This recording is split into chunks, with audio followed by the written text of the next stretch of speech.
The story of the Cuban Missile Crisis has attained the status of myth. President John F. Kennedy was stunned to learn that Khrushchev, in a naked display of adventurism, had put missiles in Cuba. Kennedy gave Khrushchev an ultimatum: remove the missiles and have peace, or keep them and risk war. Khrushchev backed down, and Kennedy attained his finest hour. So goes the legend. But the reality, as chronicled by Robert Smith Thompson, penetrates to the very heart of our illusions about the Cold War and the Kennedy mystique. Using recently declassified documents, Thompson re-examines the intricate diplomatic posturings and often covered U.S., Soviet, and Cuban actions that led up to the confrontation, giving grounds for a dramatically different account of the crisis. Starting with the unprecedented political machine dominated by Joe Kennedy that pushed JFK into the White House, Thompson recreates the climate of anti-communist hysteria, political one-upsmanship, and dynastic ambitions that infused the Kennedy administration, particularly their obsession with communist Cuba and Fidel Castro. That obsession found its lightning rod when Kennedy learned that the Soviets were placing missiles in Cuba. In fact, Thompson presents evidence to suggest that Kennedy knew of the missiles by March 1962, well before the official warning. Moreover, as Thompson goes on to argue, Kennedy appears to have been planning a full-scale invasion of Cuba, scheduled for late 1962, from which he pulled back only when the potential cost in American lives became clear. Nor was the resolution to the crisis the Lloyd victory for the U.S. that has always been portrayed. In secret negotiations, Robert Kennedy pledged to Soviet Ambassador Dobrynin that the U.S. would not only drop its plan to invade Cuba, but would withdraw its Jupiter missiles from Turkey. These major concessions underscore the complexity of Soviet and American roles in the I continued on backflap, from an oral interview conducted on October 13, 1987, at the John F. Kennedy School of Government, Harvard University, Q.M.R. Mikoyan Sergo, son of Anastas Mikoyan, deputy premier of the Soviet Union at the time of the Cuban Missile Crisis. Why did the Soviet Union deploy MRBM's medium-range ballistic missiles in Cuba? A. In the spring of 1962, we in Moscow were absolutely convinced that a second Bay of Pigs was at hand, that a new military invasion of Cuba was at hand, but this time with all the American military might, not only with proxy troops. As Rudolph Anderson, a U.S. Air Force major on loan to the Central Intelligence Agency, took off from Florida's McCoy Air Force Base early in the morning of October 15, 1962, he saw the first orange streaks of the Atlantic sun rise, off to his left and far to the east. His aircraft was a U-2, a lightweight, high-flying spy plane, and as he reached the northern shoreline of Cuba, he was at 70,000 feet, and he banked toward the southwest. The time was just before 7 o'clock a.m., a moment the CIA had selected with care. At that hour, in the middle of October, the sun would have risen just enough that shadows on the ground in Cuba would be long and sharp. For CIA photo analysts, objects captured by U-2 cameras would stand out in clear silhouettes. As Anderson started to cross the western tip of Cuba, the eastern side of his airplane was bathed by the rays of the sun. He activated the cameras, positioned in the belly of his plane. Moments later he had crossed over Cuba, and began a circuitous route back to Florida. By mid-morning, the pictures he had taken were processed and winging their way to CIA headquarters in Northern Virginia, just across the Potomac River from the District of Columbia. The sky over Washington that day was cloudy, and by late afternoon, the temperature hovered close to 80 degrees, warm for the middle of October. The day was a Monday, and as the government's hordes of bureaucrats filed into the city to take their places at their various desks, the week coming up seemed to be just like any other week in the nation's capital, except that it was unseasonably muggy. In the course of the day, a State Department official told reporters that Red China was a potential enemy. Former President Eisenhower, campaigning for the Republicans in Boston, assailed present President Kennedy's dreary foreign record of the past 21 months, and Herb Block, cartoonist for the Washington Post, was inking in his drawing for the next morning's edition, a pot-bellied Fidel Castro, complete with fatigues, beard, and cigar all sketched in miniature, as the Cuban leader stomped on the head of a man labeled John Q. Public. This Monday in October was a slow news day. Indeed, about the only excitement in the offing was going to be on television that evening, the fourth game of baseball's World Series. And as Washingtonians at 5 o'clock p.m. waited for buses to return them to their apartments up Connecticut Ave. New, or joined the traffic jams that crept out toward the suburbs in Virginia and Maryland, they looked forward to seeing Willie Mays and the San Francisco Giants face off against Whitey Ford and the New York Yankees. They reckoned on nothing more dramatic than that. At about 7 o'clock p.m., however, unknown of course to the commuters, a telephone rang in an apartment of the Towers, an elegant complex that looked out upon the Washington Cathedral. Roswell Gilpatrick, who had been dressing for dinner, picked up a special receiver. A slender 6-footer, aged 56, Gilpatrick had a boyish look and blue eyes that sometimes looked shy. Or at least they masked his importance. He had graduated high in his classes at Yale College and Yale Law School, he had been a partner in the Manhattan legal firm of Cravath, Swain and Moore, he owned homes in New York and the Maryland Eastern Shore as well as in the District of Columbia, he had held a series of high-ranking posts in the Pentagon, and now he was the Deputy Secretary of Defense. The department's secretary, Robert S. McNamara, was the cold-blooded and impersonal administrator. Its Deputy Secretary, Gilpatrick, was the diplomat, the unruffler of people's feelings, or, as one of the papers had put it, The Humanizer. When McNamara was unavailable on the evening of October 15, 1962, he was a guest at the Virginia estate of Attorney General Robert F. Kennedy. Gilpatrick was the man in charge. His telephone call was from room 3C320 in the Pentagon, from Joseph F. Carroll, an Air Force Lieutenant General and the Director of the Defense Intelligence Agency. He had been studying that morning's U-2 photographs taken from over Cuba, he told Gilpatrick, and he had detected something alarming. He wanted Gilpatrick to see the pictures right away, and he was going to send 2 analysts up to Gilpatrick's apartment. The photo analysts found Gilpatrick in his bedroom, knotting his black tie. Laying out large glossy prints of several pictures, snapshots from over the western end of Cuba, they pointed out a trapezoidal clearing in a forest, clusters of military vehicles and tents, some long sheds, and, on the ground, the beginnings of what looked like missile ramps. The pattern of these objects, they told Gilpatrick, resembled that of certain missile sites in the Soviet Union. It looked as if the Soviets were placing medium-range ballistic missiles in Cuba. Gilpatrick made a quick decision. He was due shortly at Fort McNair, down at the confluence of the Potomac and Anacostia rivers, there to dine at the quarters of General Maxwell Taylor, chairman of the Joint Chiefs of Staff. If Gilpatrick missed the dinner, he might cause a stir. So he told the analysts to meet with him and the boss, McNamara, at 7:30 a.m. The next day, a limousine whisked Gilpatrick down through Georgetown and out through the mall to General Taylor's residence. A Kennedy-style general, cool, controlled, and cultured, or cultured at least to the extent that he had authored a book on warfare. Maxwell Taylor had impressed the Kennedys, and the president had skipped him over several echelons of higher-ranking brass to become the chairman of the Joint Chiefs. So Taylor's dinner parties were important social occasions. As the wives noticed, each of the major guests, Gilpatrick, General Carroll, General Marshall Carter of the Central Intelligence Agency, and State Department Deputy Under-Secretary U. Alexis Johnson, all kept leaving the table to talk on the telephone, and returning with anxious looks on their faces. Each of them, obviously, could hardly wait for the party to end. Such, too, was the mood of McGeorge Bundy, hosting another dinner party in his home at 5225 Partridge Lane in the north-western corner of the city. Steely-eyed and driving, Bundy had been the brilliant dean at Harvard and now was the equally brilliant national security advisor in the White House. But now even Bundy seemed shaken. At 8:30 p.m., he accepted a telephone call from Ray Klein, an official down at the CIA, and heard the news about Cuba. Over coffee and cognac, he wrestled with a question in silence. Should he notify President Kennedy, then and there? With the congressional elections just over 2 weeks away, John F. Kennedy had been out of town, campaigning for the Democrats in Niagara Falls and Manhattan, and had returned that day looking tired. He would need a good night of sleep. Bundy decided he would tell the president in the morning. The next day, October 16, 1962, Bundy arrived at his office in the White House basement even earlier than usual, and closeting himself with the same photo analysts who had visited Gilpatrick, he studied the pictures of Cuba. At 8 o'clock a.m., he took the elevator to the presidential living quarters, and showed the photos to Kennedy. Appalled, JFK told Bundy to call a meeting of about a dozen foreign policy and defense officials, a meeting to be convened in the White House at 1:45 a.m. that day, and to be conducted in the strictest secrecy. Shortly before noon, sleek black official limousines, one by one and pulling in through different entrances, reached the White House complex, and the occupants of the automobiles went inside. The Cuban Missile Crisis had begun. For the last 3 decades, the Cuban Missile Crisis has raised some troubling questions. Why did the Soviets place the missiles in Cuba? High American officials at the time believed, or said they believed, that the Soviets were trying to cow America into defeat, yet the Soviets then and now claimed they were trying to forestall a full-scale U.S. invasion of Cuba. Did President Kennedy, on the morning of October 16, 1962, have no prior knowledge of the presence of the missiles in Cuba? In his memoir of the Cuban Missile Crisis, the president's brother, Robert F.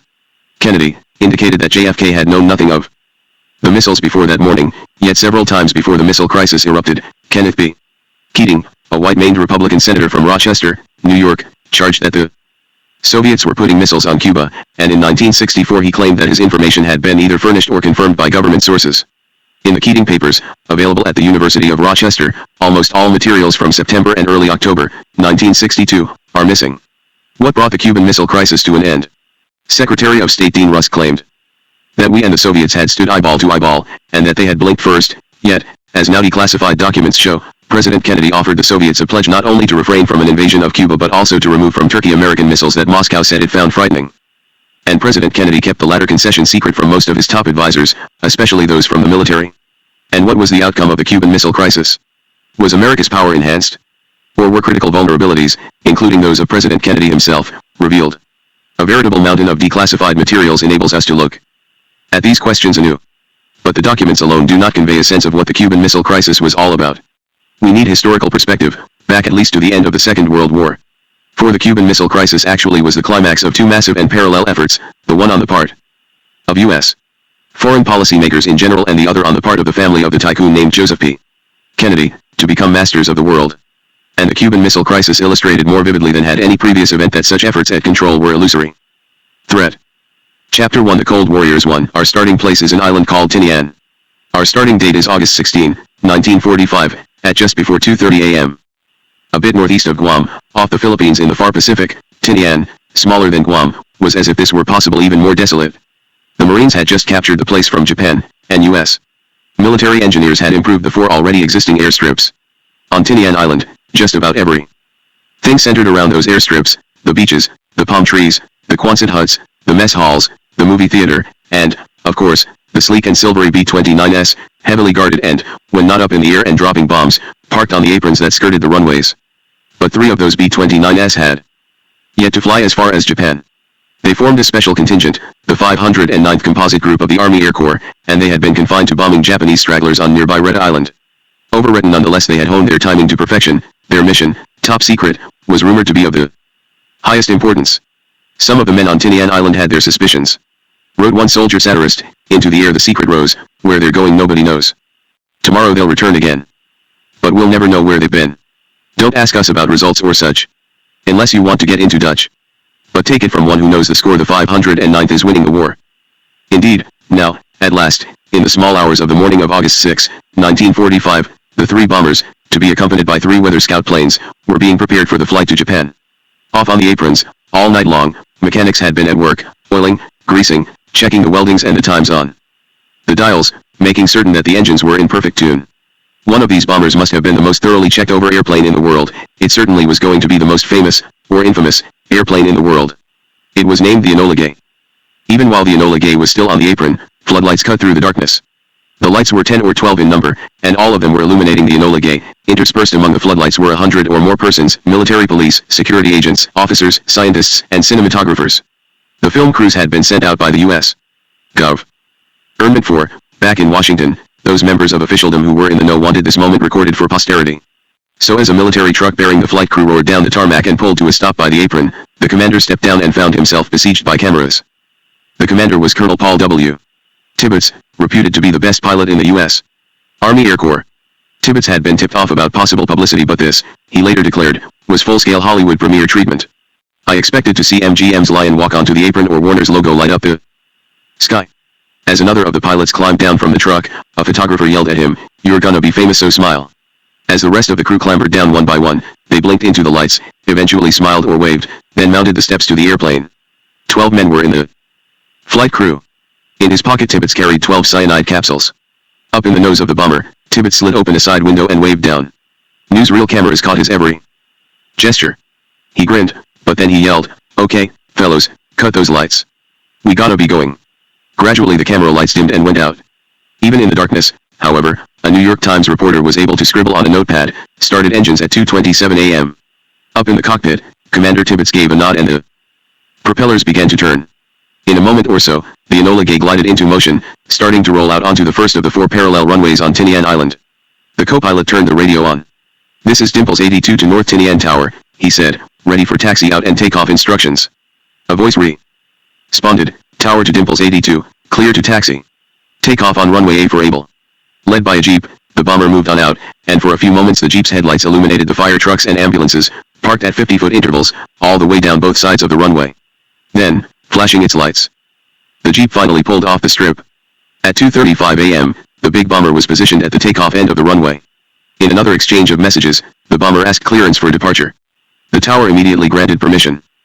Checking the instrument panel, Commander Tibbets realized that with 12 men aboard and with 7,000 tons of gasoline in the tanks, the bomber was far more heavily laden than usual. So he made a quick, and secret, decision. He would delay actual liftoff until the last possible moment. At 2:45 a.m., the Enola Gay moved forward, slowly at first and then with a gathering speed. The co-pilot, Captain Robert A. Lewis, was nervous. At about the 2/3 mark on the runway, the bomber was still on the ground. Lewis made a motion toward the control column. "No. Leave it." Tibbets barked. Lewis obeyed, pulling his hand back, and as he did so he could make out, in the illumination of the bomber's own front lights, the edge of the cliff that marked the end of this first of the 4 runways on Tinian Island. Only the sea lay beyond a were practically upon the edge of the sea, and in that moment Commander Tibbets eased his wheel back, and the airplane ascended. 5 hours later, as the Enola Gay was lumbering close to the Japanese coast, Tibbets spoke on the intercom, announcing that the airplane was carrying the world's first atomic bomb. Soon thereafter, he ordered his men to put on their goggles, and then, as the airship trembled, a flash of light suffused the crew, and a huge, purplish cloud rose high in the atmosphere. Even though we had expected something terrific, co-pilot Lewis later remembered, what we saw made us feel that we were Buck Rogers' 25th century warriors. For the Enola Gay had just bombed Hiroshima. A few days later a bomber dropped another atomic bomb on Nagasaki, and the Second World War was over. Japan surrendered. President Harry S. Truman received news of the bombing with glee, calling it the greatest thing in history. Truman at the time was aboard the cruiser Augusta, leaving Germany after an unsuccessful summit meeting with Joseph Stalin at Potsdam, just outside Berlin. Stalin had made clear that he had no intention of willingly releasing his grip on Poland. But when word of Hiroshima reached the Augusta, Stalin's obstreperousness seemed trivial. According to the Augusta's logbook, Truman jumped up from his seat on deck, strode over to James F. Burns, his shrewd little Secretary of State from South Carolina, and exclaimed, "It's time for us to get on home." Then he raced down to the wardroom and said to the officers, "Keep your seats, gentlemen. We have just dropped a bomb on Japan which has more power than 20,000 tons of TNT. It was an overwhelming success. We won the gamble." The officers rose anyway, and they cheered and clapped. 4 years before Hiroshima and Nagasaki, Henry Luce, publisher of Time and Life, had proclaimed the advent of the American century. Now, as President Truman and his advisors steamed back across the Atlantic, Luce's prophecy seemed true.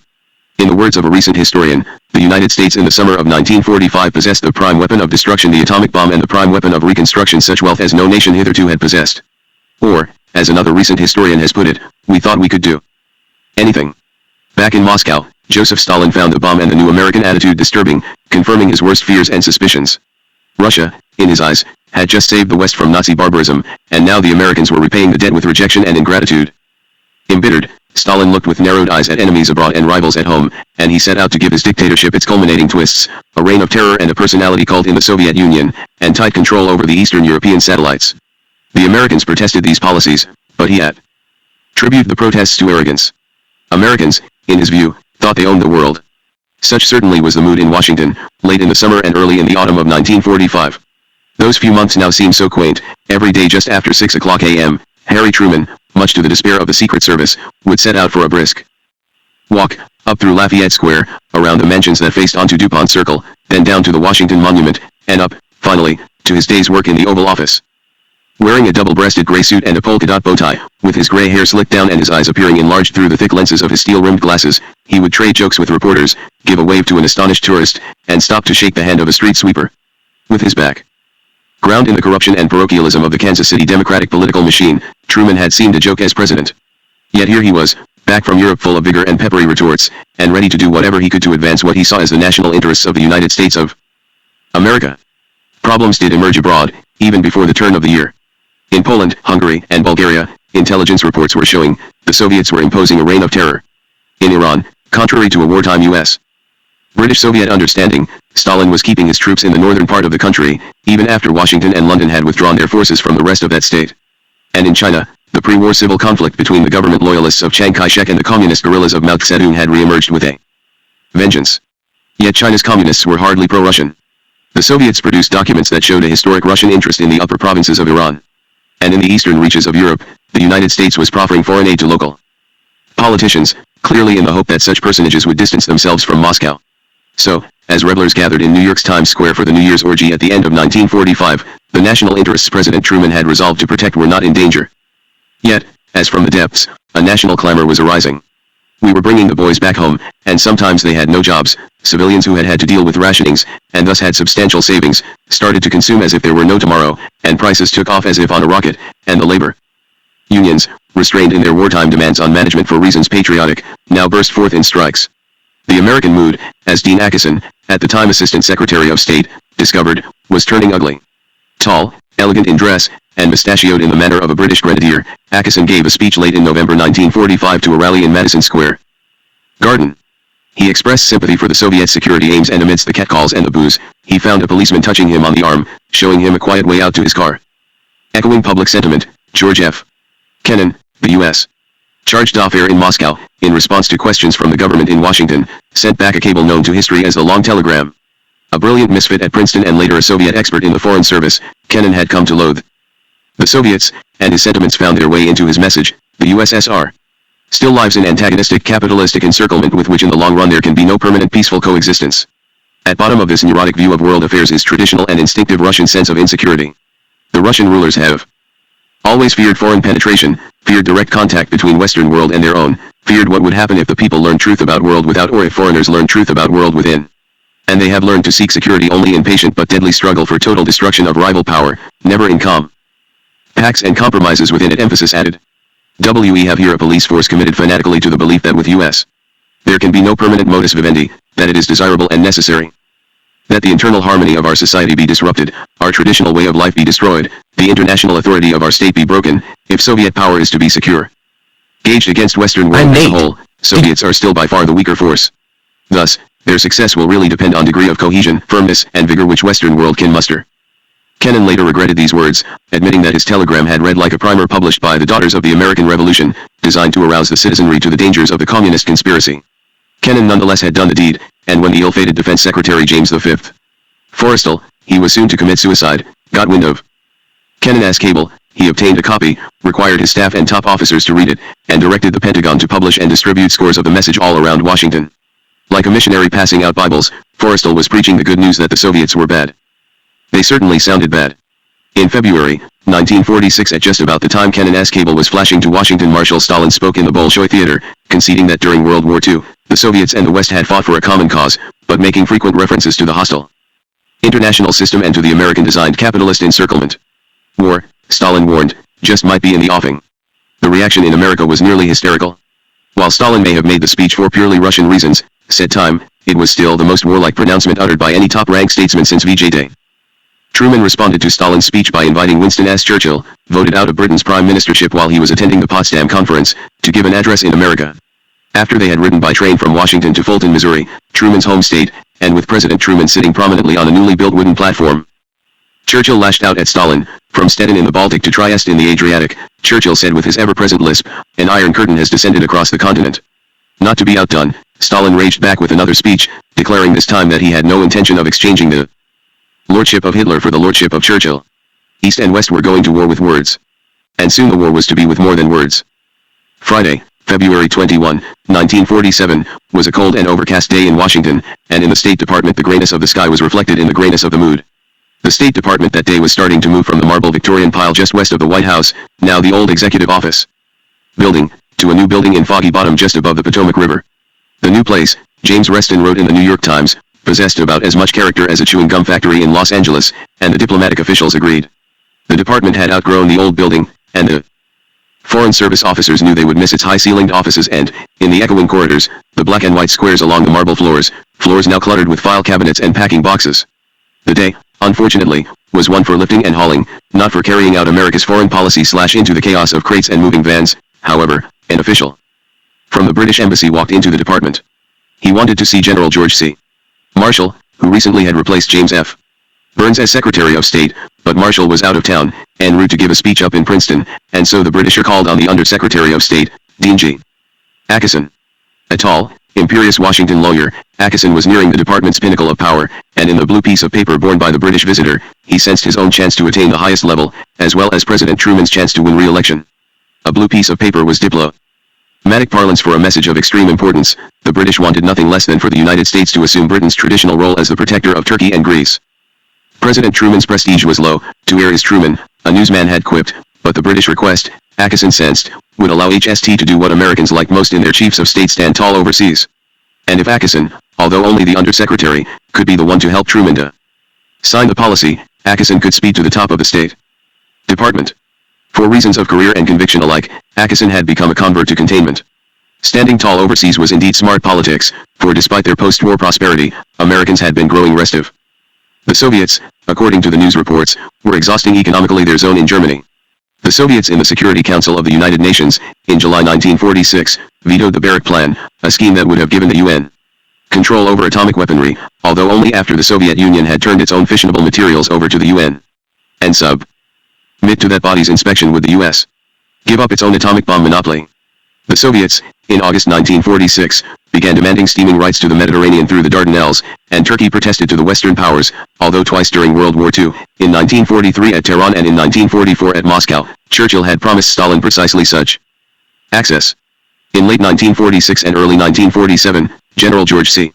Marshall, before becoming Secretary of State, flew to China in an effort to persuade the Communists and the Nationalists to cease their civil war, and after he had returned, his mission a failure, the Communists kept gaining ground, although the Soviets had given them precious little help. And at the same time, another civil war had erupted, in Greece, a vicious conflict that pitted the British-supported forces of the monarchy against a united front that included Communists, and the U.S. press portrayed the Communists as the instigators of the fight, although because they were nationalists and admired the independent-minded Yugoslav leader, Tito, Stalin despised the Greek Communists and withheld meaningful aid. Whatever the truth, the American public saw the Soviet Union as bent on world conquest, and excoriated Truman for his failure, apparently, to hold back the tide. Enter Under-Secretary of State Dean Acheson and the blue piece of paper. Persuading Truman to address the Congress, he then wrote a speech for the president intended to scare hell out of the American people. At 1 p.m., March 12, 1947, President Harry S. Truman addressed a joint session of Congress, his thick glasses glinting from behind the rostrum of the House of Representatives. In phrases that echoed those of Truman's predecessor when on December 8, 194-1, President Franklin D. Roosevelt had asked Congress to declare war on Japan, Truman divided the world between free peoples and regimes that relied on terror and oppression. The suppression of personal freedoms.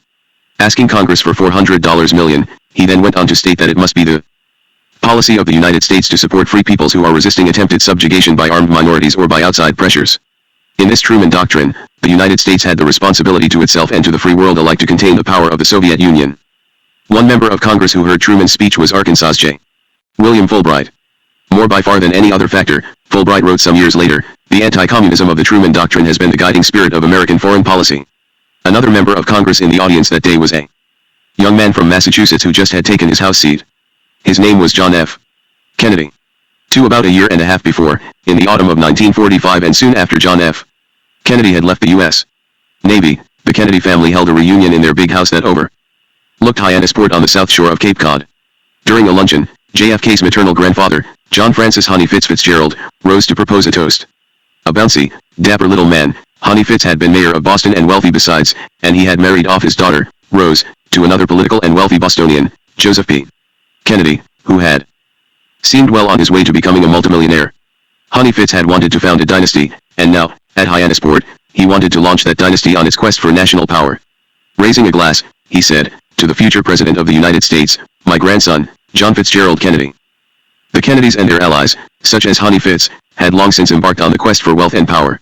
Born in 1858 on Noddle's Island, a cluster of wharves and tenements out in the chills of the Boston Harbor, P.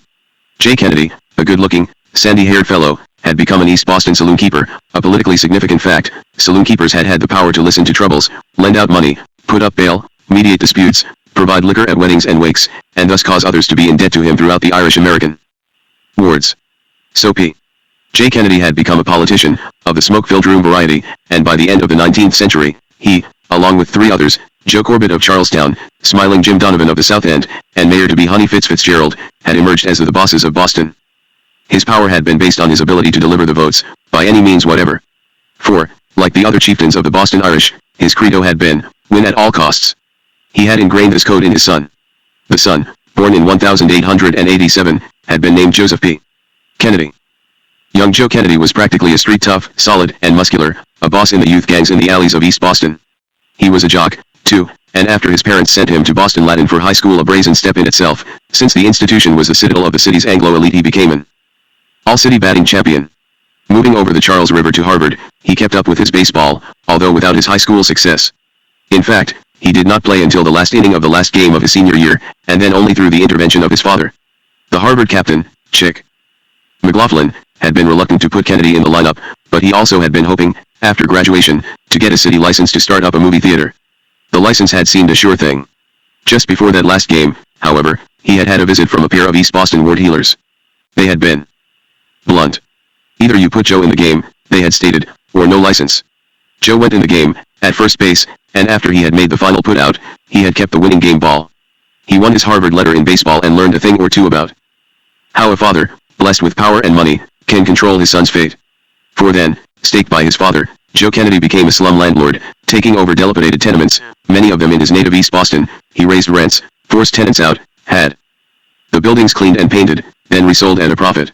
He had destroyed many families, Irish and Italian, but he possessed $25,000, a sum he plowed back into a new business. During the First World War, he maneuvered himself into the management of Boston's Four River Shipyard, and realized that, there, the workers had no place on site to eat, so he invested in a Victory lunchroom, charged high prices, forbade competition, and made another bundle. The war over, he became a Boston stockbroker on the basis of inside knowledge. He bought 15,000 shares of Pond Creek Coal Company stock, paper that Henry Ford intended to buy, and after he leaked word of Ford's plan, and the Pond Creek shares took off toward the stratosphere, he sold. His dealings had been shady, but, after paying off the mortgage of a large house he had bought in Brookline, he had a net worth of $210,000. Next he turned to stock pooling, a practice more than shady and eventually outlawed. A broker would buy many shares of a particular stock, driving up the price and attracting investments from the gullible. When the shares hit a price the broker and his comrades had already arranged, the broker would sell, and the stock value would plummet. Kennedy was a master of the scam. Thousands of people in Boston and elsewhere lost their shirts. But Kennedy now was rich, rich beyond the dreams of any of his forebears. Not even wealth of that magnitude was enough. Hard evidence of what he did in the 1920s is buried in the vaults of the Kennedy Library in Boston, unavailable to researchers. But was he a bootlegger? From congressional testimony in the 1970s, we have a statement by Frank Costello of the Luciano crime fam. "Highly a former bootlegger himself, that I helped Joe Kennedy get rich." When Prohibition ended, on December 5, 1933, Joe Kennedy just happened to own Somerset Importers, a Boston area firm, the warehouses of which just happened to be stacked to the rafters with cases of gin and scotch.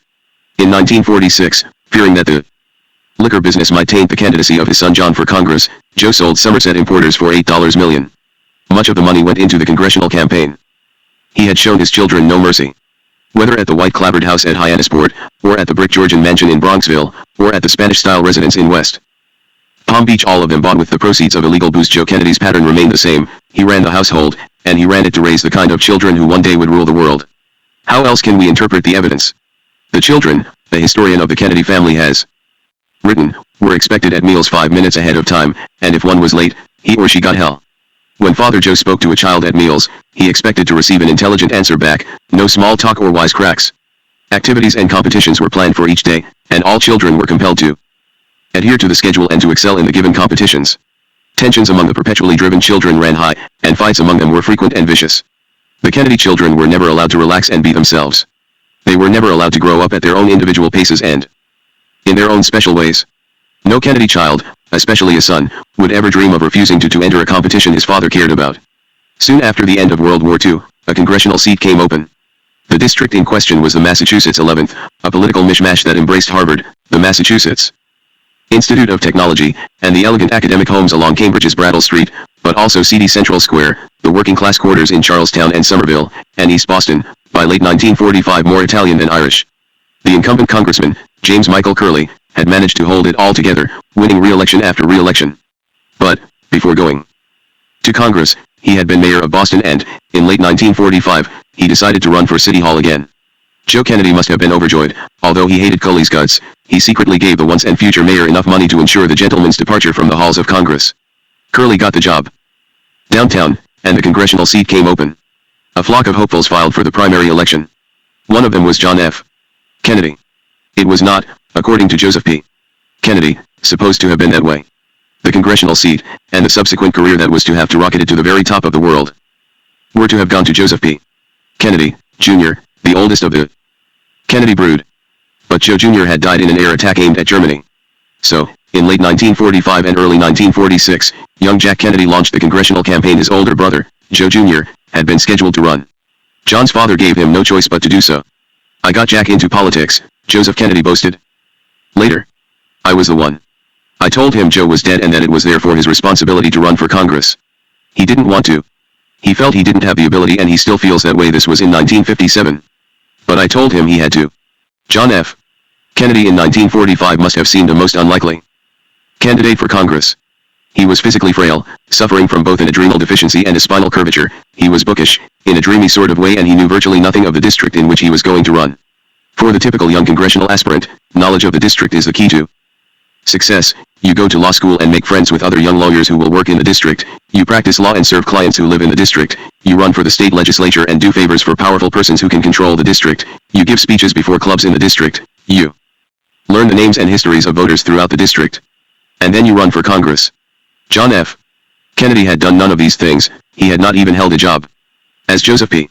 Kennedy had conquered the world of finance, nonetheless, he set out to mold his son into a successful candidate for Congress. In doing so, Joseph Kennedy possessed three resources, besides the money, of course. First, John had written, or sort of written, a book, Why England Slept, that just before the war had been a bestseller. We now know that the book, based on John Kennedy's senior thesis at Harvard, was largely a compilation of papers his father had accumulated while serving as ambassador to Britain, that Joseph Kennedy had bought enough copies to make sure of bestsellerdom, that Harold Laski, professor at the London School of Economics and an acquaintance of the Kennedys, wrote to Joseph, "I don't honestly think any publisher would have looked at that book of Jack's if he had not been your son, and you had not been the ambassador." Second, John had been a war hero, supposedly, after his patrol boat, the PT-109, was sunk beneath him. He had hauled his chief engineer through water to safety. John certainly received a medal for heroism, the citation being signed by then Navy Under-Secretary James V. Forrestal, a friend of Joseph P. Kennedy. Actually, the sinking had been John's own fault, for he had managed to steer the PT boat right into the path of an oncoming Japanese destroyer. Yet according to a New Yorker article by John Hersey, an employee of press magnate Henry Luce, who was a friend of Joseph P. Kennedy, John's exploit was about the greatest of World War II. And to make sure that Democratic voters in the Massachusetts 11th people who were not exactly New Yorker readers got the message, Joseph Kennedy, through the intervention of his faithful friend Arthur Kroc of the New York Times, persuaded Reader's Digest to condense the piece. Copies of the Reader's Digest version reached every mailbox in the district. And third, Joseph Kennedy had his energetic and numerous family members, as well as the undeniable charm of John himself. All these resources Joseph Kennedy fairly hurled at the open Massachusetts House district.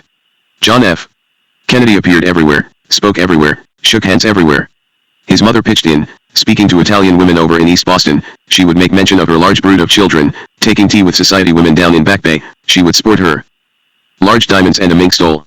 The rest of the family helped out, too, honing particular appeals for particular groups, and flooding the district with leaflets. Joseph Kennedy was the campaign manager, but from behind the scenes, and he pumped a fortune into the district, although just how much we probably shall never know. But at whatever the cost, the Kennedys won the congressional seat, and it was theirs to control for as long as they wished. The next step was the U.S. Senate, and to win a seat in the upper chamber, John F. Kennedy had to make sure that he represented Democratic Party views. He endorsed the Truman Doctrine wholeheartedly. 3. Not everyone did so. Following events in the study of his Northwest Washington home, Walter Lippmann was horrified. Tall, dark-haired, hawk-nosed, and always impeccably turned out, Lippmann, the nation's foremost columnist, prided himself on his aloofness from the fashions and passions of the day, and as Truman's doctrine of containment spread in popularity, Lippmann stood out in resistance.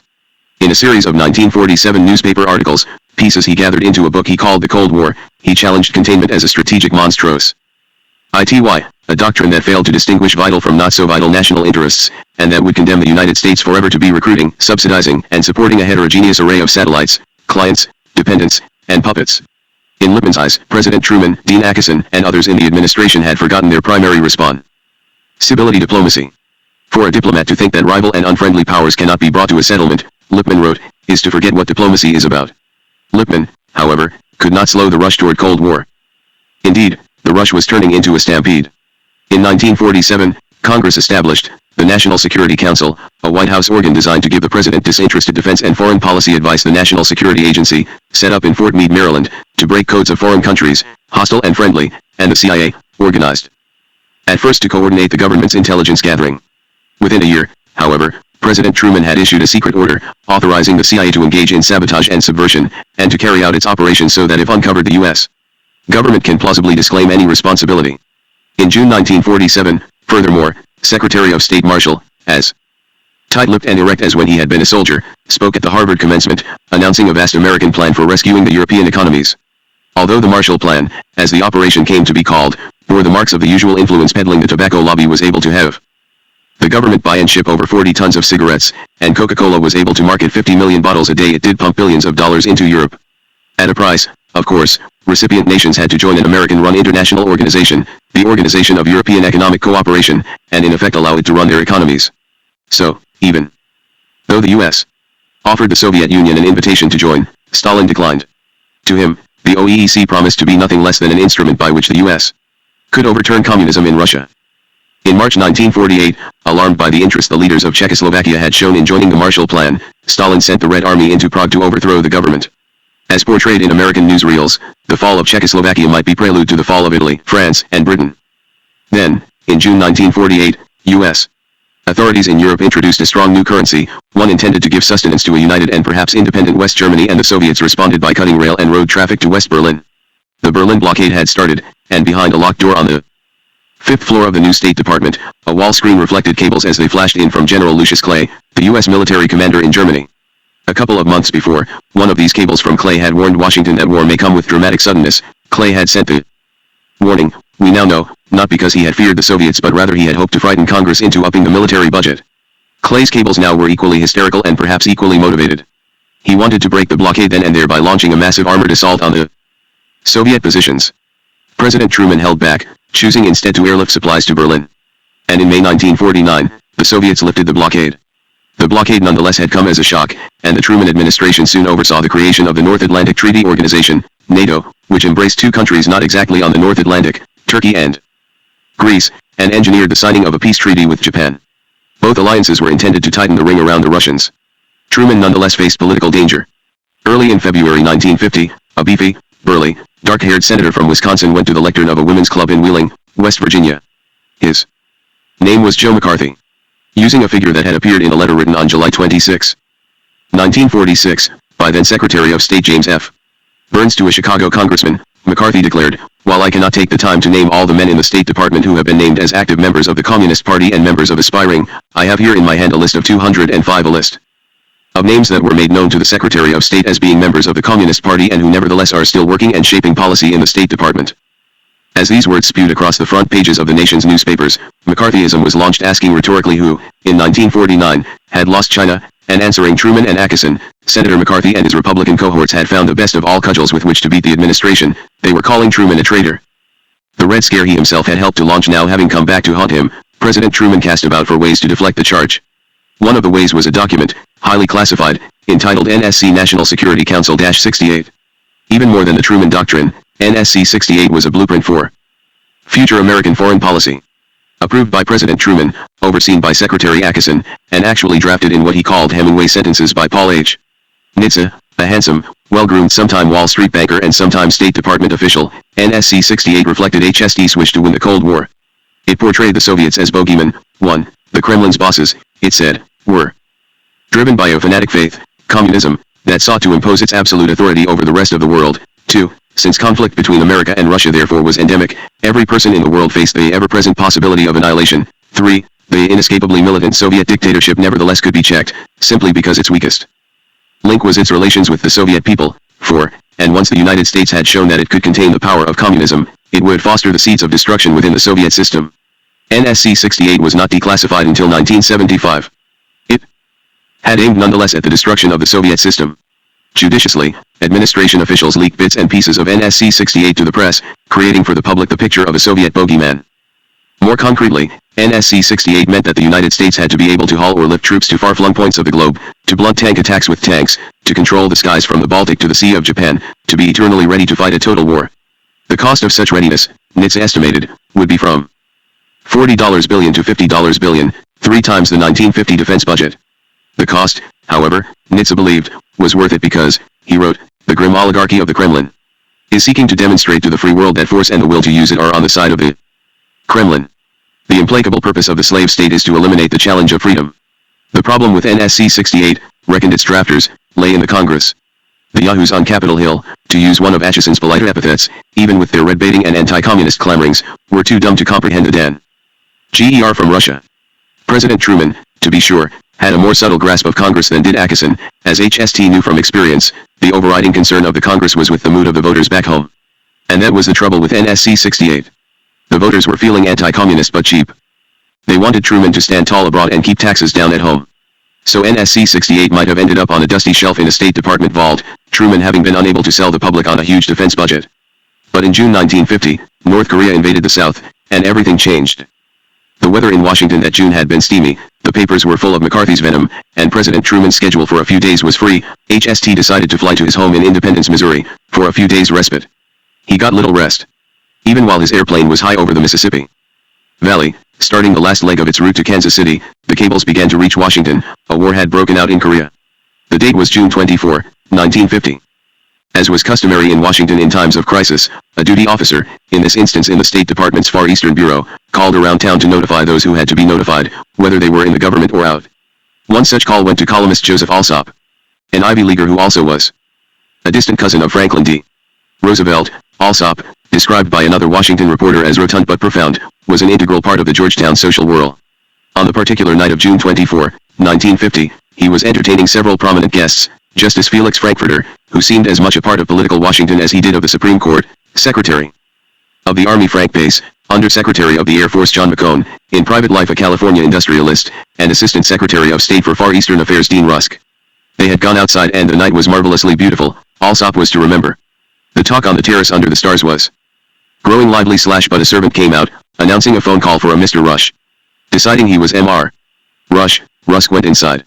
He was a big man, already balding, with good skin color, but when he returned he was as white as a sheet. After a brief discussion he left for the State Department. The rest of the assemblage, according to Alsop, settled down to argue whether this was it.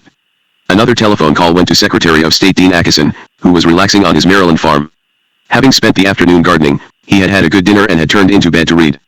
Just after 10 o'clock p.m., however, his bedside telephone rang, and he learned of the attack in Korea. Without delay, he placed a call to Independence, Missouri. M.R. President, he said, I have very serious news. The North Koreans have invaded South Korea. Arriving in Washington early the next evening, Truman met with advisors in Blair House, across Pennsylvania Avenue from the White House. Blair House was the Truman's official residence while the executive mansion was undergoing repairs, and considered their courses of action. They did not deliberate long. Within days the United States, under the auspices of the United Nations, intervened militarily on the Korean peninsula. Truman's reputation soared, at first, for he had stood tall against Stalin, or at least against North Korea's dear leader, Kim Il-sung.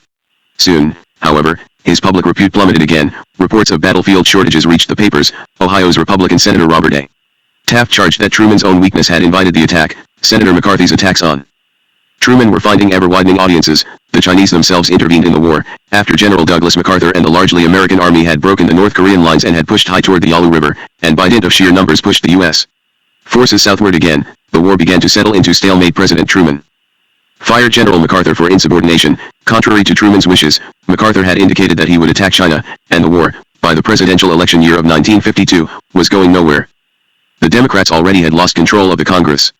Now they stood to lose control of the White House. The Republicans took full advantage of the Democrats' plight. They nominated Dwight D. Eisenhower to run for president. He promised to go to Korea, although he failed to say how such a trip would resolve the conflict. They nominated Richard M. Nixon for vice president, who attacked the Democratic candidate, Illinois Governor Adlai E. Stevenson, as a graduate of Dean Acheson's Cowardly College of Communist Containment, and in one plank of their party platform, written by New York attorney John Foster Dulles, they accused the Truman administration of having practiced appeasement. Come the November elections, they swept into power. Yet in all the hubbub and turmoil of a change of government, most of what Truman and Acheson had created remained. In brutalizing the nations of Eastern Europe, the Soviets bore great responsibility for the coming of the Cold War. Yet Soviet behavior hardly had taken place in a vacuum. Truman's policies had augmented Soviet fears, and those fears endured beyond the 1952 elections. Furthermore, even with Eisenhower as president, NSC 68, and its portrayal of godless communism ever on the march, remained the guiding beacon of American foreign policy. And with the Korean War, finally, the United States possessed a vast array of new defense commitments, to South Korea, Taiwan, and indeed Indochina. Above all, the U.S. had taken upon itself the commitment to ensure that, virtually everywhere in the world, forces that would disrupt the status quo would not endure. For nor were the forces that stood in the way of John F. Kennedy's drive to the presidency to endure. According to Joseph P. Kennedy, and, increasingly, to his son John, opponents existed simply to be crushed, as Washingtonians soon learned to their dismay. House freshmen were expected to be meek, humble, and deferential to the leadership. Not so with Jack Kennedy. Hardly had he arrived in Washington than he offended John McCormick, another Massachusetts member and soon-to-be speaker, by popping in late at the session's first Democratic caucus, and then he made a practice of popping in late, usually dressed in a sports jacket, unpressed khakis, and sneakers, during the House debates. He offended thereby another House freshman, one from California, Richard M. Nixon. Flaunting his wealth, Kennedy took up residence in a THRES house in Georgetown, at 1528 31st Street. There, with little attempt at secrecy, he resumed a wartime affair with Inga Arvad, a beautiful Dane who had served in naval intelligence. She had been, allegedly, a Nazi sympathizer, and the FBI began tracking the goings-on of freshman U.S. Representative John F. Kennedy. Yet as if thumbing his nose at the FBI, Kennedy soon announced his candidacy for the Senate. The year was 195-1, and Kennedy's opponent was Massachusetts' incumbent Republican Senator, Henry Cabot Lodge. Well-born, elegant, and rich, Lodge was the grandson of the famous Massachusetts senator of his same name, and he practically had inherited his seat. Up to 195-1, he had been politically invincible, representing precisely the kind of challenge Jack Kennedy had been taught to crave. In quest of a new win, Kennedy and his family went all out, for their goal was that of burying Lodge, and they organized a political machine potent in Massachusetts even now. The Kennedy campaign for Senate in 1952, commented Lawrence O'Brien, the savvy Kennedy operator from Springfield, Massachusetts, was the most nearly perfect one I've ever seen. The key to the Kennedy organization in 1952, O'Brien wrote in his memoirs, was the network of 300 local campaign directors we recruited, the Kennedy secretaries, as we called them. The title was significant. We would have called them the Kennedy chairman, but that might have offended the local party chairman. I had the primary responsibility for selecting these men, and I was looking for fresh faces. Once we had our secretaries, we had to be sure they carried out the program of political activity we envisioned. To that end, I wrote a detailed version of the O'Brien Manual containing instructions on telephone campaigns, voter registration, press relations, and so on. O'Brien also encouraged the Kennedy secretaries to organize teas around the state. Kennedy himself, along with his ever-popular mother and sisters, attended those receptions, shaking hands for hours. O'Brien's description, however, failed to convey the campaign's intensity. But we do have images of Jack Kennedy himself, sleeping in a hotel room so crummy that its only illumination was a naked light bulb over the bed, shaving over a corroded basin in the men's room of a small-town bowling alley, racing a locomotive to a railway crossing because he was desperate to get to a Knights of Columbus speaking engagement. We have Robert F. Kennedy, 26 years old, just out of the University of Virginia Law School, shy and awkward, but emerging, in the words of Kenneth O'Donnell, into a tough, cocky, ruthless field general. And, of course, we have Joe Kennedy, making a $500,000 loan to the nearly bankrupt Boston Post, which proceeded to endorse John F. Kennedy for the Senate. Despite the Eisenhower landslide of November 1952, Kennedy defeated Lodge by 70,000 votes. For the Kennedys had launched, as a Joe Kennedy biographer put it, the most methodical, most scientific, most thoroughly detailed, intricate, disciplined and smoothly working campaign in Massachusetts history. John F. Kennedy had won, at all cost. Including the truth. A frequent guest at the Kennedys' Hyannisport estate had been Wisconsin's junior senator, Joe McCarthy. Like many Irish Catholics from Boston, the Kennedys had seen McCarthy almost as a hero. So virulent was John Kennedy's McCarthyism, in fact, that his campaign literature had portrayed him as a staunch opponent of atheistic communism, and the Chicago Tribune, influenced by his father, no doubt, had lauded him as a fighting conservative. But did the Kennedys fess up to the McCarthy connection? No. Thinking ahead, they kept the friendship quiet. After the 1952 election, however, the Senate Select Committee, of which McCarthy was the most famous, or infamous, member, was looking for a young lawyer to serve as special counsel. One name, above others, came forward. While still in law school at Virginia, this attorney had written a paper denouncing Roosevelt's sellout at Yalta, had worked in the Justice Department's Internal Security and Criminal Divisions, and more than any of his brothers or sisters, he resembled his father. He hates the same way I do, said Joe Kennedy of his son. The son, of course, was Robert F. Kennedy. Step by step and through his children, Joseph Kennedy was establishing control in Washington. 5 At just about the same time, the United States was establishing, or re-establishing, control in the island of Cuba. Ever since the Spanish-American War of 1898, Cuba had lain within America's sphere of influence, although in the island's elections of the mid and late 1940s, America's favored Cuban politician, Fulgencio Batista, had been voted out of the presidency. He had gone off to exile in Florida. There he had set himself up in Daytona Beach, tending to his Miami real estate holdings to stay rich and rowing a shell on the Halifax River to stay fit. Time described him as a hairy, muscular man's man, ready at any time to take power in Cuba. In late 1952 he did so, returning to Havana, with the quiet support of the Truman administration, and staging a military coup. Truman recognized the new regime immediately. So by the time President Eisenhower took office, Fulgencio Batista, America's protege, already was well settled into Cuba's own executive mansion, a grand palace with a glorious view of the Havana harbor. Sitting there behind his antique desk, he was positively heroic, bull of neck, cleavaged of jaw, white of teeth, and broad of grin. Thus, at least, he appeared on a cover of Time, his mug silhouetted against a Cuban flag, an emblem plainly modeled on the stars and stripes. The symbolism was telling. For as its last will and testament, the Truman administration left with its successors in Washington a document classified as NSC 141. It applied the earlier NSC 68 to Latin America. In Latin America we seek first and foremost an orderly political and economic development which will make the Latin American nations resistant to the internal growth of communism and to Soviet political warfare. Secondly, we seek hemisphere solidarity in support of our world policy and the cooperation of the Latin American nations in safeguarding the hemisphere through individual and collective defense measures against external aggression and internal subversion. As 1952 gave way to 1953, Joseph Stalin was approaching his personal end. Although a window in his Kremlin office remained lit throughout the winter nights, he was spending almost all his time at his dacha in Kuntsevo, outside the capital. When he did go to Moscow, it was in a procession of fast black limousines. The drivers overtook each other frequently, changing places so no one on the streets could tell which automobile, behind its lace curtains, contained Stalin. He saw nearly everybody save his drivers and special guards as potential assassins. Only among the silver birch trees and dense pine forests around his estate did he feel at home. Always a small man, he had shrunken noticeably. He had become a tiny, gray-haired old man, failing in strength. Late in February 1953, he gathered around him at Kuntsevo his top aides, Georgy Malenkov, Lavrenti Beria, Nikolai Bulganin, and Nikita Khrushchev. On the last night of the month, they dined together, downing enormous quantities of vodka, and Stalin was jovial. But on the next day, a Sunday, he did not set forth from his villa. A guard that evening passed along word that Stalin had failed to telephone for his dinner. Rushing from their own dachas, the four aides entered their master's room and found him, fully dressed, lying on a rug. He had collapsed from a cerebral hemorrhage.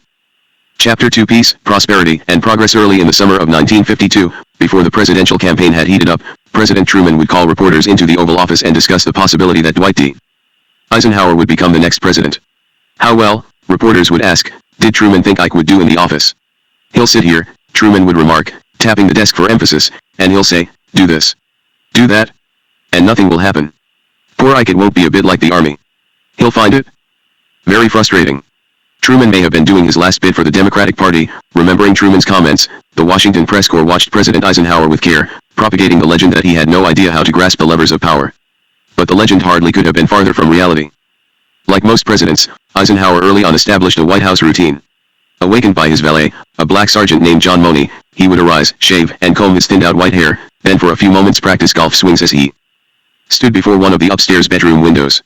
Before putting his club in its bag again, he often paused to enjoy the view, the South Lawn with its magnolias planted by President Jackson, the Washington Monument, the Jefferson Memorial, and the flat gray-brown of the Potomac.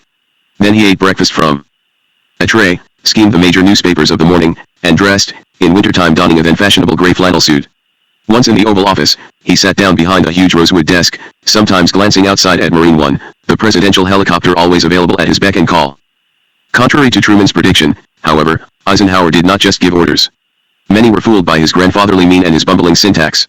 Virtually from day one in the White House, Eisenhower was grasping real political power. His first step, undertaken while he still was just president-elect, was the fulfillment of his most important 1952 campaign pledge, his flight to Korea. In that flight he proved himself a master of public relations. Even before dawn on November 29, 1952, he slipped secretly from the back door of his Manhattan townhouse, hunched down in a limousine as it whisked him to his airplane, and took off without the press knowing anything of his whereabouts. As he was in the air, a line of prominent visitors streamed in and out of his front door, creating the impression that they had been doing business with the president-elect inside. Only after his plane landed in Seoul was word of his presence leaked to the press. Given no chance to question the merits of his trip, reporters in Korea were reduced to racing after him with notepads and cameras as he reviewed troops, crunched over the battlefield ice, visited a mobile hospital, talked briefly with President Syngman Rhee, and then flew back to the States.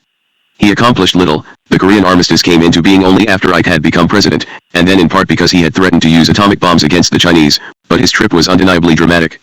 As he moved into the White House, he controlled the nation's attention. Then he moved to seize control of the political repression already widespread in the land.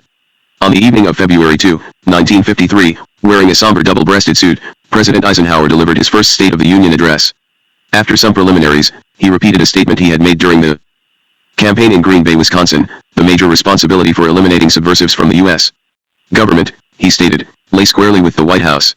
Ike's first power move, domestically, was toward the State Department. Given the widespread distrust of diplomats in general and Dean Acheson in particular, State was a popular and easy target. But who was going to carry out the attack? During his time as president-elect, Eisenhower's first choice for Secretary of State was John J. McCloy. A balding, beefy, easygoing man, McCloy had risen from the wrong side of the tracks in Philadelphia to the Harvard Law School, a big-time legal post on Wall Street, then Assistant Secretary of War under Roosevelt, head of the World Bank, High Commissioner in West Germany, and then back to New York. McCloy eventually would be chairman of Chase Manhattan Bank, really a financial Secretary of State. And as a golf-playing success, he was Ike's kind of man. But he also was a friend of Dean Acheson, and so Eisenhower had to look elsewhere. For Secretary of State he settled on another Wall Street lawyer, John Foster Dulles. On a personal level, Eisenhower could barely tolerate Dulles. Where Eisenhower rarely bothered to attend church, Dulles, the son of a Presbyterian minister, and grandson of Robert Lansing, Woodrow Wilson, second Secretary of State, was all pontifical. He gave the impression, quipped one Democrat, that he had a direct line to the Almighty. Where Eisenhower often bled for words, Dulles was a walking thesaurus. Where Eisenhower was trim and neat, Dulles wore green suits, drooping socks, ugly neckties, and usually had foul breath. But they agreed more than they disagreed, and Dulles, ever ruthless, was useful. Dulles could serve as Ike's lightning rod, and uproot without qualms the subversives in state. So Dulles it was, as Secretary of State, and when in early 1953 the Eisenhower administration took office, Dulles from his office on the 7th floor of the new State Department building proceeded to institute a reign of terror. Hardly had he taken office than he began to demand positive loyalty, apparently, including slavish devotion to Dulles, of the Foreign Service, and to make sure everyone was positively loyal, he appointed Scott McLeod, an ex-FBI agent and associate of Senator McCarthy, as the State Department's chief security officer. In McLeod's and Dulles's witch-hunting mentality, criticism equaled treason. Soon therefore, up and down the halls of the State Department, the McLeod-Dulles purge burned its deadly way, immolating along the way the careers of several hundred officers and employees. From the overseas libraries of the U.S. Information Agency, Dulles even ordered the removal of books authored by communists, fellow travelers, etc. Who was an etc.? Whoever, Dulles said. Yet cowing the State Department was one thing and controlling the Congress was another. Joe McCarthy was riding higher than ever and, although a Republican, was hardly going to submit to guidance from the White House. Yet in his desire to harness McCarthy, President Eisenhower had a most important ally, McCarthy himself. By early 1953, McCarthy's most recent biographer has written, Americans were realizing that Joe was not just an Irish, two-fisted, anti-communist. He was a rather frightening right-wing extremist who was capable of attacking anyone who stood in his path. Journalists, clergymen, professors, engineers, librarians, senators, generals, cabinet members, the president, no one was safe. McCarthy was also an alcoholic, spinning out of self-control. Eisenhower's strategy was to give McCarthy the rope with which he could hang himself. The rope was named Charles E. Bolin, appointed by Eisenhower in March 1953 as ambassador to the Soviet Union. Charming and strikingly handsome, Bolin had gone to Harvard, where he had majored largely in liquor and women. Captivated by the early romance of the Russian Revolution, he had read Russian novels, learned Russian songs, even screwed a Russian girl. This, he had quipped to Paul Nitze, his friend, is the way to learn Russian. He had entered the Foreign Service, become one of the State Department's foremost Soviet experts, loaded Moscow, and with a record that was spotlessly clean, been Ike's ideal choice for ambassador. McCarthy tried to smear him as a leftist to the extreme right-wingers. Bolin commented, the gauntlet had been flung down by Eisenhower, but Bolin's credentials were impeccable, and the Senate gave him its eager confirmation. Suddenly McCarthy had peaked. He did thunder away a while longer, but he made the mistake of attacking the integrity of the U.S. Army. By the end of 1953, the Senate had subjected McCarthy to a vote of censure. The only Democratic senator who failed to vote against McCarthy was John F. Kennedy. Even as President Eisenhower was taking over the reins of the United States government, the Soviet government was undergoing a profound change. At 7:40 a.m., March 4, 1953, Eisenhower strode into the Oval Office to receive his first visitor of the day, CIA Director Allen Dulles. Smoking a pipe and wearing a bow tie, Allen Dulles, brother of the Secretary of State, looked like an elderly professor of English, and he could be as obscurantist as any academic. This morning, however, he got straight to the point. According to overnight intelligence reports, Joseph Stalin had died. For all his brutality, Stalin during the war had developed a great respect for Eisenhower. But now, the key question was who would succeed Stalin? Commenting several years later on Nikita Khrushchev's eventual rise to power, Britain's Prime Minister Harold Macmillan expressed bewilderment. Khrushchev is a mystery, Macmillan penned in his diary. How can this fat, vulgar man with his pig eyes and ceaseless flow of talk, really be the head, the aspirant czar of all those millions of people of this vast country? Khrushchev did lack Macmillan's elegance. But he was shrewd, and while others high in the Soviet system had hovered almost exclusively around Stalin, Khrushchev had made many trips to the countryside, whence he came, working for agricultural improvements and forging a network of allies. Well, posing politically, Khrushchev soon was able to oust Stalin's apparent favorite, Georgy Malenkov. By September 1953, the man whom Stalin had called Nikita and forced to squat while he did Russian dances was first secretary of the Central Committee of the Communist Party. Now he could do favors for even more people, and thus consolidate his power as Russia's new boss. 3. John F. Kennedy, too, was moving upward. He took part in a marriage his father had arranged for its maximum political advantage. As reported on the front page of the Sunday New York Times, the wedding of John Kennedy and Jacqueline Bouvier occurred on September 12, 1953, in Newport, Rhode Island's St. Mary's Roman Catholic Church. Most of the U.S. Senate, flown up by Joseph Kennedy for the occasion, was present. So was Joseph Martin of Massachusetts, the Republican Speaker of the House, along with top people of the press, Hollywood, and Wall Street. Richard Cushing, Archbishop of Boston, intoned the nuptial mass, and read out a special blessing from the Pope. As the new couple passed down the aisle on their way outside, 3,000 people were standing ready to cheer and to ogle. The reception took place nearby at Hammersmith Farm, a 28-room shingle-style cottage belonging to the Auchincloss family, into which Jacqueline Bouvier Kennedy's mother had married. After John and Jacqueline had left for a first honeymoon night at the Waldorf Astoria, guests drank champagne on the broad lawns, or wandered down to the dock that later would berth the presidential yacht, Honey Fitz. Being photogenic, the new MRS Kennedy was going to be an asset to her husband's career. Joseph Kennedy had seen to that. She also was going to stay married. Joseph Kennedy saw to that, too. Joseph Kennedy also saw to it that John had at his disposal a top-flight legislative assistant and speechwriter, the 24-year-old Theodore Sorensen. Tall, dark-haired, and bespectacled, Sorensen, a lawyer out of Nebraska, was loyal, and he possessed a skill John Kennedy never could master. He could write English. The speeches and articles of many a Washington politician were written, in fact, by aides. Sorensen wrote the best prose of the lot. He proved to be especially good at writing speeches that attacked the foreign policies of Dwight D. Eisenhower. For by the middle of 1953, President Eisenhower had worked out his basic foreign policy plan, called Operation Solarium, after the sunroom in the White House where he and his advisors had held their secret sessions. In public, Eisenhower said, after the Korean armistice had gone into effect on July 27, 1953, "We have won an armistice on a single battleground. Not peace in the world. We may not now relax our guard or cease our quest." In private, he wanted to contain communism with a large-scale nuclear threat and small-scale covert wars. Nuclear weapons, he calculated, would be cheaper than another dragged-out Korean-style war. Covert wars, he believed, would be an improvement if failures could be hidden from view and if successes could be seized upon as successes. Nuclear weapons and covert wars would be smart politics at home and efficient implements abroad. Both would allow Eisenhower to control any risks. Or so he thought. One covert war took place in Iran. Back in 1951, an Iranian politician named Mohammad Mossadegh had risen to the premiership, riding the tide of rising nationalism and challenging the control long exerted by the British-controlled Anglo-Iranian Oil Company over his country's petroleum deposits. The British firm had been exploiting Iran for years, granting the Persians only about 20% of the profits from their own oil. Enter the United States, upsetting Great Britain's cozy deal. In 1952, the last year of the Truman administration, Aramco, the U.S.-based oil company, approached the Saudis, offering them 50% of the proceeds from Arabian oil. Across the Persian Gulf, Premier Mossadegh insisted on the same arrangement. Anglo-Iranian, however, treated him with contempt, utterly refusing any new deal. In Washington, Secretary of State Dean Acheson actually sympathized with Mossadegh, even offering to mediate. Soon, however, the Democrats were out of the White House. John Foster Dulles wanted nothing to do with mediation. Nationalism he found an anathema and, besides, the British, knowing just which buttons to push, had been whispering to Washington that Mossadegh either was a communist or was becoming a puppet of today, Iran's Communist Party. The rumor was enough for Dulles. Fully supported by Washington. The large oil companies, British and American, refused to buy Iranian oil. Mossadegh, who had expropriated the oil wells, had the petroleum but no access to markets, and Iran slid into depression.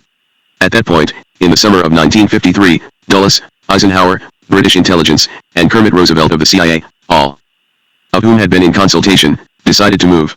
Throwing dollars around Tehran and especially toward top officers in the Iranian army, officers already bitterly anti-Mossadegh. All of this being classified for many years to come, the CIA stirred up massive street demonstrations in the Iranian capital, and helped the military put Mossadegh under house arrest. The premier, whom Dean Acheson had described as a pixie, so bald that he had a billiard ball head, was finished. And fresh back from the ski slopes of Switzerland, to which he had been exiled temporarily, Mohammad Reza Pahlavi assumed his seat upon the peacock throne. During his coronation, he offered a toast to the head of the CIA operation, Kermit Roosevelt.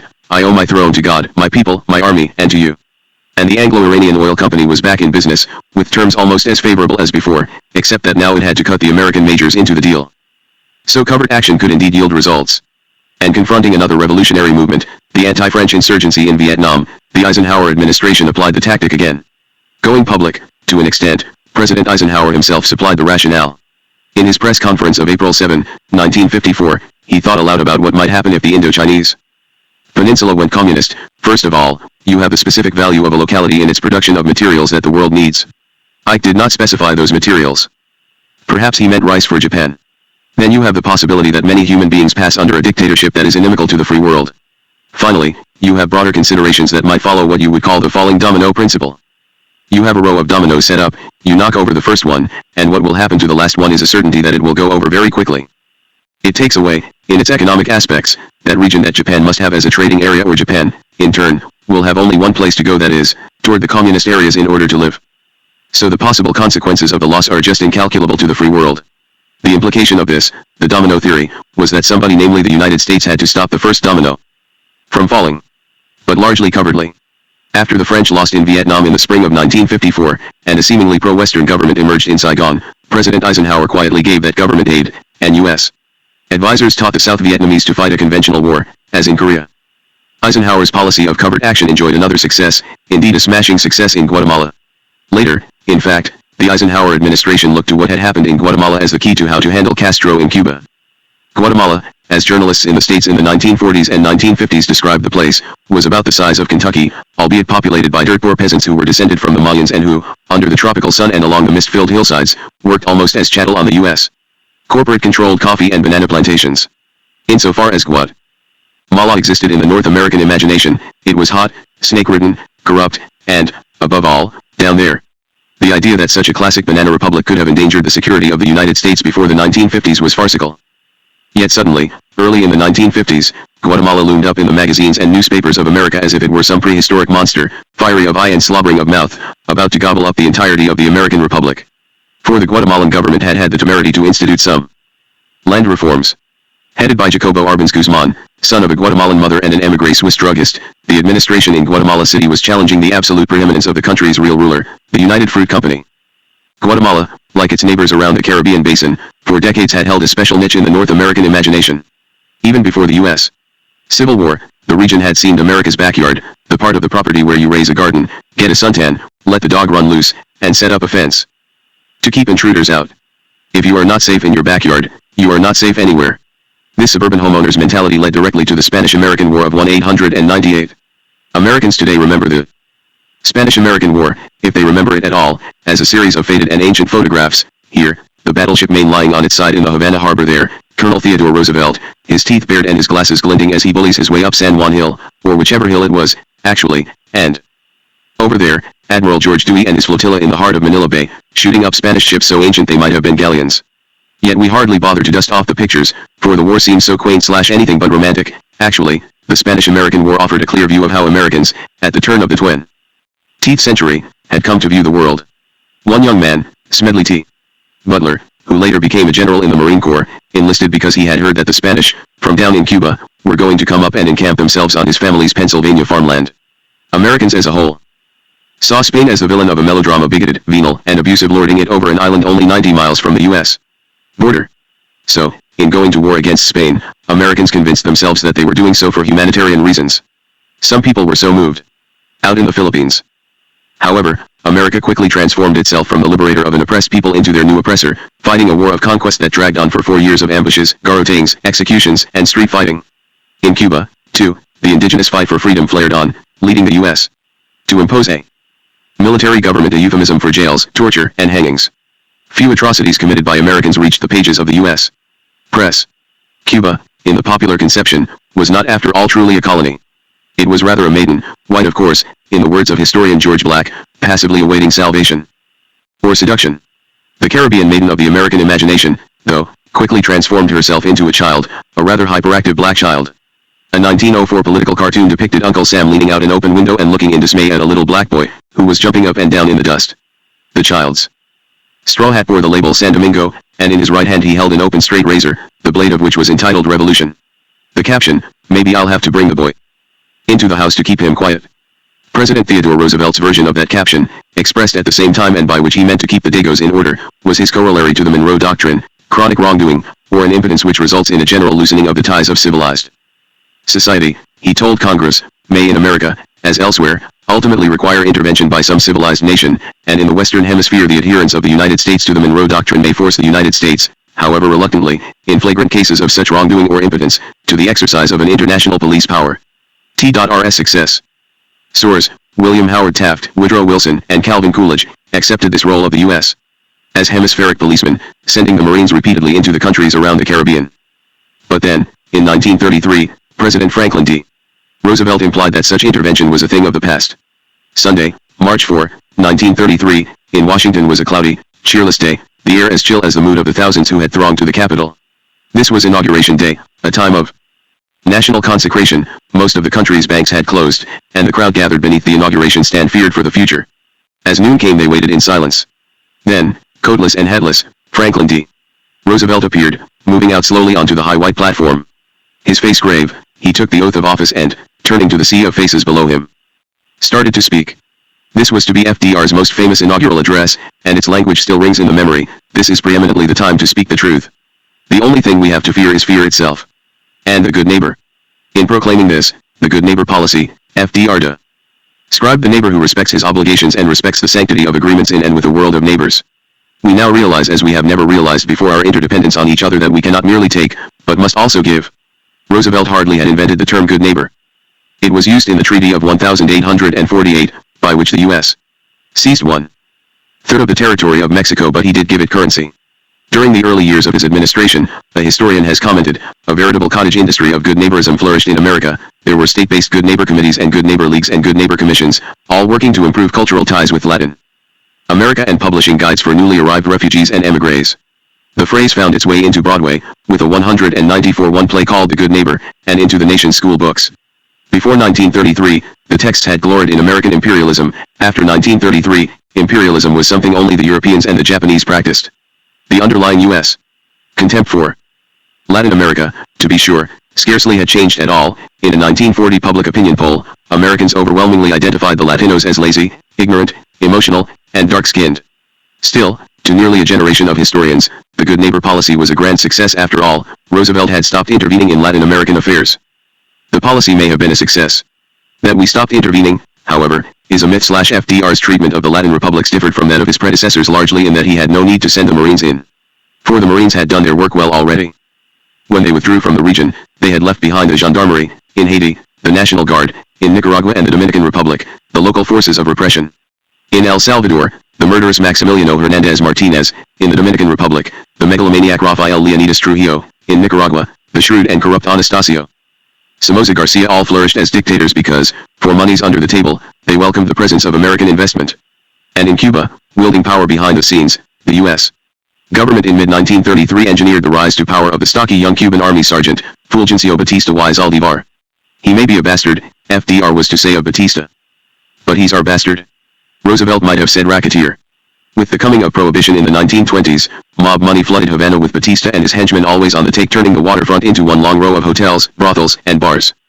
Don't try to consume all the alcohol in the first few days. The English-language Times of Cuba cautioned tourists. Remember that Cuban distilleries work night and day.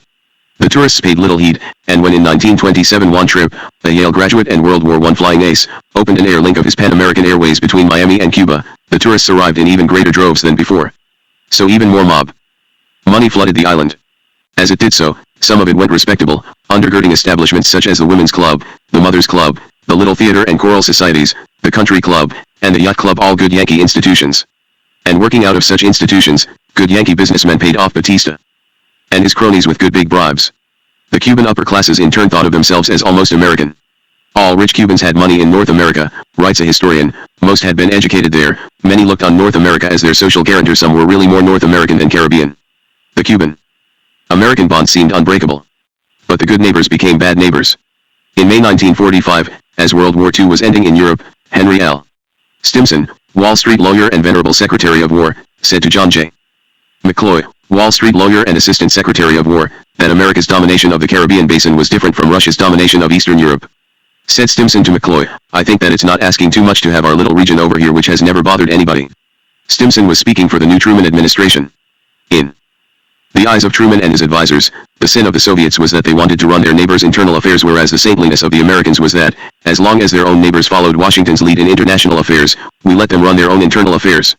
In practice, to be sure, letting the countries around the Caribbean run their own affairs meant allowing right-wing dictatorships, winked at by Washington. In effect, the good neighbor policy now meant the U.S. financing of tyranny. Precisely because it did finance tyranny, however, the U.S. early in the Eisenhower era found itself in a remarkably Soviet-like position, running a neighbor's internal affairs. Jorge Ubico, the dictator of Guatemala in the 1930s and early 1940s, had practically inherited the place, as his godfather, a great land baron, had developed much of the country's coffee industry. Ubico himself seemed a bit of a clown. After a riding accident left him impotent, he surrounded himself with busts of Napoleon and, at parade ground reviews, tried to jut his jaw out like Mussolini's. But he knew where his bread was buttered. In return for bribes and support, he let the United Fruit Company, Boston-based, and with investments all around the Caribbean, hold title to 112 railroad miles, tracks that linked United Fruit-run plantations in the interior to United Fruit-run docks and warehouses by the sea. By both seas, in fact, For his palm well-greased Ubico gave United Fruit exclusive rights to a Pacific as well as a Caribbean port.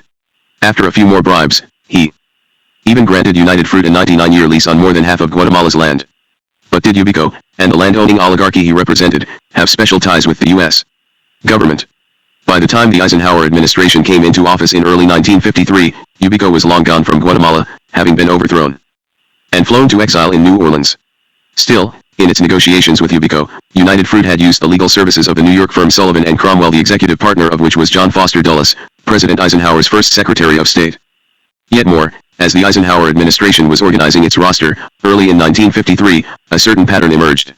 Allen Dulles, John Foster's brother and new CIA director, also had been a Sullivan and Cromwell partner.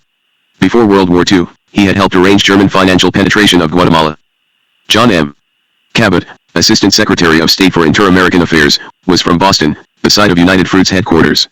He had been the company's major stockholder. Sinclair Weeks, Secretary of Commerce, had been the director of United Fruit's Registrar Bank. Robert Cutler, Special Assistant to the President for National Security Affairs, had been board chairman of Old Colony Trust, the company's transfer bank, as well as board chairman of United Fruit itself. John J. McCloy, lawyer, World Bank president, and friend of Eisenhower, had sat on the United Fruit board of directors. Robert Hill, U.S. Ambassador to Costa Rica, had been a board member of United Fruit. Whitney H. Shepherdson, an official of the Council on Foreign Relations, had been a director of International Railways of Central America, a subsidiary of United Fruit. Some of these officials had forsworn their interests in United Fruit. The import of the Ubico United Fruit Washington network, nevertheless, was that the Eisenhower administration looked askance at the idea of any change at all in the Guatemalan status quo. And the Guatemalan status quo had changed. During the time of the Truman administration, a cluster of reformists from Guatemala's military had seized power, then held elections. The eventual victor was Jacobo Arbenz, son of an émigré Swiss druggist, who, by the early 1950s, was instituting a modest program of land reform. And land reform meant expropriation of some of the holdings of the United Fruit Company. La Frontera, as the Guatemalans called the firm, reacted with vigor. Edward L. Bernays, a United Fruit public relations wizard, launched a press campaign intended to pressure Washington into toppling Arbenz. Washington did not need much pressuring, but, still, Bernays had no intention of letting events take care of themselves. He struck up a relationship with Arthur Hayes Sulzberger, publisher of the New York Times. Sulzberger sent a reporter to Guatemala. La Frontera and the State Department showed the reporter just what they wanted him to see. The reporter did his job.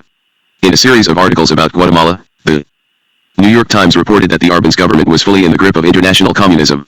Bernays, in 1953, also persuaded Henry Luce to run a photo spread in Life on Guatemala's red land reform. Life even carried a picture of barefooted peasants drinking champagne. The Russians, obviously, were coming. As I anticipated, Bernays said later, U.S. public interest in the Caribbean skyrocketed. With Senator Joe McCarthy already stirring up Americans with his anti-red rantings, people were looking southward, into America's backyard, and they were lusting for action. In 1954, a reporter visited the 7th floor State Department office of John Foster Dulles. He found the secretary purring like a giant cat at the thought of what was to come. Plenty was to come. In March 1954, the National Security Council authorized the Eisenhower administration to A. create and exploit troublesome problems for international communism, and retard the growth of the military and economic potential of the Soviet bloc. B. discredit the prestige and ideology of international communism, and reduce the strength of its parties and other elements. C. counter any threat of a party or individual directly or indirectly responsive to communist control, emphasis added to achieve dominant power in a free world country. D. reduce international communist control over any areas of the world. E. strengthen the orientation toward the United States of the peoples and nations of the free world. F. develop underground resistance and facilitate covert and guerrilla operations and ensure availability of those forces in the event of war. U.S. government responsibility for such operations was not to be evident, and if uncovered the United States government can plausibly disclaim any responsibility for them. Specifically, such operations shall include propaganda, political action, economic warfare, preventive direct action, including sabotage, anti-sabotage demolition, escape and evasion and evacuation measures, subversion against hostile states or groups including assistance to underground resistance movements, guerrilla and refugee liberation groups, support of indigenous and anti-communist elements, deception plans and operations. Worldwide, costly, and above all secret, this plan, coded as NSC 5412, sanctioned threats, bribes, murders, indeed just about all measures short of nuclear war, and it ended, in the words of one historian, all pretensions about the territorial integrity, national sovereignty, and international law. It provided the rationale for action against the Arbenz government in Guatemala. Operation Success, code name for the plan to overthrow Arbenz, was proceeding in secrecy. Secrecy was Eisenhower's way. Despite his bumbling, grandfatherly mien, He was a sharp politician, wanting always to be able to proclaim successes and to disown failures. Hence his taste for covert action. If Arbenz fell, Ike could take credit. If Arbenz remained, someone other. Then Ike would be at fault. But Ike did not intend to have Arbenz remain in power. For at some point in the summer or early autumn of 1953, Eisenhower's clandestine chain of command Ike to the Dulles brothers, Allen Dulles down through the CIA bureaucracy, CIA headquarters to the station chief in Mexico, E. Howard Hunt, later of Watergate infamy, received marching orders. The first step was to find a new ambassador for Guatemala, someone who could coordinate the impending intervention from within the embassy. This someone should be loyal, ruthless, and, in case the coup miscarried, a Democrat. A name surfaced, a good old boy from South Carolina and ambassador to Greece, Johnny Perevoy. Perevoy was anything but a standard ambassador. He had attended West Point, 1926 to 1928, but had dropped out. He had studied business at American University in Washington and taken the Foreign Service examination, but had flunked. After the war, he had gone to law school at George Washington University, working daytime as an elevator boy in the Capitol, but had ended up taking a job as a clerk in the State Department. There, however, he had found his niche, serving in effect as a spy for Secretary of State Dean Acheson and ferreting out incriminating gossip about accused spy Alger Hiss Acheson had promoted Perevoy to the position of Assistant Secretary in charge of administration. Able now to do favors for people, Perevoy had developed a network of right-wing allies, and on the basis of such contacts had wangled an appointment as ambassador to Greece. In that capacity his major distinction had been his flamboyant attire and his love of racing about Athens in a British sports car. In October 1953, Eisenhower made him our man in Guatemala City. Operation Success was now underway. Success was an ambitious scheme, using implements of economic warfare to destabilize, a term later applied to Castro's Cuba and Allende's Chile, Arbenz Guatemala. Washington cut off foreign aid to the country, blocked loans from the Export-Import and World Banks, and, in 1954, started searching and seizing merchant ships bound for Guatemalan ports. With the White House hoping to plunge Guatemala into financial chaos, CIA agents in Guatemala City approached high-ranking officers of the army, proffering bribes if they would betray Arbenz. In the United States most of this was kept quiet. In Guatemala, however, it was an open secret. So certain was President Arbenz that the U.S. was arranging a coup that in the spring of 1954 he panicked, sending an appeal for help to the Kremlin. Moscow was delighted to assist. Moving fast, the Soviet government ordered the shipment of 2,000 tons of materiel, rifles, bullets, and small cannon, from the Skoda factory near Prague to the Polish port of Stettin on the Baltic. Loaded aboard the Alfem, a Swedish freighter supposedly heading for Africa, the crates bearing the weapons were listed in the ship's manifest as optical supplies. The CIA, however, learned otherwise. Slipping aboard the ship while it was still in Stettin, an agent spotted the arms, and sent to Washington a microdot containing the words, my God, why hast thou forsaken me?" Decoded, the message meant that the Alfem was transporting military supplies. When the ship reached Guatemala, Ambassador Perevoy was waiting for it on the pier.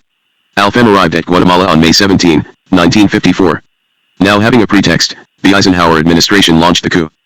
There's no school this afternoon because there is going to be a revolution at 5 o'clock. The date was June 17, 1954, and Danny Perevoy, son of the ambassador, had rushed to the residence to tell his mother, Betty Jane, the news. She was surprised, for the ambassador had told her no details, but she was delighted, for her husband now had reached the peak of his career. The only thing was, what took place was not much of a revolution. Sponsored by the CIA, Carlos Enrique Castillo Armas, a fugitive Guatemalan colonel of Mayan descent, led a ragtag band of about 150 men to the Church of the Black Christ, 6 miles inside Honduras. There he waited. That was it. That was the Guatemalan part of the revolution.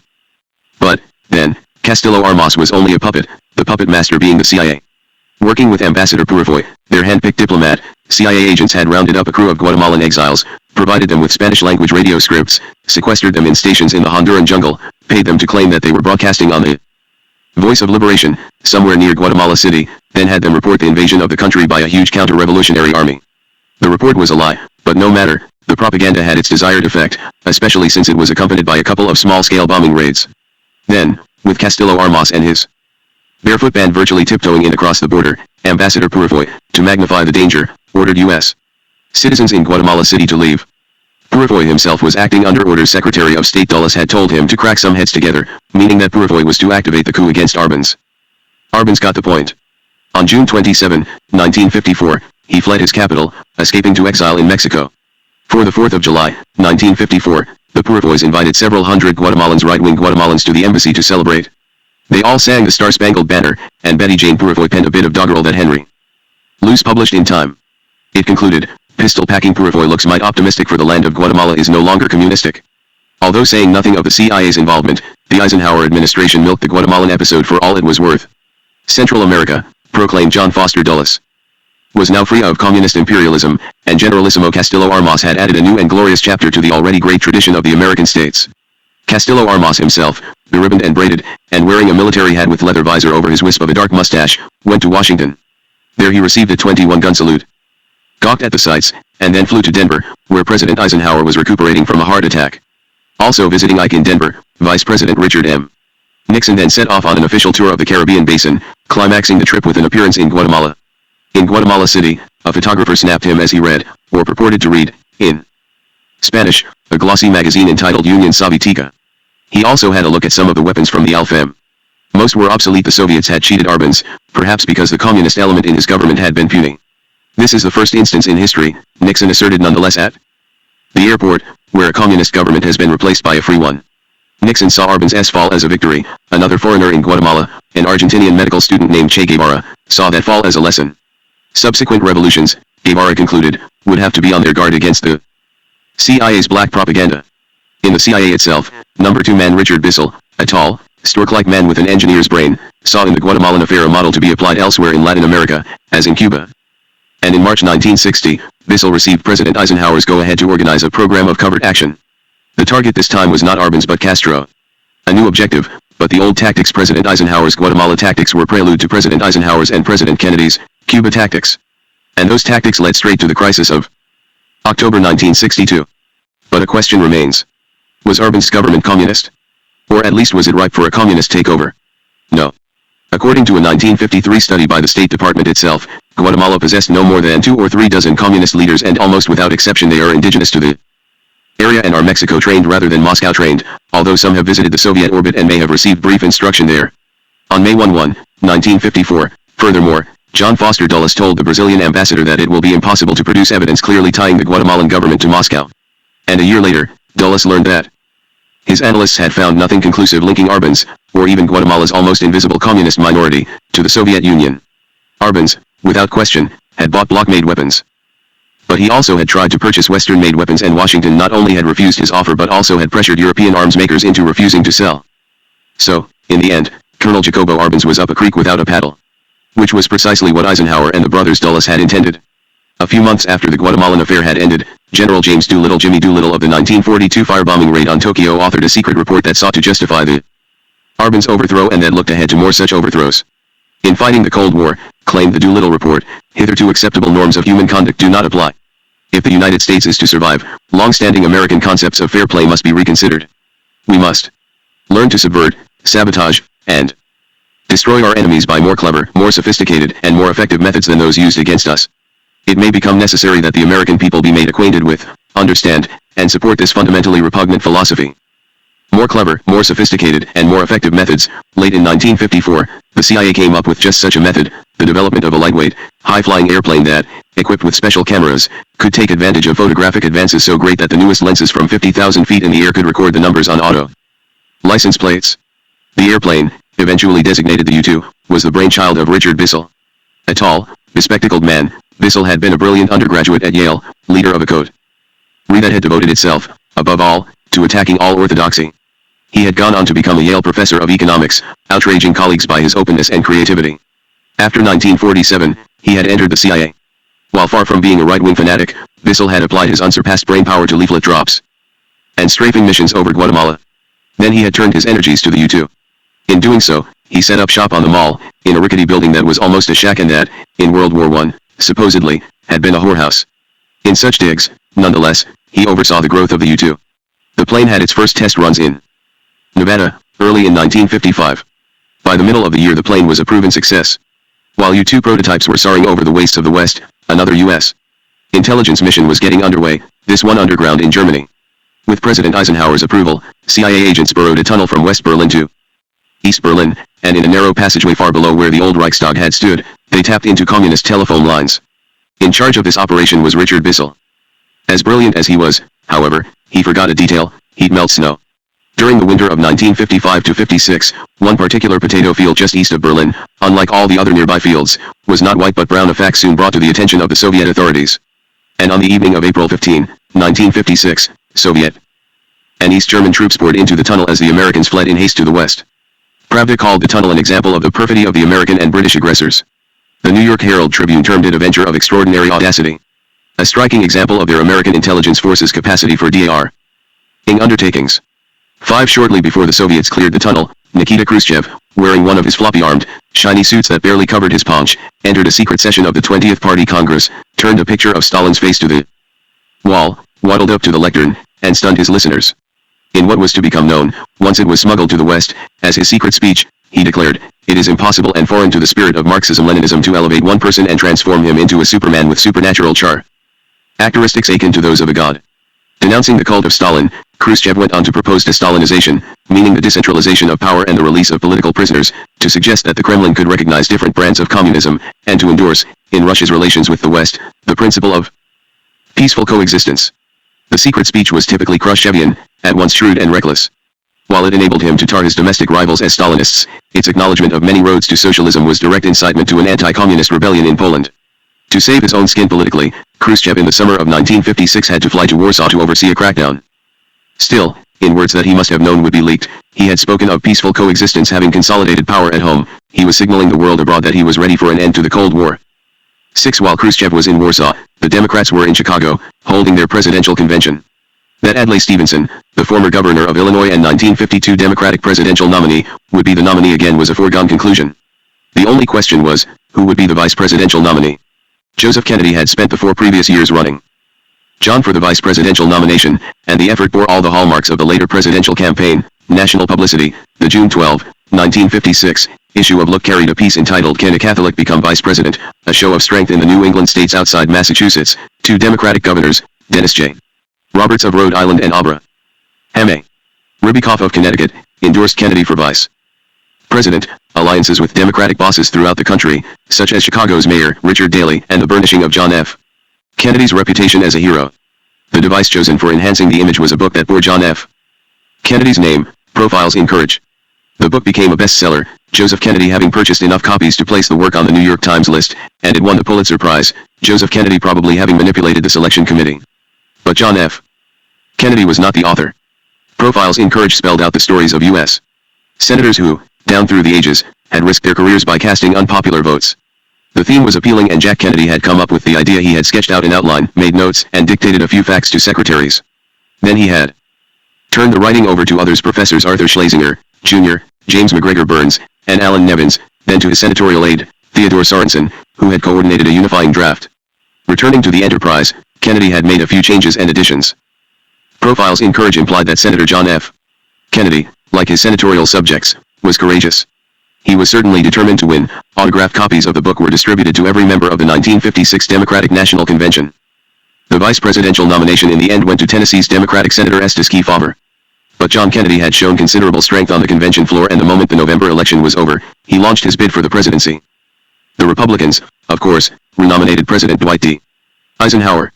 One campaign banner read, "If you don't like peace, prosperity, and progress, vote Stevenson." 7. As if to commemorate the holiday, a U-2 spy plane on July 4, 1956, flew over Moscow. The pictures it took are still state secrets. Had the aircraft passed over Spiso House, the residence of the American ambassador, however, it could have recorded on film the mansion, the garden, a cluster of Americans eating hot dogs from a grill, the ambassador, Charles Bolin, and the ambassador's special guest, the bald, wide-bellied figure of Nikita Khrushchev. By his portly presence, Khrushchev sought to embody the spirit of peaceful coexistence. He praised MRS Bolin on the corn she was raising, bantered with some journalists, exchanged quips with an American professor, then drank a toast to the health of President Eisenhower. Bolin knew, at the time, of the U-2 project. Khrushchev soon found out. The U-2s were spying on more places than just the Soviet Union. In his diary entry for October 15, 1956, President Eisenhower noted, "Our high-flying reconnaissance planes have shown that Israel has obtained some 60 of the French Mystère pursuit planes, where there had been reported the transfer of only 24. Through the U-2 photographs, the Eisenhower administration realized that, in October 1956, something was afoot in the Middle East. And indeed it was, in retaliation against Egypt's seizure of the Suez Canal and apparent mobilization against Israel. Britain, France, and Israel secretly planned an armed attack up the Nile. Hardly had the attack begun, however, than through the ineptitude of Britain's Prime Minister Anthony Eden, who quailed before the thought of bloodshed, it faltered. Then it collapsed altogether. Khrushchev threatened that if the British and French failed to leave Egypt, he would bust their countries with Soviet missiles. U.S. Officials similarly vowed to ruin the pound and shut off oil to Great Britain, and President Eisenhower, in a furious phone call to London, reduced Eden to tears. The Suez fiasco soon came to an end. November 6, 1956, was election day. The Eisenhowers helicoptered to their Gettysburg farm to vote, then returned to the White House in the late morning. At noontime Ike saw the latest U-2 reports. He had feared a Soviet move into the Middle East, but the photos showed that Syrian airfields were devoid of Russian planes. So he relaxed, sure of peace and sure of victory over Stevenson. That evening, Eisenhower visited his campaign headquarters in the Sheraton Park Hotel, eager to hear Adlai Stevenson concede. "What in the name of God is that monkey waiting for?" Eisenhower exclaimed, polishing his prose. Eisenhower had reason for arrogance, for he had just manhandled Stevenson at home and Eden abroad. His contempt for Eden ran especially deep. The Suez invasion, he exploded at one point, was the damnedest business I ever saw supposedly intelligent governments getting themselves into. But Eisenhower's greatest cause for pique was that the Israelis, the French, and the British had failed to seek his approval, indeed had tried until the last possible moments to keep the Suez mission a secret. And one did not get away with trying to keep secrets from the U.S. government. In case the Western powers had any doubt, the United States now made the rules and had its U-2s up there on the lookout for any violations. 8 or so it seemed. But late in 1956, 2 episodes showed that America's power had limits. As the Suez invasion was getting underway, a revolt, encouraged by the Voice of America and Radio Free Europe, paid for by the CIA, erupted in Hungary only to be crushed by Soviet tanks. Short of all-out war, the United States had no way to extend aid. Poor fellows, President Eisenhower lamented to a journalist who had mentioned the Hungarians. "I think about them all the time. I wish there were some way of helping them. There wasn't." Then, on the night of November 24 to 25, 1956, 80-some Cuban revolutionaries boarded a little ship called the Granma and, from the Mexican port of Tuxpan, set out in the darkness for Cuba. Their leaders were a young Argentinian medic named Che Guevara and a flamboyant Cuban Fidel Castro, son of one Angel Castro. Angel Castro, a native of Galicia, had signed up for a hitch in the Spanish army, and had ended up fighting against the Americans in the War of 1898. After Spain's defeat, he had stayed on in Cuba, and since he was a strong, well-built young man, he had taken a job as a laborer with the United Fruit Company. He hated the gringos, apparently, but he kept his mouth shut and saved enough money to buy land near Santiago on the southern coast. Near his farm the United Fruit Company had maintained one of its compounds, with a private police force and, for the benefit of American employees alone, a polo club. The Yankee presence may have been a goad. Castro had prospered so much that, by the early 1950s, his sugar fields had employed more than 500 men, and he had been able to send his son to law school. Fidel Castro headed off for the law faculty at the University of Havana, careening along the highway in an automobile presented to him by his father. According to Juana, his sister, he was an unfocused young man, but ambitious nonetheless, determined at all costs to make a name for himself. Soon after enrollment he garnered attention by riding a bicycle headlong into one of the university's brick walls. He was not much of a student. By his own admission, he never went to lectures, never opened a book except just before examinations. No matter, as a student orator he was brilliant, and as a hoodlum for he was part of the big car and submachine gun gangsterismo that was the bane of respectable Cubans. He had a pronounced talent for revolutionary speechifying. Rising fast in Havana's underworld, he was dedicating himself to the overthrow of Batista. By 1953, the year Dwight Eisenhower became president, Fidel Castro had emerged as leader of a group of about 150 young Cubans, diverse in their background, a few students but mostly farmers, clerks, laborers, waiters, yet united in their love of revolutionary danger.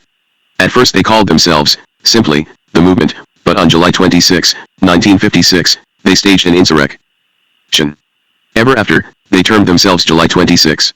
Conspiring in their rooms in Havana, the group planned to travel eastward, some by train and some by car, to Orient Province. There, on July 26, which was Carnival, a day when defending troops were likely to be drunk, they would seize the Moncada barracks at Santiago. A few of the group, frightened, deserted. But the rest forged ahead. At 5:30 a.m., July 26, 1953, a column of cars, Chevrolets, and Fords, with one Chrysler, pulled up to the barracks gate. The occupants of the lead car, disguised as sergeants, demanded admission. Fidel Castro was driving the second car. Just what happened next has never been clear, although some of the cars at least did penetrate the base. But whatever the details, the attackers soon found themselves trapped by their cars, facing hostile fire from several directions, and then they were captured. Put on trial, Fidel Castro, the ringleader, received a prison sentence of 15 years. During the trial, however, on October 16, 1953, the Batista government allowed Castro to speak in his own defense. The speech made him a martyr. Once upon a time, there was a Cuban republic, Castro may have said. We have no trial transcript, but he claimed that a pamphlet he wrote later, History Will Absolve Me, was based on the speech. It had its constitution, its laws, its civil rights, a president, a Congress, and law courts. Everyone could assemble, associate, speak, and write with complete freedom. Cuba never had been such a republic. By romanticizing the past, nonetheless, Castro created a contrast between that past and what he called the present monstrum horrendum. A man named Batista. Batista, in Castro's portrayal, has not even human entrails. Has, furthermore, never been sincere, loyal, honest, or chivalrous for a single moment of his public life. Only one man in all these centuries has stained with blood two separate periods of our historic existence and has dug his claws into the flesh of two generations of Cubans. That grip, those claws are familiar, those jaws, those death-dealing scythes, those boots.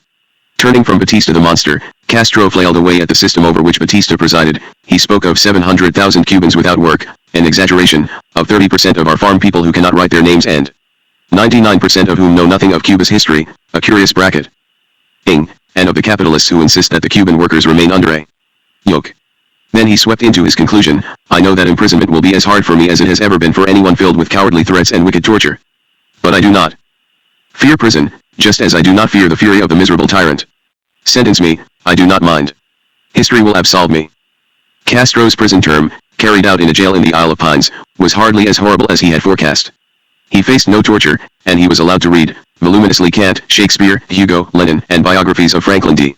Roosevelt.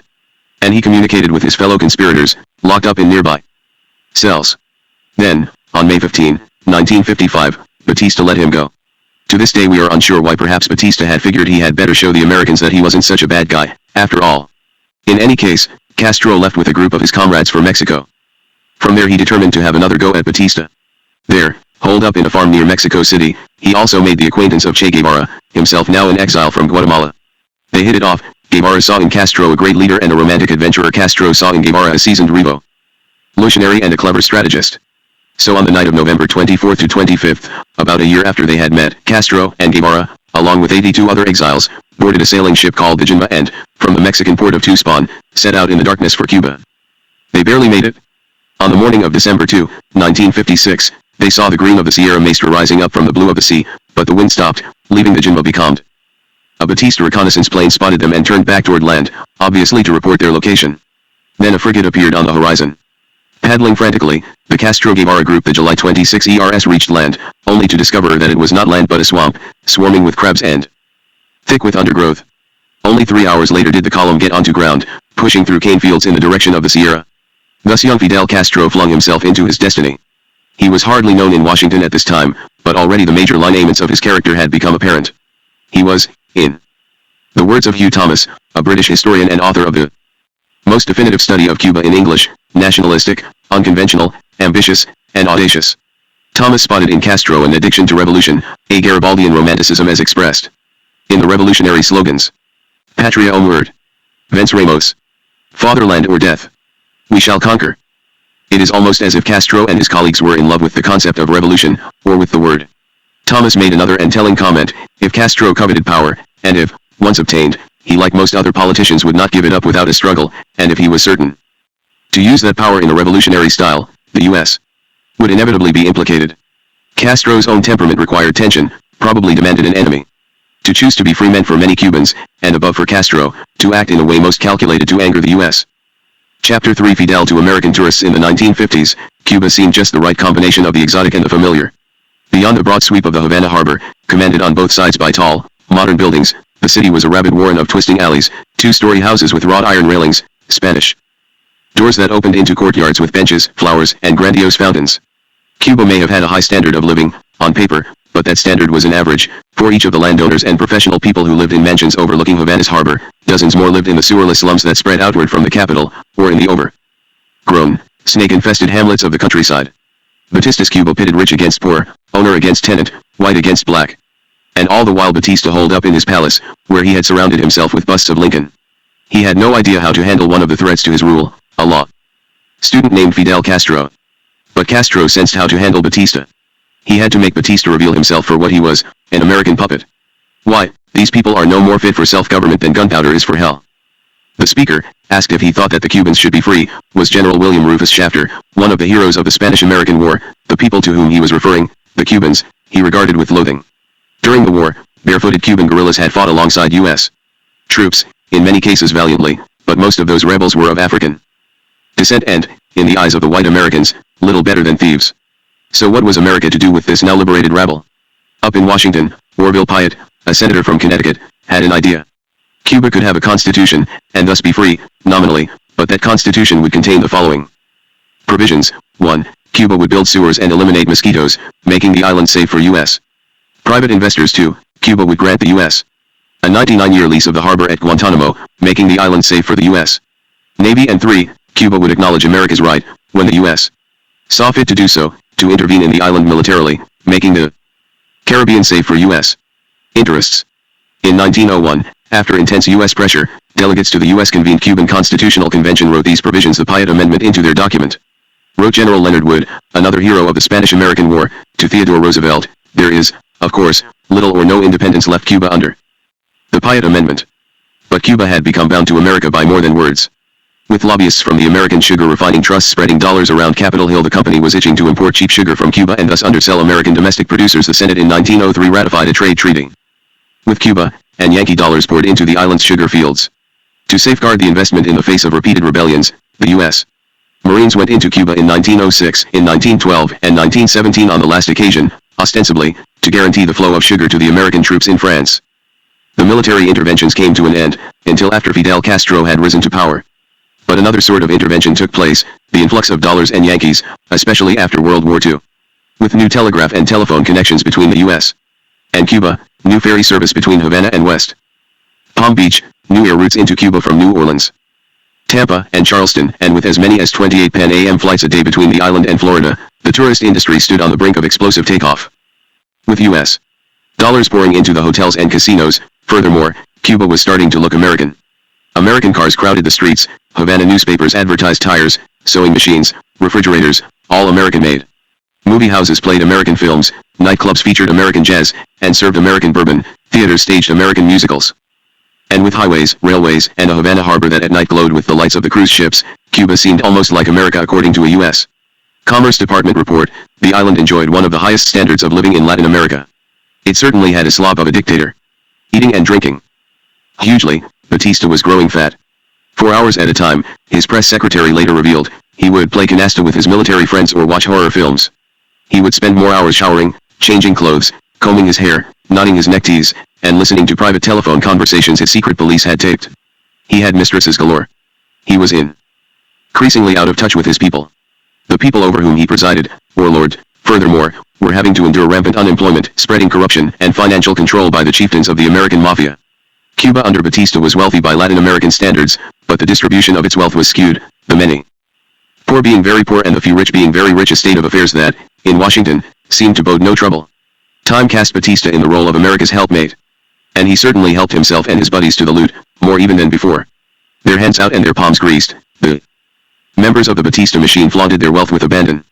Robert Alden, a New York Times correspondent, paid a Christmas visit to one of the favored casinos. The women, he wrote, wore chinchilla capes and sported diamonds as big as robin's eggs. Thousands of dollars changed hands at each throw of the dice. Then the elite would drive off in their Cadillacs and Lincoln convertibles, racing through the streets as if to run down the less fortunate.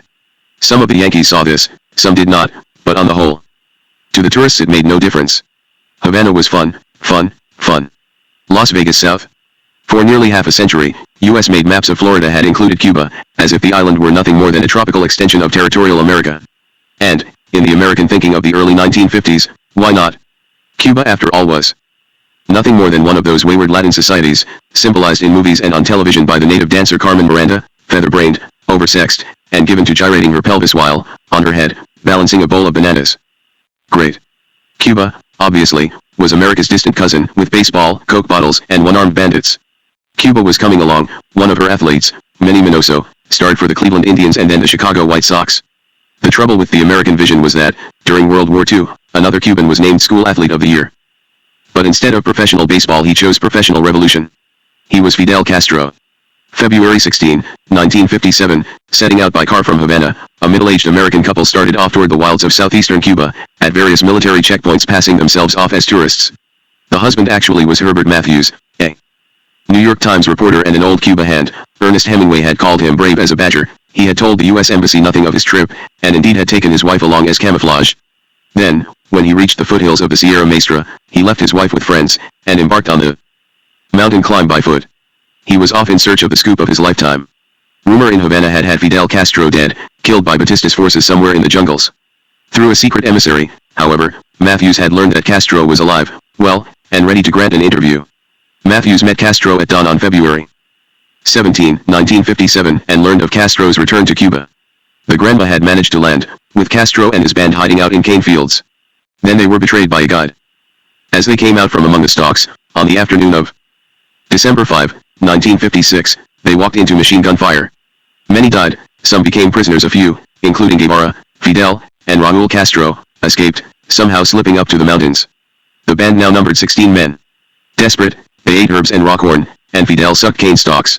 Occasionally peasants gave them meals. On Christmas Eve they arrived at the base of the Sierra Maestra, Cuba's traditional last refuge for fugitives and criminals.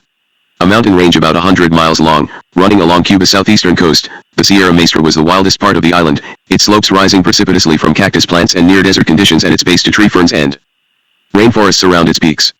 There, close to the highest point, the Pico Turquino or the Blue Mountain, the remnants of the July 26 ERS set up camp. The Guatemalan Revolution had failed, in part, because the U.S. public heard only one side of the story, that of the United Fruit Company. Guevara had learned that lesson well. The survival of a revolution, he had concluded, depended on winning the early sympathies of the American public. That public, later on, might become disenchanted, but by then the revolution could be in place. Hence, through underground channels, the invitation to Herbert Matthews to come to the Sierra.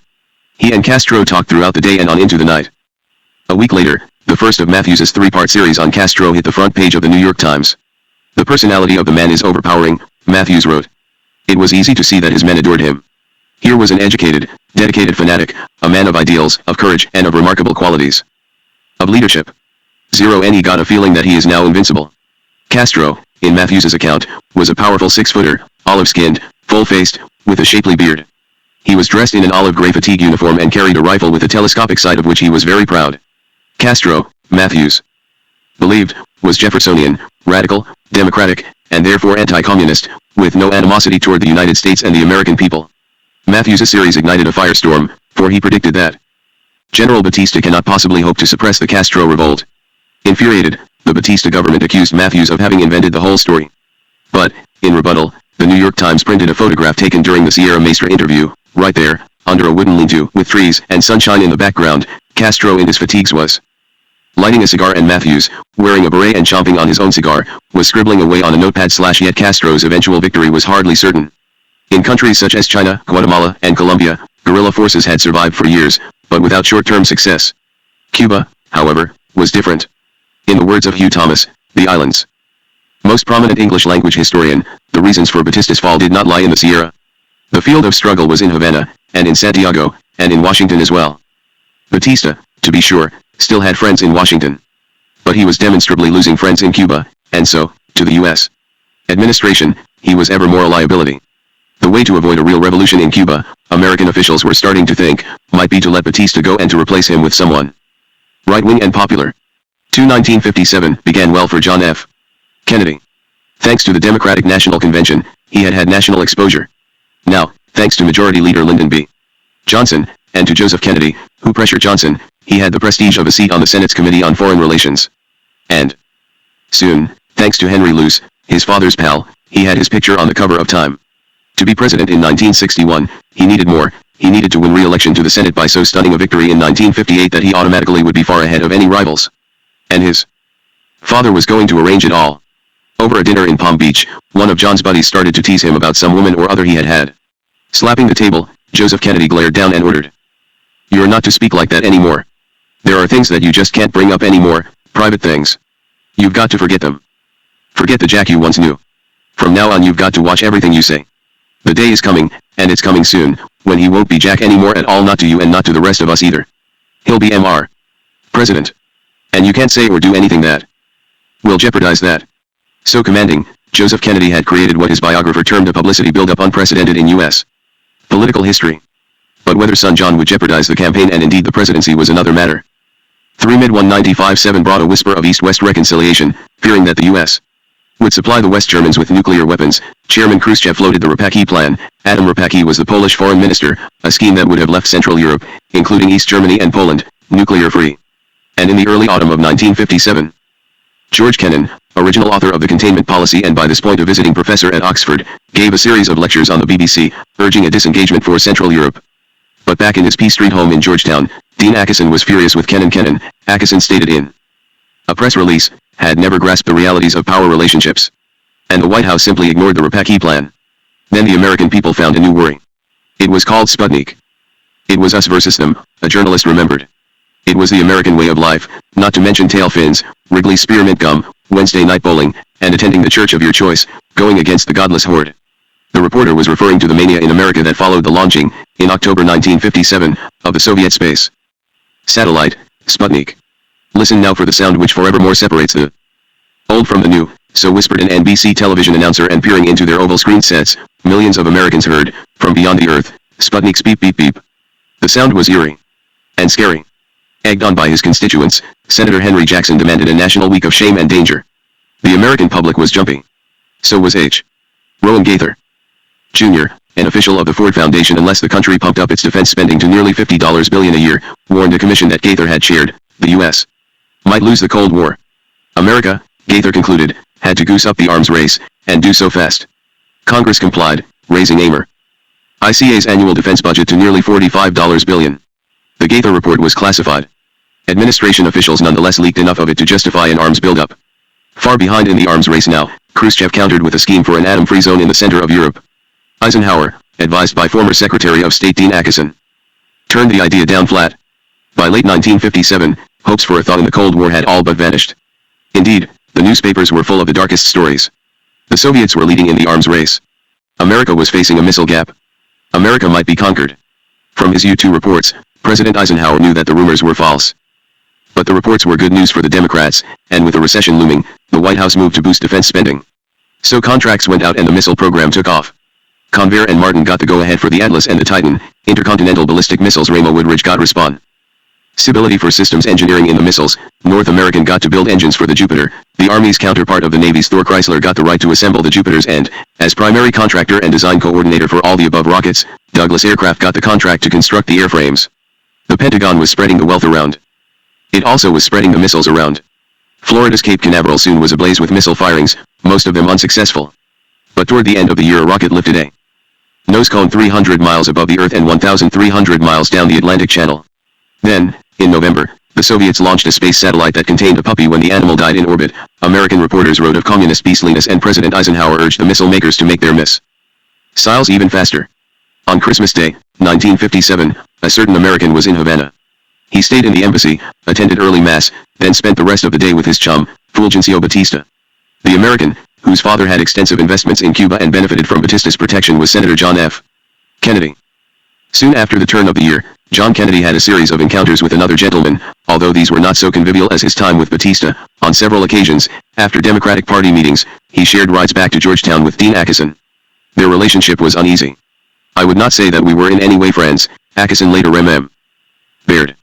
We were acquaintances. Acheson distrusted Kennedy, or, more exactly, Kennedy's father, whom the former Secretary of State dismissed as a social climbing bootlegger. The younger Kennedy, in Acheson's judgment, was little more than a spoiled brat for whom the father had purchased a seat in Congress. Kennedy in turn was stiff with Acheson, deferential, as if Acheson made him feel like a kid again. For although neither had declared for the presidency formally, the contest between John F. Kennedy and Richard M. Nixon was heating up already. Trying to prove his foreign policy credentials, Nixon in the spring of 1958 embarked on a goodwill tour to Latin America. The goodwill turned to ill will. Riding in a big, black, tail-finned Cadillac limousine in Caracas, Nixon found himself surrounded by a phalanx of hostile youths. Shortly before, a military junta had overthrown the dictator Marcos Porras Jimenez, known to his pals in the Eisenhower administration as P.J. Secretary of State John Foster Dulles had praised him for providing in Venezuela a climate which is attractive to foreign capital to come in, and when P.J., along with his hated chief of police, had to skip the country, the Eisenhower administration quickly granted them asylum. So the United States, in the eyes of many young Venezuelans, was a sponsor of torture and murder. As his procession crawled along a tree-lined avenue in Caracas, Nixon could see a horde of youths, wearing short-sleeved shirts and holding anti-U.S. banners, approaching from across a park. As they reached the street, they shouted, stoned the cars, smashed some of the windows, crunched fenders. Surrounding Nixon's own limousine, they rocked it, shook their fists at him. And some even tried to open the rear doors. Seated beside Nixon, a Secret Service agent drew his gun and said, "Let's get some of these sons of bitches." Nixon, however, restrained him, and the limousine somehow pulled free. Acknowledged one rueful journalist, a national defeat has been parlayed into a personal political triumph. Nixon's proving to the world that he was indeed tough. When Nixon returned to Washington, he recommended that the U.S. must do a more effective job of reaching the opinion makers of Latin America. We must develop an economic program for Latin America which is distinctively its own. Nixon reprinted the advice in his memoirs. Apparently he did not see the contradiction. By the time of Nixon's tour, Fidel Castro had been in Cuba Sierra for about a year. His guerrilla band had grown into a guerrilla army, possessing its own hospital, butcher shop, and cigar factory, and able to roam at will over about 2,000 square miles of southeastern Cuban countryside. The force could strike in the cities, too, where incidents of sabotage were multiplying just as Castro intended. Occasional incidents of sabotage lured Batista's police to commit counter-revolutionary atrocities, which did nothing to prevent further sabotage and only made the romance of guerrilla war ever more attractive to young men and women. Like an expert in judo, Castro was using Batista against himself, for while some thought of Batista as a thug, actually he was just poor at being a dictator. Batista simply had no way of countering Castro's interview with Herbert Matthews. The immediate effect of Matthews' reportage was that, in the United States of 1957 and 1958, Fidel Castro, in certain circles at least, became a folk hero, larger than life. One historian has written, Robin Hood to Batista's grotesque Sheriff of Nottingham. With the public momentarily enthralled, CBS sent a television crew into the Sierra to film a documentary, eventually entitled Cuba's Jungle Fighters. Staring straight into a camera lens, Castro declared undoubtedly for the benefit of American viewers that he was not a communist. He seemed to be telling the truth, and in March 1958, the Eisenhower administration slapped an arms embargo on Cuba. Since, through raids on police stations and military outposts, the July 26 ERS had been helping themselves to all the arms they could use, the embargo for all intents and purposes was aimed at Batista. And when, in mid-1958, Batista launched a major offensive against the July 26 ERS in their mountain redoubts, failed to dislodge them, and lost face, Washington seemed ready to see Batista depart. Or almost ready. On December 8, 1958, Arthur Gardner, U.S. Ambassador to Cuba, 1953-57, and an ardent Batista supporter, sent a message to Vice President Nixon, urging that the Miami matter be opened at once. Gardner wanted Nixon to explore ways to keep Castro out of power. Gardner may not have been speaking for Eisenhower, directly. But American business leaders in Havana, officials from Esso and United Fruit, passed word to Earl T. Smith, an investment broker and the newest U.S. ambassador, that Castro's movement was dominated by communists. Smith passed the word along to Washington. CIA officials closeted themselves with Miami-based William Pauly, a one-time airplane salesman who had helped the CIA set up its private airline and who was a buddy of Batista, and Pauly on December 9, 1958, flew to Havana, and offered Batista a new setup in Daytona Beach. Batista, Pauly, and his agency allies thought, was finished anyway, so if Batista would leave Cuba before it was too late, the U.S. could replace him with one Rivero Aguirre, a moderate lawyer, who might be able to patch together a government on national unity. Castro's movement would die a burning if Batista took the next plane out. But he only diddled, and with each passing day, Castro's popularity grew. Finally, at the very end of 1958, when all hope for an Aguirre ministry had faded, Batista collected his money, liquor, and mistresses, said goodbye to the Mafia and to Havana, and flew to Madrid. Ambassador Smith left, too. 5 As Smith left, Fidel Castro was launching his final push toward Havana, starting off from Santiago by the eastern end of the island. His forces met some slight resistance, for a few of the Batista soldiery had not yet had word that all was over. Many of them, however, joined with Castro's column. Castro himself, sometimes walking, sometimes riding a jeep, waved his hands and worked the crowds as if he were an American politician running for election.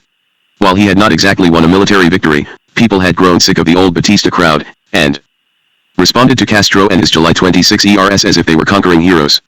And all along the towns and villages on the way to the capital, the people became aware that the barbudos, the bearded ones, despite their khakis and omnipresent guns, did not drink, did not loot, conducted themselves as if they were saints. No army had ever behaved like this in Havana. Once in Havana, on January 8, 1959, Castro's triumph seemed complete.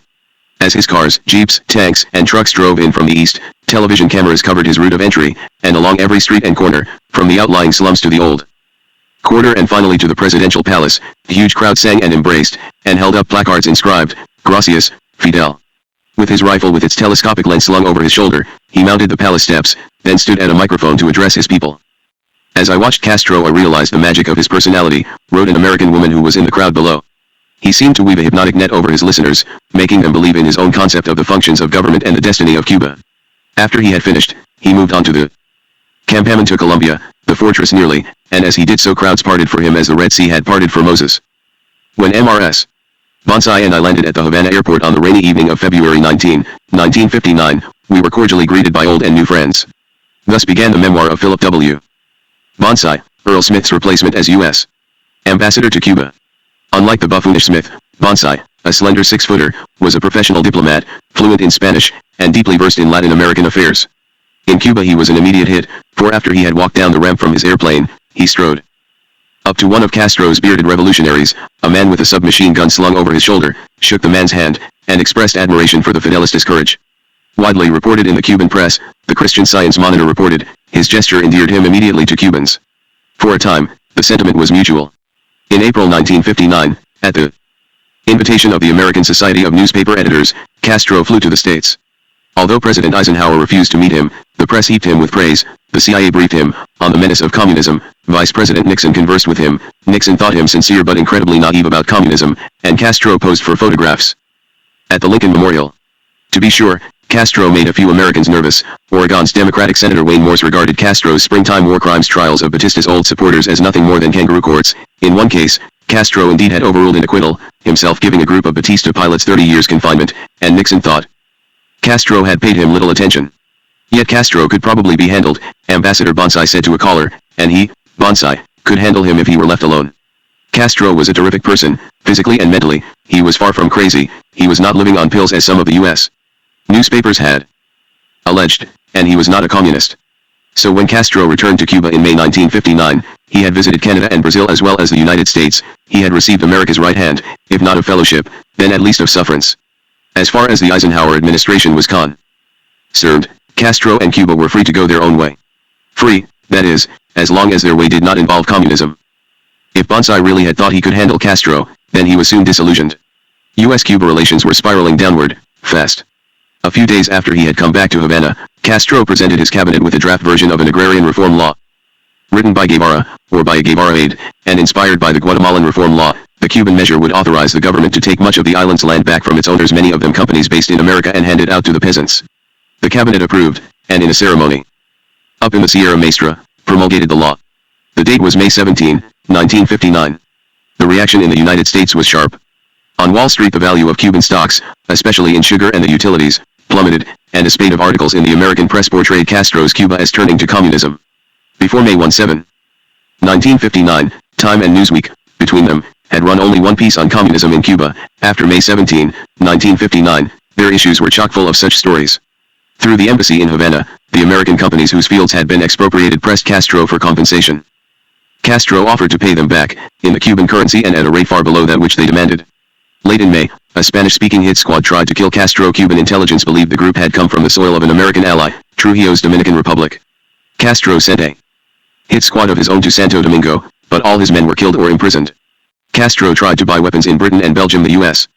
government, citing the raid on the Dominican Republic, pressured those two countries into withholding sales. In June, President Eisenhower made a prophetic comment. CIA Director Allen Dulles already had been lobbying Eisenhower to take Guatemala-type action against Castro and, in March, even had handed the president a document entitled A Program of Covert Action Against the Castro Regime. As in the case of Guatemala, the proposal combined intelligence gathering, a government in exile, covert action, a paramilitary force, and propaganda. Fearing perhaps that so far he lacked a good pretext, Eisenhower gave Dulles no commitment. In June, however, he told his cabinet that if the Russians took over Cuba, he would have to go to Congress to start war against Castro. Late in July 1959, Vice President Richard Nixon, positioning himself as an expert on foreign policy, flew to Moscow. Shortly before Nixon's flight, Nikita Khrushchev had indicated that he could be flexible on Berlin and had agreed to a conference of foreign ministers. The conference idea went nowhere, for Secretary of State Dulles was ill with cancer and could not attend. Through a Nixon visit, nonetheless, President Eisenhower wanted to see if a Cold War thaw truly was in the offing. Nixon, running for president, turned the visit into a political circus. Reporters accompanying Nixon sang, "Moscow Kremlin, here I come, what a place to campaign from." The place in question was the American exhibition at Sokolniki Park, where in a glass pavilion the U.S. government was staging a display of the latest American goodies: a Pepsi Cola machine, Polaroid cameras, a color television studio, and a mock U.S. kitchen, replete with sink, stove, toaster, and refrigerator. Leading Khrushchev into the kitchen and standing with him by the washing machine, Nixon expounded America's various advantages over Russia. Khrushchev seemed unimpressed, but Time thought Nixon the personification of a kind of discus blind vigor that belied tales of the decadent and limp-wristed West. Having thus put Khrushchev in his place, the administration in Washington braced itself for the chairman's impending visit to the States. Khrushchev's visit actually involved a bit of a puzzle. At about the time of his kitchen debate with Nixon, he received, through diplomatic channels, an invitation to go to America. Since Eisenhower, for nearly a year, had been trying to avoid a summit meeting, the invitation to Khrushchev was surprising. Yet it was also surprising to Eisenhower. The invitation had been issued in his name, but he had given no such authorization. Someone in the State Department, on his or her own initiative, or through a misunderstanding, had asked for the Khrushchev visit. On learning all this, President Eisenhower blew up in a rage, but he had lost control of the situation Khrushchev had accepted publicly. Putting the best face on it all, Eisenhower on September 15, 1959, rode out to Andrews Air Force Base in Maryland to greet Khrushchev's airplane, a huge Ilyushin. A coterie of little girls was on hand to offer the chairman flowers, and college students, specially recruited for the occasion, held up banners that read, "Welcome Khrushchev." Once Khrushchev was on the tarmac, Eisenhower greeted him coolly, for the president had no wish to appear chummy with Khrushchev. After both men had read off greetings, they entered the presidential limousine, and as the car rolled along the parkway back to Washington, military helicopters roared overhead, securing the route. Placards along the sidewalk before the White House called the Russian a tyrant. Khrushchev's American visit turned into a spectacle. Setting off on a tour of the nation, the chairman and his party gawked at an IBM plant, fell in love with San Francisco, lunched with Frank Sinatra and Shirley MacLaine in Hollywood, and Khrushchev lost no chance to plug his theme of peaceful coexistence. He even disavowed his earlier statement, "We will bury you," that he claimed had been misreported. "I say it again," Khrushchev declared, "I've almost worn my tongue thin repeating it. You may live under capitalism and we will live under socialism and build communism. The one whose system proves better will win. We will not bury you, nor will you bury us." In Iowa, Khrushchev celebrated the corn harvest. In Camp David with Eisenhower, he agreed to cut the Red Army by 1 million men. And in the White House, just before his return to Moscow, he shamed the still reluctant Eisenhower into agreeing to hold a summit meeting in Paris, in 1960. A summit, both leaders conceded, might defuse the Berlin tension. Speaking to about 300 supporters under the chandeliers in the Senate caucus room, John F. Kennedy announced his candidacy for the presidency. He had just won re-election to the Senate, a mega landslide victory in Massachusetts of 73% of the votes cast, and, dutifully, the Kennedy minions in the press, all of them directed by Joseph Kennedy, were doing their duty. The Ladies' Home Journal, Reader's Digest, Luce's Life, and others all ran features on one of the Kennedys or another. The Saturday Evening Post carried an article entitled "The Amazing Kennedys," Theodore Sorensen written, and John F. Kennedy signed pieces appeared in Foreign Affairs and the New York Times Magazine. Another book appeared, A Nation of Immigrants, Sorensen written, and Kennedy signed. So all, by the turn of the year, was prepared. Kennedy's announcement was timed to hit the next morning's papers, the first Sunday of the new year. The issues on which he would run, he said, were how to end or alter the burdensome arms race, where Soviet gains already threaten our very existence. How to maintain freedom and order in the newly emerging nations. And how to give direction to our traditional moral purpose, awakening every American to the dangers and opportunities that confront us. Kennedy already had identified the warring words of his campaign, and indeed of his presidency. Threaten our very existence. Freedom and order. Dangers and opportunities. 8 in its edition of February 22, 1960, in the month after John F. Kennedy had announced for president, time carried a striking photo of a missile. Taken from under the archway of a rolled-back gantry gate, the scaffolding used while a missile was still under construction, the picture showed, in the foreground, a sentry and his guard dog and, in the background, the converging tracks on which the gate had been rolled. And right in the middle, visible under the arch and silhouetted against the sky, stood a missile fueled, erect, and, as time boasted, 17 minutes from Red Square. The rocket, situated at Feltwell Air Base near England's North Sea coast, was an intermediate-range ballistic missile, an IRBM, with a 1,700-mile range and a thermonuclear warhead. It was called a Thor. Encouraged by the Gaither Report and subsidized by Congress with billions of dollars, the defense industry was on the move. By the early spring of 1960, government-paid for earth-moving equipment was at work all across America's western states, digging out launching sites for hundreds of intercontinental ballistic missiles. When finished, these sites, clustered around 20 major bases from Montana to Texas, were to be hardened, built of concrete far under the ground and covered with steel doors that, supposedly, could withstand the heat and pressure of even a direct nuclear attack. After such an attack, then, at least according to U.S. government estimates, the doors would open, the ICBMs, about 100 feet long, would emerge from their silos, streak up toward the sky, and reach Moscow in 30 minutes. Moscow must have got the message. These pieces of information, or threats, appeared in the public domain, compliments of the U.S. Defense Department, in U.S. Newsy, World Reports. Edition of July 18, 1960. Time, the weekly news magazine, also underlined the threat to Moscow, alarming American revelations of agreement for missiles in Italy. Time trumpeted, Quoting from Rome's communist daily, El Unita. The Red Worry, Time added, was well founded. Italy, after long debate, had decided to install 2 squadrons of intermediate range, 1,500 miles, ballistic missiles. While Italians leaked their decision to a semi-official news agency, the missile they will get, the American-designed Jupiter, was again proving its bright new reputation for reliability. In summary, twilight test firing at Canaveral, it blasted aloft on its 10th successful flight, out of 15 tries, only 1 blow-up. Since Chrysler Corp. started supplying the birds off its assembly line. Time also carried a map of Europe, a diagram of how far the IRBMs could reach into Russia. Those in Britain had a range as far as Moscow. Those to be based in Italy, near Venice, and on Sardinia, could reach Moscow, Kiev, and the Crimea, and those in Turkey could drop their payloads all the way to Tashkent and the Urals. Turkey. In 1959, the Eisenhower administration arranged a deal for the construction of an IRBM base in eastern Turkey, right up against the Soviet border. These Jupiters, pointed toward the Black Sea, the Caspian, and beyond, were provocative. They were inaccurate, they required hours to fire up, and they were so thin-skinned that a sniper, sequestered in the ravines of easternmost Turkey, could have shot them down with a bullet. The Jupiters could have served one purpose, and one purpose alone. They signified an offensive, first strike capability on the part of the United States against the Soviet Union. 9. If the Jupiters were provocative, so was the Kennedy campaign. In a brazen display of power over reporters, or at least of the power of his father's money over them, John Kennedy dared the press to print the truth. And it feared to do so. What the public got during the Wisconsin campaign, Kennedy's first major primary after his announcement, were statements like, "A bareheaded, coatless man, lithe as an athlete, his face still unlined, his eyes unpuffed with fatigue, wandering solitary as a stick through the empty streets and villages of Wisconsin's far northern congressional district." This description of Kennedy in Wisconsin in the winter of 1960 was by journalist Theodore H. White, who later, in his bestseller, The Making of the President, I-960, treated Kennedy almost worshipfully. Backed by his father's money, Kennedy did work hard in the Badger State, and so did all the members of his family, as was duly noted in the papers. What the public did not get during the Wisconsin campaign, however, was news about the Judith Campbell affair. Taking time off to hobnob with Frank Sinatra during a Las Vegas stopover, John Kennedy met a gorgeous young woman named Judith Campbell, and could not resist.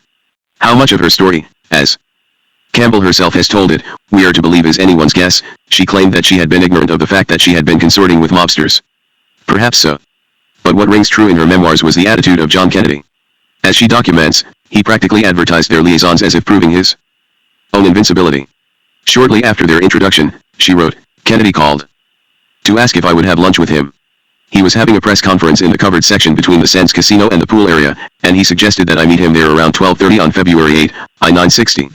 When I arrived, he was addressing a group of newspapermen. I tried to be as quiet as a little mouse as I moved over to a bench across the way. Jack immediately saw me and called out, 'Judy, I'll be right with you, we're just finishing up.' I could have fallen off the bench in a dead faint.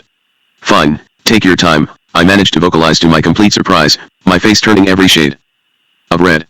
All the newspapermen had turned around to look at me. Jack didn't seem to mind at all. He didn't even flinch. And so it continued.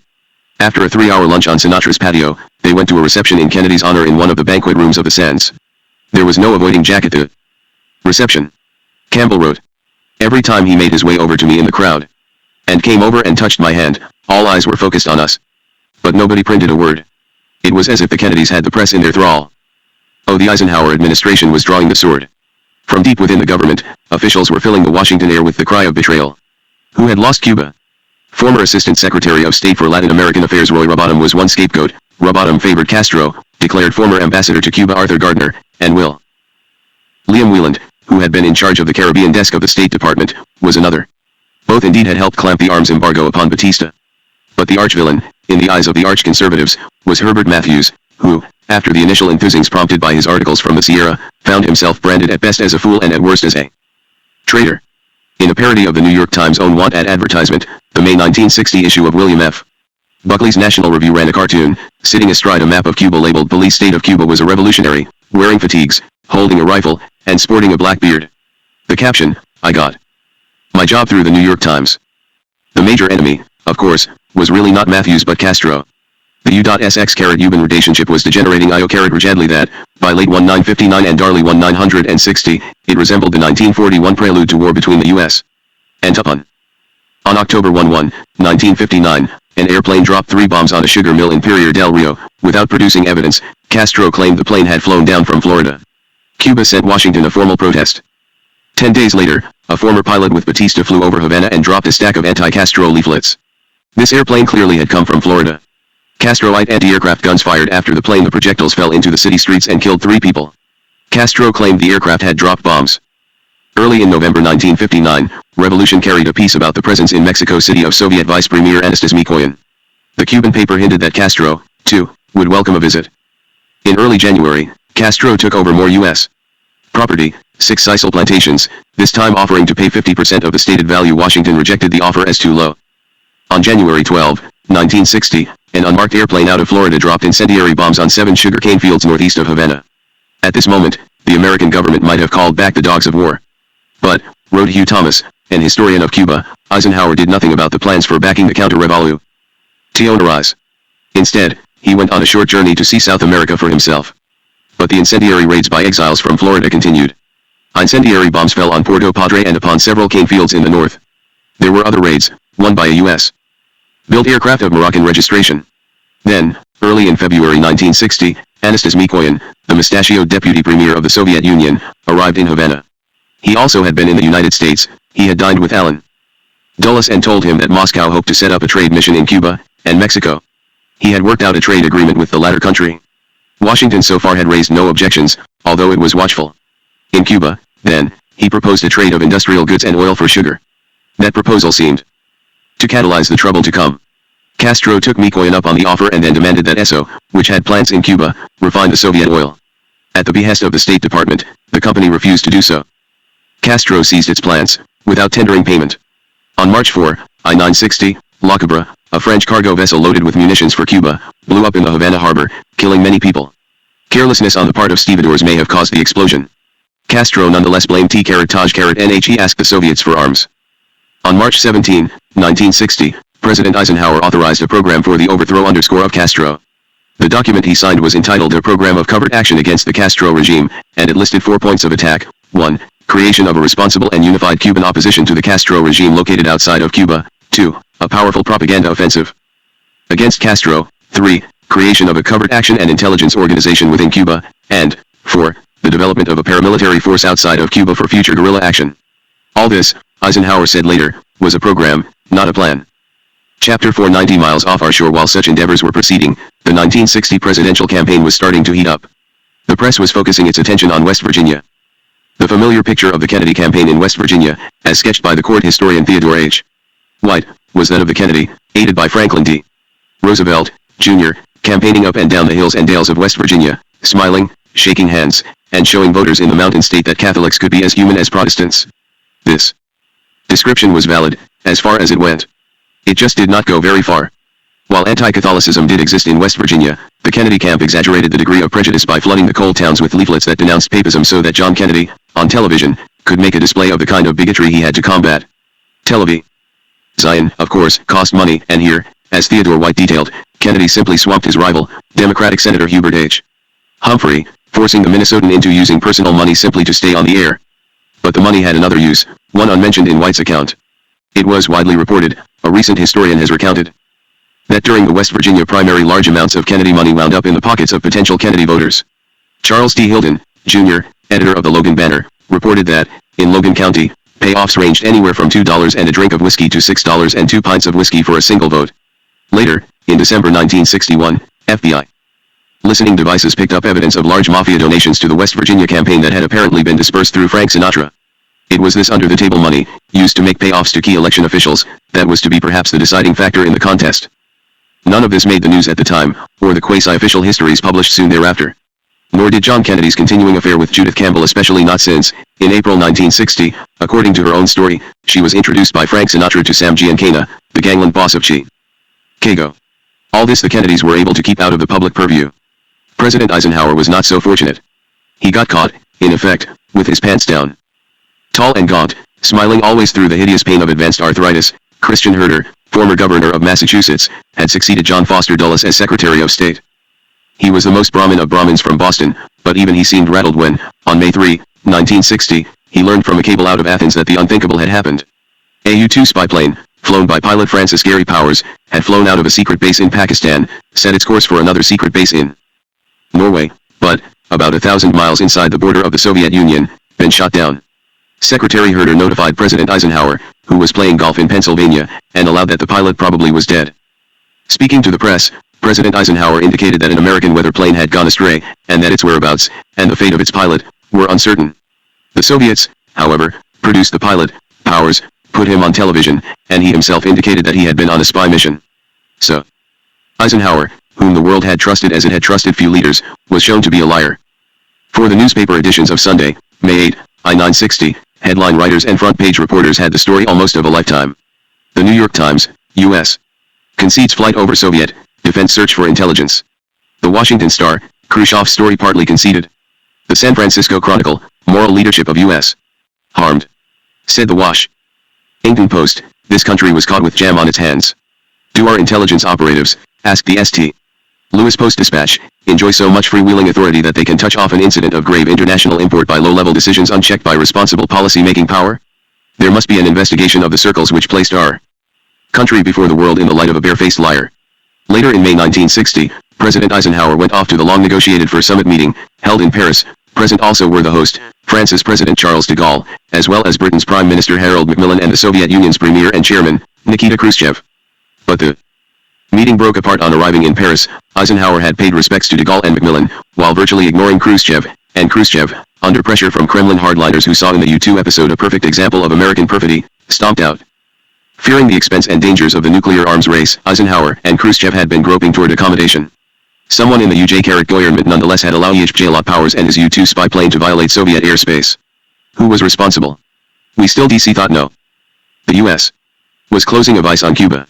In the midst of reports from refugees that Castro had cracked down on his opponents in the University of Havana and brought freedom of the press to an end, President Eisenhower, on July 6, reduced Cuba's sugar quota periodically to zero. Ike had begun an embargo against the Islang Kelan at about the same time. The CIA, from a radio station on Swan Island, a lizard-infested pile of guano off the coast of Guatemala, started launching propaganda broadcasts toward Havana. To knowledgeable Cubans and Soviets, these steps seemed a replay of the commencement of the Guatemalan intervention. 90 miles off our shore 99 in an address in Moscow, Nikita Khrushchev rang the alarm.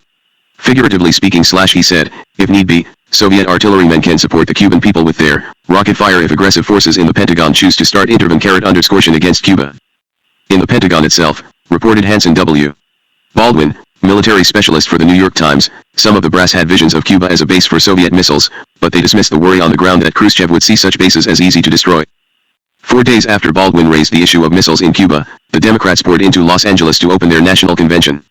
With the Kennedy machine after West Virginia purring from victory to victory in the state primaries, few had any doubt that in the convention itself, JFK would score a win on the first ballot, and with ample precedent of a Northern Democratic candidates balancing the ticket with a Southerner, Adlai Stevenson and Franklin Roosevelt alike had looked away to Dixie for their vice presidential choices, few were surprised that Kennedy picked Lyndon B.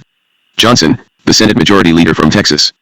But, then, the convention was not supposed to be a surprise. As Joseph Kennedy conceived it, it was supposed to package his son for the White House. An incident almost tore the package apart. Just before the convention got underway, John Kennedy and his friend Red Fay were in Monterey, talking with Hugh Sidey of Time. During the conversation, Sidey asked Fay, Red, how much influence do you feel that the senator's father has had on his career? Do you feel that he is the motivating force behind the amazing drive and ambition of the entire family? Fay answered, I think that Mr. Kennedy has been the most vital force in the careers of the Kennedy men and women. Sidey was looking at Fay, not at Kennedy, as Kennedy slashed a finger across his throat. Fay said no more. God, if I hadn't cut you off, Kennedy said to Fay later, Sidey could have headed his article A Vote for Jack is a Vote for Father. That's just the material Time magazine would like to have that. I'm a pawn in Dad's hands. That it's not really Jack Kennedy who is seeking the presidency, but his father. That Joe Kennedy now has the vehicle to capture the only segment of power that has eluded him. That once in the White House it will be Dad directing the policy with nice Jack agreeing, right again, Dad. But Time printed none of this, possibly because Time's owner, Henry Luce, was a political ally of the Kennedys. And with Joseph Kennedy in France, precisely to give the impression that he had stayed out of the campaign, John Kennedy picked up all the Democratic marbles. It has been a long road to this crowded convention city, he declared. Looking out toward the setting sun, on July 15, I-960, and addressing a crowd of thousands packed into the Los I-5P1P and Liku Pivernar John F. Kennedy was accepting his party's nomination for president. Now begins another long journey, he continued, as an estimated 35 million Americans watched him on their television sets, taking me into your cities and homes all over America. Give me your help, the huge crowd cheered. Give me your hand, it cheered again, your voice, rising to its feet now. The immense crowd roared, and your vote.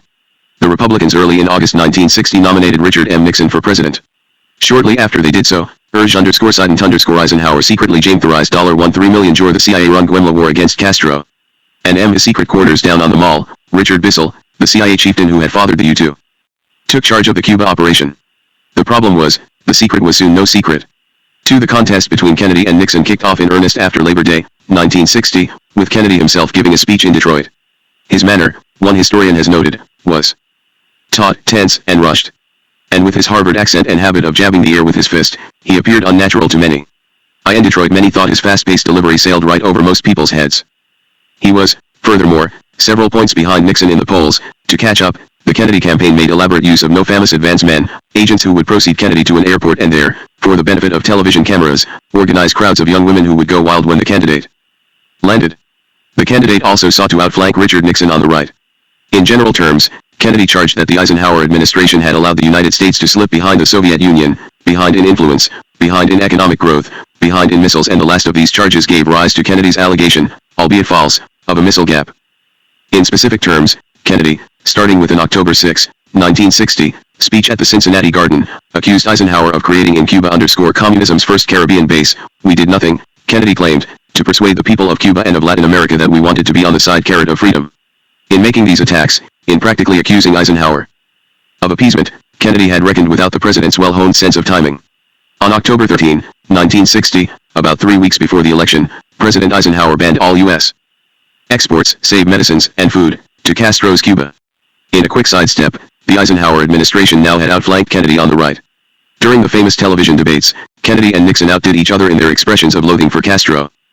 Then, late in October, Richard Goodwin, a Kennedy aide and a former clerk to Supreme Court Justice Felix Frankfurter, took matters into his own hands. During Kennedy rallies around the country, Goodwin had circulated questionnaires, intended to identify what the voters wanted to hear. What he had learned was that, to Americans, Castro was more of an ogre than Khrushchev. Nixon seemed to have made the same discovery, for on October 17, 1960, speaking to the American Legion Convention in Miami, he had proposed ringing Cuba with an all-out quarantine, a term that, almost exactly a year hence, Kennedy himself adopted. All this Goodwin had confided to Kennedy. And flying into New York, Kennedy had told him to get ready a real blast for Nixon. Goodwin did so. While Kennedy was asleep in the Carlisle Hotel, Goodwin typed out a statement, and issued it to the press. Without clearing it with the exhausted Kennedy. The United States had an obligation, the statement went, to help those Cubans who offer eventual hope of overthrowing Castro. Thus far these fighters for freedom have had virtually no support from our government. As the Kennedy camp knew full well, for CIA Director Dulles had briefed candidate Kennedy on the plans for an assault on Cuba, Goodwin's statement was untrue. Issuing these words, however, was a shrewd move. Vice President Nixon, a major mover behind the invasion plot, was pledged to secrecy, and so could say nothing in rebuttal but the press, or at least a small part of the press, could say something. On October 30, 1960 La Joya, a Guatemalan newspaper, revealed that an invasion of Cuba was well underway, prepared not by our country, which is SQ_N_so disorganized, but implicitly by the USA. Few in the States, of course, read La Hora. One who did, however, was Ronald Hill Tunn, an academic at Stanford and editor of a monthly newsletter, the Hispanic American Report. In his November issue, he stated that Castro knew all about the invasion plans.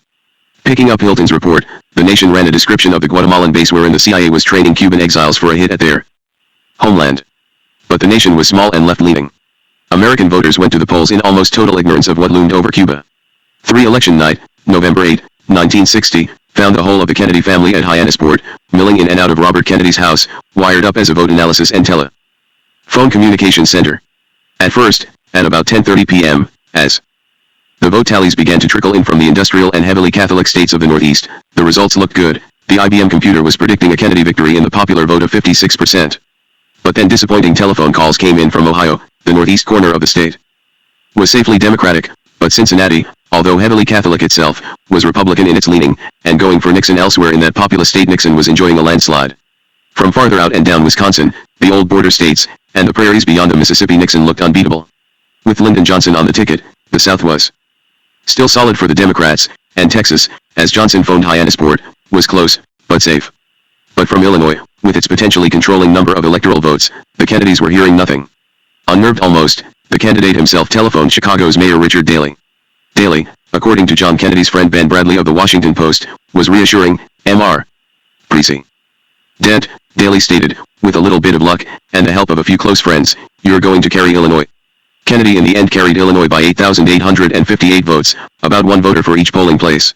The close friends of whom Mayor Daley had spoken included Chicago mobster Sam Cana, who, like Kennedy, was carrying on an affair with Judith Campbell. Kennedy won the election, but he paid the price. His two principal political debts now were to Lyndon Johnson and Sam Cana, both of whom, Johnson because of Texas's intense conservatism and Cana because of the losses the mafia had entailed in Cuba, were out for Castro's head. Such debt, however, when in the morning Kennedy learned of his narrow victory and Secret Service details closed in on the Kennedy compound, probably were the last thing on the family's mind. They were, instead, simply elated. For they had once again proved that they were supreme masters at building up and projecting idealized images of themselves through massive publicity blitzes and saturation advertising. Their victory, for it was very much a family victory, was the culmination of a long, sustained drive for power that had been in motion for decades, and they were fully justified in being immensely proud of their accomplishment. For soon after the election, John Kennedy was in Washington, paying a visit to the P Street, Georgetown, residence of former Secretary of State Dean Acheson. The older statesman found the visit irritating, partly because Kennedy turned down a proffered martini and partly because of the photographers who tromped through the parlor to preserve the president-elect's every twitch. Kennedy had come, he explained, to solicit Acheson's advice on 3 impending cabinet appointments, Treasury, Defense, and State. Nervously, Kennedy promised Acheson that, at State, he would tolerate no soft liberal, that ruled out Connecticut Governor Chester Bowles and the Democratic 2-time nominee Adlai Stevenson. But then who? Acheson himself? Although lusting again for government involvement, Acheson thought himself much to Kennedy's relief too old. J. William Fulbright, chairman of the Senate's Committee on Foreign Relations. Acheson dismissed the idea. Fulbright, from Arkansas, was against civil rights and, besides, was lazy. Acheson had a thought. Jack McCloy, John J. McCloy, from behind the scenes, was unrivaled as a foreign policy mover and shaker. But, as Kennedy pointed out, he was a Republican. JFK could go with some Republicans, see Douglas Dillon, an old chum, at Treasury and Robert S. McNamara at Defense. At State, however, he wanted a Democrat. Acheson came up with a third name, Dean Rusk. Kennedy had never heard of him.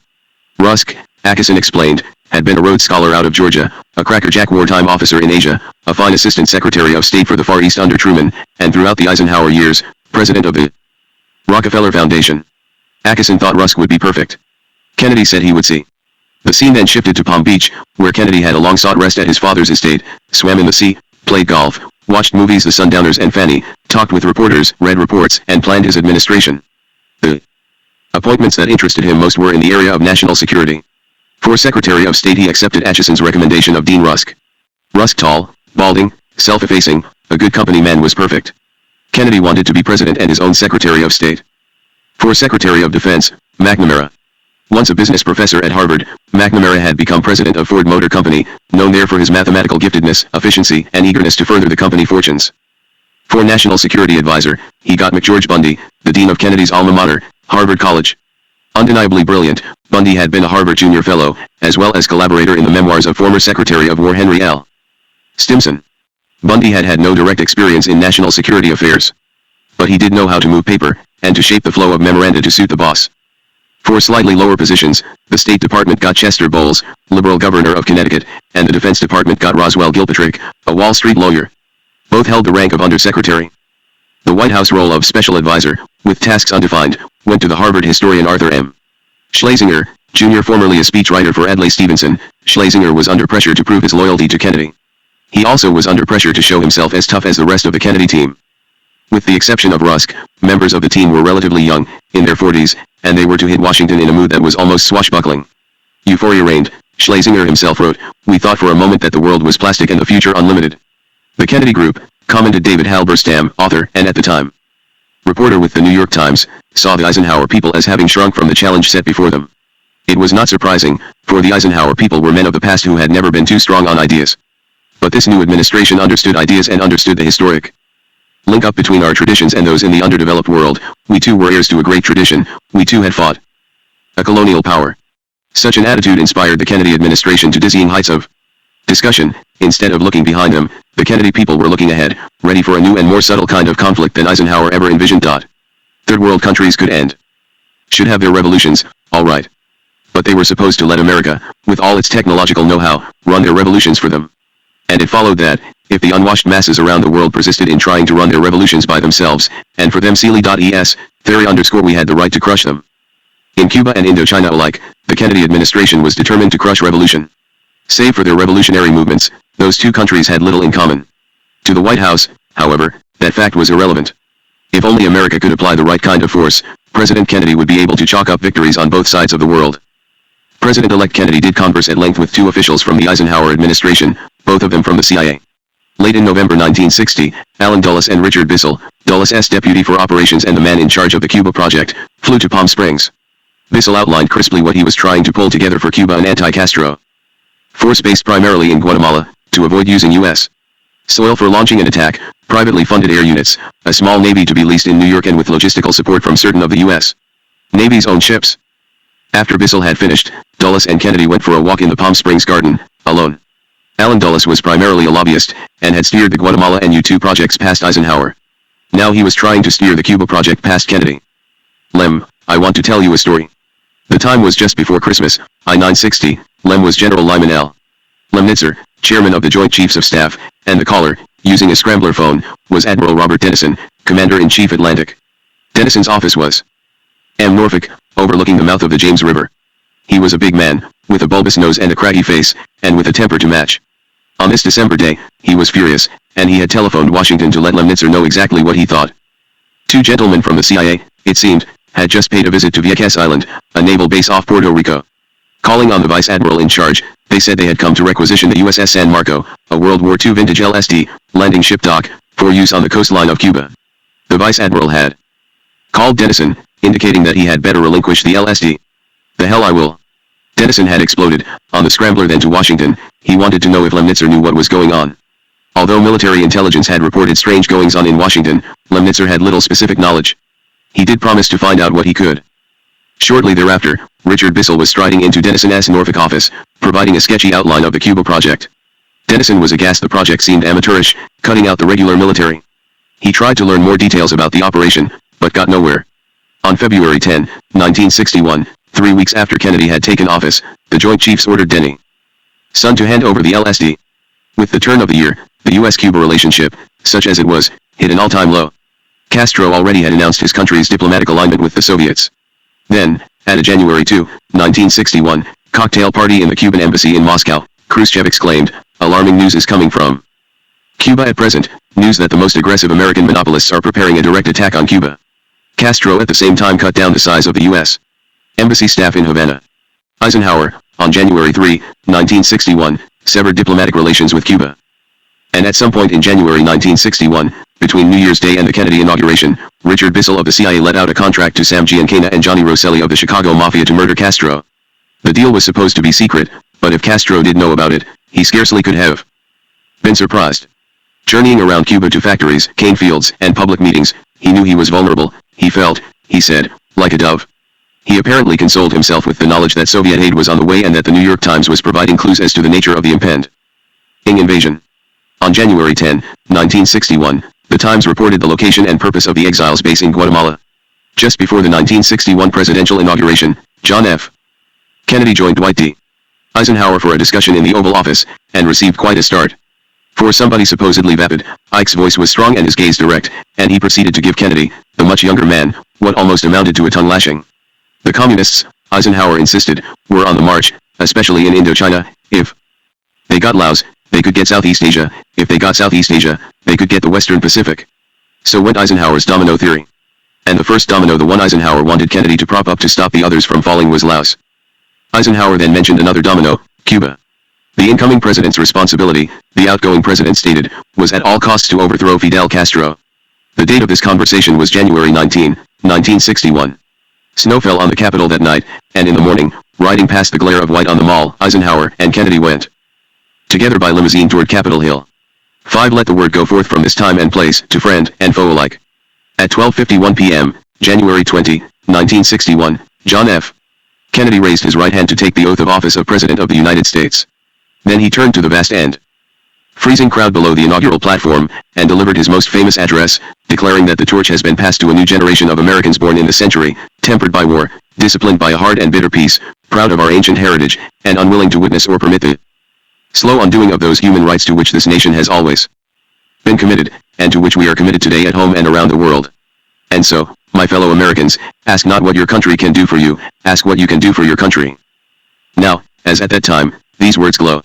Adlai Stevenson called the speech, written by Sorensen, inspiring. Hubert Humphrey considered it America's message to the world. It was a message all right, a message of anti-communism, a message of military buildup, a message that might have warmed the heart of John Foster Dulles, moldering in his grave. A message that Castro and Khrushchev must have read with considerable concern. For soon after Kennedy's inauguration, Castro, in an effort to appease the new administration, demobilized his militia. Khrushchev took similar steps. He cut back on the jamming of Voice of America and he released 2 U.S. flyers who, in an ostensibly weather-researching plane, had gone down over Siberia. Kennedy reciprocated almost immediately, stopping U.S. Post Office censorship of Soviet magazines, inviting the Kremlin to engage in civil aviation talks, and ordering Chief of Naval Operations Admiral R. Lee Burke, well known on the lecture circuit, to temper his anti-Soviet rhetoric. Burke obeyed, then went around the back of his commander-in-chief by leaking word of the order to the New York Times. The conservatives loved it. Giving a joint press conference in the Capitol, Senators Barry Goldwater, the department store heir from Arizona, and Strom Thurmond, the former football coach, known on Capitol Hill as Stud Thurmond, from South Carolina, denounced Kennedy's instruction to Burke as gag rule diplomacy. And poof. The short-lived détente, such as it was dead, especially with the January speech Khrushchev gave in Moscow to assembled communist dignitaries. In a declaration as ringing as Kennedy's inaugural address, the chairman proclaimed that in the countries of Asia, Africa, and Latin America revolution was the wave of the future and that the Soviets, not the Americans, would be able to ride that wave. He went further still. In Castro's victory in Cuba, he saw proof positive that the onslaught of the imperialists was being crushed by a triumphant war of national liberation. President Kennedy was not amused. On the evening of January 30, 1961, he delivered to Congress his first State of the Union message, speaking in the House of Representatives. The great chamber, wrote Tom Wicker of the New York Times, harshly bathed in television lights, was filled to capacity. The beautiful Kennedy women dazzled the populace from its galleries. The floor was crowded with senators and diplomats, justices, and the new cabinet, as the President Lion of the Hour delivered his speech. After a Sorensen-written lead-in, Kennedy declared, "I speak today in an hour of national peril and national opportunity." The audience was hushed, listening attentively, especially to the next 2 sentences. "Before my term has ended, we shall have to test anew whether a nation organized and governed such as ours can endure. The outcome is by no means certain." Skimming over the nation's economic problems, the country still was feeling the effects of the 1958 recession. He honed in on matters of national security.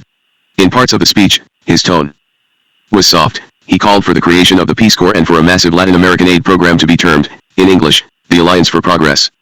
But most of his words were harsh. He wanted a massive military buildup, and he implied that the United States was bent on eliminating Castro and the Cuban Revolution. Communist domination in this hemisphere can never be negotiated. We are pledged to work with our sister republics to free the Americas of all such foreign domination and all tyranny. And lest Khrushchev should miss any of the above, he underlined America's dedication to the ultimate freedom and welfare of the Eastern European peoples, a passage certain to elicit cheers in the bars of Milwaukee and Chicago. He finished the speech with an expression of grimness. "Our problems," he insisted, "are critical. The tide is unfavorable. The news will be worse before it is better. And while hoping and working for the best, we should prepare ourselves now for the worst." Even more than the inaugural address, the speech to Congress in late January 1961 was the kickoff of the Kennedy foreign policy drive, a drive intended to show the world, America, and perhaps Kennedy himself, that he was tough. Determined to show everyone concerned that America could meet all military eventualities, Kennedy and his new defense secretary, Robert McNamara, crafted the flexible response, meaning the production of tactical nuclear weapons, so America could fight small nuclear wars, and the development of the Special Forces, or Green Berets, so Americans could smash the guerrillas, and Kennedy's 1961 budget increased defense spending by 15%. The push for an invasion of Cuba, meanwhile, continued unabated. The CIA's Allen Dulles, with his professorial manner, ever puffing on his reassuring pipe, seduced Kennedy into the belief that the proposed invasion of Cuba could not fail. The attacking forces would land at the south-central port town of Trinidad, close to the Sierra, so that if anything went wrong, the refugee force, like Castro himself, could head for the hills, and at least 25% of the Cuban population, once learning of the strike, would rise in revolt against Castro. Dulles was about a year past customary retirement age, and had indicated that, soon, he would step down. But he staked the rest of his career on the truth of his predictions. The morning after Kennedy's State of the Union address, a stubby, bald, and erect old man emerged from his office on the principal floor of the Capitol and with a stately tread walked through the Speaker's lobby. Other old men, fixed forever in gloomy oil portraits, looked down on him from their frames on the walls. He was a Democrat and a Texan, Speaker of the House Sam Rayburn, and he was off to do battle on behalf of the new president, installed just 11 days before. Rayburn's opponent in that battle was going to be Judge Howard Smith, also a Democrat, nominally, a Virginian, and chairman of the House Rules Committee. The issue between Rayburn and Smith seemed purely procedural. Would the House accept or reject Rayburn's resolution to add to the Rules Committee 1 Republican and 2 Democrats? But what really was at stake was whether Rayburn, and through Rayburn President John F. Kennedy, could control the House of Representatives. Congress, and particularly the House, consisted of an array of almost feudal duchies, the standing committees, and among those committees none was more powerful than the Rules Committee. So mundane seemed its activities. It set the House calendars, it determined whether a member could amend a bill, it decided whether the House as a whole could consider a bill. Thus it set the agenda, and as those two foxes, Rayburn and Smith, knew perfectly well, whoever controls the agenda wields the real power. Down on Pennsylvania Avenue, John Kennedy could fly around in helicopters and charm the nation on television, and his wife could redecorate the White House. But as long as how? R.W. Smith, a stoop-shouldered dairy farmer from Northern Virginia, controlled, as he did control, through the innumerable deals he had cut during his long tenure on the Hill, the Rules Committee, President Kennedy would have no true power over Congress. Kennedy's only hope lay in packing the Rules Committee, adding to it 2 fresh Democrats, committed to JFK's pro-labor legislative proposals and unbeholden to Judge Smith. After much debate that wintry day, Rayburn in the rostrum presided over the vote. The voting was done by voice, the names of the House members sounding like a cross-section of America: Abbott, Abernathy, Adair, Addabbo, Adonizio, Albert. So far the vote was tied.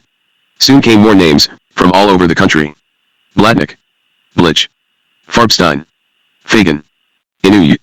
The galleries were still, the clerk's voice droned, members shouted their votes on both sides of the aisle, the Democratic and Republican leaders were huddled over tables, keeping score on tally sheets. In the end, the Rayburn resolution won, but barely, only by 217 to 212. And to achieve even that slender a victory, Rayburn, and the Kennedy White House behind him, had to make so many political promises that, before the administration was a month old, it already had expended its political capital. Rayburn died within a year. Kennedy had to water most of his proposals to Congress to such an extent that they were virtually meaningless, and he never did get around to major civil rights legislation. The old Republican charge against President Truman was the question who lost China. The question was unfair. China was never Truman's to lose. Reporters much later charged that in early 1961, Kennedy lost Congress.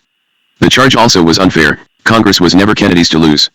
In fact, he could barely control his own administration. The Kennedy campaign against Nixon had been based above all on the claim that President Eisenhower had allowed the U.S. to fall behind the USSR in the nuclear arms race.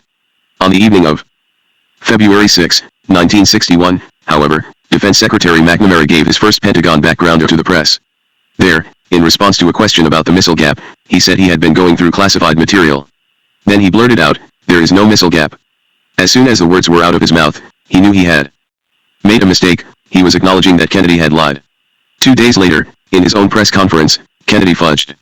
It would be premature, he said quickly, to reach a judgment as to whether there is a gap or not a gap. As if to add to Kennedy's sudden troubles, Fidel Castro went on Havana television, proclaiming that Cuba had obtained, or soon would obtain, 55 tanks, 100,000 rifles and submachine guns, 80 anti-aircraft guns, and 8 Soviet-made MiG fighters. He ended the broadcast by daring anyone to invade. 6. To rescue his nearly stillborn presidency, Kennedy had to move, and move fast. But in what direction? An arms buildup would win support, but it would take time. And few cared about Laos, or even knew where it was. Berlin. The Soviets had substantial forces in Eastern Europe. That left Cuba. Perhaps because of Castro's dare, however, Cuba made Kennedy nervous. He could risk no failure. Mounting a massive lobbying campaign, the CIA assured the president that failure was out of the question. As Richard Bissell presented the invasion plan, approved reluctantly by the Joint Chiefs, on March 11, 1961, everything indeed looked good. The invasion force could land in about a month at Trinidad, a town on the middle of Cuba's southern shoreline.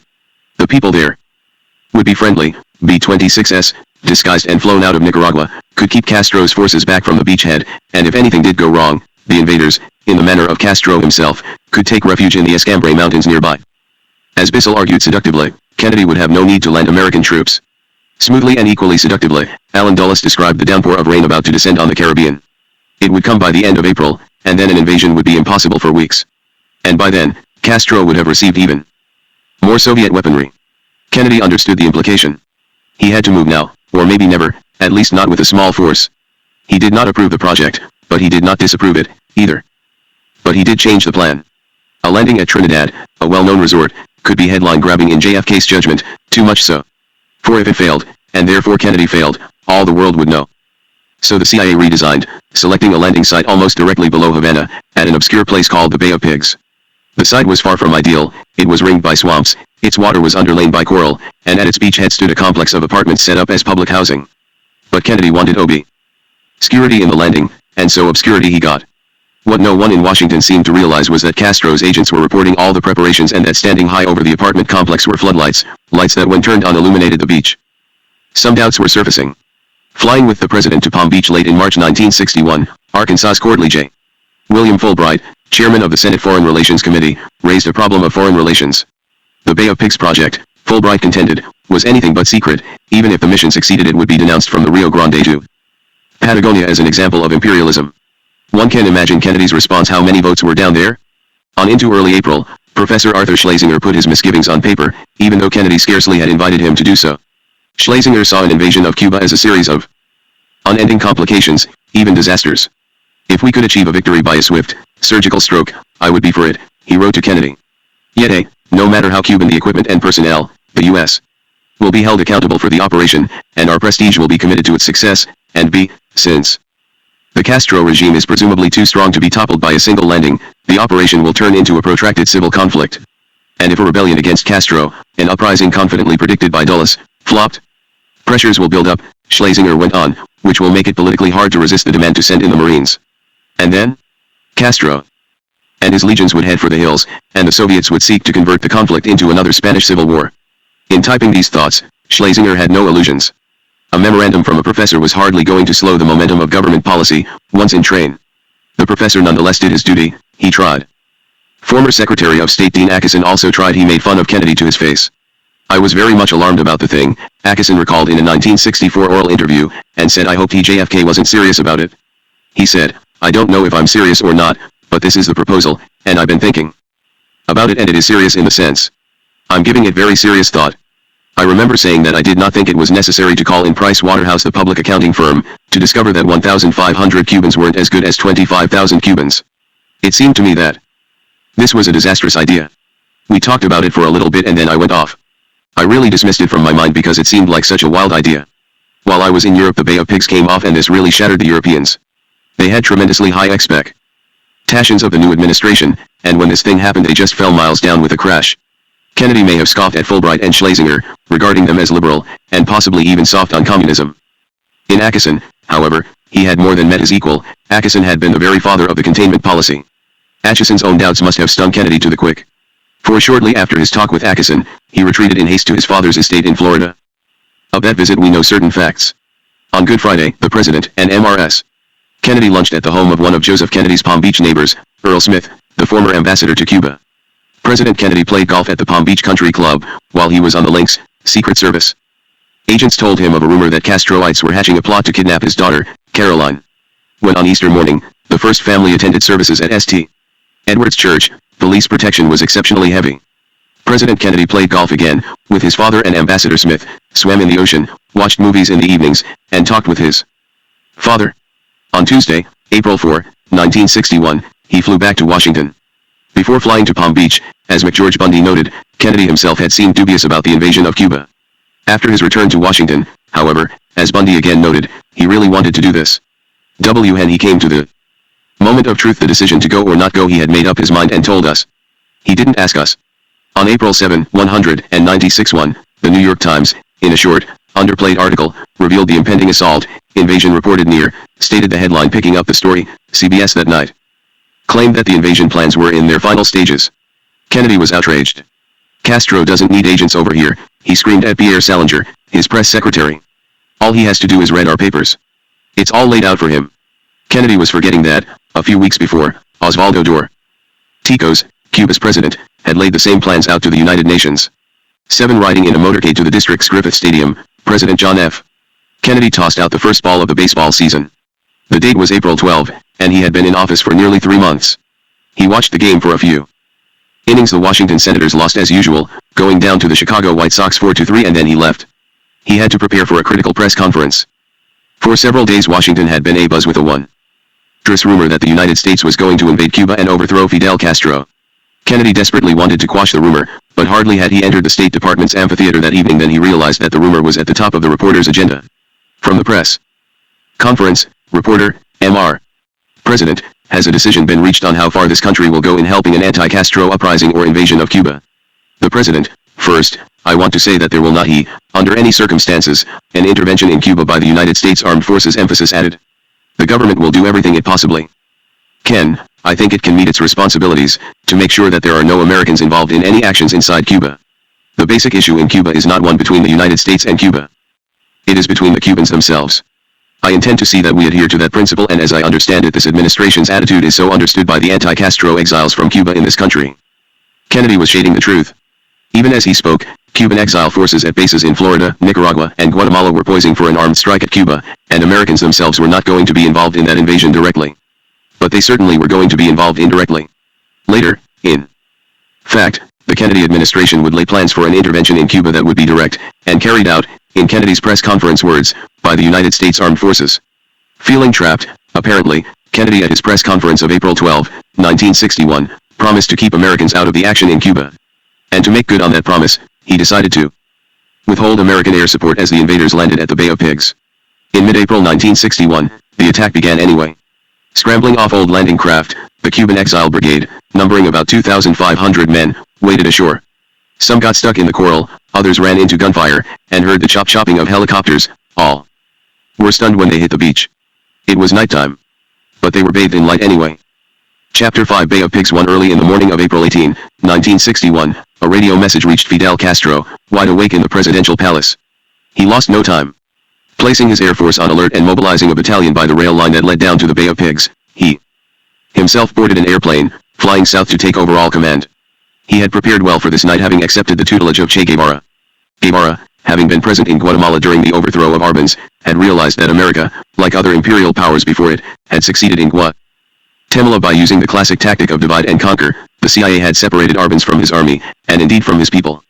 Guevara had advised Castro therefore to let the old Batista officers go to Florida, establish a popular militia, and jail any remaining opponents. Castro, always a quick study, had complied, and so, when the invaders came, his forces were ready. Ill-trained, waterlogged, some stuck on the coral reefs, and almost all of them under close observation from the time they hit the Bay of Pigs, the invaders had no chance.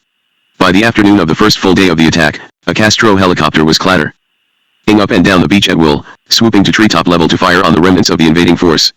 Sweeping onto the beach, the People's Militia captured about 1,400 prisoners of war and transported them to Havana in sealed trucks. Many did not survive the trip. Appearing on Havana television the next day, Castro was beside himself with glee. He pointed at maps with a stick, he held up captured documents, he made fun of the CIA. Imperialism examines geography, analyzes the number of cannons, of planes, of tanks, of positions. The imperialists don't give a damn about how the population there thinks or feels. That population all over Cuba, as it watched Fidel on old round-screen television sets, laughed, cheered, and hurrahed. Any illusion that the Cuban people had been about to rise up against Castro now lay shattered. Up in Miami, in a heavily guarded hangar the CIA was using to house Cuban exile leaders, the mood was bitter. The anger was directed at President Kennedy. In the eyes of the émigrés, he was at best an incompetent, at worst a traitor.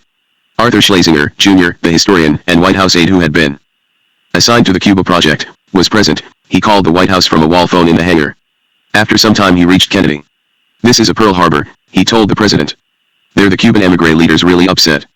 Later that day, Schlesinger was back in Washington, talking with Kennedy in the Oval Office. "We can't win them all," Schlesinger later remembered JFK as saying, "and I have been close enough to disaster to realize that these things which seem world-shaking at one moment you can barely remember the next. We got a big kick in the leg and we deserved it. But maybe we'll learn something from it." Then Kennedy added, "How can I have been so stupid, to let them the CIA go ahead?" Kennedy must have felt as if he were in a pressure cooker. He was reaching out for help. First from his just-defeated rival for the White House, Richard M. Nixon. Residing still in Northwest Washington, Nixon was nearby. Kennedy phoned, asking him to come by the White House. Arriving at the Oval Office on April 19, 1961, Nixon inwardly must have gloated. A year before he himself had been in overall charge of the Cuba project, and now his nemesis, John Kennedy, was presiding over an abject failure. From the record of their conversation, however, Nixon must have kept his sense of triumph to himself. Kennedy, rising from his rocking chair, pacing and swearing, asked Nixon what he would do now. "I would find a proper legal cover and go in," said Nixon, now in the role of counselor. "There are several justifications that could be used, like protection of American citizens living in Cuba and defending our base at Guantanamo." Nixon's words were mild, judicious. What he left unspoken, however, was that if Kennedy failed to dislodge Castro, the next Republican candidate for the White House Nixon hoped to be the one would have at his disposal a campaign charge that JFK could never confute. All the next Republican candidate had to do to win was to ask, who lost Cuba? Second, in his search for advice, Kennedy met at Camp David with former President Eisenhower. Eisenhower was less circumspect than Nixon, dressing Kennedy down like he was a naughty urchin. Why on earth, Ike demanded, had Kennedy in the end withheld the needed air support? Well, Kennedy stammered, my advice was that we must try to keep our hands from showing in the affair. Eisenhower was blunt. As the two men looked out onto the Maryland mountains beyond Camp David, the old general asked, how could you expect the world to believe we had nothing to do with it? Where did these people get the ships to go from Central America to Cuba? Where did they get the weapons? I believe there is only one thing to do when you go into this kind of thing, it must be a success. And third, Kennedy heard from his old man, down in Palm Springs. Joseph P. Kennedy was brutal. He said to his son, the President of the United States, you blew it? Having thus heard the word of the Lord, or at least of his father, which in John Kennedy's estimation was about the same thing. JFK resolved to push forward, to overcome his humiliation at the hands of Fidel Castro. As he did so, his brother, Robert F. Kennedy, whom he had made Attorney General, shifted his own attentions from law to diplomacy. Of the two Kennedy brothers, Robert was the meaner, the one more like their father. With Robert pressing him on, President Kennedy now wanted to get really tough with Castro. Giving a press conference in the State Department auditorium on April 20, 1961, President Kennedy took responsibility for the Bay of Pigs failure. But then he stated, defiantly, the complacent, the self-indulgent, the soft societies are about to be swept away with the debris of history. Only the strong, only the industrious, only the determined, only the courageous, only the visionary, who determine the real nature of our struggle, can possibly survive. Uttering the sweeping language of Theodore Sorensen, Kennedy seemed to be saying that, at last, he had become truly tough. At last he was going to destroy Castro. Why had the first effort to destroy Castro, the Bay of Pigs attack, gone wrong? Confronted with such a failure, John Kennedy did what most good American politicians do in similar circumstances, he appointed a committee to study the matter. This particular committee was chaired by General Maxwell Taylor, whom Kennedy was whisking ahead of numerous Army rivals to become the chairman of the Joint Chiefs of Staff. Taylor, the very model of a politician's general, performed admirably. Heading the Cuba study group, he determined that the problem at the Bay of Pigs lay not so much in President Kennedy's ineptitude as in the CIA's rosy reports of the imminence of anti-Castro revolts. General Taylor did his work well. The roots of the Bay of Pigs fiasco had lain, he concluded, not with the Democrats but rather with the Republicans. Taylor's report bespoke nothing of the wisdom, let alone the legality, of the attempt to overthrow Castro. Indeed, stipulated the Taylor board, there can be no long-term living with Castro as a neighbor. While inclining personally to a positive course of action against Castro without delay, we recognize the danger of dealing with the Cuban problem outside the context of the world's situation. Added Robert F. Kennedy, taking charge of the new program against Castro. The Cuban matter is being allowed to slide. Mostly because nobody really has the answer to Castro. Not many are really prepared to send American troops in there at the present time, but maybe that is the answer. Only time will tell. Were the Kennedy brothers considering an invasion of Cuba? Just days after the Bay of Pigs disaster, President Kennedy authorized Operation Mongoose, an effort that, in his words, would use our available assets, emphasis added, to help Cuba overthrow the communist regime. To mid-April 196 one brought a flowering of the cherry blossoms around the tidal basin and within the Kennedy administration, a flurry of action. The White House wanted to show the world that it was, after all, tough. Having criticized the Eisenhower administration for allowing the nation somehow to fall behind the forces of international communism, the Kennedy people were eager to show that they alone could roll back the tide, and just about anywhere would do. They chose Laos. Landlocked and abutting North Vietnam, Laos was an easy target for communist influence. Indeed, the CIA-backed forces of the Laotian monarchy were losing control of their own country. And U.S. Ambassador Winthrop Brown was urging Washington to bomb the communist redoubts. President Kennedy, however, held back. He feared a nuclear confrontation with the Soviets, or at least a Russian show of force around Berlin. So he tried to save Laos through diplomacy. Early in May 196 he dispatched Averell Harriman, the railroad heir and wartime ambassador to Moscow, to a 14-nation conference in Geneva. Harriman regarded the Kennedys as mere parvenus, but he did do the president a favor. He secured an agreement that, for the time being at least, made Laos neutral. So Kennedy had not won in Laos, but he also had not lost.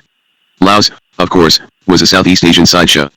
The major issue was Vietnam where, according to intelligence reports, communist guerrillas were controlling more and more of the countryside. To Kennedy and the leading figures in his administration, the pattern was familiar. During World War II and soon thereafter, communist guerrillas in China had controlled more and more of the countryside. JFK had no wish to be accused of having lost Vietnam. "We're in this one, the fight against the communists in Vietnam all the way," President Kennedy declared, as in 1961 he increased the U.S. troop level in Vietnam by more than tenfold. Robert F. Kennedy echoed the thought. "We are going to win in Vietnam," the Attorney General stated during a February 1962 visit to Saigon. "We will remain here until we do win." President Kennedy sought to score another win close to home, in Canada. In March 1961, John Diefenbaker, the Canadian Prime Minister, had visited Kennedy in the Oval Office. Kennedy had shown the older men around the room, pointing out the desk, made from the timbers of a British frigate wrecked in the RD in the 19th century, a collection of whale teeth lined up along the shelves, and on one of the curved walls, an oil painting of the American Lake Erie victory over the British in the War of 1812. Then they had talked, Diefenbaker sitting on the sofa by the fireplace and Kennedy easing his back into his white padded rocking chair. Diefenbaker had bored Kennedy with complaints about Canada's trade imbalance with the U.S., then infuriated him by urging accommodation with Cuba. Kennedy had agreed to pay a state visit to Ottawa, however, and on May 16, 1961, made the trip.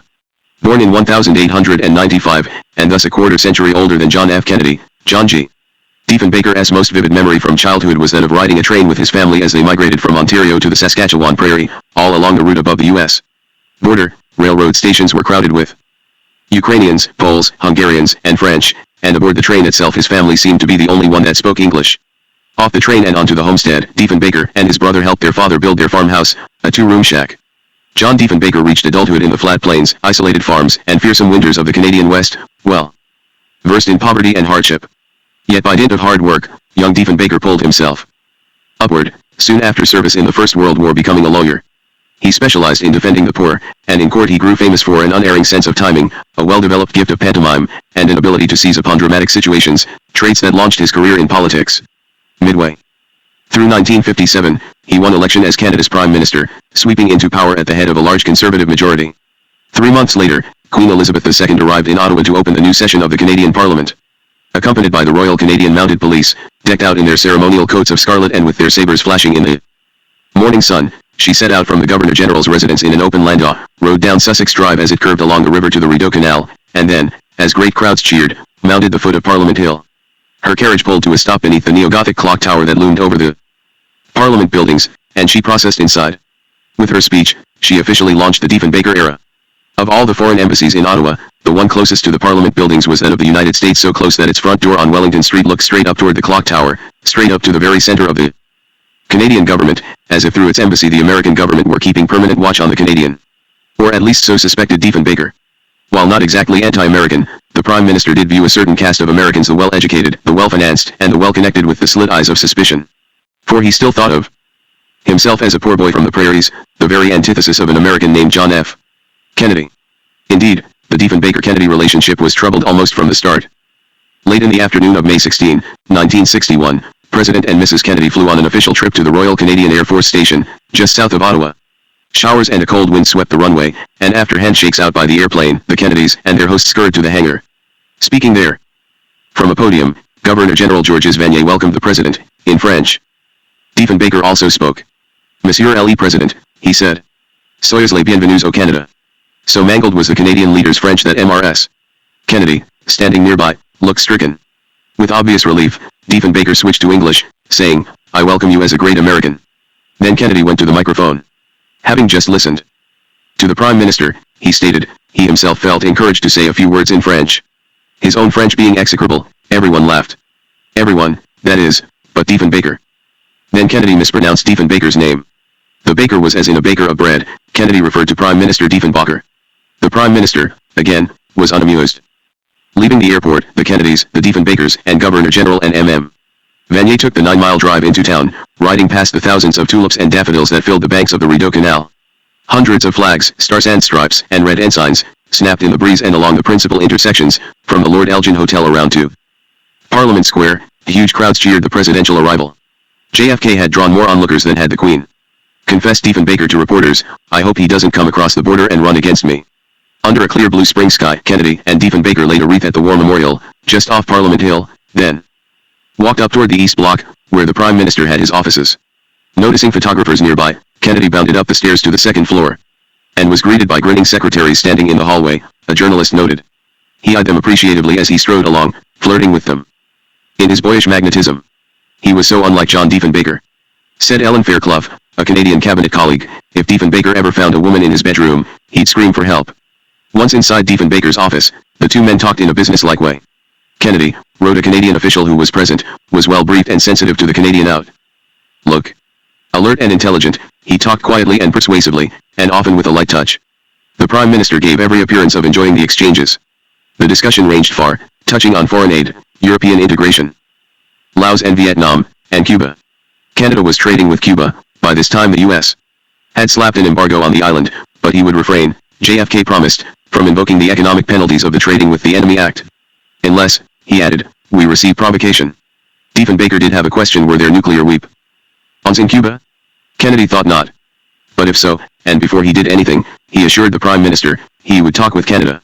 He pronounced it Canada. Moving on, Kennedy said he certainly hoped that Canada would join the Organization of American States once in the regional organization. The President opined, Canada could help stabilize Latin America, more dangerous than any other place in the world.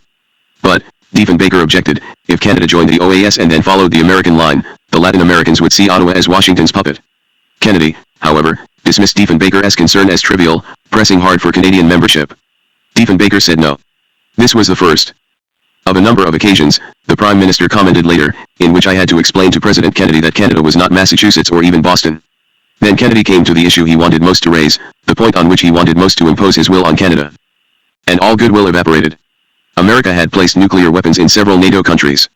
But many Canadians, Diefenbaker stated, wanted no part of nuclear weapons on their soil. The Prime Minister ticked off the opposition he had heard from academics, the clergy, and a Canadian organization known as the Voice of Women.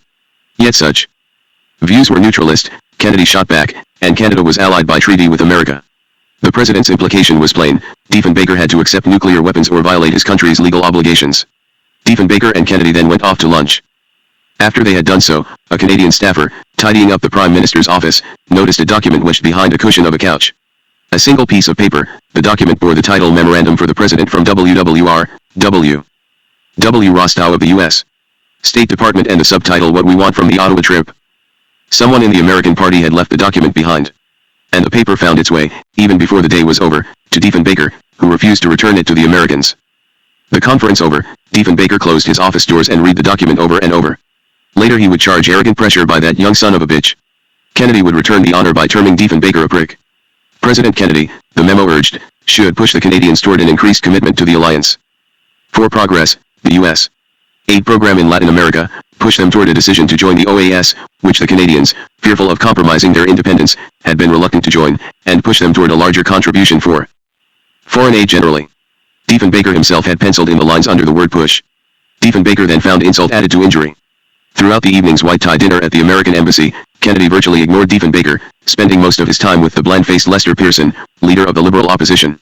Kennedy and Pearson chatted, gossiped, and laughed, sharing a sardonic humor that Diefenbaker never really understood. A Canadian recalled, there were only 20 guests at the dinner table, with the President sitting across from Pearson and beside Diefenbaker. Kennedy made it abundantly clear which man he preferred talking TB, as they sliced into their filet mignon. His preference was especially obvious after the ladies withdrew, following the strawberry tart dessert, and the men stayed sipping their brandy and smoking cigars. Half a dozen joined them at this point, but Kennedy still concentrated on Pearson. We all saw it, said one of the Canadians present. It was absolutely discourteous. But Kennedy was insensitive to Diefenbaker's feelings. President and MRS. Kennedy left Ottawa the following morning and, at the airport, a Royal Canadian Mounted Police band played, Will Ya No Come Back Again? John Kennedy did not come back again. Helicoptering from Andrews Air Force Base to the White House, and talking with aides, he erupted with expletives: boring, insincere, shallow, bastard, and EAP. Plied them all to Diefenbaker. Kennedy, Sorensen later acknowledged, was pissed off with Diefenbaker. He was aggravated. Diefenbaker got under his skin. And no wonder. Kennedy had come to persuade Diefenbaker to take American nuclear weapons, and Kennedy had failed. Kennedy was running great risks. During a springtime visit to Chicago, he saw Judith Campbell quite openly. She was staying at the Ambassador East and, according to her memoirs, telephoned him. I'll be over for sure, he said. Don't worry. Everybody knows I'm in town and there's nothing unusual about my dropping over to see someone. He made it sound so normal, but as I sat there waiting for his knock on the door, I tried to envision what his visit entailed: the limousines, the motorcycle cops, the Secret Service, the mapping of the route, the control of traffic lights, the blocking off of streets, and Jack in his limousine discussing affairs of state, or politics, with men who would be left waiting while we kissed and talked of love. In Washington, too, early in May 1961, a presidential limousine picked Campbell up right in front of the Mayflower Hotel.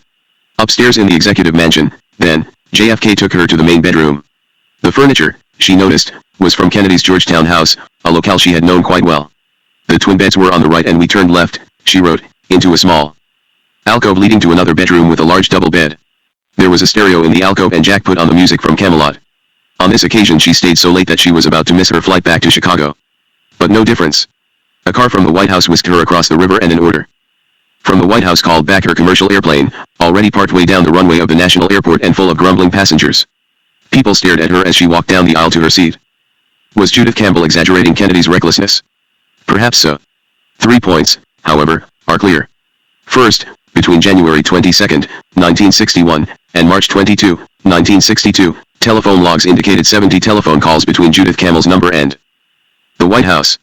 Second, by her own confession, Judith Campbell had been consorting not only with Kennedy and Sinatra but also with Sam Giancana, boss of the Chicago underworld. And third, on March 22, 1962, President John F. Kennedy lunched in the White House with FBI Director J. Edgar Hoover. We have no record of their conversation. But that day marked the last telephone contact between Judith Campbell and 1600 Pennsylvania Avenue. Like his father, John F. Kennedy was an adventurer, political and sexual, and in his fling with Judith Campbell he seemed to have thought himself invulnerable. J. Edgar Hoover, we can only assume, had showed him his limits. But a Kennedy pattern had been established: win, flaunt, dare others to get in his way. With regard to Judith Campbell, his nemesis was J. Edgar Hoover. With regard to the island of Cuba, his nemesis was Nikita Khrushchev. Khrushchev was also the nemesis of Secretary of State Dean Rusk. In May 196-1, in a closed session with William Fulbright's Senate Foreign Relations Committee, Rusk sounded an ominous warning. Khrushchev's long-range bomber force, Rusk admitted, was limited. But, Rusk posed, what if Khrushchev decided to put missiles in Cuba? Missiles in Cuba, Rusk testified, could reach parts of this country which may be more difficult to reach otherwise. This would impose a degree of blackmail upon the United States in dealing with our problems in all parts of the world. Rusk must have been speaking for Kennedy. For on May 25, 1961, President Kennedy appeared before a joint session of the Congress, only 12 weeks after his State of the Union message. One Washington columnist dubbed Kennedy's new talk the State of the Union, and his tone was almost frantic. Citing great global dangers and urgent national needs, he asked Congress for a vastly expanded military force, more howitzers, more helicopters, more personnel carriers, more Army Reserve divisions, 15,000 more Marines. He wanted Congress to triple its commitment to nuclear fallout shelters. Faced with diplomatic frustration abroad and political weakness at home, President Kennedy in the late spring of 196-1 was resorting to a classic political ploy. He was asking the Congress to remilitarize America. 3. Hoping to dramatize his demand, he set off, at the end of May 1961, for Europe and a summit meeting with Khrushchev. Fearing that such a meeting would enhance Khrushchev's worldwide appeal, Kennedy had been reluctant to go. But he had overcome his reluctance, coming so soon after the Bay of Pigs fiasco. A summit meeting, with its attendant publicity, could bolster Kennedy's domestic image. Besides, Khrushchev had challenged Kennedy directly. It is not yet too late to prevent what may be irreparable, Khrushchev had written to JFK right after the Bay of Pigs. The U.S. government can still prevent the flames of war that have been lit by the interventionists from growing into a conflagration that will be impossible to extinguish. I earnestly appeal to you, Mr. President, to call a halt to the aggression against the Republic of Cuba. Military technology and the world political situation are such today that any so-called little war can give rise to a chain reaction in all parts of the globe. As for the Soviet Union, let there be no misunderstanding of our position. We will give the Cuban people and their government every assistance necessary to repulse armed attack on Cuba. Challenged, JFK began to bone up for a summit meeting with Khrushchev. And on the night of May 30, 1961, President and Mrs. Kennedy boarded Air Force One at New York's Idlewild Airport, and flew up and over the Atlantic toward France. The visit to Paris started off badly, with Pierre Salinger nearly losing his job as press secretary. The Kennedy administration, of which Salinger was the official spokesman, was determined to avoid another Bay of Pigs, and it sought therefore to eliminate the conditions that could give rise to another Castro. One such condition lay in the Dominican Republic, a Caribbean country whose 31-year dictatorship under Rafael Trujillo was an ideal target for revolutionaries. As President Kennedy was flying to Europe, in fact, a conspiracy was hatching in Ciudad Trujillo, now Santo Domingo, and the plotters had received machine guns and grenades from the CIA. To the Kennedy administration, Trujillo was even more dictatorial, and thus even more likely to trigger revolution, than Batista. And on the night of May 30, 196-1, as Trujillo was being chauffeured down the seaside highway for a tryst with his mistress, ambusher stopped the car, forced him out, and shot him to death. Hearing of the assassination, the U.S. ambassador dashed off a cable to the State Department, which relayed the news to the White House staff, then in Paris. The next morning, Pierre Salinger gave a press conference, and let slip that Trujillo was dead. Yet reports of the assassination had not yet reached the papers. The world's press was agog. Did the Kennedy administration have prior knowledge of Trujillo's murder? Had Kennedy ordered the murder? Secretary of State Dean Rusk was worried. If people think we did anything to Trujillo, he said, they might look at this as a license to go after Kennedy. Salinger himself said later that he had never seen Kennedy so angry. As Kennedy's airplane pulled to a stop on the runway outside Paris, on the morning of May 31, 1961, the president stepped out the forward door and onto the top of the ramp. Waiting for him at the foot of the steps was the towering figure of France's President Charles de Gaulle.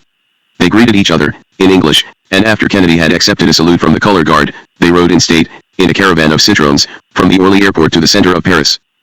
After luncheon in the Élysée Palace, Kennedy and de Gaulle closeted themselves, discussing the issues of the day. If Kennedy held Diefenbaker in contempt, then he regarded de Gaulle with awe. Hero of France's wartime resistance in June 1940, Brigadier General Charles de Gaulle had made the dangerous flight over German-occupied France to Britain, and then, 4 years later, having led a military contingent called Free France, had marched in triumph down the liberated Champs-Élysées. De Gaulle had become France's president in 1958, and was known worldwide for his intransigent defense of his country's independence. De Gaulle was one of the few persons to whom Kennedy listened. And de Gaulle had some advice for Kennedy. As their discussion turned to Indochina, the old general insisted that Kennedy proceed with caution. The more you become involved out there against communism, he warned, the more the communists will appear as the champions of national independence, and the more support they will receive, if only from despair. You will sink step by step into a bottomless military and political quagmire, however much you spend in men and money. De Gaulle refrained from stating the obvious. His advice applied not only to Asia but also to Cuba. Kennedy in response asked, "You've studied being head of a country for 50 years. Have you found out anything I should know?" "Yes," de Gaulle stated, "the head of a country should follow his own judgment. Not," de Gaulle implied, "that of his father." On the morning of June 3, 1961, the president flew to Vienna to meet with Khrushchev. The summit began the following morning. Pulling up to the door of the U.S. Embassy residence, a massive stone and stucco Viennese edifice, a black Chaika, a solid Russian-built limousine with lace curtains around its back windows, screeched up to a halt. As it did so, President Kennedy, bursting forth like a bronco buster sprung from his chute, bounded from the residence and dashed down the steps. "How are you?" JFK said with his most charming smile to his fat, bald guest. "I'm glad to see you." Khrushchev lumbered out of the Chaika. Keeping his face immobile, he shook the president's hand. Under a cold, wet Austrian sky, a new summit meeting had got underway, and for John F. Kennedy, it was a disaster. Khrushchev stunned him. "The conclusion of a peace treaty with Germany cannot be postponed any longer," the Russian said bluntly. "A peaceful settlement in Europe must be attained this year." Khrushchev was renewing his ultimatum on Berlin. "Berlin is the testicles of the West," Khrushchev said. "Every time I give them a yank, they holler." Fumbling for a response, Kennedy talked about access routes to Berlin. If necessary to keep the city open, Kennedy said, the U.S. would go to war. Khrushchev spat contempt. He had heard the same threat before, from Eisenhower. Over Berlin, Kennedy would not dare go to war, Khrushchev taunted. Had Khrushchev ever admitted to a mistake, Kennedy stammered. "Certainly," Khrushchev snapped. "In 1956, he said, I admitted all of Stalin's mistakes." Aboard Air Force One on the return flight to Washington, Kennedy paced up and down the aisle, swearing, practically ranting about that man Khrushchev. Kennedy had been desperate to wring some admission, some confession, from the old Russian leader. But now, en route to the States, he knew he had won precisely nothing. High over the Atlantic, he seemed to reach a resolution. Now he was going to be really tough with the communists. Back in the White House, President Kennedy received encouraging news. As new spy satellites revealed, the Soviets possessed not 400 ICBMs, as JFK had feared, but only 4. So the famous missile gap did exist in America's favor. More confident now than in Vienna, Kennedy went on national television, assuring his country that he would stand fast on Berlin. He also called up the reserves, and asked Congress for $3 billion more to be spent immediately on the military. But Kennedy's language itself was especially resolute. "We must be patient," he said on television. "We must be determined. We must be courageous. We must accept both risks and burdens, but with the will and work freedom will prevail." Khrushchev's response was crude but effective. With thousands of East Germans fleeing to the west, he had his forces in August 1961 erect a cement block wall, topped with guard houses, barbed wire, and guns. Now it was Kennedy's turn. Early in 1962, President Kennedy and top Pentagon officials began discussing the idea of a U.S. nuclear first strike against the Soviet Union. "Why," Khrushchev demanded of his advisors in 1962, "do Americans have so many bases around the Soviet Union, and we have no bases near the United States?" But Khrushchev soon would have such bases. For the Kennedy administration was gearing up for a direct assault on Castro. Giving up his day-to-day chores at the Justice Department meant Robert F. Kennedy was emerging as the man in charge of the proposed assault. Mean, determined, and forceful, he certainly was the right one for the job. The plan was codenamed Mongoose, after the little animal that kills the cobra. Was Castro on a Kennedy hit list? Assassination certainly was on John Kennedy's mind, as we know from a statement by Kennedy's buddy, Florida's conservative Democratic Senator George Smothers. Smothers's oral history is on deposit in the John F. Kennedy Presidential Library. I don't know whether he brought it Castro's murder up or I brought it up, Smothers stated. We had conversation of assassination of Fidel Castro after the Bay of Pigs. What would be the reaction? How the people would react? Would the people be gratified? I'm sure he had his own ideas about it, but he was picking my brain on this particular question, as I had heard many times he picked the brains of others. And on those occasions he would very rarely express his own view because he wanted to know what the other man's view was before he made up his mind. But the question of the assassination of Castro was whether or not it would accomplish that which he wanted it to. And I talked with him about it, and, frankly, I wasn't so much for the idea of assassination, particularly when it could be pinned on the United States. We cannot pin the idea of assassination on President Kennedy, at least not directly. But indirectly? On October 5, 1961, McGeorge Bundy issued National Security Action Memo. Random number 100, entitled Contingency Planning for Cuba.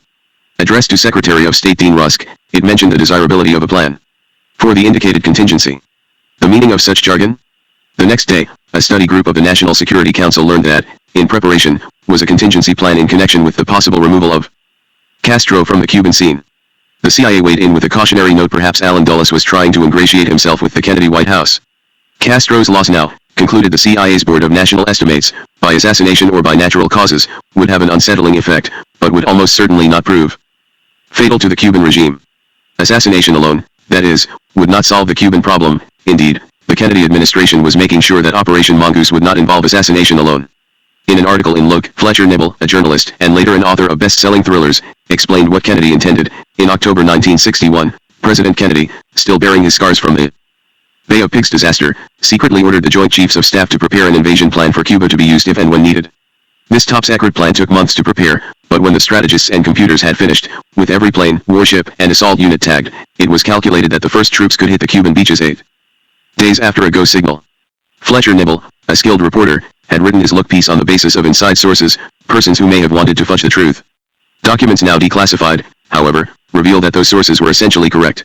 On November 30, 1961, the National Security Council, in a study entitled The Cuba Project, outlined its goal with regard to Castro. The United States will help the people of Cuba overthrow the communist regime from within Cuba and institute a new government with which the United States can live in peace. 2 days before the issuance of this directive, a bulletproof Buick passed out through the gate of the CIA's fortified complex on the southern bank of the Potomac and streaked across the Key Bridge to Georgetown. There it parked before an elegant brick house. The occupant of the car got out and climbed the front steps. He would not ride in that Buick again. He was Allen Dulles, and now, 7 months after his failure at the Bay of Pigs, he suddenly was out as CIA director. The White House already had his replacement in mind, John McCone, an immensely successful California industrialist. He was a founder of the San Francisco-based Bechtel Engineering Company, a right-wing Republican, and a viciously effective administrator. McCone's nomination for CIA director sailed through the Senate. And with McCone in place, the Kennedy administration could move against Castro, this time with real menace. Early in December 1961, Fidel Castro made it official. For months his regime had been accepting more and more aid from Russia, aligning itself more and more closely with the Soviet bloc. Now, on December 2, he appeared on Havana television, giving a speech that shocked the world. For many years, he stated, even at university, he had been a Marxist-Leninist, and had hidden his views for the sake of gaining power. Among those he had deceived was the New York Times reporter Herbert Matthews. But now, Castro insisted, the truth could be told. Cuba's government henceforth would be by collective leadership. Was Castro indeed speaking the truth? Perhaps so. Possibly he had been a closet communist all along. But, just as possibly, he was positioning himself for entry into the Moscow-led Warsaw Pact, an alliance that promised for its members security and mutual defense. For Castro was certain that the Americans would come again, this time with far greater force than at the Bay of Pigs. The target date for such an assault, his intelligence estimated, would be October 1962. Six days before Christmas, 1961, Joseph Kennedy was in Palm Beach, playing golf with his niece Anne Gargan, when he collapsed. Unaware of what was wrong, Gargan notified Rose Kennedy, who thought her husband merely tired. So by the time the senior Kennedy was placed in a hospital, he was on the verge of death. He did survive, after a tracheotomy, but he had suffered a severe stroke that for the rest of his life left him paralyzed and unable to speak. The effect on his children, and especially on President Kennedy, was profound. Joseph Kennedy had been so independent, so in control, always able to do just what he wanted to do, said his chauffeur. Seeing him in that wheelchair tore them apart. Since the father could no longer pressure the sons, they might at last have become more conciliatory, less insistent on toughness. For whatever their reasons, personal or political, though, they turned on Castro with a vengeance. 7 for Robert Kennedy was on the move. At a secret meeting in his office at the Justice Department, on January 19, 1962, He demanded that no time, money, effort, or manpower be spared in bringing about the overthrow of Castro's regime. President Kennedy's own hostility to Castro had hardened substantially. "I think," said Ray Klein, a CIA official, in an oral interview, "the very bitter personal feeling that both Jack and Bobby had. I called it an obsession once in writing, and Arthur Schlesinger jumped down my throat, and Mac McGeorge Bundy, for saying that the president was obsessed. But whatever, he was certainly very determined to try to get even with Castro for what he thought of as a humiliation at the Bay of Pigs." President Kennedy indicated, noted another CIA official present at the January 19, 1962, meeting, that the final chapter on Castro had not been written. "It's got to be done and will be done." The next day, Major General Edward Lansdale, plain-looking man with a habitual smile, but a gritty veteran of the 1950s anti-insurgent wars in the Philippines, took command of Operation Mongoose. His model was the American Revolution. "Americans once ran a successful revolution," he wrote to his new staff. "It was run from within, and succeeded because there was timely and strong political, economic, and military help by nations outside who supported our cause. Using this same concept of revolution from within, we must help the Cuban people to stamp out tyranny and gain their liberty. As France had intervened militarily against Britain, so must America intervene militarily against Castro." Chapter 6 Mongoose 1 February 1962 Statement of the Soviet Government. So trumpeted the headline of Pravda, on the cold Moscow morning of February 19, 1962. As Muscovites read on, accustomed as they were to studying the papers for any changes in the party line, they must have sensed that the Kremlin was laying out a justification for something. By what right and by what law, the front page article demanded, does the U.S. government organize and direct aggression against another country, accusing it of having established a social system and a state different from what the United States wanted? If the U.S. government arrogates this right to itself, it is standing on very shaky ground. Because it does not possess the military might that would permit it to dictate conditions to other countries. The U.S. political leaders should take into account that there are other countries possessing no less terrible weapons, standing guard over peace, and prepared to prevent the unloosing of a new war. U.S. intelligence analysts would have read this article, although what import they saw in it, no available record shows. Speaking on behalf of Khrushchev, nonetheless, Pravda was sending Kennedy a blunt warning: don't invade Cuba. Or else. Despite the threat, General Edward Lansdale was busily at work in a Pentagon office, organizing Operation Mongoose. Lansdale, wrote a New York Times reporter, was one of the most unusual members of the United States government. It was as if he had been invented with the Kennedy administration in mind. He was a former advertising man, a former Air Force officer, a CIA agent now, a man deeply interested in doing things the right way. He had risen to fame within the government as an anti-bureaucratic figure of no small dimension, and state, defense, and the CIA were well stocked with his enemies. He was the good American because in part his own experience had convinced him that Americans were, in fact, good, and that the American experience and American ideals were valid elsewhere. He had served in Asia, where he had concluded that Asians could have nationalism, but nationalism on our terms, nationalism without revolution, or revolution which we would run for them revolution, it turned out, without revolution. Applying the same attitude to Cuba, Lansdale detailed a 6-phase schedule for Operation Mongoose, including political, psychological, sabotage, and intelligence actions, as well as attacks on the cadre of the regime, including key leaders. The plan was to culminate with an open revolt and overthrow of the communist regime. Its phases were: I. Action.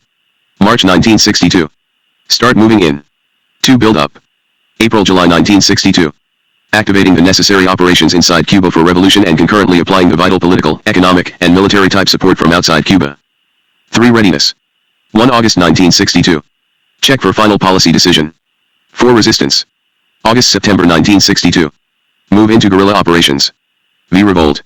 First 2 weeks of October 1962. Open revolt and overthrow of the communist regime. 6. Final. During month of October 1962. Establishment of new government. But was the U.S. military going to support this plan directly? That vital decision, Lansdale noted, the date was February 20, 1962, had not yet been made. On the subject of a direct and armed assault on Cuba, the Kennedy administration seemed to be wavering. Back in January 1962, Lansdale had talked at length with Robert Kennedy, and had come away believing that we are in a combat situation where we have been given full command. But on February 26, 1962, the White House reduced Lansdale's Cuba project simply to a program for gathering of intelligence. Why the Kennedys changed their minds is unclear. Perhaps they were afraid of premature leaks. This much we know. On February 27, 1962, FBI Director J. Edgar Hoover informed Robert Kennedy, his nominal boss, that Judith Campbell, President Kennedy's favored paramour of the moment, had talked at least 6 times on the telephone with Johnny Rosselli of the Chicago mob. If the Kennedy brothers had any thought of replacing Hoover, the director implied, they had better forget it. At any time he could expose the Judith Campbell liaison. All this is established fact. What is unclear is just what happened next. Did Robert Kennedy know of Judith Campbell? In her memoirs, she she indicated that, during the same time period that she and John Kennedy were having an affair, the new senator from Massachusetts, Edward M. Kennedy, made a pass at her. Did Robert know that? During the winter of 1962, we know, Judith Campbell was carrying messages back and forth between President Kennedy in Washington and mobster Sam Giancana in Chicago. Did Robert Kennedy know that? It seems likely that he did. In an interview with the London Sunday Times, Campbell has stated that she carried intelligence data as well as money between JFK and Giancana on at least 20 occasions. The money was used to finance Kennedy's primary victories in West Virginia and Chicago. The data had to do with plots to assassinate Castro. Fairly early on, Campbell stated, "Jack told me outright. He said the envelopes contained intelligence material and that it involved the elimination of Castro." On March 22, 1962, then and this too is established fact, Hoover lunched with President Kennedy in the White House, and laid out what the FBI had learned about Judith Campbell's ties with the mob. Soon thereafter the White House logged no more telephone calls between President Kennedy and Campbell. The JFK-Campbell affair, we assume, was over. At about this time, midway through March 1962, the Kennedy White House revived Operation Mongoose. The operation was to be a deep secret. March 1962. After a cool Christmas and New Year season, the weather in Cuba was turning sultry and the news correspondingly was becoming ominous. The Havana newspapers almost every day were reporting an impending invasion. On what were the reports based? We have no access to Cuban documents.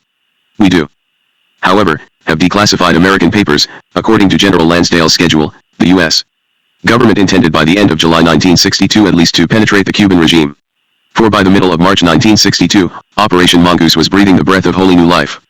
President Kennedy may have seemed to have recoiled from any direct action against Castro. On March 14, 1962, nevertheless, the official guidelines for Operation Mongoose indicated clearly that, a. in undertaking to cause the overthrow of the Castro government, the U.S. will make maximum use of Cuban resources, internal and external, but recognizes that final success will require decisive U.S. military intervention. Emphasis added. B. Such Cuban resources as are developed will be used to prepare for and justify this intervention, and thereafter to facilitate and support it. 2 days after General Lansdale drafted these words, he showed them to President Kennedy. One thing is for sure, JFK did not disavow the document. Going into Cuba, however, as the president must have realized, was scarcely going to be easy. For it was evident, in the words of an intelligence report, that Fidel Castro and the revolution retained the positive support of a substantial proportion of the Cuban people. And a State Department report, sent over to the White House on March 27, 1962, estimated that the Soviet Union already had sent Cuba $100 million worth of equipment such as torpedo boats, mortars, and anti-aircraft guns. Several hundred Cuban soldiers had gone to communist countries for training. President Kennedy nevertheless was feeling belligerent. In an end-of-the-month interview with the Saturday Evening Post, he proclaimed that in some circumstances we might have to take the initiative. Khrushchev must not be certain that, where its vital interests are threatened, the United States will never strike first. April 1962. Giving credence to Kennedy's threat, the U.S. government early in April 1962 made the Jupiter missiles in Turkey fully operational. The Jupiters, as the White House leaked to the press, were ready and manned. At the same time, the administration renewed contact with Johnny Rosselli and the mob. The CIA made the contact, and in a Miami parking lot passed along to Rosselli poison pills that the mafia, through its networks, was to smuggle into Cuba and, somehow, slip into Castro's food. Within a month Rosselli reported that the medicine was safe in Cuba. But the White House had no intention of relying just on the mafia. As the Wall Street Journal revealed in a leak that caused General Lansdale to suspect a security violation, U.S. policymakers debate whether to aggravate Cuba's economic troubles by sabotage. Foes of the idea get the upper hand.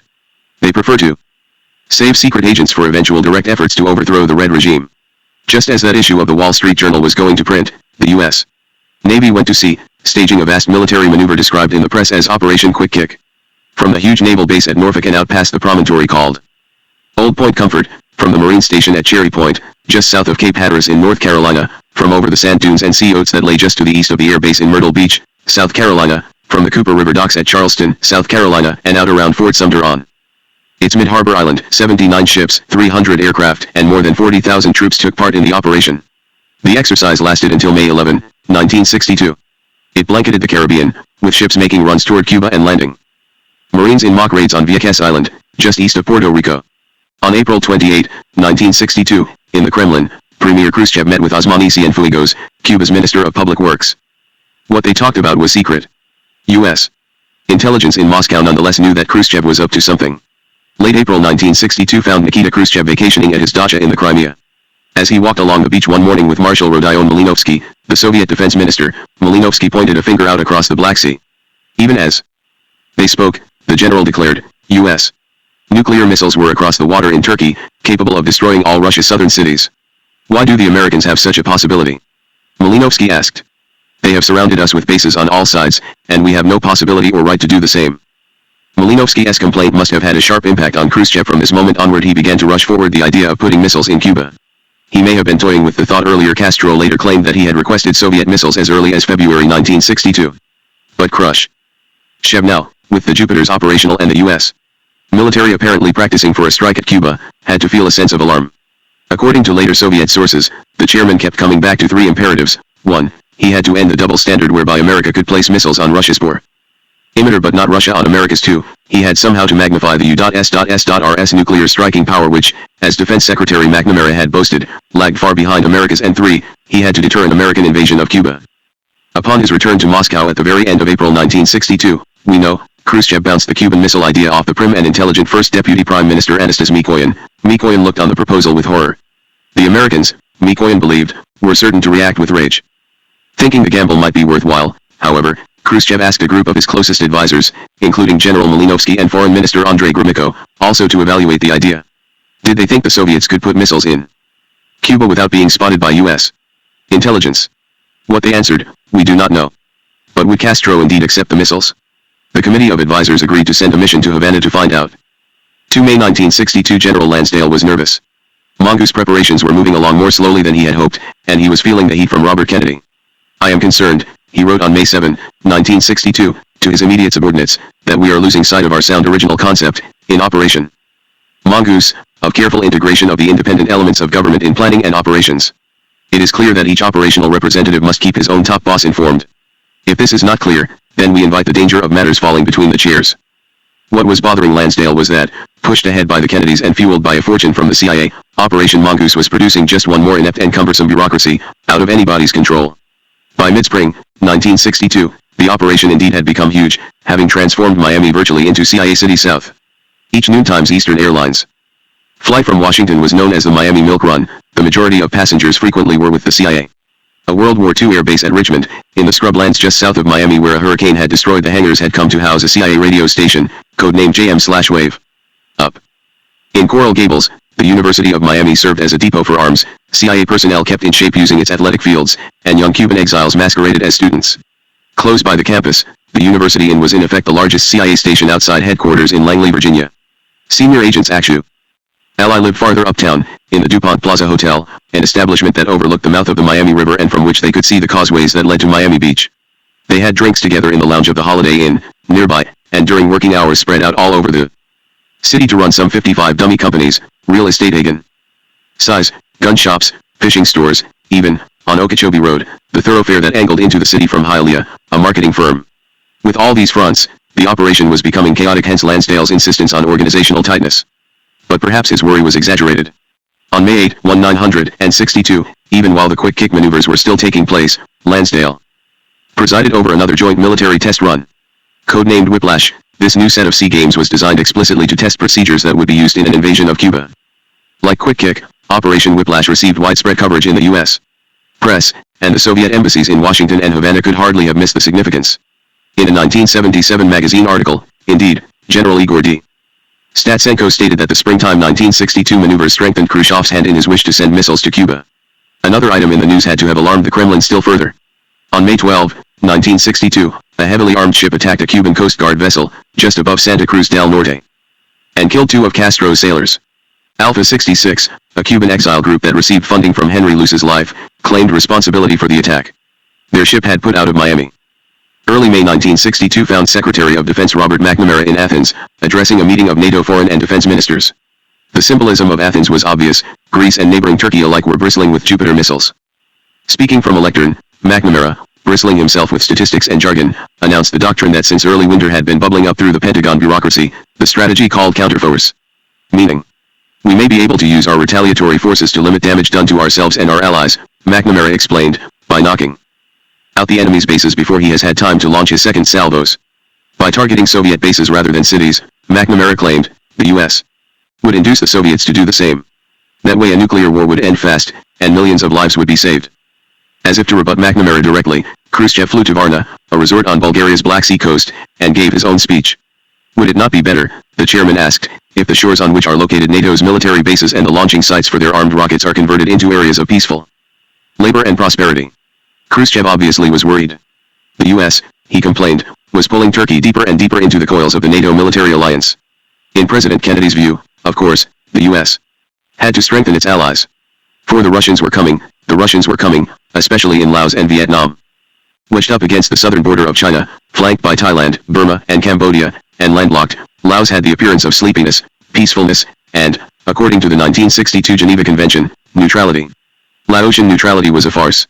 North Vietnam used Laos as a highway for military goods to the south. America ignored the Geneva Agreement, setting up the pro-Western regime of Laotian General Phu My Nasovan and the Pathet Lao, the country's Communist Party, joined by neutralists, had put itself in charge of an ever-growing number of villages and towns. By the late spring of 1962, Laos, at least as viewed from halfway around the world in the Oval Office, seemed a domino on the verge of collapse. Desperate to avoid a failure, Kennedy sent the 7th Fleet into the Gulf of Siam.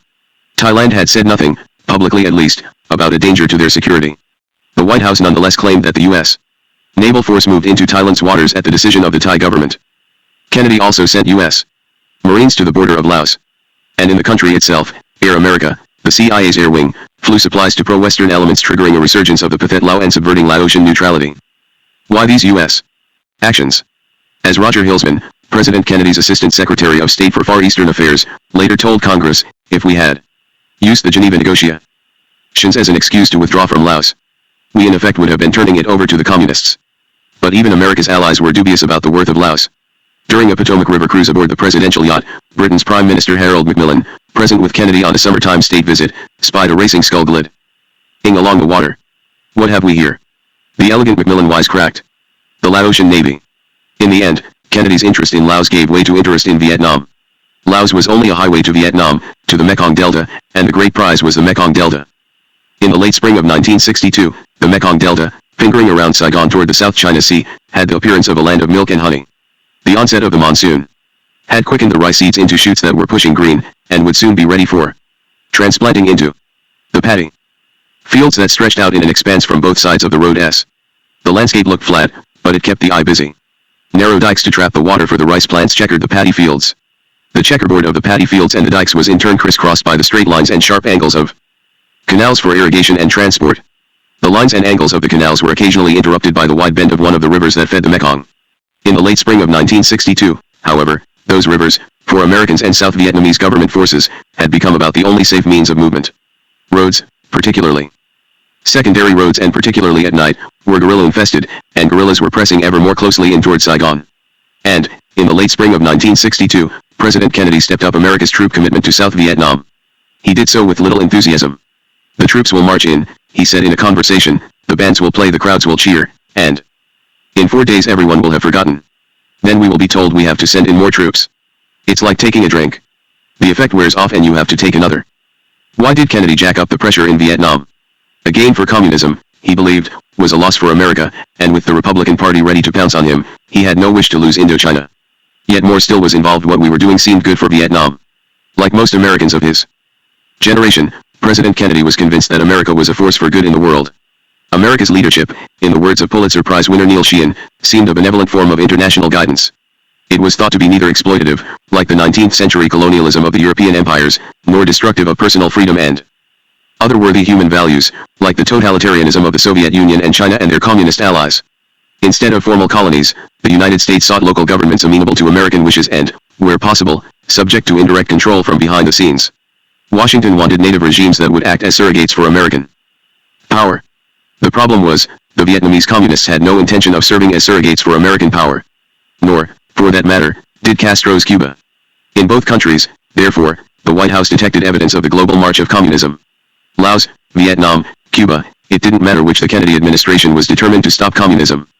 Dead in its tracks, Khrushchev detested jazz, claiming to find it decadent, but at the end of May 1962, he went to the Red Army Sports Palace to hear Benny Goodman. He had gone at the prodding of Jane Thompson, wife of U.S. Ambassador Llewellyn Thompson. But he ended up enjoying himself, and when singer Joya Sherrill came out in a low-cut white dress, he stood and cheered. After the concert he attended a bash at Spisso House, the U.S. Embassy. Khrushchev liked the Thompsons. He could talk with Jane about her efforts to grow corn in the embassy garden, and he regarded Llewellyn, a long-faced Midwest emmer who had worked his way through college, as solid and honest. But the Thompsons were leaving Moscow. Their daughter, Sherry, was in early adolescence, and they thought Moscow no fit place for an American teenage girl. So Khrushchev had come to the embassy party to pay his respects. Khrushchev, however, was not wholly straight with Thompson. He said nothing of the fact that, even as they downed their toasts, a Soviet delegation was in the air, flying in the night toward Cuba, ostensibly to study irrigation problems but actually to broach with Castro the idea of shipping missiles to his island. June 1962. With the coming of the summer's heat to Washington, President Kennedy, allowing his brother Robert to handle Cuba, was turning his attention to politics at home. To hold on to Democratic seats in Congress in the upcoming November election, and thus to salvage the programs that could help with his own re-election 2 years later, he needed some kind of political victory. Yet securing such a win was going to be tough. His relations with Congress were virtually non-existent. Former Speaker of the House Sam Rayburn was gone now, and former Senate Majority Leader Lyndon Johnson, as Vice President, was sitting back and letting JFK solve his own political problems. And those problems were sticky. Conservative Democrats in the South considered Kennedy a radical on race. Liberal Democrats in the North were appalled by what they thought was his lack of commitment to justice. Facing gusts from right and left, he tacked toward the right, remaining largely aloof from racial issues. Southerners in Congress patted him on the head, becoming more accommodating on administration proposals for an increased minimum wage.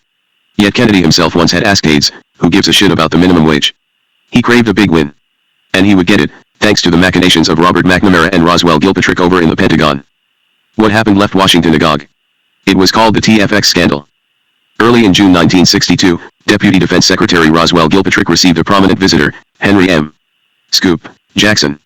Jackson physically was on the short side, and ungainly. Detractors said he walked like a penguin, but he was a powerhouse in the Capitol and, as a Democratic senator from Washington state, he was an effective advocate for the Boeing Corporation.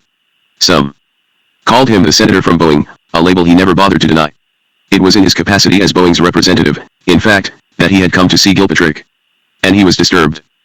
Rumor had it, Jackson reportedly told Ros Gilpatrick, that Boeing did not have a snowball's chance in hell of securing the TFX contract.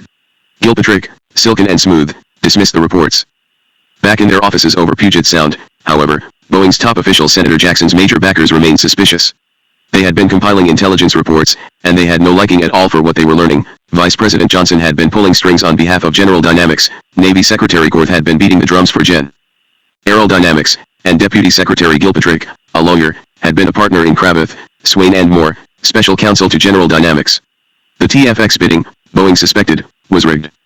The TFX story had started as a gleam in the eye of General F.F. Everest, in 1959 the incoming commander of the Air Force's Tactical Air Command. At that time, Fortune reported, the industry was working on advanced fighter planes, a result of having nosed around the Air Force to see what was wanted and needed. The new commander, however, was about to put the companies on a radically different track. On Hank Everest's mind was a fighter bomber that would meet the new and tougher conditions that he envisioned for the mid-1960s. The best Air Force fighter, the Republic F-105, was in a vulnerable position with only 44 suitable takeoff and landing fields, and these long since pinpointed on Soviet military maps. So Everest's initial requirement for a new fighter was that it should be able to fly from the US to Europe non-stop, and to the Far East with a single refueling.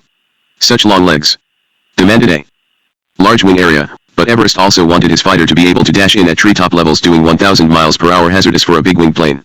On top of all this, he expected his plane to have the virtuosity of a hummingbird, able to loiter at subsonic speeds for reconnaissance and ground support missions or do aerial combat at 1,700 mph.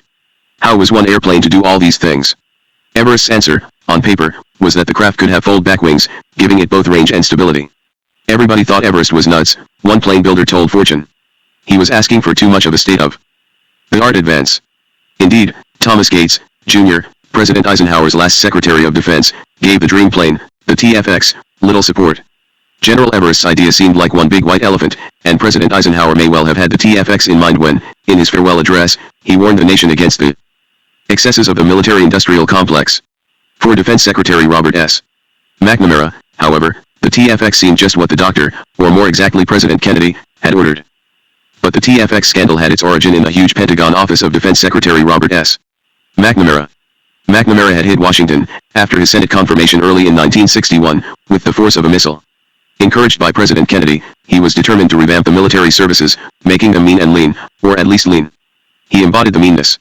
With his thin, grim mouth and his dark suit jackets buttoned primly around his thin waistline, he made the Pentagon brass think of an athletic accountant. And he did strike terror in the hearts of the brass. More precisely, he intended to eliminate waste in defense spending by forcing inter-service cooperation. So Hardly had he taken possession of his Pentagon office than he announced plans for a new jet fighter, one to be used by the Army, Navy, and Air Force alike. The Navy and the Air Force both had been screeching for a new fighter. The Army, with its special needs, backed out of the picture. Contract bidding for the airplane, to be called the Tactical Fighter Experimental, or TFX, was to start on October 196-1. The contract, in the area of $7 billion, was the largest the government ever had dangled before the munitions lobby. The TFX, furthermore, coincided with the new administration's belief in a controlled response, the theory that the U.S. should have military options other than all-out nuclear war.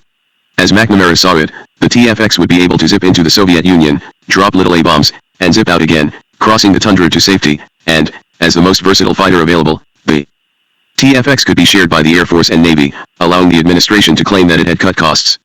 Or so calculated Secretary McNamara. Actually, he had managed to alarm both Air Force and Navy.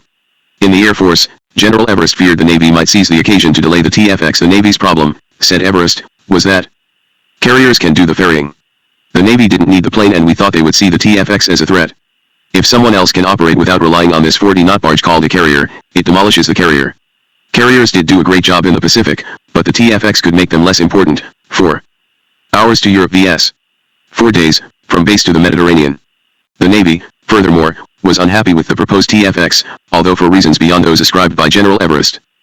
As conceived in McNamara's office, the TFX was too heavy and too long to fit on the carrier decks. So McNamara compromised, agreeing to a TFX that lay somewhere between Air Force and Navy requirements. As a Pentagon wag put it, the T in TFX stood not so much for tactical as togetherness. But the big question was whether McNamara's compromise really could fly or whether he was simply squandering $7 billion. No one knew. What observers did know was that, even while still on the drawing boards, the TFX was inseparable from politics. Boeing had its paid lobbyists in Washington, but so did General Dynamics, and General Dynamics furthermore had the support of big state congressional delegations, those out of Connecticut, New York, California, and Texas. In its geographical spread, General Dynamics had become an empire, nearly as large as the ancient Roman and Chinese empires, certainly larger than the 19th and early 20th century Austro-Hungarian one. A glance at a map of the United States would have made the point. Center and southward, in the heart of the vast Texas plain, was Dallas-Fort Worth. Here, adjacent to the airstrip it shared with the Carswell Air Force Base, was General Dynamics' mile-long, aluminum-sided Texas plant, soon to be the home of the TFX jet fighter plane. Out in California, in Pomona and San Diego, twin General Dynamics factories manufactured intermediate-range ballistic missiles. Back toward the east and north, in Warren, Michigan, a sprawling industrial suburb of Detroit, a General Dynamics subsidiary called Land Systems made tanks for the Army. Farther to the east still, where the Thames River flowed through the Connecticut landscape, widened between New London and Groton, and spilled into the Long Island Sound, the Electric Boat Company, also a General Dynamics division, cranked out nuclear submarines, each able to carry multiple warheads, each priced at more than $100 million, and each nearly as long as the Washington Monument. Over in Long Island, the Grumman Company was General Dynamics' largest subunit. Across the East River bridges and down in Lower Manhattan, the law firm of Cravath, Swain, and Moore served as General Dynamics' general counsel. General Dynamics was headquartered in New York. It was in the New York office that the top General Dynamics officials mapped out their strategy in the matter of the TFX. For the TFX affair boiled down to political warfare between General Dynamics and its arch-rival out in Seattle, Boeing Aircraft. The Texans especially had lined up in force behind the General Dynamics TFX bid. The list included Vice President Lyndon B. Johnson, Fort Worth's young and hard-working U.S. Representative James Wright, Navy Secretary Fred Korth, and Korth's immediate predecessor in the Navy job, a Texan who had resigned to run for governor, John Connally. And a young man from a state into which General Dynamics was trying to expand, Massachusetts, was doing his bit for the aid of the company. His name was Edward Moore Kennedy. Hence the visit of Senator Henry Jackson early in June 1962, to the Pentagon office of Deputy Secretary Roswell Gilpatrick. Jackson was as sure as were his backers out in Seattle that the TFX bidding was rigged. And so it was through the device of the defense contract, the Kennedy administration was consolidating its hold on two regions of the country that would be critical. In the 1964 presidential election, Texas, and the corridor that ran along what now is Interstate 95, from Rhode Island down through Connecticut, and then the heavily industrialized reaches of western Long Island. Such was the Kennedys' political game. Cuba, in the rainy month of June 1962, was an island of discontent. The U.S. had engineered Cuba's ouster from the Organization of American States, persuaded most of the Western Hemisphere to cut diplomatic ties with Cuba. Mexico and Canada refused to do so, and clamped Cuba in the vice of an economic embargo. Cubans definitely were feeling the pinch. On June 16, 1962, wrote Hugh Thomas, demonstrations occurred in the city of Cardenas. Housewives marched into the streets beating pots and pans. Tanks were dispatched by the heavy-handed Major Jorge Segura, the provincial military commander, to overawe them. Afterwards, Demonstrations occurred at Santa Clara and at El Quino near Havana, where one young militiaman was killed and another wounded by the police in a confused incident. The government reacted as if terrified by what further crises they might encounter. The shops at El Quino were confiscated, the inhabitants lost all their cars, telephones, and lorries, and were forced into unemployment and submission. The local militia, which had proved notably inadequate in this trial, was purged and reorganized. Such evidence of discontent was duly noted in Washington and in Havana alike. Havana itself was awash with rumors of impending invasion. Several politicians in Congress were shouting for invasion and White House officials were speaking frankly about getting rid of Castro, and midway through the month of June 1962, Che Guevara and Fidel's brother, Raúl, flew secretly to Moscow. They had gone off in response to the visit by the Soviet delegation. The only thing we asked the Russians to do, Fidel Castro later said to a French journalist, was to make clear to the U.S. that an attack on us was an attack on the Soviet Union. We had extensive discussion before arriving at the proposal of installing guided missiles, a proposal which surprised us at first and gave us great pause. Castro's emphasis. We finally went along with the Soviet proposal because, on the one hand, the Russians convinced us that the U.S. would not let itself be intimidated by conventional weapons, and secondly because it was impossible for us not to share the risks which the Soviet Union was taking to save us. This account by Castro sounded a bit like "After you, Alphonse." Yet in another interview, this again with the New York Times reporter Herbert Matthews, Castro said emphatically, "We felt ourselves in danger from the U.S. We consulted with the Russians. When they suggested the missiles, we immediately said, yes, by all means. Whatever the details, one major point remains." On June 10, 1962, Khrushchev, with the support of his closest aides in the Kremlin, handed down a secret order. One Soviet military immediate was to beef up its combat forces in Cuba and as stealthily as possible to send missiles to the island 37. By the end of June 1962, according to a memorandum prepared for General Lansdale's special group, a maritime operation to emplace a cache of arms and demolitions was accomplished without incident. The CIA, in plain English, had smuggled in some weapons. Early to mid-July 1962, by the 4th of July holiday, the CIA had increased its U-2 flights over Cuba, supplementing spy reports of many Soviet ships in the Havana harbor. Simultaneously, Raúl Castro, Fidel's brother, flew to Moscow to work out details of the missile deal. But right after Independence Day, General Lansdale, who had been to Florida, went to Robert Kennedy with happy news. "My visit to the Miami area," Lansdale wrote in a July 5, 1962, memorandum, included discussions with the operations staff of the CIA station, which carries the brunt of current work on Operation Mongoose. "I was pleased to note that CIA has built a team which has a number of people experienced in operations into communist-controlled areas, Europe and Asia, whose know-how strengthens the operations of people with Latin American experience. Overall, this is a splendid effort by CIA." Mounting the podium before a peace conference in Moscow, Khrushchev was virtually ranting. Referring to McNamara's monstrous proposal for a joint counterforce strategy, Khrushchev bellowed, "Are there no armed forces in and near big cities? Wouldn't atom bombs exploded according to McNamara's rules in, say, the suburbs of New York bring fiery death to that great city?" Khrushchev then denounced Kennedy, for all the world to hear. Some statesmen in positions of responsibility, Khrushchev claimed, even declare openly their willingness to take the initiative in a nuclear conflict with the Soviet Union. Their reasoning is, hurry up and start the war now, or the situation may change. The situation was indeed changing. On July 15, 1962, a fleet of Soviet cargo ships steamed down the Black Sea, heading for the Mediterranean and then Cuba. By the time the ships had reached the Aegean, they were under U.S. aerial observation. According to a report sent back to Washington, they were riding high in the water, meaning that their cargo was light, probably military equipment. Mid to late July 1962, always busy with his memos, General Lansdale on July 23, 1962, summarized, for the eyes of Secretary McNamara, what Mongoose so far had accomplished: a Defense Department working group, an interrogation center at Opa-locka, Florida, the acquisition of PT boats, radio broadcasts into Cuba, the use of Avon Park, Florida, as a training base for Cuban refugees, overflights of Cuba, contingency plans for airstrikes against Cuba and an air-sea blockade of the island, and a cover and deception plan. Lansdale's description of this last plan remains declassified. But what was the U.S. to do next? Lansdale spelled out the options, complete with advantages and disadvantages. Option number 1, cancel operational plans, treat Cuba as a bloc nation, protect hemisphere from it. In short, scrub Mongoose. Doing so, Lansdale contended, would save money and show the world that the U.S. now espoused the principle of non-intervention. But then he listed 10 objections. Option number 2, exert all possible diplomatic, economic, psychological, and other pressures to overthrow the Castro communist regime without overt U.S. military commitment. Again, Lansdale acknowledged, the U.S. would display its devotion to the principle of non-intervention. But, he pointed out, except in degree, this has essentially been the U.S. policy since January 3, 1962, and it has not been successful. Option number 3, commit the United States to help the Cubans to overthrow the Castro communist regime, with a step-by-step phasing to ensure success, including the use of U.S. military force if necessary. Lansdale was happier about this option. It would permit the United States to control the timing of operations against Cuba, but he believed also that the longer the U.S. postponed an invasion of Cuba, the higher the cost will be in American lives. Option number 4, use a provocation and overthrow the Castro communist regime by U.S. military forces. Lansdale listed 8 advantages. The only real disadvantage was that it could inspire Soviet counteraction in other areas, but, then, the Soviets might act in those other areas anyway. So here was the CIA's strategy: threaten Castro, feint toward him with large and menacing forces, have complacent magazines like Reader's Digest tell him how his days were numbered, provoke him into a rash action, such as an attack on Guantanamo, then finish him off. But would President Kennedy sign off on the plan?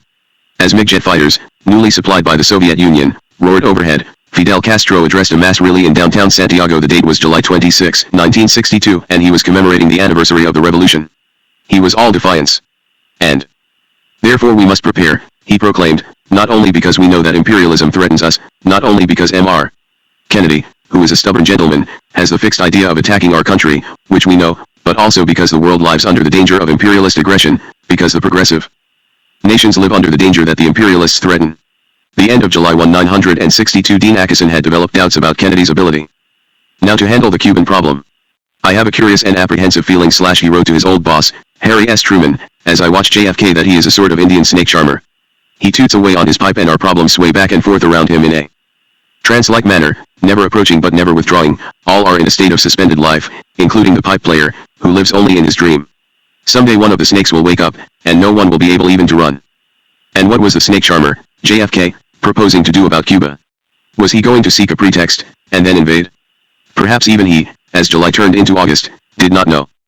But 2 more documents give us a clue as to his thinking. On July 31, 1962, General Lansdale produced a new study, one not releasable to foreign nationals. Cuba soon would undergo a revolt, Lansdale forecast, supported by the United States through propaganda, covert operations, and other actions as necessary. And then? Lansdale's policy proposal contained a heading entitled U.S. Military Reaction. The proposal, declassified, exists in the John F. Kennedy Presidential Library. The 3 pages that follow U.S.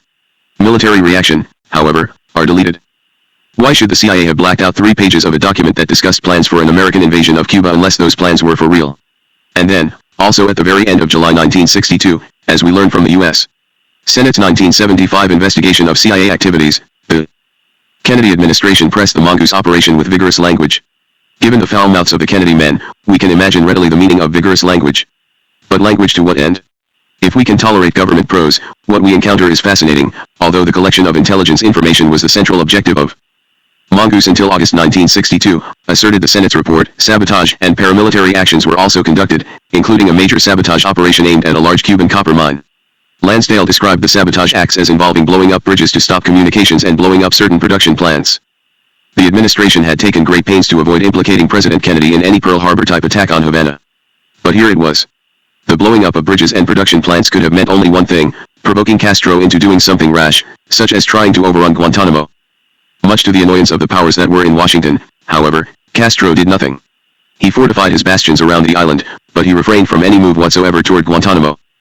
He was refusing to be typecast, certainly not as Hollywood loved to typecast its villains, dark-complexioned and conspiratorial.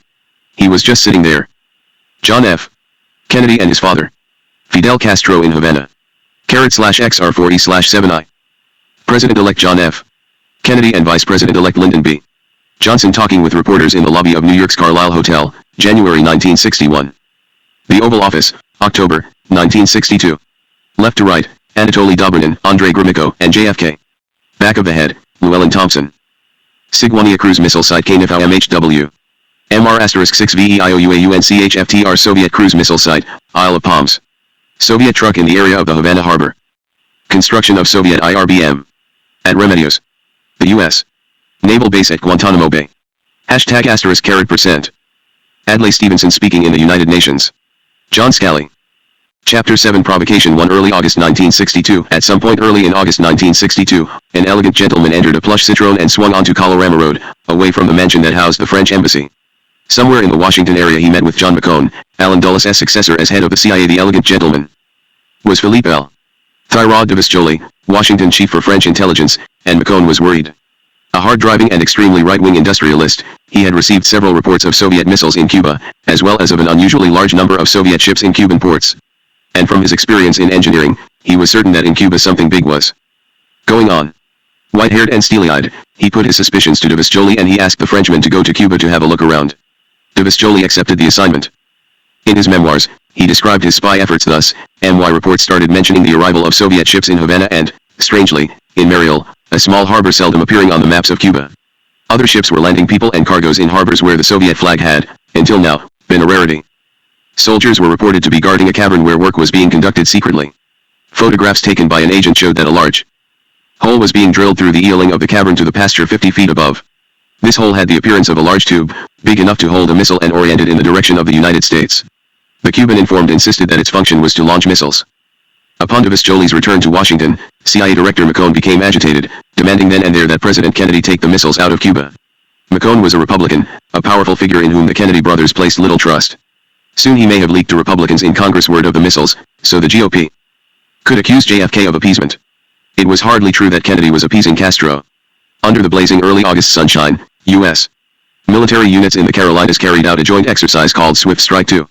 4 Army divisions, out of Fort Jackson in South Carolina, and 8 air squadrons out of the Shaw, Myrtle Beach, and Cherry Point Air Station. 70,000 persons in all carried out the war exercise, and for the first time practiced unconventional warfare.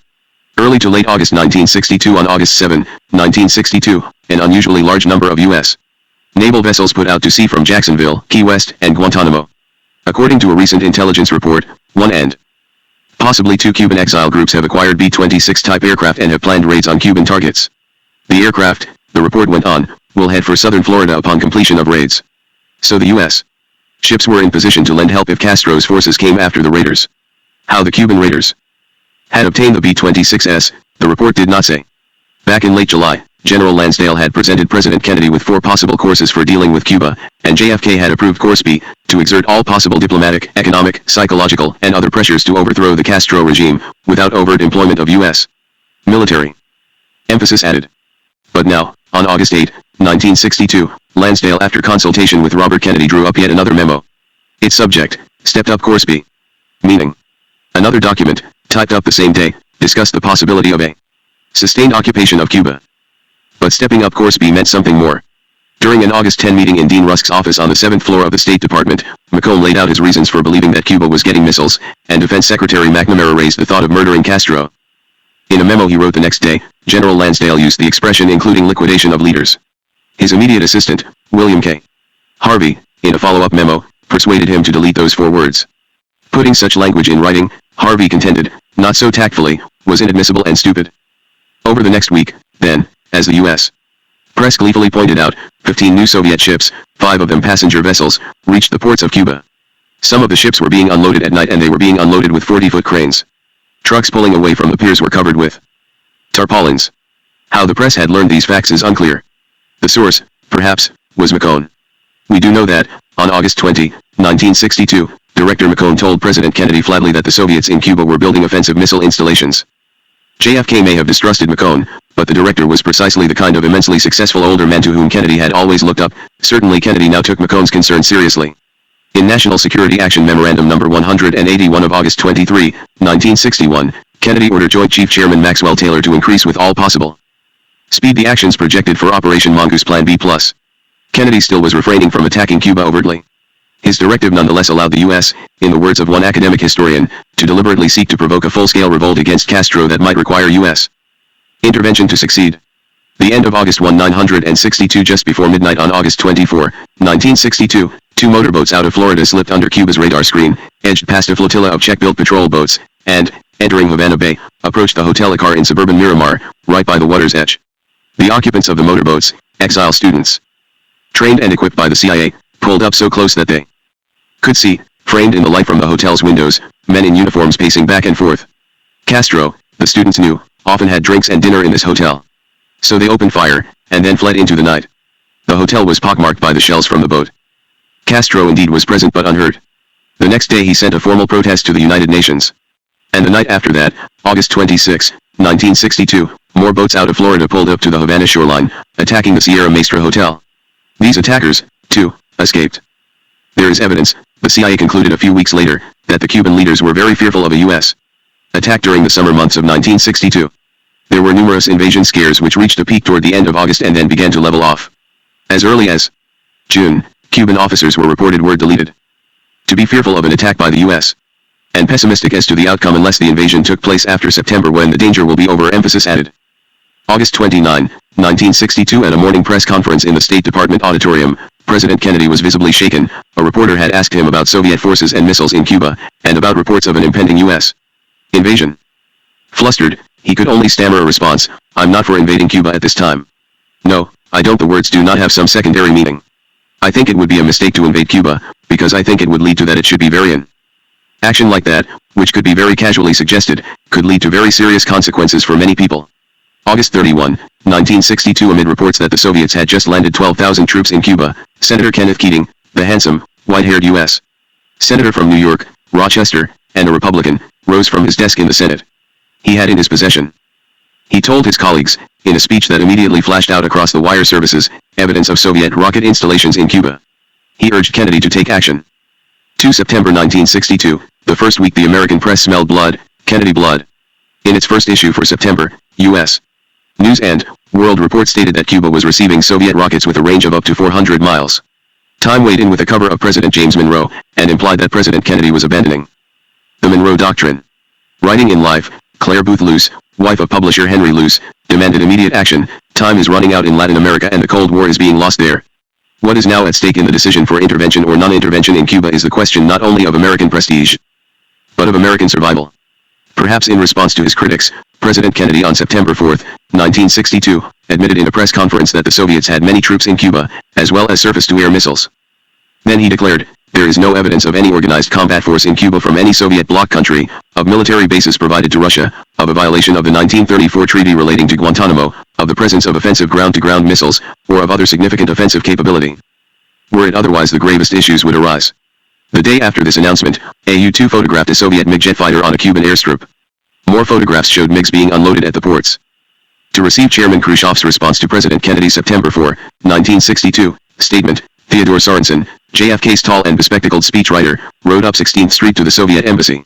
Their ambassador Anatoly Dobrynin conveyed the message from Moscow, assuring Sorensen that all military activity in Cuba was defensive. Dobrynin read, from Khrushchev, "Nothing will be undertaken that could complicate the international situation or aggravate tension between our two countries, provided there are no actions by the other side which could alter the situation," emphasis added. Reinforcing this not-so-veiled threat, Khrushchev, who was vacationing at his dacha at Petsamo, in the Georgian Republic, entertained a visit from Robert Frost, the poet, and Stuart Udall, Kennedy's Secretary of the Interior. Making sure that the old poet was comfortable, Khrushchev drew Udall aside. "Now as to Cuba," the Soviet leader said, "here is an area that could really lead to some unexpected consequences. Castro hasn't much modern military equipment, so he asked us to supply some. But only for defense. However, if you attack Cuba, that would create an entirely different situation. And it is unthinkable, of course, that a tiny nation like Cuba would ever attack the United States." At the end of the week, the Kennedy administration took two new steps, one public and the other private. The public step, President Kennedy asked Congress to allow him to call up 150,000 reserves. The reason, said the White House, was the continuing tension over Berlin. The private step, the Air Force's TACTI Cal Air Command established a planning group charged with the task of developing a complete air plan. Its objective was to achieve the complete destruction of the Cuban air order of battle. September 1962, the second week politics was going on as usual. Publicly, President Kennedy had sent in federal troops to ensure the entry of James Meredith, a young black man, into the University of Mississippi. Privately, he was assuring, or trying to assure, Southern white leaders that his support for civil rights was lukewarm, at best. And the Defense Department still was calibrating where would lie the administration's advantage in the matter of the TFX award. By Labor Day, 1962, Boeing and General Dynamics resembled, in the words of one journalist, a pair of exhausted runners who had put out all they had into a sprint for the finish line only to find the tape had been moved a mile farther down the track. They had been racing at top speed ever since the previous October. Both had invested a great chunk of their technical resources in the contest. Boeing had 1,000 people assigned to the TFX, General Dynamics had made it the sole concern of virtually an entire division, Fort Worth, and they had committed capital in equal measure. Money was pouring out of their treasuries at the rate of over $1 million a month. Now each had to shore up sagging morale and get on with another lap, one that would be just as long, just as tough as the first. 4. Having received a pro-Boeing recommendation from his own source selection board, a recommendation based on both price and quality, Secretary McNamara had postponed the contract decision. Then, On September 11, 1962, Boeing and General Dynamics submitted to the Pentagon their fourth, and last, set of technical proposals. And on October 15, the same day the U-2S started picking up pictures of the missile sites in Cuba, the Bureau of Naval Weapons announced its preference for the Boeing design. In fact, Boeing at last seemed to be on the brink of victory, on the basis of lower quoted costs, greater weapon selectivity and carriage capability, less chance of engine damage from foreign objects, a better deceleration mechanism, and superiority in all major operating characteristics. The Source Selection Board now gave its final recommendation to Boeing. So did the Pentagon's Air Council, stating flatly that Boeing's proposal was clearly preferable.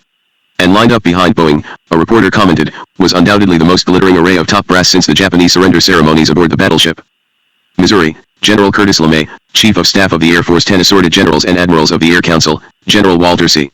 Sweeney of the Tactical Air Command, General Mark E. Bradley of Logistics Command, LT. General Bernard Schriever of Systems Command, Admiral George Anderson, Chief of Naval Operations, Admiral William E. Ellis, Assistant Chief of Naval Operations for Air, Rear Admiral Kleber S.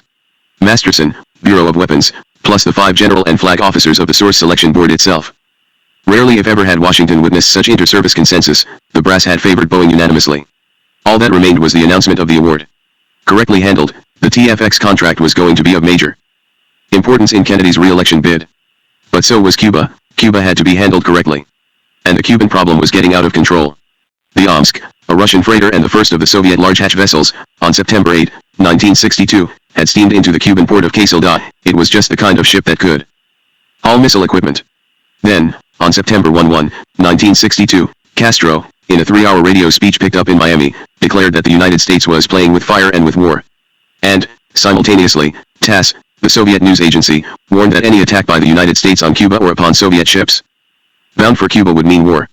The Soviet paper implied that the war would be nuclear. In the face of such threats, Robert Kennedy recorded what had to be his brother's worry: Cuba obtaining nuclear missiles from the Soviet Union would create a major political problem here.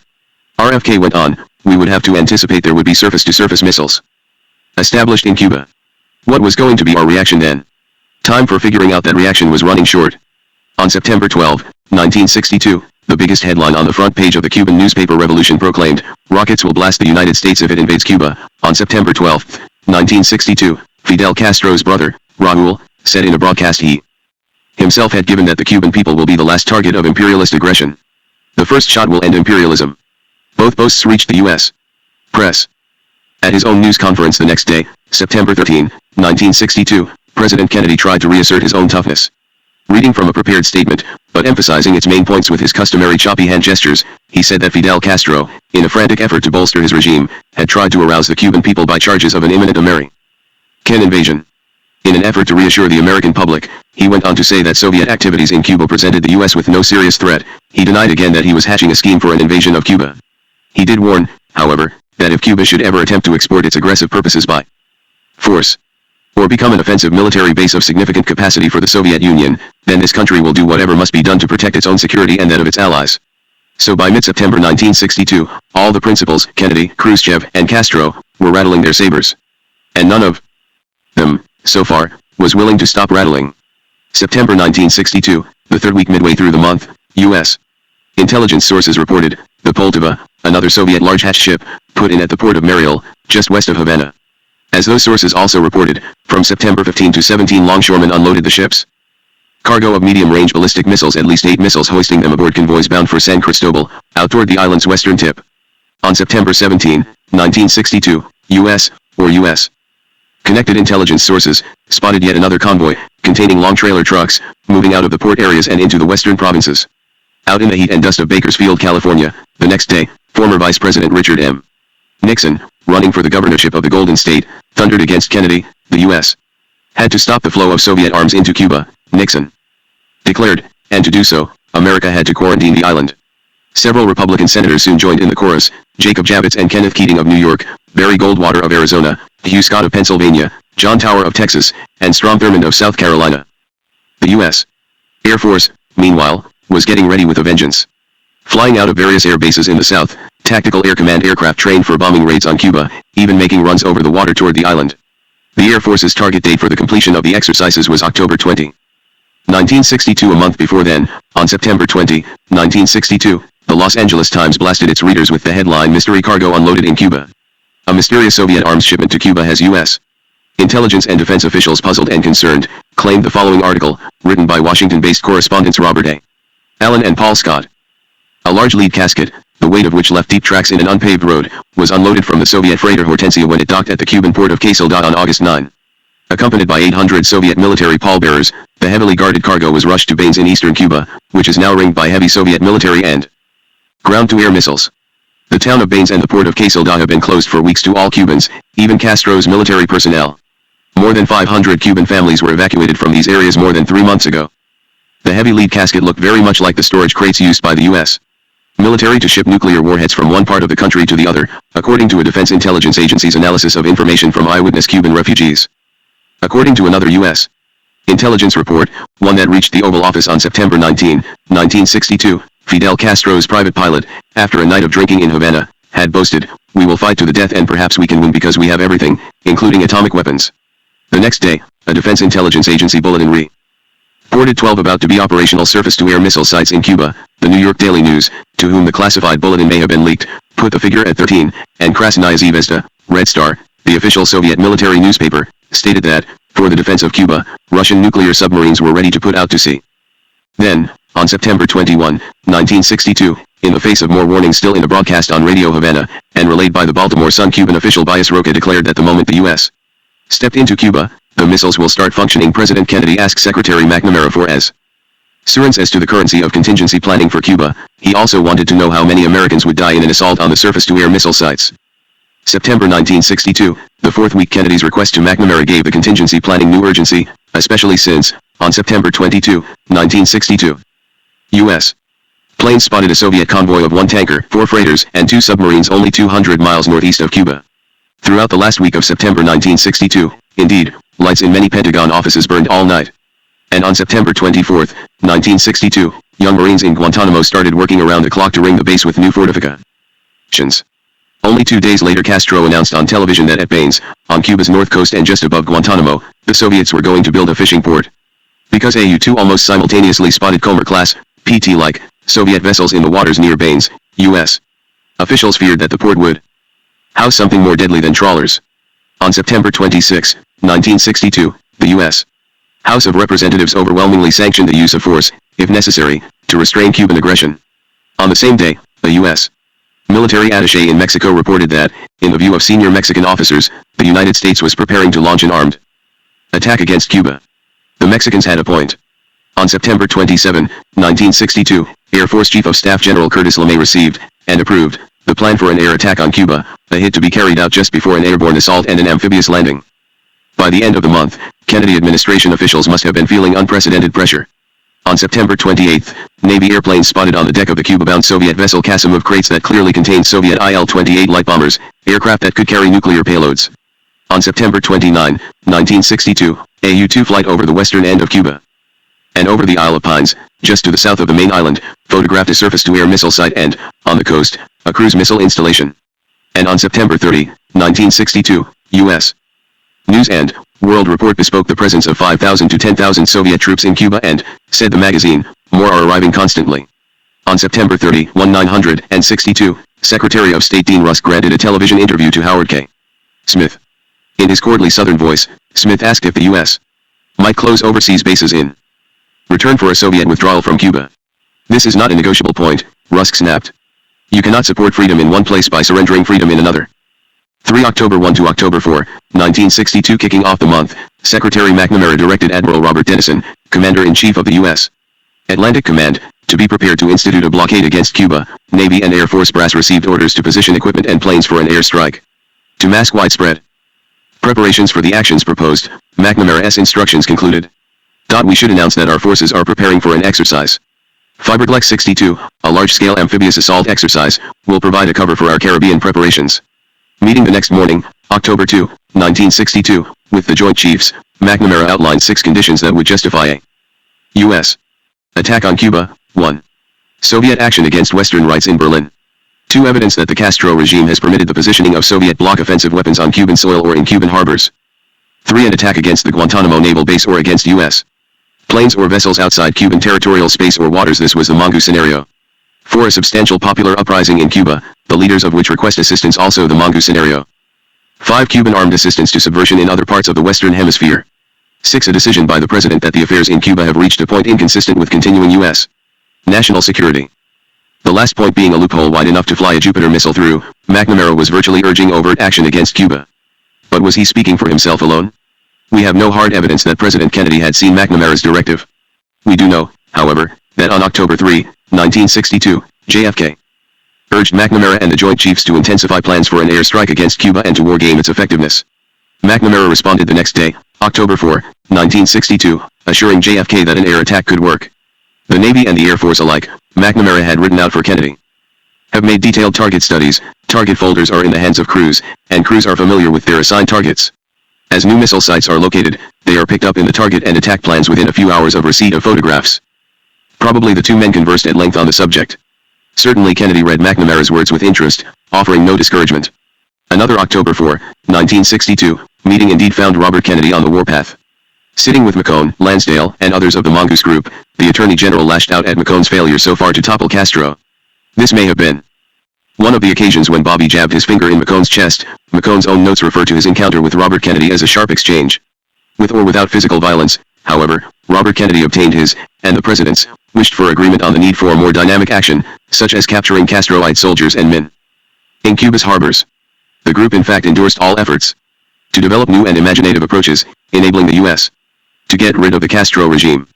October 5 to October 9, 1962. October 5 and 6 were Friday and Saturday, and weekend drivers on four-lane highways out of northern and midwestern states would have noticed the military convoy's olive-drab trucks rumbling along with their headlights on, even in daytime. The U.S. military was starting to move, as Army and Marine troops headed for embarkation centers, airplanes flew south, and trucks built up the supplies of gasoline and oil in Florida bases. One by one great Navy ships were slipping out of Norfolk, steaming south. After some covert exchanges, the British on October 8, 1962, agreed to let the U.S. store supplies at Mayaguana, in the then British Bahamas. The British government had insisted on two conditions, that nothing be put in writing, and that the U.S. not put the Bahamian facilities to active use, at least not without Great Britain's approval. On the same day, a squadron of Cuban exile commandos hit Cuba's eastern port of Isabela de Sagua, killing 20 persons, including some Russian soldiers. Sensing the rush to war, Walter Lippmann, the famed columnist, on October 9, 1962, raised a flag of caution. It is obvious, he had written, that Castro is being armed against a rerun of the raid on the Bay of Pigs in April, 1961. Then, quoting Winston S.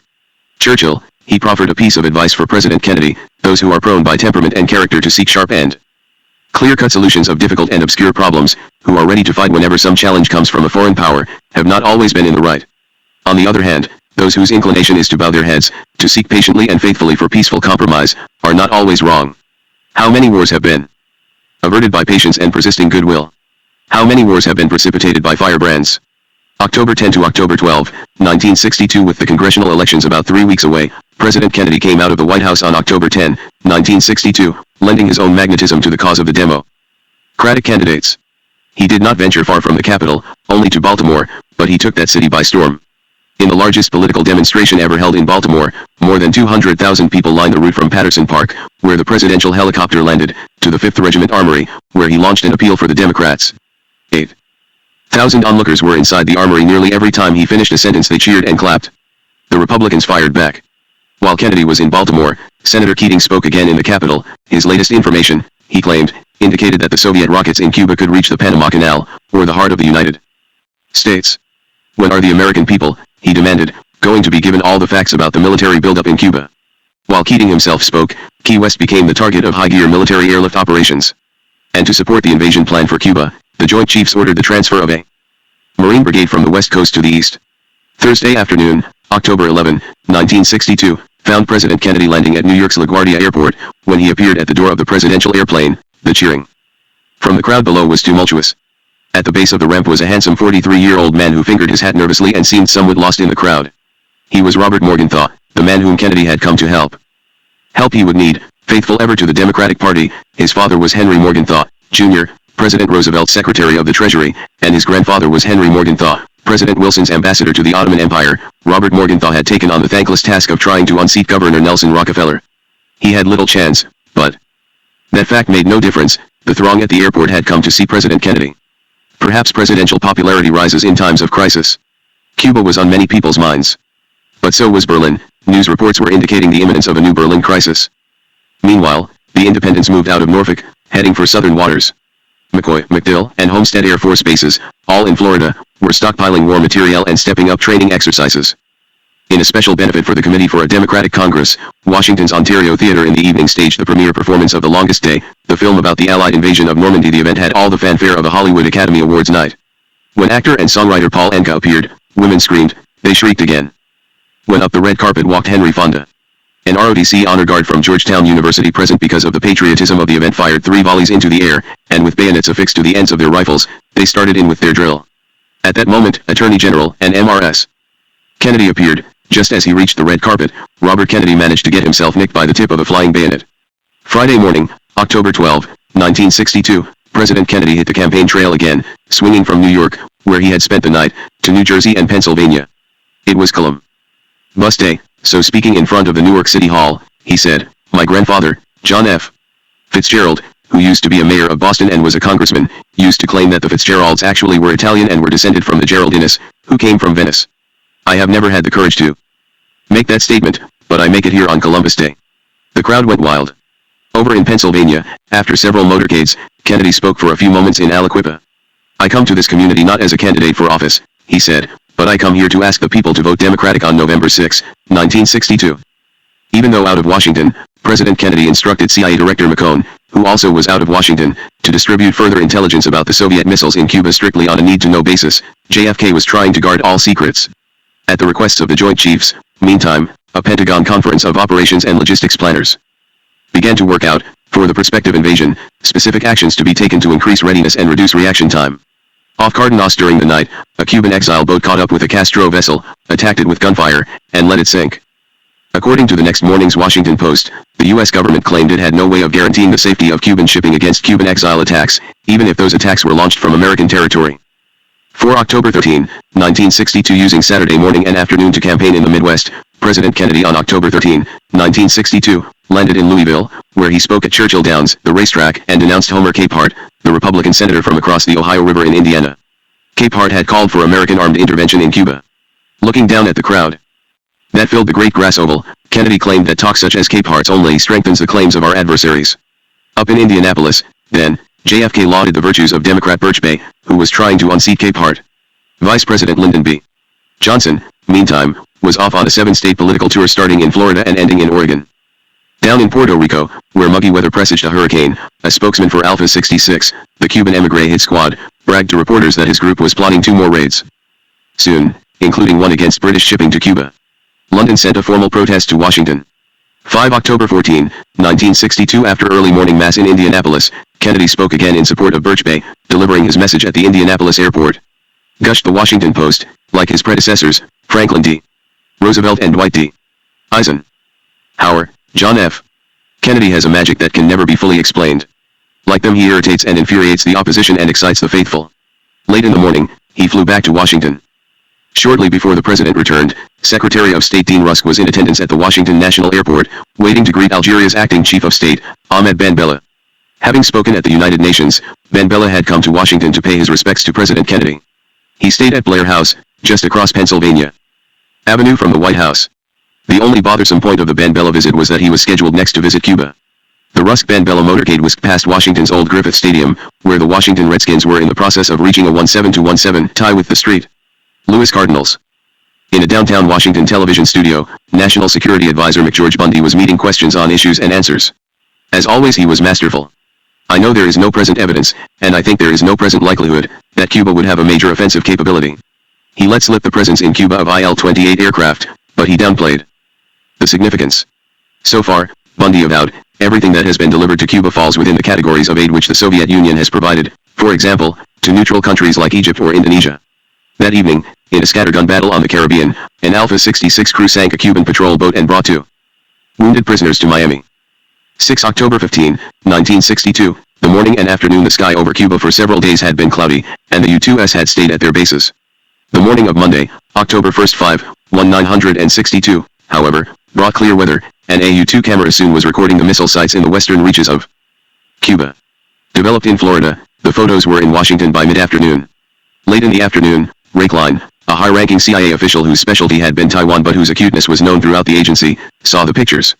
He was adamant. The pictures had to go all the way to the top. Part 2 Deception.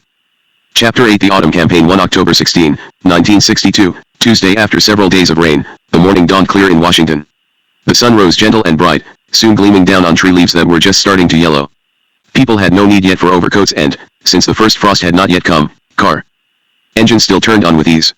From all around the District of Columbia, from the then rural foothills of Virginia and the Potomac shoreline along the border of Maryland, from the elegant suburbs out past the Washington Cathedral, from the old brick houses of Alexandria, from the tract homes around Arlington, from the vast black slums of the district's two eastern quadrants, the morning rush began. Members of Congress and doormen, high civil servants and operators of elevators, military brass and secretaries, lawyers and bureaucrats, lobbyists and reporters, all converged on the city.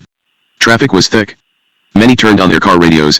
Announcers told of the Yankees' final victory in the World Series the night before, 1-0 over the Giants out in Candlestick Park. Connie Francis was singing "Don't Break the Heart That Loves You," and Elvis Presley crooned "Return to Sender." A voice that spoke in pearly tones described a one-day-only sale on mink hats at Hex at Metro Center, 12th and G Streets. Another voice pitched Buick's Pride and Joy, the new 1963 LE Sabre, full-size room for 6 adults to ride in real easy chair comfort, available at area dealerships. The nation's capital was settling in for the second workday of the third week of October 1962.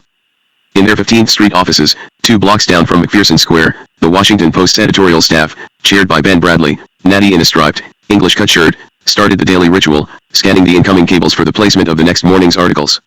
2 items were of obvious front-page import. The Soviets had accused the Kennedy administration of fomenting a war psychology. This was the year after the building of the Berlin Wall. With that charge looming, furthermore, General Secretary Nikita Khrushchev, the short, stocky, bald-head mine worker who had clawed his way to the top of the Soviet system, had summoned new U.S. Ambassador Foy Kohler for a 3-hour dressing down. According to Radio Moscow, the session had taken place in an atmosphere of sincerity and mutual understanding. Khrushchev, actually, had used the conference to storm against the buildup of U.S. bases in Italy and Turkey. He then had insisted that Soviet activities in Cuba were strictly defensive. This article would go front page. Top left. Another piece soon flashed into the Post's offices, this one datelined Havana. After a visit to the White House, Ahmed Ben Bella, the Algerian premier, had flown to Cuba. Mounting a podium beside Fidel Castro, he had declared that Algeria is and will be with Cuba. From New Jersey, in the course of the day, came the results of the latest Gallup poll. Rumor had it that the United States was about to invade Cuba, but the American public, Gallup's pollsters had discovered, was nervous. Gallup's interviewees did not think that the Cubans themselves would topple Castro, but they did fear, by a 5-1% majority, that an invasion of Cuba would bring war between America and Russia. Another item, which would end up on the second page, top, sent Post photographers, along with television network crews, scurrying to the Oval Office. For at mid-morning, Walter Schirra, his wife, and his 2 blonde-haired children, a girl and a boy, were scheduled to meet with the president. Only days before, Schirra, an astronaut, had made a much-heralded Pacific splashdown. His 6 orbits around the Earth had proceeded smoothly enough. Given his weightless condition, he had radioed down at one point, I suppose the song Drifting and Dreaming would be apropos, and over Ecuador, he had broadcast a cheery Buenos Dias, y'all. Still, his spacesuit had overheated dangerously. The White House had said by telephone after the landing, "You did a wonderful job, and we are very, very pleased." So now, on the morning of October 16, Commander Schirra, tanned, short-haired, and attired in a dark civilian suit, was chatting with the president. As the cameraman squinted and clicked, John Kennedy, resting his back in his white-cushioned rocking chair, smiled at the family seated on the sofa just to his right, and ended up giving them a full 18 minutes. Rising then, he led them out onto the White House lawn. There the children petted Macaroni, the pony of his own daughter, Caroline. JFK gave no hint of the presence of missiles in Cuba. At least he did not do so that morning, in public. On Tuesday morning, October 16, 1962, shortly after 9 o'clock, President Kennedy called and asked me to come to the White House. He said only that we were facing great trouble. Thus began the missile crisis memoir of Robert F. Kennedy. Responding immediately to his brother's request, the Attorney General raced by limousine from his Justice Department office down Pennsylvania Avenue to a back entrance of the White House. The President told him the news. I had no doubt, Robert Kennedy later recalled, we were moving into a serious crisis. That same morning, President Kennedy also telephoned John J. McCloy, a Republican, a New York attorney, with a home in Stamford, Connecticut, and a member in good standing of America's foreign policy establishment. McCloy sometimes bridled at being called establishment. Beefy and athletic as a lad, he had been born on Philadelphia's North 19th Street, a working-class neighborhood, and he had had to fight his way for an education, first at Amherst College and then at Harvard Law School. But establishment he did become as personal attorney for the Rockefeller family, as Assistant Secretary of War under War Secretary Henry L. Stimson, just before and then during World War II, as the U.S. High Commissioner to Germany after the war, and, on behalf of the Kennedy administration, as chief lobbyist on Capitol Hill for the creation of the Arms Control and Disarmament Agency. Like his old mentor, Henry L. Stimson, McCloy was, in foreign policy, a hardliner. Although he was about to fly off on legal business to Europe, he told the president he would be back within the week. In the meantime, since JFK had asked, McCloy had one piece of advice about the missiles in Cuba: act. Act fast, and act with force. Just before the general meeting he had called convened, President Kennedy also conferred, in the White House, with Charles Bolin, formerly the ambassador to Russia and presently the just-confirmed ambassador to France. Tall, elegant, and charming, with an impeccable educational background and an unsurpassed knowledge of Kremlin politics, Bolin, like his friend McCloy, was a pillar of the foreign policy establishment.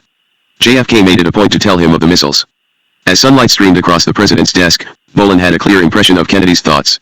Here seemed to be no doubt in JFK's mind, and certainly none in mine, that the United States would have to get these missile bases eliminated. He only question was how it was to be done. Few, if any, of the men assembling in the cabinet room late in the morning of October 16, 1962, were likely to disagree. These men, the core of what would be called the Executive Committee of the National Security Council, or EXCOM, were all, in one degree or another, controllable. Ambassador Charles Chip Bolin was present just for the day. Alexis Johnson, Deputy Under-Secretary of the State for Political Affairs, was a bit down the pyramid of executive branch power. Lyndon B. Johnson, oversized of height, girth, ego, and ambition, was, at the moment, only the vice president. Like Victorian-era children, American vice presidents were best seen and not heard. McGeorge Bundy, the National Security Advisor, with cold eye and slashing mind, had his very roots in the tradition of interventionism. His father, Harvey Bundy, had been an aide to Henry L. Stimson in the Roosevelt War Department, and Mac himself, once a junior fellow at Harvard, had collaborated with Stimson on the old statesman's memoirs, on active service in peace and war. McGeorge Bundy, to be sure, was toady to no one, not even to the President of the United States. God damn it, Mac, someone had heard Kennedy exclaim, I've been arguing with you about this all week long. Consonant with his upbringing, nonetheless, Bundy was devoted to duty, and as National Security Advisor, his duty was to serve the interests of the President. Roswell Gilpatrick, the Deputy Secretary of Defense, and George Ball, his counterpart in the State Department, were both distinguished and wealthy New York lawyers. At the moment, however, they played secondary roles, expected to support their principals, the Secretaries of Defense and State. Edward M. Martin, a State Department specialist in Latin America, was subordinate to George Ball. General Marshall S. Carter had come over from the Central Intelligence Agency, but there he was only second in command. John A. McCone, appointed CIA director by Kennedy, was not present, a widower. He had flown to the West Coast for a new marriage. General Maxwell Taylor, the trim, crisp, and handsome chairman of the Joint Chiefs of Staff, had struck some people as a rebel back in the Eisenhower era. He had got into trouble, advocating a flexible response for the military in place of the then prevailing doctrine of massive retaliation. Yet to President Kennedy, Taylor's principle, stressing speed and surprise, had seemed a blazing call to action. Taylor, whom Kennedy had picked as chairman over dozens of higher-ranking brass, was loyal to the chief. Theodore Sorensen, clean-cut, dark-haired, was the presidential speechwriter and scribe. Bostonian Kenneth O'Donnell, lean, slight, dark, and buddy of Robert Kennedy from Harvard football days, was a political operative, not a framer of policy. C. Douglas Dillon, who had met John Kennedy at Harvard, was a Republican, a Wall Street banker, and Secretary of the Treasury. His military knowledge was slight. Besides two officers from the CIA, Robert Kennedy and Evelyn Woods, JFK's private secretary, that left only two more original EXCOM members, Secretary of State Dean Rusk and Secretary of Defense Robert McNamara. Rusk. Tall, balding, inclining toward the rotund, Rusk was middle of age, balanced of view, and placid of manner. He seemed so dull, in fact, that McGeorge Bundy had opposed him for the secretaryship, convinced that Rusk's was a second-rate mind. Rusk, actually, was keenly intelligent, for he had been a Rhodes Scholar and he was ambitious enough to have become, with the support of President Eisenhower's Secretary of State, John Foster Dulles, head of the Rockefeller Foundation. Rusk was quiet, controlled, anything but a maverick. And McNamara. A driven man, he had risen like a meteor from a business professorship at Harvard to the presidency of the Ford Motor Company. He did have an independent streak. Rather than live among other automotive executives in the Grosse Pointes, he and his wife, Marg, had bought a mansion off Washtenaw Avenue in Ann Arbor. The environs of the University of Michigan had held out more promise of culture than had the carrot-gilded ghetto on riverfront Detroit. Once in Washington, as Kennedy's secretarial T5 Evans, he had shown this same independence. With his lean frame, rimless glasses, slick-back black hair, and keen mathematical mind, he had become the scourge of the services, imposing unity, tightening budgets, eliminating waste, and always clicking out statistics. The military of course had howled, and the howling had echoed all the way down to the 2-week summer camps of the Army and Navy Reserves. McNamara had remained undeterred.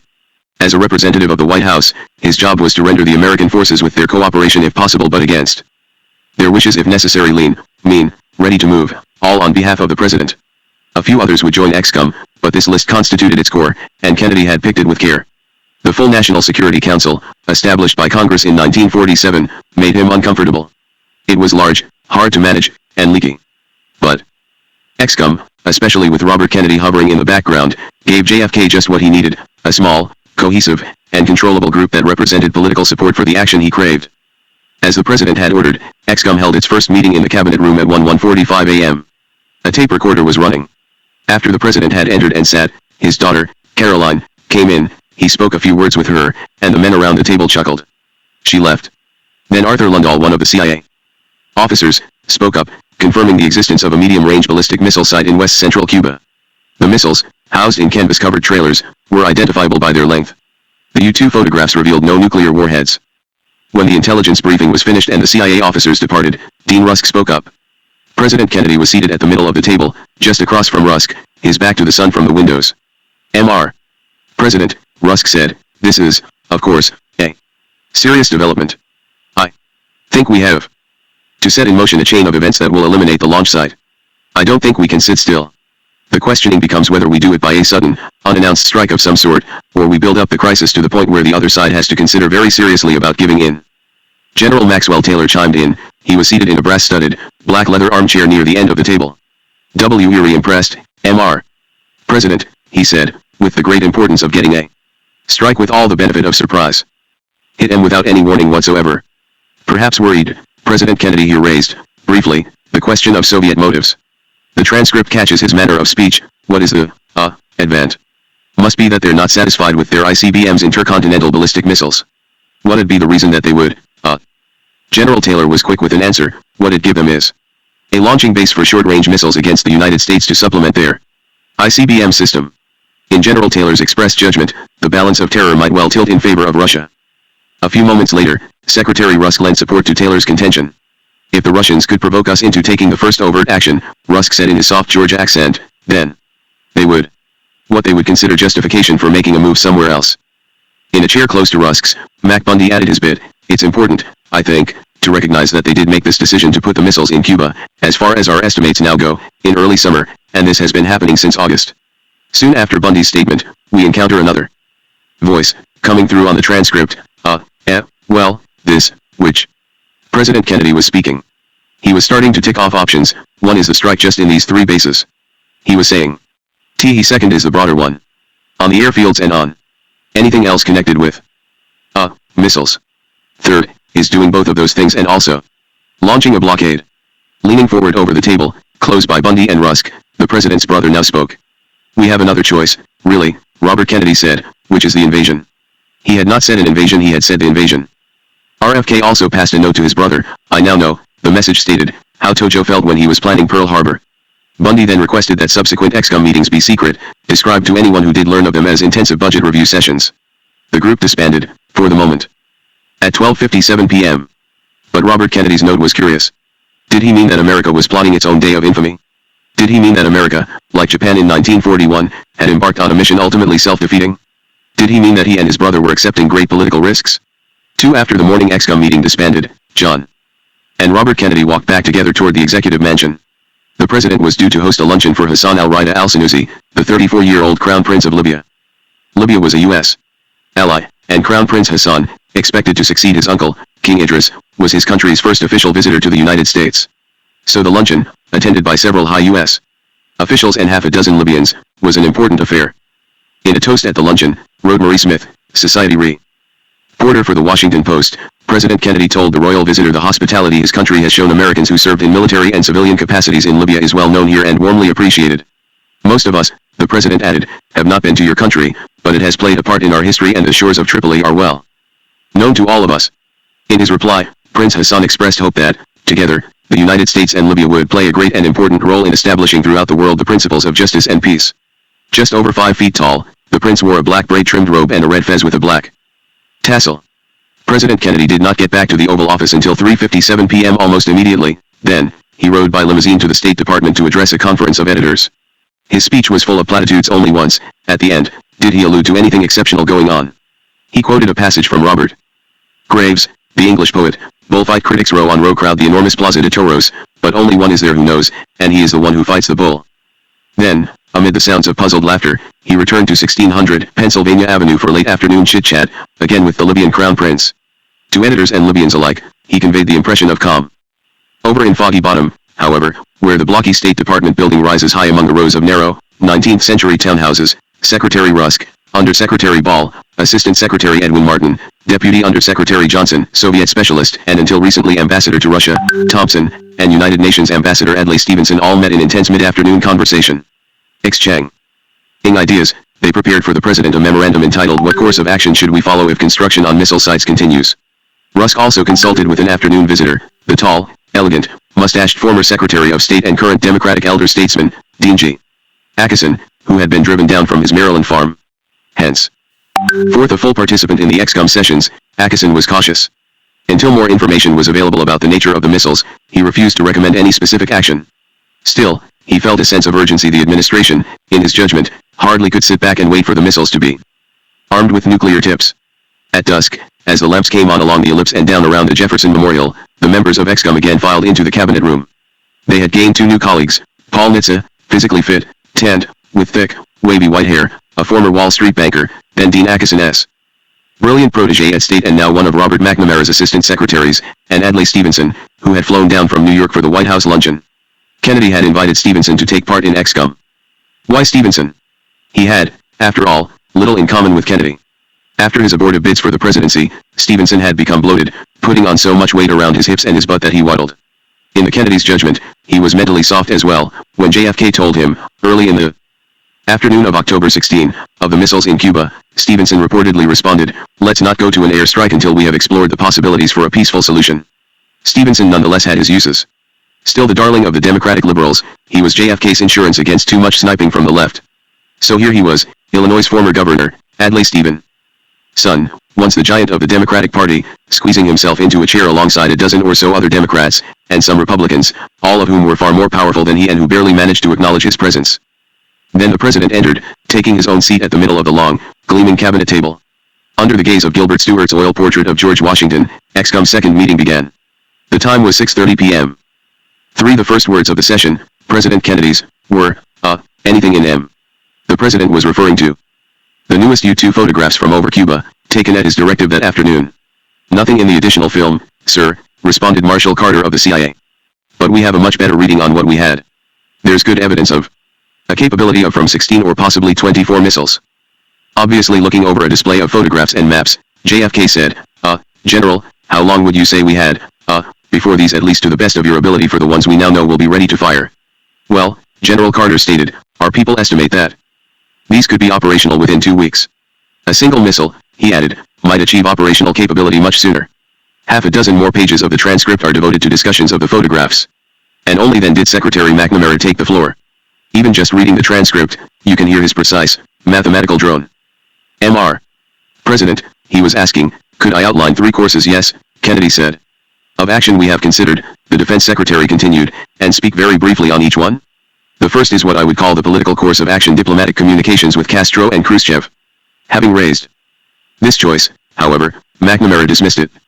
"This option," he stated, "seems to me likely to lead to no satisfactory result, and it almost stops subsequent military action." Emphasis added. "A second course," he then said, "would involve declaration of open surveillance and a blockade against offensive weapons entering Cuba in the future." At this point, McGeorge Bundy and Robert McNamara engaged in a brief conversation. What they said, however, we do not know. The words are blacked out. In the lingo of the CIA, the transcript has been sanitized. The third course was military, meaning a massive aerial assault. "The chiefs," McNamara declared, "are strongly opposed to a limited air attack. They are thinking not of 20 or 50 sorties or 100 sorties, but probably several hundred sorties. Such an assault on Cuba," the defense secretary acknowledged, "almost certainly will lead to a Soviet military response of some type someplace in the world. It may well be worth the price." What was that price? Alongside the massive airstrike, McNamara urged, the United States should stage a large-scale mobilization, a very large-scale mobilization, emphasis in the transcript, certainly exceeding the limits of the authority we have from Congress, emphasis added. The Kennedy administration, McNamara was proposing, should violate the will of Congress. From across the cabinet table, Robert Kennedy added a point. Of course, the other problem is in South America a year from now, he said. And the fact that you've got these things, the missiles, in the hands of the Cubans. Some problem arises in Venezuela. You've got Castro saying, you move troops down into that part of Venezuela, we're going to fire those missiles. The missiles, actually, were in Russian hands. RFK feared nonetheless that, armed with missiles, Cuba might deter America's ability to wage banana wars. Of McNamara's suggestion that the administration start what in effect was war, and do so without a congressional declaration, Robert Kennedy offered no dissent. The U.S. Constitution was one thing and tactics were another, and ExCom's deliberation soon narrowed to tactical questions. Should the U.S. launch an airstrike, specifically against the missiles? The missiles were mobile and could be pulled in under trees and forest, General Taylor warned, and so the results might be disappointing. Should the strike be more general, including an attack by land, air, and sea against Havana? No one turned the idea down, but President Kennedy did wonder about the existence of Cuban anti-aircraft units. Should Cuba be blockaded? Then, Robert Kennedy commented, we're gonna have to sink Russian ships. Any steps, therefore, involved risks. Determined, however, to do something, President Kennedy raised the issue of readiness. General Taylor was reassuring, speaking of air defense measures previously taken. We have moved fighters into the southeastern United States, he reminded the president, and we are gradually improving our patrol procedures. Under the guy's emphasis added of preparations for that part of the country. McNamara added, I believe that military planning has been carried on for a considerable period of time. It is as well underway. Toward the end of the meeting, Bundy asked Secretary McNamara about the missile's probable effect on American-Soviet relations, and McNamara replied that, in the opinion of the Joint Chiefs, the impact would be substantial. Yet he then conceded, I don't think there is a military problem here. It is a domestic, political problem. McNamara's expertise had not lain in politics. So he may have been suggesting that the missiles in Cuba were, after all, defensive. The meeting adjourned at 7:55 p.m. As the members rode off on their separate ways in the darkness, one point was clear, scorning Adlai Stevenson's hope for a peaceful solution, the Kennedy government was opting for the use of force, and by using force, the administration was hoping to improve Democratic chances in the November election. Seated under the portrait of Benjamin Franklin in the green room that evening, Secretary and MRS Rusk hosted a state dinner for Libya's Prince Hassan. The prince and his aides had been staying across Pennsylvania Avenue in Blair House. The prince was in good spirits, doing something, commented the Washington Post, that is not the accepted practice in his own country in northern Africa. He shook the hands of all the ladies who came down the receiving line and spoke a few words to each in French. No curtsies were in order, not even from the beautifully dressed wife of Libyan Ambassador Mohidin. Fikanai. Madame Fikanai, dressed in an exquisite pale blue western evening gown, ornamented with a bead fringe, shook hands, like everyone else, with the man who will be her country's next king. Among the 106 men and women seated at the beautifully decorated horse show table, included the Chief Justice and MRS Earl Warren, the Secretary of Health, Education, and Welfare and MRS Anthony Celebrez, and the Secretary of the Air Force and MRS Eugene M. Zuckert. Before the toasts of goodwill by Secretary Rusk and the Prince, guests dined on consommé, filet of sole, roast duck with orange sauce, braised celery and potatoes, bib lettuce salad, and fresh fruit Romanoff. At the end of the dinner, Prince Hassan said he had sensed deep affection for his country in his talks with President Kennedy earlier in the day. President and MRS Kennedy were apart from the group, dining privately with MR and MRS Joseph W. Alsop, one of ICA's preeminent journalists. Alsop, a distant cousin of President Franklin D. Roosevelt, had been a participant, even before Pearl Harbor, in General Claire Chennault's American volunteer group of aviators out in the China Theater. Now he wrote a nationally syndicated column. He was steady of gaze, natty of dress, and hawkish of view. Did JFK discuss the missiles with Alsop? The dinner conversation, according to the presidential appointment book, now available, was off the record. In his column, nonetheless, Alsop soon emerged as one of Kennedy's staunchest supporters. After the dinner in the green room was over, and the Libyans escorted back to Blair House, Secretary Rusk went straight to the State Department. His 7th-floor office windows were lighted until well after 11 o'clock. In conference with his closest aides, Rusk made one determination. For the moment, at least, the presence of the missiles in Cuba was supposed to be secret. So most of Washington that night, October 16, 1962, seemed perfectly normal. The Bayou, a striptease joint at 3135 K Street, featured a string of young women described on the marquee as the Foggy Bottom Six. West Side Story was showing at the Warner Theater on 11th Street, at the Apex on Massachusetts Avenue. Peter Sellers and Margaret Leighton were starring in The Waltz of the Toreadors. For the higher-minded, Vladimir Ashkenazy, who had just won the Tchaikovsky Prize in piano, was performing in Constitution Hall, a bit down 17th Street from the old executive office building, the featured soloist for the National Symphony season's opening, he played Prokofiev, then the Soviet favorite, Shostakovich, and, finally, Beethoven's Emperor Concerto. The evening was a black tie affair with two representatives from the administration, Labor Secretary W. Willard Wirtz and his wife, and presidential assist, and Professor Arthur M. Schlesinger, Jr., and his wife. For the less exalted, television offered some classic choices, Jack Benny or The Untouchables at 9:30, The Gary Moore Show at 10 o'clock, Sid Caesar at 10:30. From 11 to 11:30, area news junkies picked up Ray Scarreri and Martin Agrinsky on NBC's commentary. Their news roundup said nothing of missiles in Cuba. Nor, of course, did Johnny Carson, at 11:30. But, by then, most people in the Washington area had gone to bed. Most, that is, except for the Secret Service, preparing throughout the night for the president's trip of the morrow. October 17 was going to be a busy day for President Kennedy. Scheduled to make campaign speeches in Connecticut and New York, he would have to postpone until evening any further meetings with ex-com. He was determined to maintain appearances. He wanted to keep the secret. For October 17, 1962, pulling out of the CIA's fortress-like complex in Northern Virginia and streaking down the George Washington Parkway, an automobile was fast approaching the district. The morning sky was cloudy, and as the vehicle crossed the Theodore Roosevelt Bridge, the river below was gray. Moments after it had passed the State Department, the car was wheeling up alongside the ellipse toward the White House. People relaxing in Lafayette Park might have noticed the auto's arrival as it turned in through the right front gate of the White House, but they scarcely could have known its importance. It was a Buick of nondescript color and, with its Dynaflow holes by the side of the engine, it looked like hundreds of other Buicks that regularly plied the streets of downtown Washington. This Buick, however, was special. It was extra heavy, for its chassis and doors were armored, and its windows were made of bulletproof glass.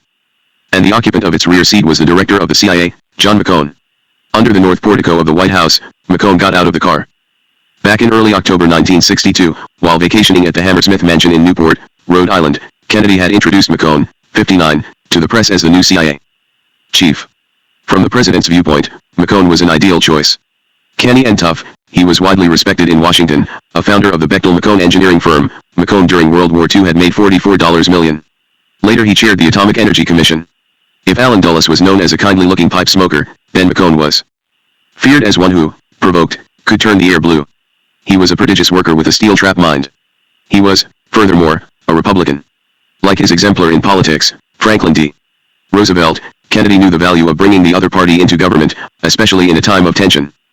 The tension scarcely could have been more acute than it was on the morning of Wednesday, October 17, 1962, when McCone reached the White House. Having flown back in the night from the West Coast, he had received a briefing at the agency's Langley headquarters, and now, at 9:35 a.m. at the White House, he was about to be a full participant in ExComm. He talked with Bundy, then rode straight to the State Department. At about the time of McCone's departure from the White House, another car pulled up under the portico. This automobile was a black limousine, a Mercedes-Benz, and it had driven down from the German embassy, housed then in a stone mansion on the tree-shaded corner of R Street and New Hampshire Avenue. As a White House attendant opened the car's rear door, Dr. Gerhard Schroeder, West Germany's foreign minister, stepped out. Schroeder had become a political star. Son of a minor railroad official in Germany, he had been the perennial head of his class, still possessing, said his enemies back home, a top pupil's condescending manner. But to one person at least he must have been ingratiating. West Germany's Chancellor Konrad Adenauer. Adenauer had been Schroeder's champion. In the West German capital, Schroeder was called, behind his back, Bonn's oldest young man. With his trim form and smooth dark hair, he resembled a male model. He was also tough, and he had flown to Washington to represent Adenauer on a most urgent mission. One having to do with Berlin. Berlin had been a perennial trouble spot. The wall had gone up the year before Schroeder's visit, and, in the autumn of 1962, the city seemed on the brink of a crisis again. American and Soviet commanders had been squabbling anew over whether U.S. bombers had violated East German airspace and whether Soviet border guards had restricted access unlawfully. Would the two sides start shooting? In Washington, administration officials were giving out that, come winter, the U.S. might find itself at war. Commented the Washington Post in an article about Schroeder's visit, the most intriguing foreign policy question in Washington today is why the Kennedy administration has raised a public cry about a coming Berlin crisis. Some American experts say that the bits and pieces of evidence thus far do point to a new round of Soviet pressure. Other experts and many of America's allies disagree. JFK, Rusk, McNamara, and an assortment of top aides all share the crisis hunch. There is another aspect, too, and that concerns the U.S. election. The Republicans have made Cuba a major issue and the administration is being beleaguered across the land. New crisis talk from Washington about Berlin in these final 3 weeks of the campaign would take some of the edge off Cuba as an issue. Of course no one admits out loud that the Berlin crisis talk has a domestic political reason, but Washington cynics see it that way. Over in Bonn, However, Chancellor Adenauer, the wizened old fox, had his own reason for alarm.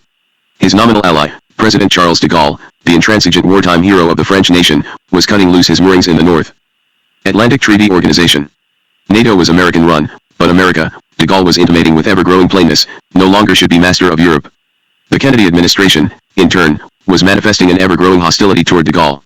A secret CIA report, signed by Director McCone on September 7, 1962, was entitled Consequences of the Death or Assassination of de Gaulle. The memorandum shied away from any recommendation of murder. It did state nonetheless that any successor to de Gaulle would, of course, be unable to command the unique authority enjoyed by his predecessor. Feeling caught in the middle, therefore, Adenauer wanted to know, was NATO unraveling? Would Kennedy be steady on Berlin? Followed into the White House by an entourage of German officials, Gerhard Schroeder had come to find out. He need not have worried. Again, we have no transcript. Yet we do possess President Kennedy's notes and doodles, scrawled over a piece of White House stationery.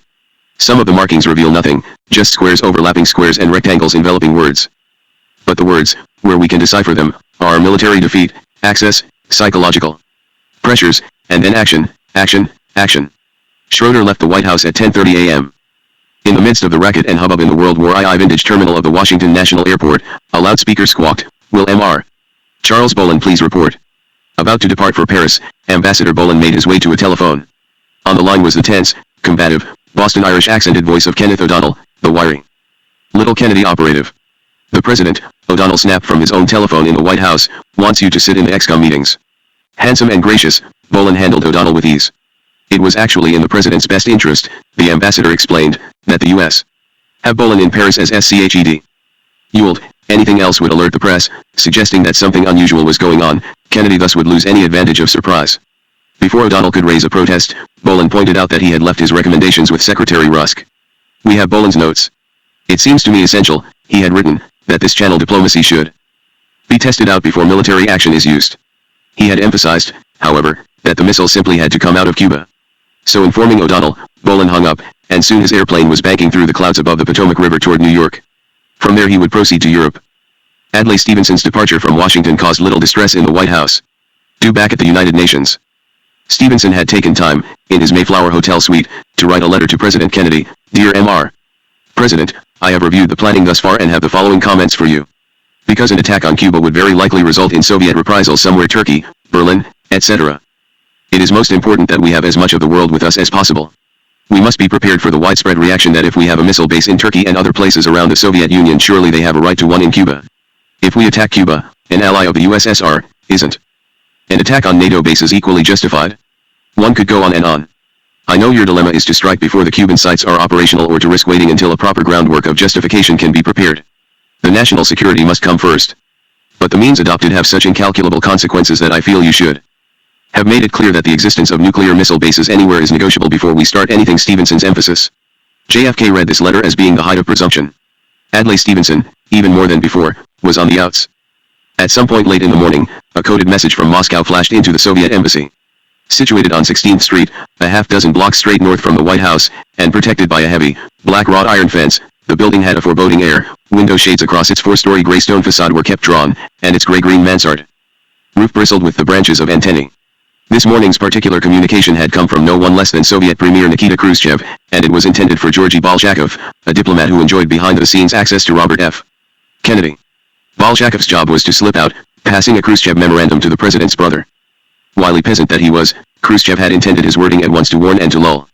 The Soviet Union, Bolshakov was to convey to the Attorney General, was sending weaponry to Cuba, but for defensive purposes alone. Khrushchev had made no mention of missiles. The State Department building, a few wags had noted, was almost Soviet in style. Newly built, it stood out in stark contrast to the brick apartments and seedy townhouses of Old Foggy Bottom.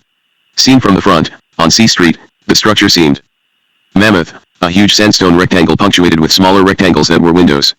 A stainless steel overhang shadowed the glass front doors, as in Soviet hotels, and on the morning of October 17, 1962, a long row of black limousines filled the driveway in front of the doors.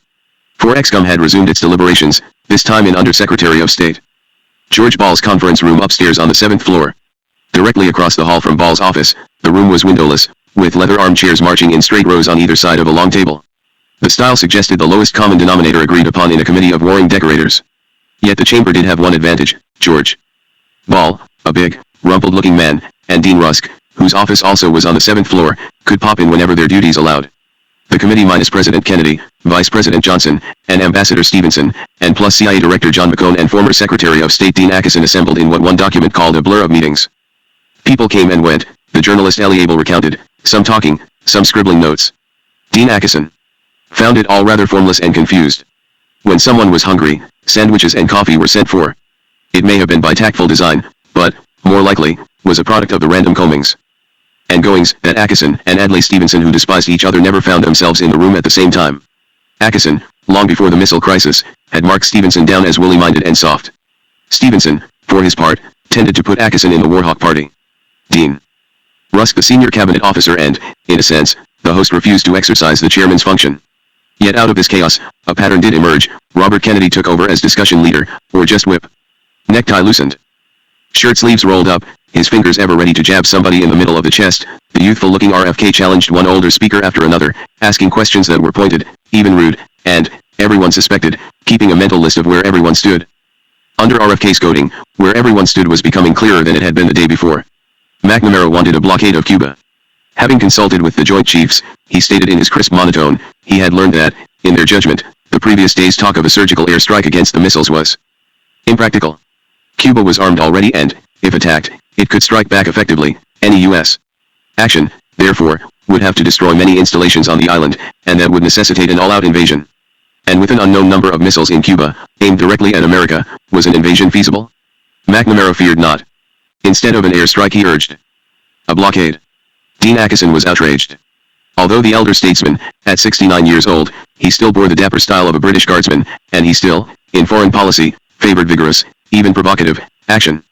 21 years before, as President Roosevelt's Assistant Secretary of State for Economic Affairs, Acheson had made certain that Japan could purchase no oil in America, practically guaranteeing that the Japanese, starved for fuel in their Asiatic war, would lash out at America. Acheson now was little changed. The decision has to be made now, or not at all, declare his handwritten notes. This is time of minimum risk. I would act. For a blockade, he pointed out to McNamara across the table, would have no effect on whatever Soviet missiles were in Cuba already. A blockade might stop shipment of new missiles, Acheson contended, but it would do nothing to remove the old ones. Acheson wanted more than a blockade. He wanted, if necessary, an invasion. Airstrike proponents, such as Treasury Secretary Douglas Dillon, the president's chum from Harvard, fell in line behind Acheson. A blockade, they contended, would have one effect only, that of shifting the confrontation from Cuba to the Soviet Union. In response to a blockade of Cuba, Khrushchev might blockade Berlin again. So whose view would triumph? McNamara's or Acheson's? No one knew. At some point in the course of the day, however, Robert Kennedy joined forces with McNamara. My brother, he lashed out at Acheson, reiterating his note to the president the day before, is not going to be the Tojo of the 1960s. So the real duel of the day turned out to be one between former Secretary of State Dean Acheson and a man young enough, at 37, to be his son, present Attorney General Robert F. Kennedy. Acheson wanted action, but Kennedy, to the apparent astonishment of those assembled in the 7th floor conference room, wanted caution. Kennedy's position was puzzling to Acheson, for the elder statesman thought the Tojo analogy to be spurious. The Japanese attack at Pearl Harbor, he insisted, had been unprovoked. RFK, however, stuck by his own position. By noontime, the clouds over the Capitol had scattered, leaving the sky over Washington a clear and sparkling blue. Glinting in the sunshine, a train of black Cadillac limousines, parked in a row under the north portico of the White House, slid into motion, speeding out onto Pennsylvania Avenue, rounding Blair House and the Renwick Gallery on the corner of 17th Street, then racing up Connecticut Avenue to the steps in front of the dusky brick St. Matthew's Cathedral, just off Connecticut on Rhode Island. The time was 12:45 p.m., President Kennedy was showing himself in public, first for National Prayer Day services at the cathedral, then for a stag luncheon with the Libyans, at their embassy tucked away by a park behind Massachusetts Avenue. He returned to the White House at about 2:30 p.m. Soon thereafter he rejoined the motorcade which now streaked down toward the Navy Yard, over the Anacostia River, down the tree-lined Suitland Parkway, and, finally, through the main gate of Andrews Air Force Base. Boarding Air Force One, Kennedy took off for Connecticut, flying up to campaign for the Democrats. All he had on his mind was politics as usual, or at least he sought to create that impression. 5. The autumn campaign was close to its climax. Out in Kansas City, Vice President Lyndon B. Johnson, sporting a big smile and waving a 10-gallon hat, strode into the ballroom of the old Mueller-Bosch Hotel, the establishment from which boss Tom Pendergast had ruled the western half of Missouri. Count Basie was entertaining the audience, who had paid $100 a plate for this Democratic Party fundraiser. Up behind the dais sat St. Louis Cardinal outfielder Stan Musial, Missouri Senators Stuart Symington and Edward V. Long, former President Harry S. Truman, hollow cheeked now and gaunt, and Congressman Richard Boiling, the Missouri Democrat for whom LBJ had come to campaign. Baseball announcer Joe Garagiola introduced Johnson at the lectern, praised Boiling, praised the Democratic administration, praised himself, praised the memory of Franklin D. Roosevelt, and said hardly a word about John F. Kennedy. Farther out, in Southern California's Santa Ana, incumbent Republican Congressman James B. Utt called President Kennedy a compulsive liar, at least a pathological liar. Utt was referring to a Cleveland speech in which JFK had promised that the Cuban economy was collapsing. And up in San Francisco, high over the bay in the ballroom of the Mark Hopkins Hotel, another Republican, former Vice President Richard M. Nixon, described himself as an unemployed Californian who expected to have a job in January on Inauguration Day at Sacramento. Having lost the presidency to Kennedy, Nixon now was running for the governorship. He thought he might well win after his remarks in the Mark Hopkins. More than 600 insurance underwriters put down their coffee cups to laugh, cheer, and applaud. Nixon refrained from making derogatory remarks about Kennedy. The Mark Hopkins audience well knew the significance of the Nixon campaign. If Kennedy faltered. At about 4:25 p.m., Air Force One crossed western Long Island and nestled down toward the small airport at the edge of Bridgeport, Connecticut. A big, sprawling industrial town with lots of brick smokestacks, and Italian and Irish workers who lived in neat little houses, Bridgeport was natural Kennedy country. And Kennedy had come to repay a political debt. John M. Bailey, Connecticut's political boss and now National Democratic chairman, had supported Kennedy early for the presidency, and so had Abraham Ribikoff, Bailey's protege, who recently had resigned as Kennedy's Secretary of Health, Education, and Welfare to run for the Senate from Connecticut. Ever mindful of his ethnic New England support, Kennedy had flown in to campaign for Ribikoff. Besides, Connecticut, for the Kennedy administration, was critical. A state just loved by political analysts, it seemed to have everything: wealthy suburbs like Westport, dreary industrial cities like Bridgeport and, apart from Yale University, New Haven war production in Groton and New London a commercial center in Hartford, towns, villages, even apple and turkey farming. And the state was almost evenly divided between Democrats and Republicans. So Connecticut was representative of the nation at large, and given the narrowness of Kennedy's victory in 1960, the Connecticut races were crucial in 1962. On hand to greet the president as Air Force One touched down at Bridgeport were Sam Tenisco, the mayor, John M. Golden, the state's Democratic National Committeeman Abraham Ribikoff, and Governor John Dempsey, stocky, dark-haired, Irish-American, and Democratic. The Democratic machine had turned out as a welcoming committee, and the Avco manufacturing company had let its employees out of work to hear the president. After a drum and bugle corps had performed near the terminal, JFK gave a short speech. At 4:40 he left by motorcade for Waterbury. 3 press buses followed the limousines and all along the route northward, through Stratford on the Housatonic River, Sheldon, Derby with its 18th century houses, Ansonia with its factories, and finally Waterbury, heavily Italian in its makeup. Great crowds gathered. The New York Times estimated more than 200,000 persons.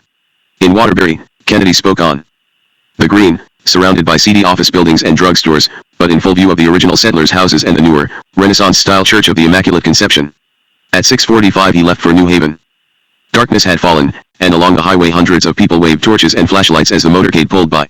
In one village, Kennedy stopped the procession, got out of his car, waited for the photographers to race up, then purchased a basket of fresh Connecticut apples. As with all Kennedy campaign appearances, this one was carefully stage-managed, designed to reach its climax in New Haven. Local Democratic Congressman Robert N. Giaimo, pronounced Giaimo, rode down from Waterbury in the limousine with the president. Abraham Ribikoff, slender and dark-complexioned, greeted the president as JFK mounted the steps to New Haven City Hall. Governor Dempsey introduced Kennedy to the crowd that had gathered in the green below. Kennedy then spoke, making predictable remarks reminding his audience that Connecticut Democrats had given him his first push into national political prominence, and urging his listeners to give the Democrats a straight party vote. Only one episode marred the scenario. A group of students, collegiate with their short haircuts, tweed jackets, and crew-neck sweaters, had walked over from Yale. As Kennedy spoke they booed. They booed long, lustily and loudest when he mentioned medical care for the aged. Amused, Kennedy intimated to his mostly working-class audience below, the Yaleys will learn, as the country has learned, that the Democratic Party is best for them. This brought forth, from the perimeter of the crowd, prolonged cries of no, no, no. All but breaking off his speech, Kennedy soon had himself driven to the New Haven airport. At about 9:30 p.m., his airplane began its descent again toward Andrews Air Force Base. Off in the blackness of the night, lights were shining from the dome of the U.S. Capitol. As the presidential airplane landed, Robert Kennedy and Theodore Sorensen were waiting, huddled in a limousine to avoid attention. Wrote Sorensen of the moment, I have the most vivid memory of the smiling campaigner alighting from his plane, waving casually to onlookers at the airport, and then instantly casting off that pose and taking up the burdens of crisis as he entered his car and said almost immediately to the driver, let's go. Bill. I had prepared a 4-page memorandum outlining the areas of agreement and disagreement among the ExCom members, the full list of possibilities and, longest of all, the unanswered questions. With this to ponder, the President decided not to attend our ExCom session that night. Dropping him at the White House, the Attorney General and I returned to the State Department. 6. Like President Kennedy, Secretary of State Dean Rusk was keeping up appearances by attending parties, first at the German embassy, in honor of Foreign Minister Schroeder, and then in the grand ballroom of the Mayflower Hotel, where Libya's ambassador Fikani was throwing a bash for Hassan al-Ride, his crown prince. In the center of the ballroom, wrote a society reporter for the Washington Post, dolphins spouted water into a little pool surrounded by cherubs, and lobster shells dressed up like chefs twirled in a continuous waltz. But rising up and over the swamps around South Carolina Shaw Air Force Base that same night, a wing of RF-101 recon Nason's aircraft, Voodoos, were streaking southward, reaching the ocean at about Savannah, crossing land again over what now is Walt Disney World in Florida, and passing Key West en route to Cuba. As a fighter jet, the Voodoo was not much, it handled, said one of the Shaw pilots, like a cow. It did, however, have one advantage. At low altitudes, even at treetop level, it could dash about at great speed, confusing anti-aircraft gunners and, once over target areas, snapping close-up infrared photographs. The Voodoos returned to Shaw without incident. Their negatives, developed and hastened to Washington, revealed the existence of an SS-5 IRBM site in Cuba. No SS-5 was yet on the island. This particular Soviet missile, nonetheless, possessed a range of 2,200 nautical miles, enough to reach the frozen wastes of Canada. In the course of the evening, also, an order flashed forth from the Pentagon. The Joint Chiefs of Staff were accelerating a military buildup in the southeastern states. From as far west as Fort Bliss, in the desert beside El Paso, and as far north as Fort Myer, just outside Washington, convoys of olive-drab vehicles, their headlights blazing, started rumbling along the highway toward Florida. Air Force planes, too, moved southeast, landing lights showing in the night as they eased into Tampa's MacDill Air Base. Journalists, sending a story, wondered if these movements had anything to do with Cuba. An Air Force information officer at MacDill said no. 7. But from a secret location at Tyura-Tem, out on the steppes of the Kazakh Soviet Socialist Republic, the USSR launched its first reconnaissance satellite, Cosmos X. Flying in a low orbit, only 122 miles from Earth, the vehicle headed onto a course that took it straight over the Jacksonville Naval Air Station and MacDill, as well as U.S. bases in Puerto Rico, Louisiana, and Texas. 4 days later, Cosmos X came down again. With its own cameras, it had been tracking the American buildup. As the first snowfall of the autumn covered the roofs of the Kremlin, the reporter Seymour Topping relayed a special report to the New York Times. The item would appear in the next morning's edition. Izvestia, the official Soviet newspaper, had published a warning to America and to President Kennedy. A U.S. attack on Cuba, Izvestia had stated, would mean war. Chapter 9 Politics as usual. 1 October 18, 1962. The morning's news was unsettling. Launched in the night from Canaveral, the spacecraft Ranger V had failed, and a front-page photograph in the Washington Post revealed the vehicle as nothing more than a shower of burning parts as they cascaded through the darkened sky. Was the U.S. space program, which President Kennedy virtually had made his own, likewise going down in flames? The press also had got wind of certain military movements. The Christian Science Monitor, TE United States Caribbean Command, with headquarters in the Canal Zone, has for the first time participated in a 2-day airdrop and air landing exercise in Honduras. The New York Times, the by now undeniable buildup of air power in the southeastern American states was, in the words of a Pentagon spokesman, an ordinary thing to do in the light of Cuban possession of jet fighters. Actually, stated the Times, a considerable military deployment is underway. The Navy has long scheduled a Navy-Marine amphibious exercise called Philbridge 62. There are 5,000 Marines at sea and 40 ships converging on the Caribbean. The purpose of the exercise is to liberate the mythical Republic of Vieques, an island just off Puerto Rico, from the rule of a tyrant named Ortega Castro, spelled backward. The Times also reported the shift of a U.S. Navy jet squadron to Key West. And the San Francisco Examiner, the U.S. has moved some of its fastest and most heavily armed Navy jet fighters to within 4 minutes flying time of Cuba. The fighters in question were 12 in number, F-4B Phantom IIs, and amongst the palm trees and bougainvillea of Key West, their pilots were ready to take off again on a moment's notice. Behind the red brick facade of the British Embassy in Washington, up near the Naval Observatory on Massachusetts Avenue, Sir David Ormsby Gore, the ambassador, was hearing a peculiar tale. He did not, of course, allow himself to look perturbed. A descendant of the ancient English aristocracy, his mother had been a Cecil, which family had supplied Westminster with ministers and officials since the 16th century, and his father was the 4th Baron Harlech Ormsby Gore, slender and well-dressed, carried himself with an air of inner assurance. He had become ambassador to the United States in 1961 and, 2 decades before in London, he had been a friend of the young John F. Kennedy. Now, on Thursday morning, he realized that his old chum Kennedy might be up to something big. Outside his office window, the embassy's garden was ablaze with yellow chrysanthemums, and the leaves on the dogwood trees had just turned to scarlet. Ormsby Gore's attention, however, must have been focused altogether on two compatriots sitting in the leather chairs in front of his desk. They both were British officials, Major General Sir Kenneth Strong and Sir Hugh Stevenson, Deputy Under-Secretary of State in the Foreign Office, and what they had observed during a sojourn in Washington was highly intriguing. Down at the Pentagon, where General Strong had been on a consulting assignment, some of his counterparts, American, had set up cost in their offices. Out on the diplomatic cocktail circuit, furthermore, as Stevenson had become aware, high-ranking State Department officials such as Llewellyn Thompson, U. Alexis Johnson, George Ball, even Dean Rusk, all had kept disappearing. Was all this just coincidental? No, one of Ormsby Gore's visitors thought, something funny was going on. But what? Some kind of crisis had to be in train, a major international crisis, probably. The Britishers guessed, it had to do with Cuba. As Strong and Stevenson departed the embassy, they agreed that, whatever else they could dig up, they would pass along forthwith to Ambassador Ormsby Gore. Under a cool and cloudless sky, a morning ceremony took place in the Rose Garden. As President Kennedy, slim and agile in a dark blue suit, strode forth from the Oval Office just after 9:30 a.m., the small crowd that had collected along the lawn broke out in applause. JFK took his place at a lectern, reading from a prepared script as he presented Harmon International Aviation trophies. These awards were for excellence in flying, and the winners were, U.S. Air Force Lieutenant Colonel William R. Payne, who had flown a B-58 bomber to 2 supersonic records, U.S. Navy Commanders Ross and Prather, the latter posthumously, for having ascended, over the Gulf of Mexico, higher than anyone before in the open gondola of a manned balloon, and at more than 100,000 feet, conducted scientific experiments.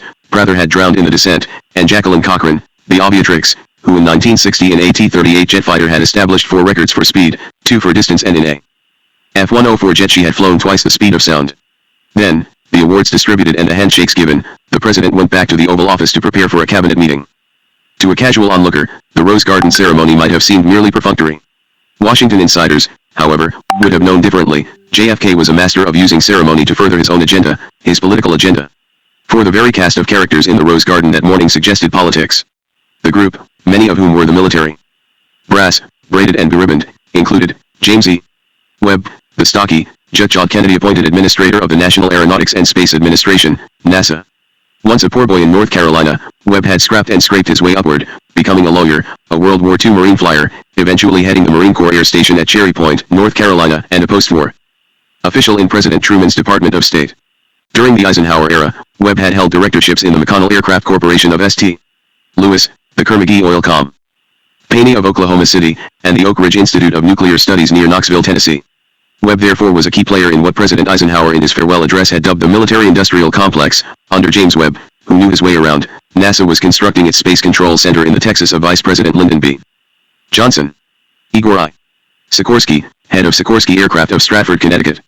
Born into the Russian intelligentsia, his father had been a professor and his mother a physician. Sikorsky had emigrated to America, taught mathematics to other Russians in New York, and then made a fortune in aviation. He had signed both the Pan Am Clipper ships and the helicopter. He was a scientific genius and a man of deep spiritual qualities, or so at least declared the politicians to whose campaigns he had contributed lavishly, Connecticut's Republican Senator Prescott Bush. Bush's son was named George. And Sikorsky was a subcontractor for General Dynamics. Fred Korth, Secretary of the Navy, and formerly president of a Fort Worth bank, Continental National. Although now in Washington, Korth was using his official position to drum up new accounts for the bank. In letters that bore the seal of the Navy Department, he was inviting prospective clients for cruises aboard Sequoia, the presidential yacht, and over drinks. On the deck he was soliciting their deposits. His bank's biggest customer had been General Dynamics. And Jacqueline Cochran. After a poverty-stricken childhood in the Florida Panhandle, where she had had to endure alcoholic foster parents, she had migrated to Manhattan, working there as a hairdresser. Blonde, pretty, and bright, she had had an affair with Floyd B. Odium, a big financier. He had encouraged her to take flying lessons. Although she barely had gone through grade school, she had mastered the navigation textbooks and, in only 3 or 4 lessons out on Long Island, had become an accomplished pilot. She had been a wartime pilot, a news reporter in the Far East, and then, finally marrying Odium, the manager of his 600-acre ranch at Indio, California. Her accomplishments had been spectacular.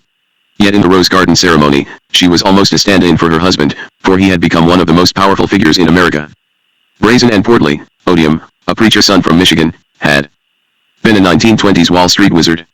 Noting his addiction to wide-brimmed hats, check suits, and gaudy suspenders, New York reporters nicknamed him Farmer Floyd. They should have called him Horse Trader. Smelling the advent of trouble, he sold his stock market shares in early 1929, and survived the great crash with a pile of $14 million. In 1935, fortune put him high on a list of the 30 men who run America. Accordingly, in 1940, he took a post in President Franklin D. Roosevelt's wartime administration, the directorship of the contract division in the Office of Production Management. In that capacity he steered defense contracts to favored firms, that is, firms in which Floyd B. Odium was a major investor, blue-chip firms such as General Motors, Ford, Standard Oil, U.S. Steel, and a Fort Worth airplane construction company, Convair. Back in the private sector he staged a post-war corporate reorganization, merging Convair with the Electric Boat Company of Groton, Connecticut. Electric Boat was the nation's major manufacturer of submarines. Odium's new conglomerate took on the name of General Dynamics. Floyd B. Odium also paid his political dues. In 1949, reported live, he helped raise anywhere from $1.5 to $6.50 million for the Democratic Party. So the ceremony in the Rose Garden of the White House on October 18, 1962, was almost a General Dynamics family reunion, perhaps even a recognition of the good deeds done for the Democratic Party by Floyd B. Odium and by General Dynamics. And the ceremony was a classic Kennedy ploy, putting on a good show and hiding scandal. In this case the scandal would be called TFX. Kennedy was hiding yet another scandal. The administration had denied consistently any knowledge of missiles in Cuba. As ExCom convened on October 18, 1962, however, a CIA officer passed out copies of a memorandum about Cuba. The memo is worth quoting. In March 1962, 2 amphibious tracked carriers were observed at the military garrison of Jovlanos, Matanzas province. Uncovered rockets were visible on the carriers where canvas covers had been rolled up and secured with straps at the side of the rockets. At 100 hours, 9 August 62, a source observed numerous Soviet vehicles between Placelas and La Esperanza, Las Villas province, proceeding northwest on the Central Highway. The vehicles in the convoy consisted of 20 to 25 large Soviet trucks and lowboy-type trailers, about 1/5 of which were transporting JS model tanks, one tank-like vehicle of tracked mobility with long canvas-covered rectangular object mounted on top of tank frame, identifiable as a JS tank chassis modified for transport of rockets or surface missiles. Reported driving in an easterly direction on Avenida 23, Mariano, Havana, on 12 September 62, when he encountered a convoy of 20 Soviet-driven trucks pulling canvas-covered 65 to 70 feet long trailers, proceeding west toward Ciudad Libertad. Upon arrival at Ciudad Libertad, the militia jeep escort leading the convoy was waved off and the convoy entered the installation. The trailers were loaded with what source believed to be large missiles which extended over the end of the trailer. Canvas, over what appeared to be wood framers, presented the silhouette of what source believed were 4 fins on the trailing edge of the missile. The source drew sketches of the load silhouette, which resembled a surface-to-surface SS-4 Shyster. The SS-4 Shyster is a single-stage, vertically launched, liquid-propellant, medium-range ballistic missile with a range of 500 to 700 nautical miles. So here, in documents spread out along the long table in the 7th-floor conference room of the U.S. State Department, was hard evidence that, from as far back as March 1962, the CIA had known that Soviet missiles were going into Cuba. In no way could the administration have been ignorant of the facts. In October 1962, 2 publications challenged the administration directly to fess up. On October 1, U.S. Newsy, World Report stated that competent authorities at the Guantanamo Navy base believe Washington is underplaying the Soviet buildup in Cuba and are puzzled why, and on October 12, the Los Angeles Times, describing a report that Representative A. Paul Kitchen, a Pennsylvania Republican, had turned over to a special House subcommittee. Kitchen had been to Guantanamo, and had learned there that between September 23 and September 29, 1962, 213 Soviet ships had unloaded cargoes in Cuba, declared flatly that Kitchen's information contradicts government figures on arms buildup in Cuba. So why the cover-up? The answer may be inferential, but it also seems inescapable, for the political interest of the Kennedy administration clearly lay in feigning unawareness of any missiles in Cuba. For if the Soviets had been sneaking missiles into Cuba, their doing so, once revealed with hard U-2 gathered photographic evidence, would appear an act of infamy. Another Pearl Harbor. With the Soviets caught out in an act of clear-cut villainy, the American public would applaud the building of the TFX. For the administration suddenly was confronting a most acute problem. On September 3, 1962, the Washington News carried a damaging story. According to reliable sources in the State Department, that meant a leak. The Soviet arms buildup in Cuba was for apparently defensive reasons. The leak's implication must have been crystal clear. If anyone was on the offensive with regard to Cuba, it was not the Soviet Union but rather the United States. One thing was for sure. The Kennedy administration could afford no more such leaks. To the American people, the villainy of the Soviets had to be made clear. It had to be, in the words of former Secretary of State Dean Acheson, clearer than truth. Too late in the morning of October 18, 1962, Dean Acheson was in the Oval Office, having come to consult with the President. Democrats held him in the highest regard and he held himself in the same regard. Present at the Creation was the title he would give to his memoirs, and for 2 decades he had seen himself as the progenitor of America's rollback policy. Rollback meant the destruction of the Soviet bloc, an objective that made for good politics but, from the perspective of presidents, scary policy. Acheson, however, had the luxury of not being president. Rising from his rocking chair, the actual president, John F. Kennedy, walked to the French windows. Gazing down on the Jackson Magnolia, he stood in silence for many long moments. Then, turning back to Atkinson, he said, "This is the week when I had better earn my salary." Several writers have quoted this comment. They have failed, however, to dwell on the obvious. Kennedy had refused to disagree, or agree, with Atkinson. Atkinson may have been trying to pin the president down. Any limits placed on JFK by international law, the much older man said, were a crock. Kennedy nevertheless remained non-committal. And in the end, the president got what he wanted. Atkinson promised to fly to Paris, there to inform President de Gaulle of Kennedy's decision, whatever that decision might be. Glancing out a window of the State Department's 7th floor, an official looked at the curvilinear driveway below. It was packed with limousines, their polished bodies glinting in the rays of the morning sun. The official passed the word, if Rusk and Ball really wanted the press to start sniffing around, all they had to do was let those cars stay parked down there, right in full view of the street. The cars disappeared forthwith, moved to the garage under the east side of the building. XCOM was worried about something other than moving cars. According to a CIA report being passed around the table, the Soviets in the night had moved 4 Comer missile boats from the Havana area to the port of Baines, about 75 miles northwest of Guantanamo. The Comers resembled PT boats on which missile tubes had been installed, and their missiles had a range of 10 to 12 miles. The Comers thus presented little danger to the U.S. itself. Indeed, they now were farther from Key West than before. So why had the Soviets changed their location? Were they intended to deter an American attack on Cuba and out of Guantanamo? Were they poising for a strike at Guantanamo in a preemptive attack? In either case, their repositioning must have reflected Soviet fears of an American invasion of Cuba, and those fears alone would have caused trouble for the White House politically. News of the Comers did not reach the press. But what was America going to do? On October 18, 1962, wrote Anatoly Andreevich Gromyko, son of the Soviet minister, President Kennedy issued instructions for the formation of 2 secret subcommittees from among the advisors who had participated in formulating the decisive steps. The groups were to present the president with a detailed plan for the execution of both an airstrike against Cuba and also a naval blockade. A regular witches' Sabbath began in the Pentagon, the CIA, and the Department of State. The American military clique proposed that Kennedy institute a blockade of oil destined for Cuba from the Soviet Union. This raw material, which is necessary for any economy, was also declared offensive on grounds that it was indispensable to military operations. The extreme right had pushed Kennedy into taking such steps which would leave the other side no alternative but to reply with force. Was Gromyko the younger writing the truth? Did XCOM break down into secret subcommittees? Were they working out plans for both airstrike and blockade? Was the administration plotting an oil blockade against Cuba? Had the extreme right pushed Kennedy into leaving the Soviets no alternative but force? We can turn for answers to the account of Theodore C. Sorensen, in his memoir, Kennedy. On Thursday, October 18, 1962, in the State Department's conference room, he wrote, subcommittees were set up to plot each of the major courses in detail. XCOM was meeting in secret, therefore the subcommittees were meeting in secret. We chose to recommend, Sorensen continued, for he himself sat on the blockade subcommittee, a blockade against offensive weapons only. Inasmuch as the president had made clear that defensive weapons were not intolerable, and inasmuch as the exclusion of all food and supplies would affect innocent Cubans most of all, this delineation helped relate the blockade route more closely to the specific problem of missiles and made the punishment more nearly fit the crime. So far, then, Gromyko's interpretation was on target. But was the blockade to include oil?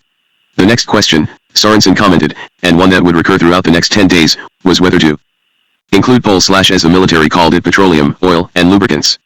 A pole blockade, automatically turning back all tankers, would lead directly, though not immediately, to a collapse of the Cuban economy. Although these commodities could be justifiably related to the offensive war machine, it seemed too drastic a step for a first move, too likely to require a more belligerent response and too obviously aimed more at Castro's survival than at Khrushchev's missiles.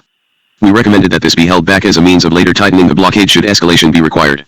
So Gromyko was partly wrong and partly right. Sorensen's subcommittee had not labeled oil an offensive weapon. The subcommittee, NEV, nevertheless, did reserve the right to do so later. And of Gromyko's claim of right-wing pressure on Kennedy? Out in California, gubernatorial candidate Richard M.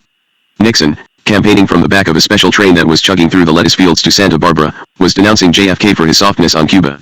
Back in Washington, Barry M. Goldwater, the jet-jawed Republican senator from Arizona, was raising the battle cry for an invasion of Cuba. I have never met an American, he told reporters at a Capitol Hill press conference, who prefers slavery to freedom. Up on the 7th floor of the State Department, an official passed to Sorensen the following note, Ted, have you considered the very real possibility that if we allow Cuba to complete installation and operational readiness of missile bases, the next House of Representatives is likely to have a Republican majority? This would completely paralyze our ability to react sensibly and coherently to further Soviet advances. And down in Cuba, the redeployment of the Comer missile boats were just the kind of force of which Gromyko had written. So Anatoly Gromyko did have a point.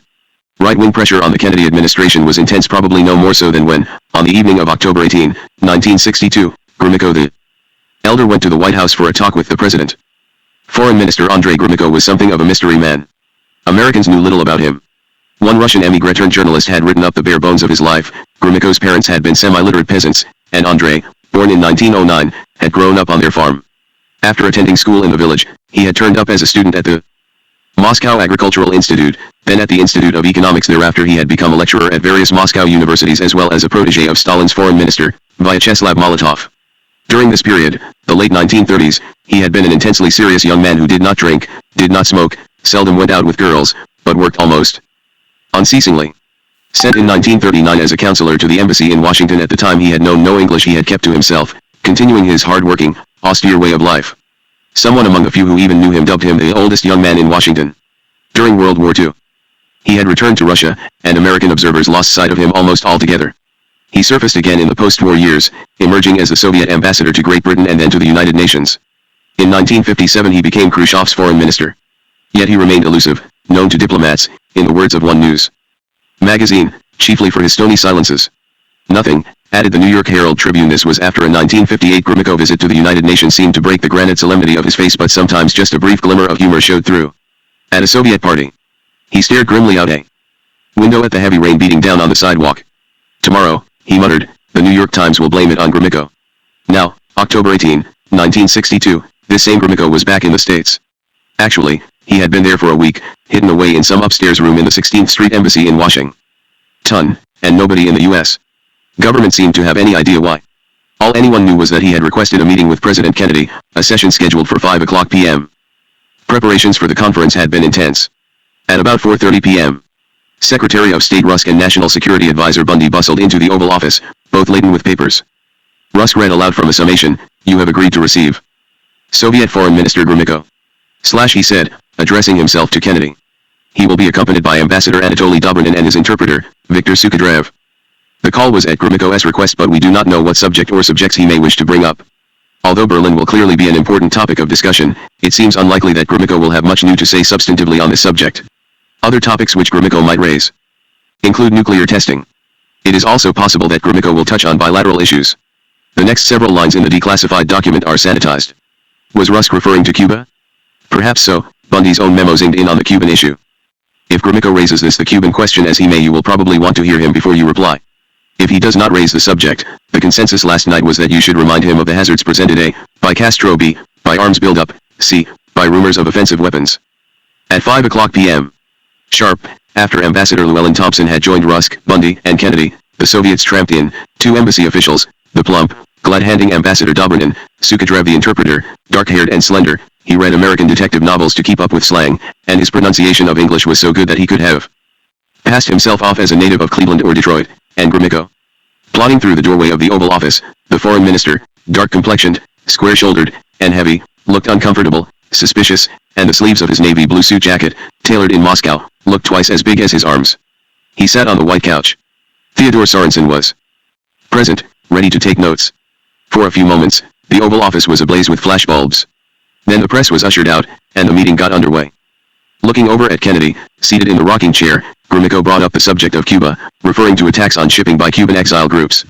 Charging further that the United States had been pestering a small country, Cuba, Gromyko accused Kennedy of having interfered in the island's internal affairs. Cuba was no threat, Gromyko stated, for compared to the United States, a giant, it was only a baby. As to Soviet assistance to Cuba, Gromyko was reading from notes. I have been instructed to make it clear, as the Soviet government already has done, that such assistance was pursued solely for the purpose of contributing to the defense capabilities of Cuba. If it were otherwise, the Soviet government never would have become involved in rendering such assistance. In time the president spoke.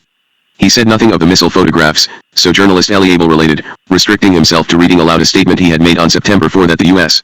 would use whatever means may be necessary to prevent aggression by Cuba against any part of the Western Hemisphere, and to saying that the U.S. had no intention of invading Cuba. As he left the White House, moments after 7 p.m., Gromyko found himself surrounded by reporters. They were clamoring for a statement. All he said of the meeting with Kennedy, however, was useful, very useful. So saying, he ducked into a limousine under the North Portico. He had to dress for dinner at the White House. While Gromyko dined with Secretary Rusk on the State Department's 8th floor, the ceremonial floor, Robert F. Kennedy and several other ex-com members were slipping out of the 7th-floor conference room, riding an elevator to the basement, piling into the Attorney General's limousine, parked in the underground garage, and racing up the steep ramp that exited onto the leaf-strewn pavement of 21st Street.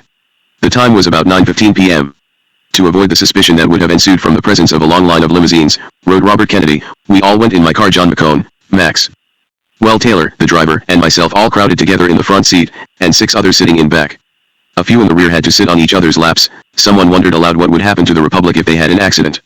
Their destination was the White House. Once with the president, Robert Kennedy informed him that the group had its recommendation ready. The United States should institute a blockade of Cuba. JFK lost little time. He lost so little time, in fact, that one suspects he had wanted this recommendation all along. Turning to Sorensen, he asked his aide to start writing a speech for delivery on television. At almost the same time, Robert Kennedy telephoned his own chief aide in the Justice Department, the tall, balding Nicholas Deb Katzenbach, demanding a brief that would give a blockade some legal justification. Katzenbach complied. Of course, only 2 years later, as Under-Secretary of State, he would insist that, under the aegis of the Gulf of Tonkin Resolution, President Lyndon B. Johnson could do whatever he wished in Vietnam. Katzenbach would hold, furthermore, that Congress's power to declare war, granted by Article I of the U.S. Constitution, was nothing more than a relic of a bygone age. And back in the State Department, Leonard C. Meeker, a lawyer and assistant to the assistant of George Ball, started to draft his own analysis. Borrowing a word from President Franklin D. Roosevelt, Meeker urged that President Kennedy call the coming blockade a quarantine. For here was the problem, the issue glossed over in most accounts. Earlier in the day, Meeker had advised ExCom that a blockade of Cuba undertaken unilaterally by the United States in the present circumstances would subject this country to very telling charges of violation of the United Nations Charter and illegal use of force. Under international law, a blockade would be illegal, but a quarantine? The word quarantine was deliciously vague. 3. At some point on Thursday, October 18, 1962, probably late in the evening, for such would have fit his style, Vice President Lyndon B. Johnson placed a telephone call to Jack Kruger, managing editor of the Dallas Morning News. Kruger should prepare for a bombing raid, Johnson told him, possibly an invasion of Cuba, maybe as soon as Monday morning. It's 50-50 we hit Cuba, LBJ went on, and if you'll get somebody up here in Washington and ready, I'll see to it that he gets the scoop. Johnson had it all worked out. A morning news reporter was to check in at the Washington Hotel and don't call my office. Just be ready. He'll be told where to go from there. The morning news sent Hugh Ainsworth, a journalist just back from a 9-day stint in Cuba. Ainsworth was in Washington the next morning. Even before the reporter had reached the hotel, however, Johnson had been on the phone again to the Dallas paper. Whoever you send, the vice president ordered, tell him he'd better not open his damn mouth about why he's sitting here. Not if he values his balls. The 1 o'clock p.m. Washington area news programs revealed nothing of such maneuvering. Television screens did show Gromyko, looking lopsided in his ill-fitted suit. A few frames did show jet fighters as they settled down onto their new Florida bases. But the major late evening item was political. In the morning, President Kennedy would be off aboard Air Force One for his last swing of the 1962 campaign, off to Ohio, Illinois, Wisconsin, Missouri, New Mexico, and, for reasons left unexplained, Las Vegas. For October 19, 1962 he was bald, short, and beefy, with fingers that seemed as wide as they were long. His stomach resembled a medicine ball, and when he walked he waddled, yet despite his blockiness the legs and sleeves of his suits were always too big, as if Soviet tailors had just one pattern for everyone. His fingertips were stained a permanent yellow, a consequence of the cheap Russian cigarettes to which he had been addicted since his earliest days in the mines of the Ukraine. He looked working class, he was working class, and in manner he was appropriately rude, rough, and shrewd. He was also ambitious. He was Nikita Khrushchev, boss of the Soviet Union. In Khrushchev's Moscow, the first snow of the season had fallen, and down below his office windows, early in the morning of October 19, 1962, the great square of the Kremlin was covered with white. But Khrushchev, surely, was paying little attention to the winter scene outside. For a coded message had just flashed in from Washington, and it demanded Khrushchev's fullest attention. It was Foreign Minister Gromyko's account of his dinner the previous evening with Secretary of State Dean Rusk. So at least Khrushchev has related. Gromyko told me / his memoirs state, that when Rusk invited him to dinner Rusk drank a lot. Rusk told Gromyko, we know everything. You are accustomed to living with our missiles encircling you, but this is the first time that we face such a threat. That's why we are in such a state of shock and cannot overcome it, Rusk said. Gromyko answered like a gypsy who was caught stealing a horse, it's not me and it's not my horse. I don't know anything. Gromyko is very moderate in his use of alcohol, and you cannot ply him with liquor. I believe he was sober at the time, and I always trusted his words. After several drinks, Rusk told him, we will see this through to the end. Tell Khrushchev we wish we could prevent this from occurring, but anything may happen. Had Secretary Rusk, under the influence of Scotch, revealed more than President Kennedy wished? Evidently so, Khrushchev thought. Gromyko reported all this to the government and leadership. Chairman Khrushchev went on. We listened to him but went on with the Cuban Missile Operation. What made the Americans think they had such a unilateral right to move against Cuba in force? After all, America had used our neighbor's territory to station its own rockets. Now that we were doing the same, they were threatening us with war. It angered us. We received a telegram from our ambassador in Cuba, Alexandre Alexiev, who was on close terms with Castro, state Khrushchev memoirs, referring to the night of October 18 to 19, 1962. He said he had just met with Castro. He told us in great detail that Castro informed him he had reliable information that the Americans were preparing within a certain number of hours to strike Cuba. In addition, our own intelligence informed us that such an action was being prepared and that an invasion probably would be unavoidable unless we came to an agreement with the president. Radio Moscow reiterated the Kremlin's fear. In the area of the Caribbean, a Moscow announcer stated, the American Navy was poised for an invasion of Cuba. The broadcast reached to the far corners of the Soviet bloc, to Poland, Bulgaria, and North Korea, where people, listening to their squawky radio sets, were hearing the Kremlin's warning. Was the warning just propaganda? Curiously, American newspapers were paralleling the Radio Moscow broadcast. The two principal papers were the Chicago and Tampa Tribunes. The Chicago Tribune, reports smuggled from Havana, said today the dateline was October 19 that Premier Fidel Castro is building a radar line to detect any surprise attack on Cuba. Russian troops and technicians are building an island-encompassing network of radar stations and other electronic installations. The Tampa Tribune, a Cuban due distant early warning line, an island-encompassing network of radar stations and other electronic installations similar to that of the U.S., whose own due line stretched across the northern reaches of Canada to guard against surprise attack from the north. Work on Castro's line has been underway for more than a month. The mass movements of men and material involved are made generally on Sundays, when there are the fewest civilians around. A 25-truck caravan of building materials and equipment was spotted along the Malecon, Havana, seawall, under apparent cavalry escort.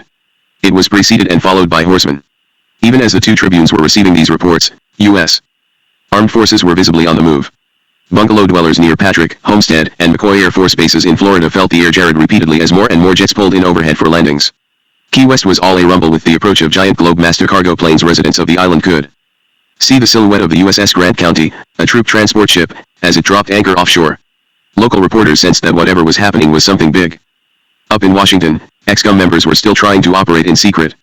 Some were doing their own typing. Documents from October 19 are chock full of misspellings and crossed out words, and others were pressuring editors into silence. Stay close, McNamara tells chiefs, stated the biggest headline in the next morning's Washington Post, and the paper went on to list various reasons why the brass might have to stay in the capital. The preparation of a new 5-year defense program dealing with the future of manned bombers, rival Army Air Force, aviation expansion plans, stepped-up naval shipbuilding proposals, all the reasons, that is, except the real one. Was Benjamin Bradley, the thin, nervous, graying editor of the Washington Post, and a Kennedy family intimate, responding to White House pleas. We cannot be certain. But what is clear is that, at some point during October 19, 1962, President Kennedy himself telephoned Orville Dreyfus, publisher of the New York Times, asking that a story about the U.S. force movements be killed. Dreyfus complied. Yet the effort was hopeless. Washington was so full of leaks that the place seemed flooded. Yesterday, stated the Miami News, carrying a piece by its Washington reporter Hal Hendricks, who had long cultivated sources at the CIA, the White House said plans are being worked out for a U.S. quarantine on Cuban shipping. Here was Washington at work as usual. ExCom itself did not get around to discussing the word quarantine until the evening of October 19, yet the Miami paper printed the word in the morning. The Miami News was scarcely the only recipient of inside dope. Morning papers carried a syndicated column by Paul Scott and Robert Allen, a reportorial team, in which they hinted at the existence of the missiles in Cuba. The State Department was all aflutter thinking up ways to stop them from printing anything more. In their Queen Anne-style embassy up on Massachusetts Avenue, the British also were glimpsing the truth. Alerted by contacts in the Pentagon, Major General Strong and Deputy Undersecretary Stevenson were closeted with their ambassador again, confiding in Ormsby Gore that a crisis in Cuba was imminent. As a presidential limousine pulled under the north portico of the White House, news photographers clustered round, hoping for shots of President Kennedy. The time was 10:30 a.m. According to press handouts, JFK was due at that moment to start on his final campaign trip. He did not appear, however, for 12 minutes more, finally entering the limo and giving a wave from the window. The delay, the Washington Post explained the next day, resulted from a briefing President Kennedy received from Secretaries Rusk and McNamara, and General Taylor. Along with Dean Acheson and all the Joint Chiefs, we know from now declassified documents, Rusk, McNamara, and Taylor were trying to pressure Kennedy, right then and there, into authorizing an airstrike. Moments later, he telephoned his brother, Robert. I'll make my own decision, he said. Then he went out to the limousine. 5 As ExCom convened late in the morning in the State Department, Nicholas Katzenbach took the floor. A Princetonian, a Rhodes Scholar, and a former professor of law at the University of Chicago, Katzenbach was the perfect number 2 man for Robert F. Kennedy. Big, brisk, and aggressive, Katzenbach had made the Justice Department over into a hired gun for the White House. Representing the president even now, his job was to build the best possible case for a blockade. Was a blockade? Some around the conference table wanted to know. Legal? Katzenbach was firm.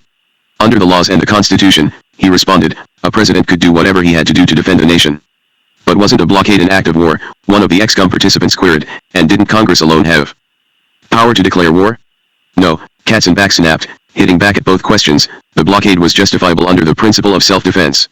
You sense that the Kennedy team was nervous, looking for anything that would bolster its case before the jury of public opinion. Even before lunchtime, a top-secret State Department memorandum, passed around the table by an aide, urged that we eliminate the missiles in Cuba without use of Pearl Harbor-type action. Then said another memo, Soviets consistently blur U.S. missile programs in other countries by suggesting we are turning missiles over to host country. The author was Roger Hilsman, a lean, bespectacled West Pointer who had fought as a guerrilla in World War II behind Japanese lines and whom JFK had handpicked to head up State Department intelligence. Just this evening, Hilsman continued, TASS, the Soviet news agency, put out a story that the U.S. was turning Jupiters over to Turks, training them in use of missiles. America, Hilsman worried, was in danger of losing the propaganda war. And another State Department memo, destined to be leaked, declared, Soviet bases are being established in Cuba in secrecy, in accord with secret agreements with the Castro regime, and for purposes that can only be assumed to be aggressive. In contrast, the Jupiter bases in Italy and Turkey were established to strengthen the defense of the West. The contrast with the secretly in place Soviet missile bases in Cuba is self-evident. Putting down at Hopkins Airport, situated in the flat plain land just southwest of Cleveland, Air Force One, white with silver and gold markings, taxied up to the newly constructed Northern Ohio terminal. The airplane whined to a halt. Then a coterie of local Democrats bustled along the tarmac to be first to greet the president, trim little Senator Stephen M. Young, once a farm boy and presently a political hack, tall, solidly built, and wavy-haired senator, and former longtime governor, Frank J.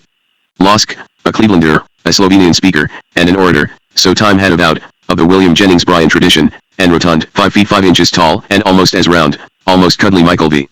Dissall, the governor of Ohio and, by his own estimation, the champion spaghetti cook of Toledo. Facing a monumental challenge from Auditor James A. Rhodes, a popular Republican from Columbus, Dissall was up for the political run, or waddle, of his life. Dissall was desperate for JFK's endorsement. Their greetings to Kennedy, as he trotted down the ramp, were drowned by the roars of the crowd. With its furnaces flaring red in the night and with its masses of workers with parents or grandparents from the villages of Central and Eastern Europe, Cleveland still was the Ohio powerhouse, economically and politically, and it was heavily Democratic. Its dominance in the state, however, was peaking, as blacks moved in, whites were moving out, and ensconced in suburbs such as Independence and Parma, the sons of Italy, Bohemia, and Serbia were starting to vote Republican. Farther downstate, moreover, Columbus, the capital, was growing, trying to become the state's banking and insurance hub, and as Columbus grew, so did the fortunes of the Ohio Republican Party. So Governor Dissall's bid for re-election was in peril, and President Kennedy had flown in the hope that some of his own glamour would rub off on Dissall. The president certainly seemed popular. All the way along the route from the airport, up Rocky River Drive, over on Lorraine Avenue, up again on West 25th Street, then on across the bridge toward the Terminal Tower, the crowds were thick and ecstatic. Strangely, a reporter commented, placards calling for action in Cuba, so familiar elsewhere, were not to be seen in Cleveland, but there were plenty of others. We love you, John, welcome, Giovanni Fitzgerald Kennedy, JFK is going our way. Young, Losk, and Dissall accompanied Kennedy into the city. As the presidential motorcade pulled into Public Square, a New England-type common dominated by the Terminal Tower and overlooking, on this the last day of Indian summer, the blue of Lake Erie beyond the stadium, JFK entered the Sheraton. Doing so, Kennedy led a trailing band of photographers and reporters along a red plush carpet. Directed by advance men, he turned right, abruptly, the press corps also turning right on his heels. Down the corridor they raced until a wall of Secret Service agents made them stop and wait while the President of the United States, alone, went into the men's room. Then he reappeared, retraced his steps, ascended the platform that stood in front of the Terminal Tower complex. Cheers from the mob on the pavement below practically shattered the air. JFK leaned over the lectern. Ladies and gentlemen, Governor Dissall, Senator Losk, Senator Young, and fellow Democrats, he said, and Republicans who are passing through the square for lunch. And the throng packed into the square roared with laughter. Kennedy's speech itself was routine, containing standard references to housing, jobs, and taxes. Every phrase, however, brought forth huzzas and cheers, almost as if people were taking cues from local labor leaders. A young man, stocky and wearing a crew cut, checked out by the Secret Service, came onto the platform, offering Kennedy a gift, an autographed football from Elyria High School, just southwest of Cleveland. As the president strode down from the platform, he passed several women in the crowd. A waitress jumped and squealed, "According to the Cleveland Plain Dealer, isn't he darling?" Said a mink-wearing woman nearby, "He's more handsome than on TV." And a spike-heeled secretary, straining to see, exclaimed when she finally teetered high enough, "Oh, darn it. I left my glasses in the office. Everything is a big blur." Everything was a big blur. Signs and placards fluttered, hands reached out with gifts of roses, Kennedy waved and pressed the flesh, and then, as the Secret Service closed in around him, he ducked into the waiting limousine. At 1:05 p.m., JFK motored back to Hopkins Airport. His next destination was Springfield, Illinois. As Air Force One landed at Springfield's Capital Airport, hardly more than a landing strip, Kennedy picked up a new pack of politicos, Illinois' Governor Otto Kerner, Senator Paul Douglas, and Congressman Sidney Yates. Together they rode to Lincoln's tomb, where Kennedy laid a wreath, then they rode again to the livestock pavilion of the state fairgrounds. After receiving a 21-gun salute there, Kennedy told assembled farmers that "We have achieved the best two-year advance in farm income of any 2 years since the Depression." Then it was back to the landing strip. Kennedy's stay in Springfield lasted just over an hour and a half. By 3:45 p.m., he was airborne again, heading now for Chicago. At the approach to Chicago's O'Hare Airport, the sky was turning dark, for a light rain was falling. John Bailey, the Democratic boss, had come out from Connecticut, and along with Governor Kerner and Congressman Yates, he rode toward the city in the presidential limousine. With them in the back of the car was Mayor Richard J. Daley, the short, beefy, Irish-American ruler of the Chicago Democratic machine. Daley had handpicked Yates to run for the Senate against Republican incumbent Everett McKinley Dirksen, and President Kennedy had come to put in a plug for Yates. Squeezing through a mass of humanity in the loop, the motorcade at about 5:30 p.m. reached the Sheraton Blackstone Hotel, where Kennedy was scheduled to stay for the night. As Secret Service agents moved Kennedy through the hotel's main entrance, lights from inside the hotel illuminated a placard, held high by a picket at the curb. The sign referred to Cuba.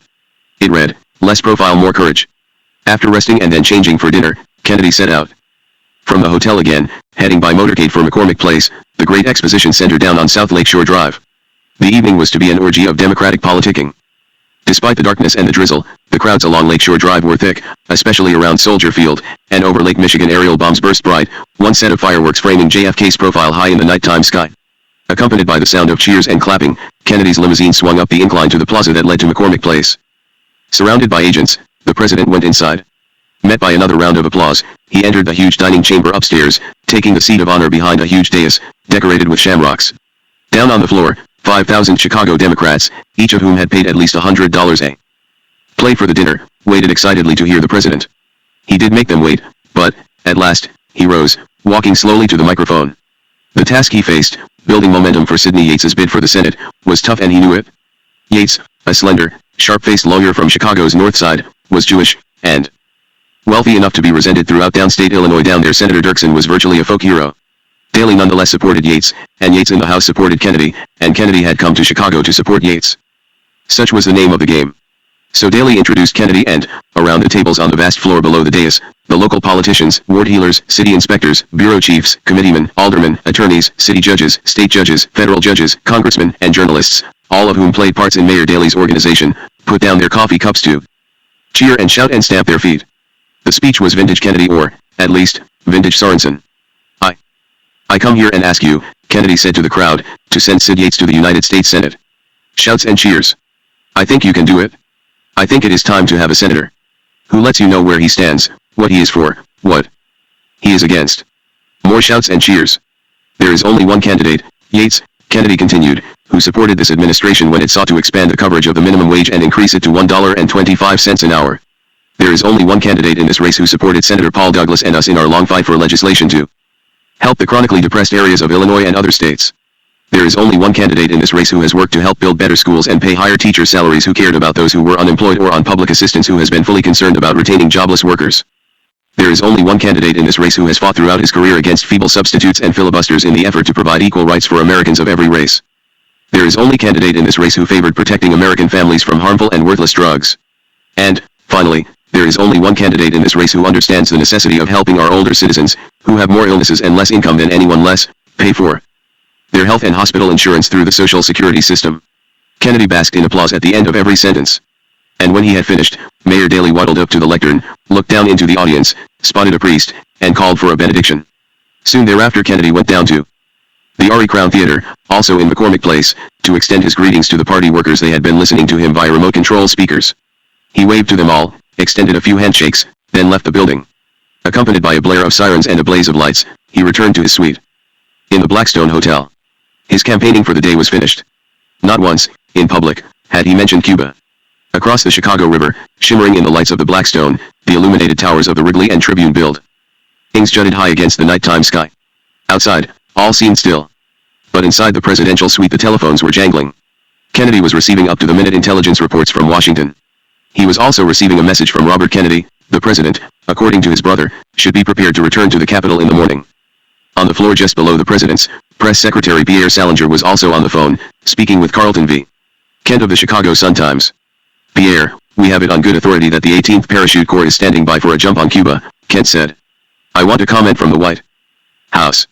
Breaking off the conversation, Salinger went upstairs to see Kenneth O'Donnell, the longtime Kennedy aide. "You're going to have to cut me in pretty quick," Salinger said. "I'm flying blind with the press." "All I can tell you is this," O'Donnell responded. "The president may have to develop a cold somewhere along the line tomorrow. If he does, we'll cancel out the rest of the trip and head back to Washington." "If I were you," O'Donnell advised Salinger, "I'd stay away from the reporters tonight, even if you have to hide out somewhere." Back in Washington, that same Friday, Theodore Sorensen had ensconced himself in his White House cubbyhole, scribbling away on a legal pad, trying to draft a proclamation for the president to deliver on television. Sorensen, however, was suffering from writer's block. As he himself put it, "All the doubts about a blockade now stared me in the face. How should we relate a blockade to the missiles? How would it help us get them out? What would we do if they became operational? What should we say about our surveillance, about communicating with Khrushchev?" Late in the afternoon, Sorensen rode over to State, where the ExCom members were still in long-run session. He hoped they could supply him with answers. He got little help. With Kennedy out of town, the participants had set to squabbling, no longer united behind the idea of a blockade.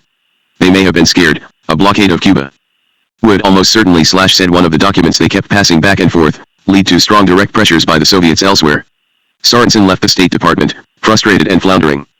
Back at his desk and fortified by my first hot meal in days, sent in a covered dish by a Washington matron to whom I appealed for help, Sorensen hit the legal pad again, working on the speech until 3 o'clock a.m. He stuck with the idea of a blockade. But he inserted another point as well. In order to persuade the Soviets to pause in their reckless course. The draft had the president saying, "I am instructing Ambassador Stevenson to propose to the UN Security Council steps to guarantee the territorial integrity of Cuba." Here was a hint of a deal to come. Here also was acknowledgement, tacit but real, of American threats to Cuba's territorial integrity. Out in the Midwest the rain had passed through and, in Chicago, lights from the skyscrapers twinkled in the river below. The crowds had long since gone home. In the highest floors of the Sheraton Blackstone, however, presidential aides were scurrying about. Even in the depth of the night, they were in deep communication with officials at O'Hare. For in the morning the president would return to Washington. Sorensen's draft was ready for approval. As the Washington Symphony opened its season in the evening, comedian Danny Kaye appeared on the podium, and soon had the black-tie audience howling with laughter. Upon entering, he shook hands with the concertmaster, then the first-row violinists, then the second-row violinists, and when he came to Crystal Gothel, the first woman in the section, he gave her a loud juicy kiss. Bounding back to the front of the orchestra, he gave the downbeat, and as he did so, somehow, his baton went sailing backward into the audience. A pair of latecomers caught his eye, got caught in traffic, he chortled. To another he said, after he had started the Rossini overture, "No, dear, you're in row H. And, oh, he's good." After the French horn player had tossed off a tricky passage, parodying Leonard Bernstein, he raced through a Strauss polka with his hair flying every which way. The applause was wild, and afterward, at a party in the Sheraton Park Hotel, bejeweled matrons crushed around Kaye for his autograph. From this gala evening only one thing seemed missing. During the concert, the Washington Post noted, was a conspicuous absence of new frontier culture lovers among box holders. Where were Rusk, McNamara, Dillon, McCone, and others? Something funny was afoot, and the Washington Post sensed it. Chapter 10 Air of Crisis 1 October 20, 1962 Reaching the front steps of a two-story red brick house, at East 139th Street in the Mott Haven section of the Bronx, the candidate got out of his car. To the handful of reporters gathered on the sidewalk, he explained that he had been born in that house. Up there had lived, he added, his father, Dr. John J. Donovan, a much-beloved figure in the neighborhood. The candidate, however, did not linger. After shaking hands with a few of the old folks still around who remembered him, he ducked back into his car. He was speeding back to his Manhattan offices. The candidate was James B. Donovan, 46 years old, an attorney, and he was running ostensibly against New York's redoubtable incumbent Republican Senator, Jacob Javits. Yet if ever there was such a thing as a non-campaign, this was it. For James Donovan, stocky, white-haired, soft-spoken, and well-groomed, was not even a Democrat. Politically, he was an independent, recruited for the campaign by President John F. Kennedy. Why? Why, of all people, Donovan? Not since John Adams defended the British soldiers for the Boston Massacre, a New York judge had commented, had an American lawyer been less popular than James B. Donovan. 3 years before, Donovan had defended Colonel Rudolph Ivanovich Abel, who eventually was convicted of spying for the USSR. Donovan's patriotic credentials, to be sure, were unassailable.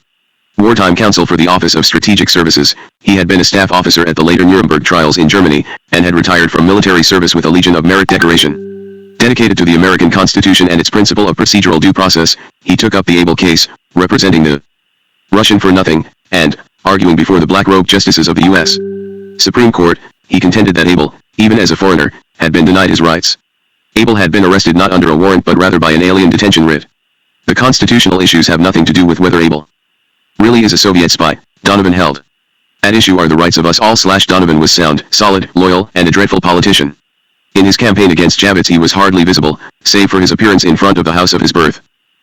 Back in his Manhattan law offices on the morning of October 20, in fact, Donovan gave a press conference to say he thought he would succeed in persuading Fidel Castro to release the more than 1,000 prisoners taken the year before in the Bay of Pigs invasion. Reporters were curious why, against a politician as formidable as Javits, had Donovan campaigned so little? The answer made the front pages of the New York papers. During most of the senatorial campaign, Donovan had been out of New York, flying back and forth between Miami and Havana, working on behalf of the White House, working for the prisoner release. Donovan was ideal as Kennedy's representative. He was Catholic, he spoke Spanish, and because of his defense of Abel, he had won respect in Havana. Besides, as an old OSS man, he had maintained close ties with the CIA, and with the Kennedys. The New York Daily News considered Donovan to be the White House's boy. So why the campaign against Javits? This much we know. President Kennedy saw the return of the prisoners from Cuba as imperative. In the words of secret White House negotiating instructions to Donovan, it is essential that Roberto Geddes, a Cuban who had been captured at the Bay of Pigs, be included in the group of released prisoners. His American wife is emotionally unstable and will undoubtedly go to the U.S. press with stories that could damage the U.S. if her husband is not released. So the White House feared an involvement of the press. And Donovan's job, in part, was to help perpetuate a Bay of Pigs cover-up. Yet the Donovan mission involved another cover-up still. When he flew into Cuba, on August 30, 1962, he rode to the presidential palace, and during a 4-hour interview, learned of Castro's demand $2,925 million for prisoners already released. And, in the form of food and medicine, $25 million for the rest. But Congress led by 2 senators, John J. Williams, a Delaware Republican, and John Stennis, a Mississippi Democrat, had refused to fork out the money. Not 1 cent for ransom. Stennis rasped from the Senate floor. So, in an early version of the Iran-Contra scandal, the Kennedy White House decided to bypass Congress. Nosing around Washington, Ted Lewis, an investigative reporter for the New York Daily News, figured it out. JFK, Lewis revealed in his column of October 1, 1962, had helped organize a private ransom committee, headed by Eleanor Roosevelt, Walter Reuther, head of the United Auto Workers, and Milton Eisenhower, brother of former President Eisenhower. And he urged citizens to contribute to it. But the idea of the CIA or any other branch of government deliberately and officially putting ransom money on the line was obnoxious. Hence, probably, the Donovan campaign for the U.S. Senate. As Donovan's papers show, his campaign organization was receiving large contributions from unnamed sources, and where most of the money went was never recorded. A suspicion raised by the press at the time remains, that Donovan's campaign funds came from the CIA, and were earmarked for Castro to hush up what lay behind the original capture of the prisoners. Midway through the morning, the lobby of the Blackstone Hotel in Chicago was in a frenzy. Preparing to move the president again, Secret Service agents swarmed everywhere, checking the restrooms, blocking the restaurants, cordoning off the revolving doors and the sidewalk, and, then, when President Kennedy emerged from the elevator, forming a human corridor that led to the limousine outside. Back in the hotel, Press Secretary Pierre Salinger had announced to reporters that Kennedy had a cold and, rather than campaign further, would return right away to Washington. Buying the story, for the moment, the journalists watched President Kennedy enter the limousine. A chilly rain was falling, and he was carrying a raincoat and a gray hat. Normally he went bareheaded. But he looked healthy enough, and then the limousine and its accompanying motorcade raced off to the Chicago airport. Why the change of presidential plans? Some reporters were growing puzzled, even skeptical. Was Kennedy, some wondered, sick at all? Pierre Salinger soon had the answer. "We were airborne at 11A.M, he wrote in his memoirs. "At one point in the flight, I found myself along with the president in his private compartment. Mr. President, you don't have that bad a cold, do you? I've had worse. Then there's something else." His unprintable answer, Salinger related, sent a chill through me.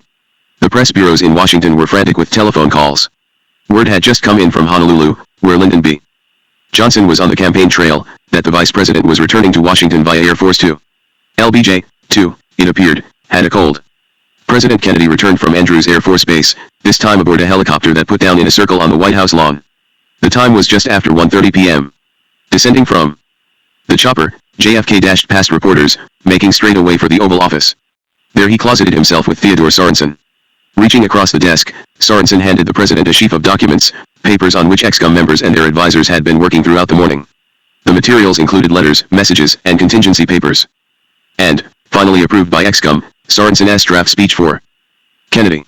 JFK glanced at the materials, then headed down to the White House pool. He took a swim, talking with his brother Robert, seated by the edge of the water. Just before 2:30, the president toweled himself dry, and dressed. Together the brothers walked upstairs. The president was about to meet again with ExCom, whose members had been arriving at the White House and to allay press suspicions, entering by different gates. For even at this point, midway through the afternoon of October 20, 1962, the White House was trying to mislead the press. Officials were in the cabinet room, the New York Times would tell its readers the next day, to review policy, on Berlin. The unyielding posture adopted by the Russians. This week has spurred the administration to review and refine its planning for all contingencies in and around Berlin. This diversion of attention from Cuba to Berlin was plausible enough. Berlin had heated up again. But one point the administration did not want discussed too loudly was the link between Berlin and Cuba. A certain symmetry did in fact exist. Russia could threaten Berlin and America could threaten Cuba. For political reasons, however, the White House wished to deny that symmetry. What Americans wanted to hear was that Russia could threaten Berlin and that Cuba, a Russian proxy, could threaten America. Too braving the chill and drizzle that covered most of America east of the Mississippi, football fans turned out in the afternoon to watch the collegiate games.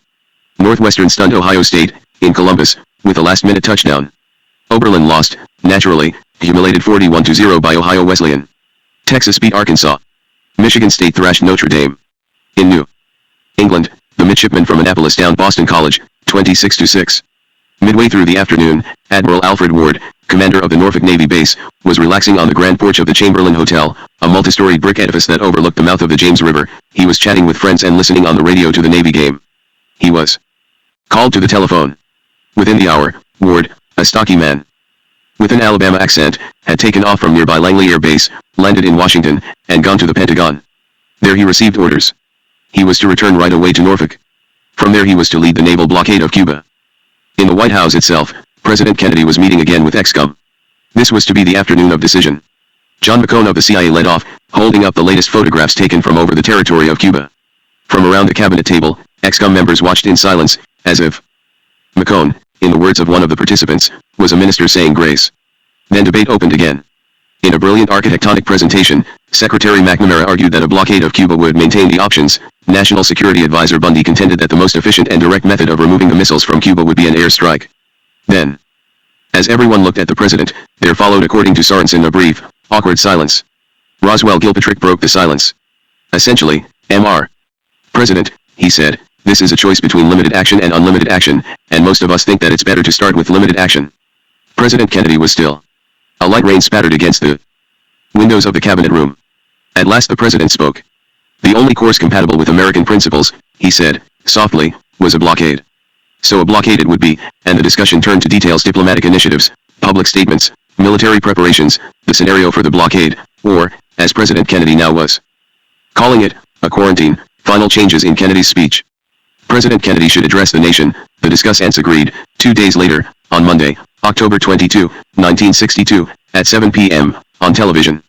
Everything now seemed to be in order. But at this point, probably around 4:30 to 5 o'clock p.m., Adlai Stevenson waddled in. He had just flown down from New York. Even though he had missed most of the afternoon's discussion, he expected everyone to listen to his own proposal. So far the ExCom meeting had been harmonious. Now all hell broke loose. What the United States ought to do, Stevenson asserted, was to suggest the demilitarization, neutralization, and guaranteed territorial integrity of Cuba, thus giving up Guantanamo. Of little use to us, in exchange for the removal of all Soviet bases on Cuba. And, he added, we should offer to withdraw our Turkish and Italian Jupiter missile bases if the Russians would withdraw their Cuban missile bases, and send UN inspection teams to all the foreign bases maintained by both sides to prevent their use in a surprise attack. This offer would not sound soft, if properly worded, Stevenson concluded. It would sound wise, particularly when combined with U.S. military action. Stevenson was speaking, or at least implying, the unspeakable, that America's nuclear posture was indeed provocative and that America had been indeed threatening Cuba's territorial integrity. A few days later, Stevenson was taking the shuttle, flying back to New York. As he settled back in his seat, he opened the newest issue of the Saturday Evening Post. On the cover, in garish black and yellow, were pictures of Kennedy and Khrushchev. Stevenson checked the table of contents, then turned to the issue's major article. He had been tipped off to expect trouble. The article, nonetheless, was stunning. Written by two Washington journalists, Stuart Alsop and Charles Bartlett, the story was an expose of what had happened in the Saturday ExCom meeting. According to the article, Stevenson was like Neville Chamberlain, complete with tightly rolled umbrella, mincing into the White House to advocate appeasement. Adlai wanted a Munich, the piece declared, quoting an official who learned of his proposal to trade the Turkish, Italian, and British bases for the Cuban bases. So somebody inside the Kennedy administration had accused Adlai Stevenson of being a virtual traitor. But who? Stuart Alsop, down in Venezuela when the Saturday Evening Post hit the stands, refused to comment. McGeorge Bundy denied every thing. Co-author Bartlett, other reporters remembered, had been godfather to the president's son, John F. Kennedy, Jr. So was President Kennedy himself the source? We probably shall never know. It is clear, however, that the bitter aftertaste of the attacks Stevenson faced that Saturday afternoon attacks permitted by President Kennedy stayed with him until his death. And it is equally clear that, in the words of one historian, President Kennedy deliberately sacrificed Ambassador Stevenson to the Hawks in order to allow himself to choose the moderate, golden mean. After the end of the ExCom meeting, the Kennedy brothers, along with Kenneth O'Donnell and Theodore Sorensen, stepped outside the White House. Dusk was falling, and through the mist below the ellipse, the Washington Monument was almost invisible. They talked about Stevenson. He's not strong enough or tough enough to be representing us at the UN. At a time like this, Robert Kennedy said derisively. Stevenson should be replaced, he went on, supplanted most likely by John J. McCloy. Now wait a minute, President Kennedy said. This was in Kenneth O'Donnell's version. I think Adlai showed plenty of strength and courage. Maybe he went too far when he suggested giving up Guantanamo, but I admire him for saying what he did. Perhaps these were indeed the president's words. By the middle of the next week, nevertheless, JFK had reached McCloy by telephone, asking him to return from Europe and to help Stevenson. Late Saturday afternoon was a blur of movements. From their Glen Ora estate, 35 miles out of the capital in Virginia, MRS. Kennedy at the president's request returned to the White House. He wanted his family close by. In the Pentagon, the Joint Chiefs of Staff signaled U.S. commanders worldwide that tensions in Cuba might soon call for action. Out in Southern California's Camp Pendleton, young Marines with shaved skulls and crisp uniforms hopped onto trucks and rode to El Toro, the Corps Air Station close to Los Angeles. From there they took off in jet transports, heading back east. All along the East Coast, from Charleston in South Carolina to Halifax in Nova Scotia, American vessels of war were putting out to sea. Down in Key West, truck convoys, some pulling trailers and all driven by Marines, moved out from the dock area along Roosevelt Boulevard and headed for Boca Chica Naval Air Station, 4 miles to the north. Out in the Caribbean, off Puerto Rico, Spanish-speaking Vice Admiral Horacio Rivero was moving a force of more than 40 ships and 20,000 men to stage a mock amphibious assault on the nearby island of Vieques. Then he received orders to reverse course, and he started in the direction of Cuba. In Puerto Rico itself, Alpha 66, paramilitary Cuban exiles, set off by PT boat for a hit-and-run mission on Cuba. A U.S. newsman learned how this mission, and many like it, started off. Within the shadow of San Juan's fortress walls, the New York Herald Tribune related, far out among the homes that cluster along the city's hilly fringe, the courier goes his quiet rounds with a few chosen words, Es tu turno, Pedro. Dios vaya contigo y ten cuidado de los MiGs. It's your turn, Pedro. God go with you and mind the MiGs. Along the Florida Strait, 4 American destroyers positioned themselves about halfway between the United States and Cuba. And in the Guantanamo base, huge troop planes, full of reinforcements, lowered themselves over the harbor, where swampy islets dotted the water, and lumbered down onto the Tres Piedras, or Leeward Point airstrip. The lush green hillsides that rimmed the base belonged to Cuba. Firm evidence indicates the presence in Cuba of 4 MRBM and 2 IRBM launch sites in various stages of construction. A CIA analyst wrote on Saturday. We estimate that operational MRBM missiles can be fired in 8 hours or less after a decision to launch, depending on the condition of readiness. The writer made no mention of actual, long-range Soviet missiles in Cuba. He did, however, spell out an inventory of other major Soviet missiles now identified in Cuba. A-22 IL-28 jet light bombers, of which 1 is assembled and 3 others have been uncrated, B-39 MiG-21 jet fighters, of which 35 are assembled and 4 are still crated, and 62 other jet fighters of less advanced types, c. 24 SA-2 sites, of which 16 are believed to be individually operational with some missiles on launcher, d. 3 cruise missile sites for coastal defense, of which 2 are now operational, e. 12 Comer cruise missile patrol boats, probably operational. Or nearly so. The Soviets, in short, had been anticipating an American invasion of Cuba. And their defenses appeared now to be in place. Messages were flashing out of Washington. Douglas Dillon, Secretary of the Treasury, was packing his bags for a trip to Mexico City. He would arrive on Monday, just before President Kennedy announced the quarantine of Cuba. He would proclaim an increase of foreign aid to Latin America. Cuba, of course, accepted. Walter C. Dowling, the compact, red-haired U.S. ambassador to West Germany, was back home in Atkinson, Georgia, visiting his elderly mother. A telephone call from the State Department summoned him to Washington immediately.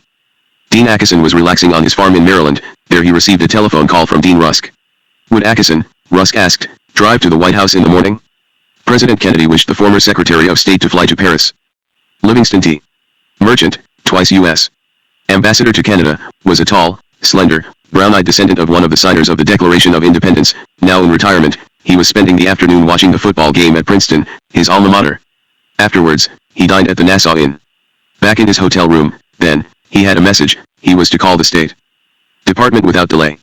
He did so. Secretary Rusk, he learned, wanted him to fly to Ottawa.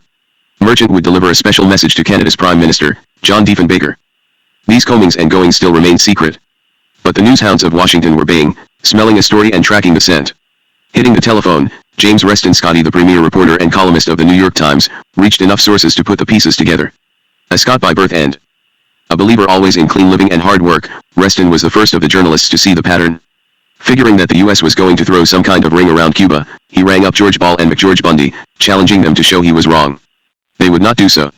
They could only beg him, for the moment anyway, to withhold publication. Reston agreed. But Reston was not alone. Walter Lippmann, the brilliant, hawk-nosed dean of the Washington press corps and devotee of the cocktail circuit, realized on Saturday that he had not seen a high-level administration official at parties in days. You know, Lippmann said at a Saturday evening affair to Alfred Friendly, managing editor of the Washington Post, something fishy is going on, and I think it has to do with Cuba. Rushing to a telephone, Friendly ordered a phalanx of reporters down to the State Department. At 10:38 p.m., a call from Eddie Folliard of the Washington Post. This from Pierre Salinger Memoirs. He informs me that columnist Walter Lippmann has just told Post editor Al Friendly that we're on the brink of war. I call the president. He's angry. This town is a sieve. Then, after a pause, Pierre, how much longer do you think this thing can hold? Whatever the story is, I reply, too many good reporters are chasing it for it to hold much longer. I would say through tonight and maybe tomorrow. All right, Pierre, said John F. Kennedy. I'll have Bundy fill you in on the whole thing in the morning. 4 October 21, 1962. Deep inside the bay at Guantanamo, the U.S. carrier ship Essex lay resting at anchor, most of its crew asleep in their bunks. The time was 3:30 a.m. Watchmen on duty in the control tower could barely see the airplanes parked on the deck, for Hurricane Ella had just passed up through the Caribbean, and the nighttime air was dense with humidity. About the only noise was that of the water as it lapped up on the sides of the vessel. Two sounds smashed the stillness, the piping of reveille and the chugging of engines. For a message had just come in from Washington that several thousand Marines were aboard transport planes, scheduled to reach Guantanamo before dawn, and the Essex was to put out to sea to give the planes protection. As the Marines landed, they streamed out of their airplanes, and, still in the darkness, the headlights of their vehicles pointed up toward the rim of the base. There they proceeded to dig themselves into bunkers. Much farther to the north, but still before dawn, a row of destroyers was slipping out from the Navy piers at Norfolk, using the fog to conceal departure. The sun rose soon. But once the flotilla had passed the mouth of the Chesapeake Bay and positioned itself beyond the outer banks of North Carolina, it slowed course, awaiting the arrival of a helicopter squadron from the mainland. Aboard the choppers were servicemen who knew Russian. Combing through its language school rosters, the Pentagon had rounded up a dozen or so linguists, now putting them aboard the ships. Thus the destroyers would be ready for encounters with vessels from Russia. Taking off from the San Juan airport, a group of 16 American reporters flew over to Roosevelt Roads, the U.S. Naval Reservation on the eastern tip of Puerto Rico. From there they had expected to witness the Marine Corps' amphibious mock assault on the coral beach of Vieques, just across the Caribbean Channel. But the bay at Roosevelt Roads was nearly empty. Few ships, fewer Marines, and certainly no invasion. A Navy officer gave a press conference, purporting to explain what was going on. Hurricane Ella, he stated, had left the fleet scattered. The ships would be reassembled by Monday. Taking the officer at his word, the reporters relaxed. Some played cards in the mess, others strolled among the piers and palm trees, watching the sun climb high over the ocean. One reporter dug up a member of Alpha 66, the Cuban paramilitary unit. The unit, its members swore, would sink any ships headed into Havana, for Britain was defying the American run embargo of Cuba. As night turned to day in Washington, the air cleared and churchgoers set off in bright morning sunshine.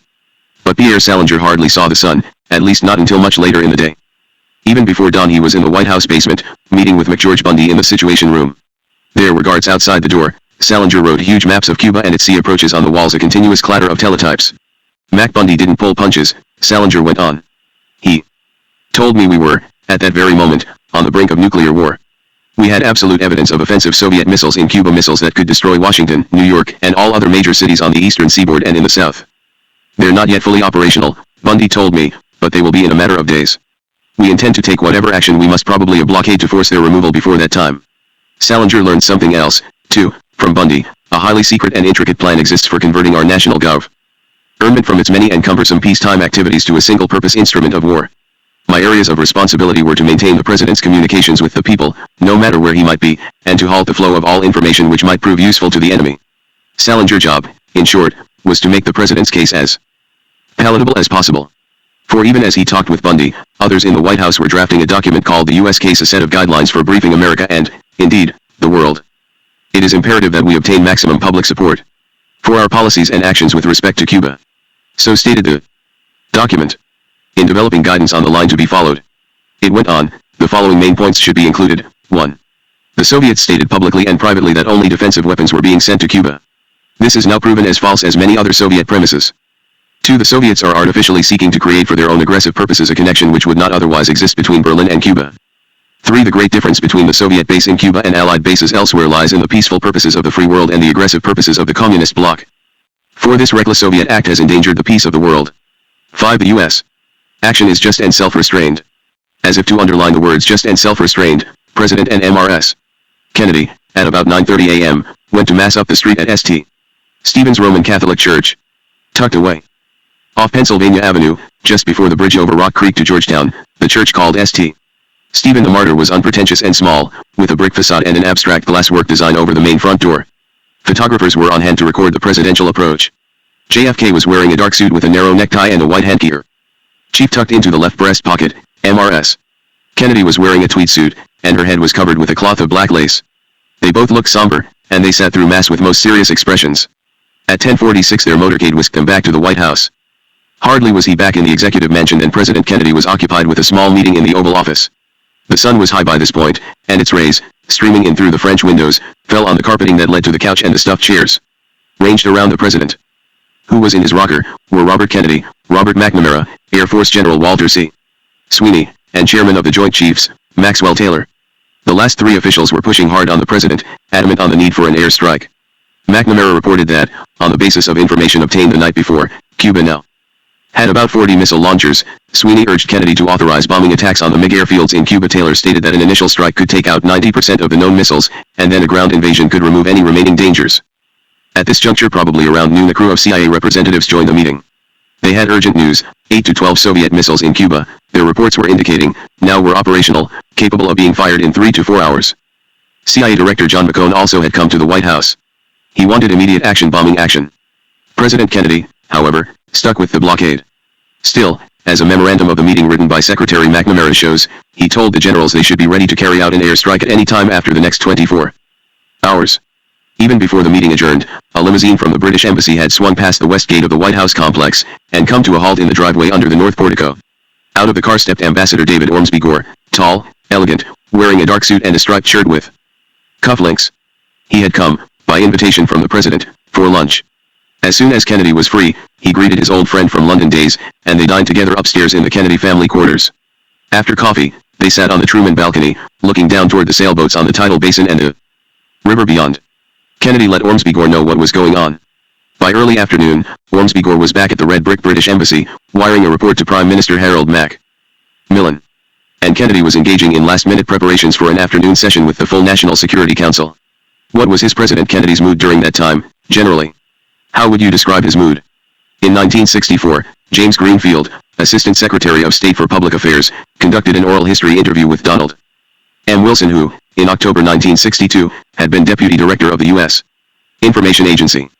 On October 21, 1962, Wilson had attended the afternoon White House meeting. Kennedy was completely in charge, Wilson remembered in the interview. He was very calm and he was very serious. There was no humor that I can recall, at that particular time, and everybody was working very hard. His mood was somber and serious and very businesslike. As the afternoon meeting began, Secretary Rusk ticked off a List of things the State Department had been doing: drafting resolutions, writing letters to various heads of government, wiring instructions to America's more than 100 embassies abroad. Then President Kennedy gave the floor to Admiral George Anderson, tall, well-built, deeply tanned, and Chief of Naval Operations. Anderson outlined the quarantine procedures. Each Soviet ship approaching the quarantine line, he stated, would be signaled to stop for boarding and inspection. If the ship made no response, a U.S. vessel would fire a shot across the bow. If there was still no response, the Navy would shoot the rudder and cripple the ship, although not sinking it. You're certain that can be done? President Kennedy asked. Yes, sir. Admiral Anderson replied. Soon after this exchange, President Kennedy and Robert Lovett, one of JFK's most trusted advisors, stepped out of the cabinet room together. An elder statesman now, Lovett was still tough-minded and witty, a key figure in the Washington-New York foreign policy establishment, a man whose opinion counted. And the opinion Kennedy wanted, as they conversed just outside the cabinet room, was whether Adlai Stevenson was up to handling a United Nations debate over Cuba. Lovett was characteristically blunt. He thought Stevenson a weakling. Kennedy agreed, and Lovett's special assignment was that of working out details of John J. McCloy's flight back from Europe. Back in the cabinet room and soon closing the meeting, JFK announced that, while America might face threats and violence in the days ahead, the biggest danger lies in taking no action. As the group disbanded, Kennedy spoke with Admiral Anderson. This is up to the Navy, the President said. Mr. President, Anderson assured, the Navy won't let you down. The military indeed did not let him down. Unknown even to Defense Secretary McNamara, the commander of the Strategic Air Command raised his preparedness measures to the next highest level of alert. He did so, furthermore, in a clear, uncoded order, a message promptly read by Soviet intelligence. The U.S., an observer later remembered, was rubbing the Soviets' noses in their nuclear inferiority. For Khrushchev never did put his own forces on alert. We had a gun at his head, a U.S. Air Force general would recall, and he didn't move a muscle. 5 Sunday evening found Washington, the inner Washington, the covered Washington, erupting with action and alarms. The State Department received an urgent message from the embassy in Caracas. In a letter dated October 12, 1962, someone in Venezuela had threatened the lives of all American citizens living in the country if the U.S. invaded Cuba or blockaded the island. In his massive office in the Pentagon, Defense Secretary McNamara met throughout the evening with Admiral Anderson and other top brass, approving quarantine procedures and rules of engagement. He also authorized Air Force interceptors flying in the United States to carry nuclear weapons. From the State Department, a message flashed to all U.S. diplomatic posts in the Western Hemisphere. You are instructed, the circular ordered, to use whatever pressure tactics you think will be most effective in securing prompt support of the Latin American countries in the Organization of American States. Diplomats were to remind hemispheric leaders of strong U.S. governmental and public feelings which will exist about any country which does not support solidarity on this issue. The Kennedy administration was playing hard ball. From his seat aboard Air Force One, Douglas Dillon, the Secretary of the Treasury, had a view of the mountain chains that surrounded Mexico City. After landing, the presidential jet took off again right away, off to transport congressional leaders back to Washington. Lawrence O'Brien, once Kennedy's campaign manager and now White House Chief of Relations with Congress, had been working the telephone all day, asking the members, scattered nationwide as they ran for re-election, to return. Dillon himself proceeded to the American embassy. There, in conference with Ambassador Thomas Mann, Dillon urged that they tell Mexican leaders immediately of the impending blockade. Since President Adolfo López Mateos was out of the country, Dillon and Mann briefed Ortiz Mena, Mexico's finance minister. Aboard another Air Force jet, Dean Acheson, the former Secretary of State, was winging his way toward Europe, off to see France's President Charles de Gaulle, but first to talk with David K. E. Bruce, America's ambassador to Britain. When the airplane put down at the Newbury base, west of London and just south of Oxford, Acheson, accompanied by a CIA man who carried photographs of the missile launchers, descended the ramp. Darkness had fallen and a cold wind whipped over the runway. Only one person was on hand to greet Acheson, Ambassador Bruce. I thought this would be a day of quietude, Bruce would write in his diary. Such is not the case. I received a message from Washington early in the morning, asking whether I expected to be in London today and tomorrow. Bruce was spending the weekend in an English country house. A couple of hours later, I began to get telephone calls and messages, transmitted through 3 separate embassy channels, indicating that something unusual was astir in Washington.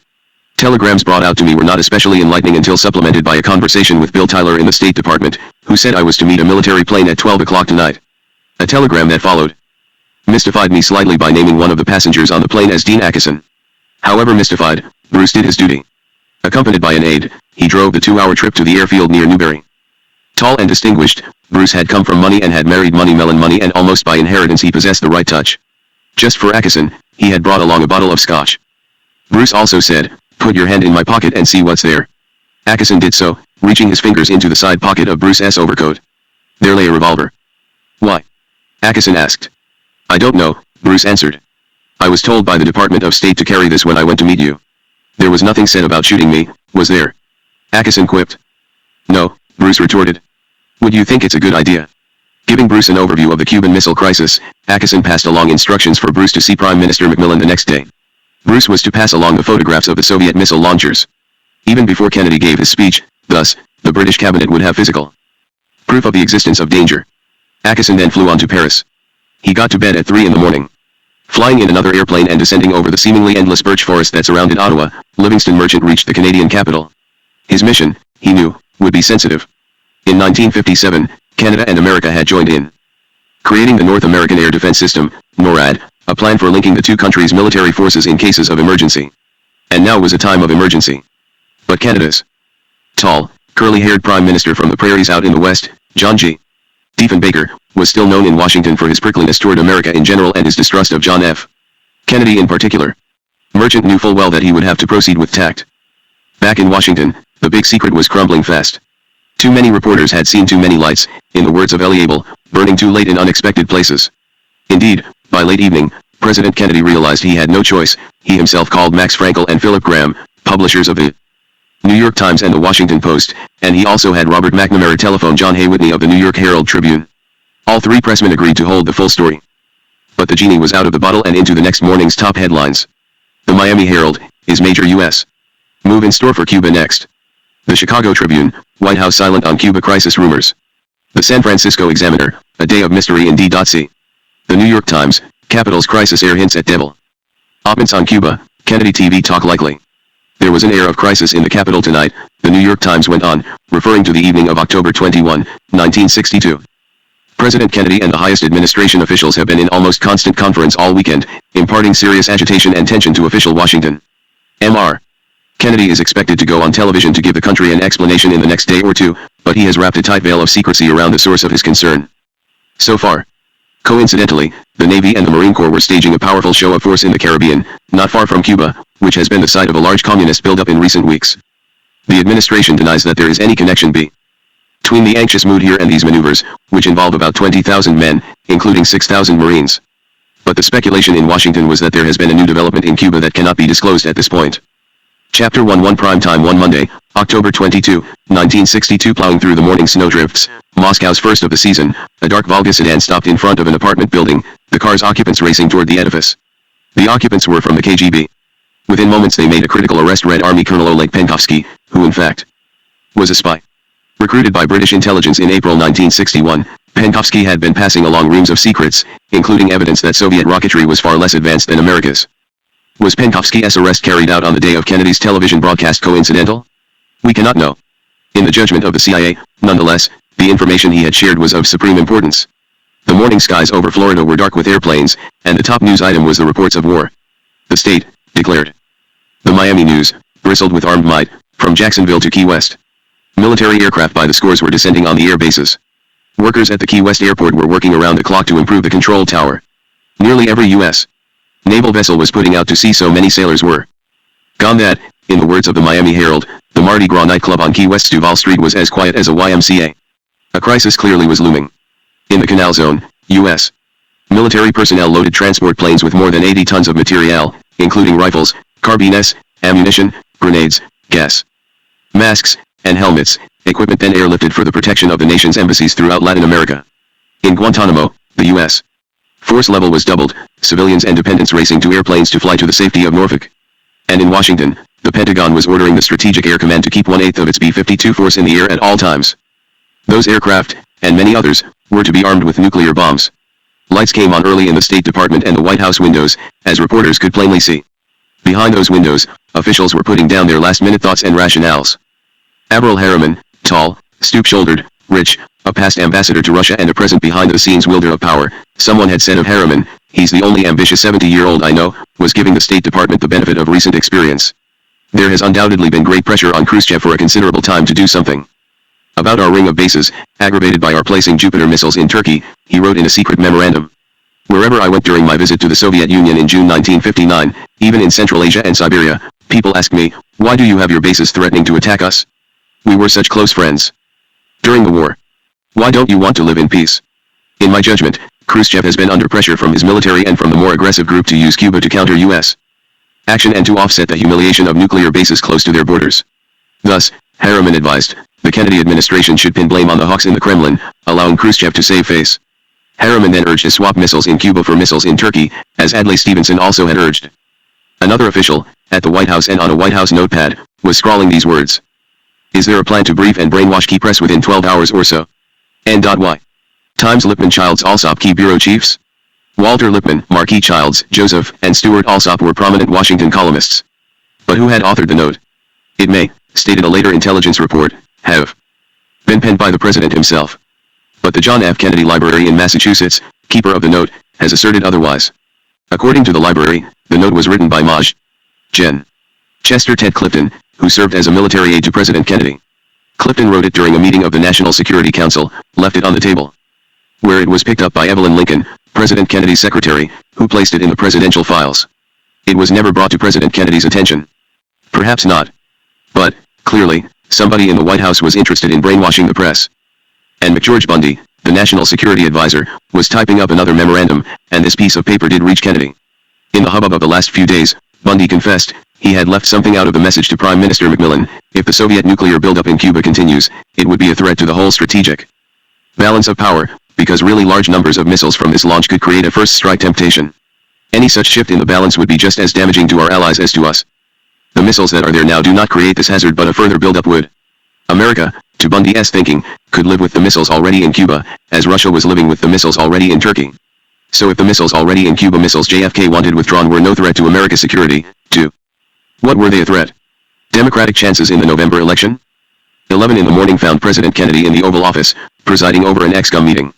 As the participants were taking their seats, he happened to glance through the French windows and spy, out on the White House lawn, his daughter Caroline and several other children from her Washington nursery school. Rising from his desk, Kennedy suddenly strode outside and, as he sometimes did to get his daughter's attention, clapped his hands. She did not come running up, and he returned to his desk. A moment later she dashed into the Oval Office. Daddy, she said. I would have come sooner, but Miss Grimes, Alice Grimes, the teacher, would not let me go. That's all right, Caroline, JFK said, and she scampered outside again. Kennedy now turned his full attention to the meeting. He had just had messages sent to the U.S. missile commanders in Italy and Turkey, he said, directing that no Jupiter be fired without his explicit authorization. But then a public relations problem cropped up.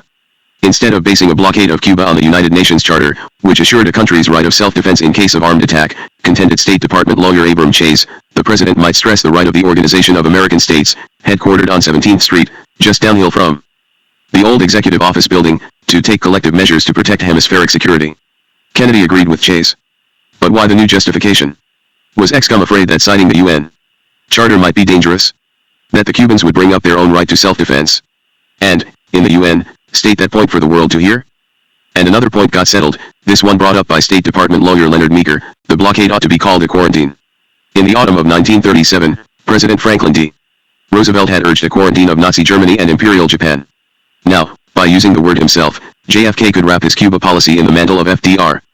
Concerned always with image, then, Kennedy gave a last-minute directive just before the meeting adjourned. After his television address that evening, he said, he would allow photographers to record some of the ExCom sessions. So, whenever the cameras were around, everyone on the committee would have to keep his suit jacket on, his necktie up, and his demeanor serious. In the days ahead, appearances would matter. Too, so would support from the Allies. The greater the accord among America's partners, the more would Kennedy's forthcoming action appear just in the eyes of America's voters. Hence special missions to special capitals. Bonn in the dowdy little West German capital, a provincial town overladen with official buildings that looked like barracks, U.S. Ambassador Walter C. Dowling was closeting himself with the Chancellor of the Federal Republic, Konrad Adenauer. Once the mayor of Cologne and twice imprisoned by Hitler, Adenauer was known throughout Germany as DEIALD.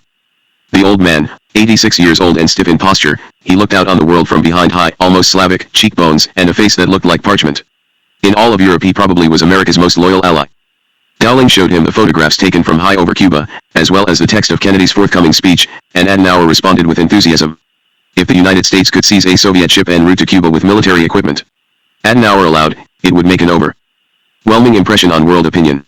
London allowed to enter through the front door of number 10 Downing Street. Ambassador David Bruce passed along a corridor lined with portraits of prime ministers past, and entered the study of the prime minister present, Harold Macmillan, grandson of the London and New York publishing firm family, Macmillan had grown up with the gifts of the most privileged, French, from his nanny in nursery, as his first Ian Gage, an intelligence so keen that, after schooling at Eton, he had won double firsts in mathematics and classics at Balliol College, Oxford, a fearlessness, or perhaps an upper-class bred sense of independence, that had won the approbation of Winston S. Churchill, a suavity that, in the words of one journalist, had enabled him to turn up in Moscow wearing an Astrakhan cap, or sit cross-legged talking oil with a Middle Eastern sheik without loss of dignity. Macmillan was 6 feet tall, with an Edwardian mustache and brown eyes so drooping that they looked like the eyes of a basset hound. Those eyes also were attentive, as Macmillan followed every word spoken by Ambus. Sada David Bruce. Bruce supported his words with the photographs, and Macmillan responded with warmth. His first reaction, he confessed later, was to tell Kennedy to seize Cuba and have done with it. So he said to Bruce, "Now the Americans will realize what we here in England have lived through the threat of attack from abroad for the past many years." President Kennedy, he added, could be assured of Great Britain's support. Macmillan's perspective, however, differed from the Americans.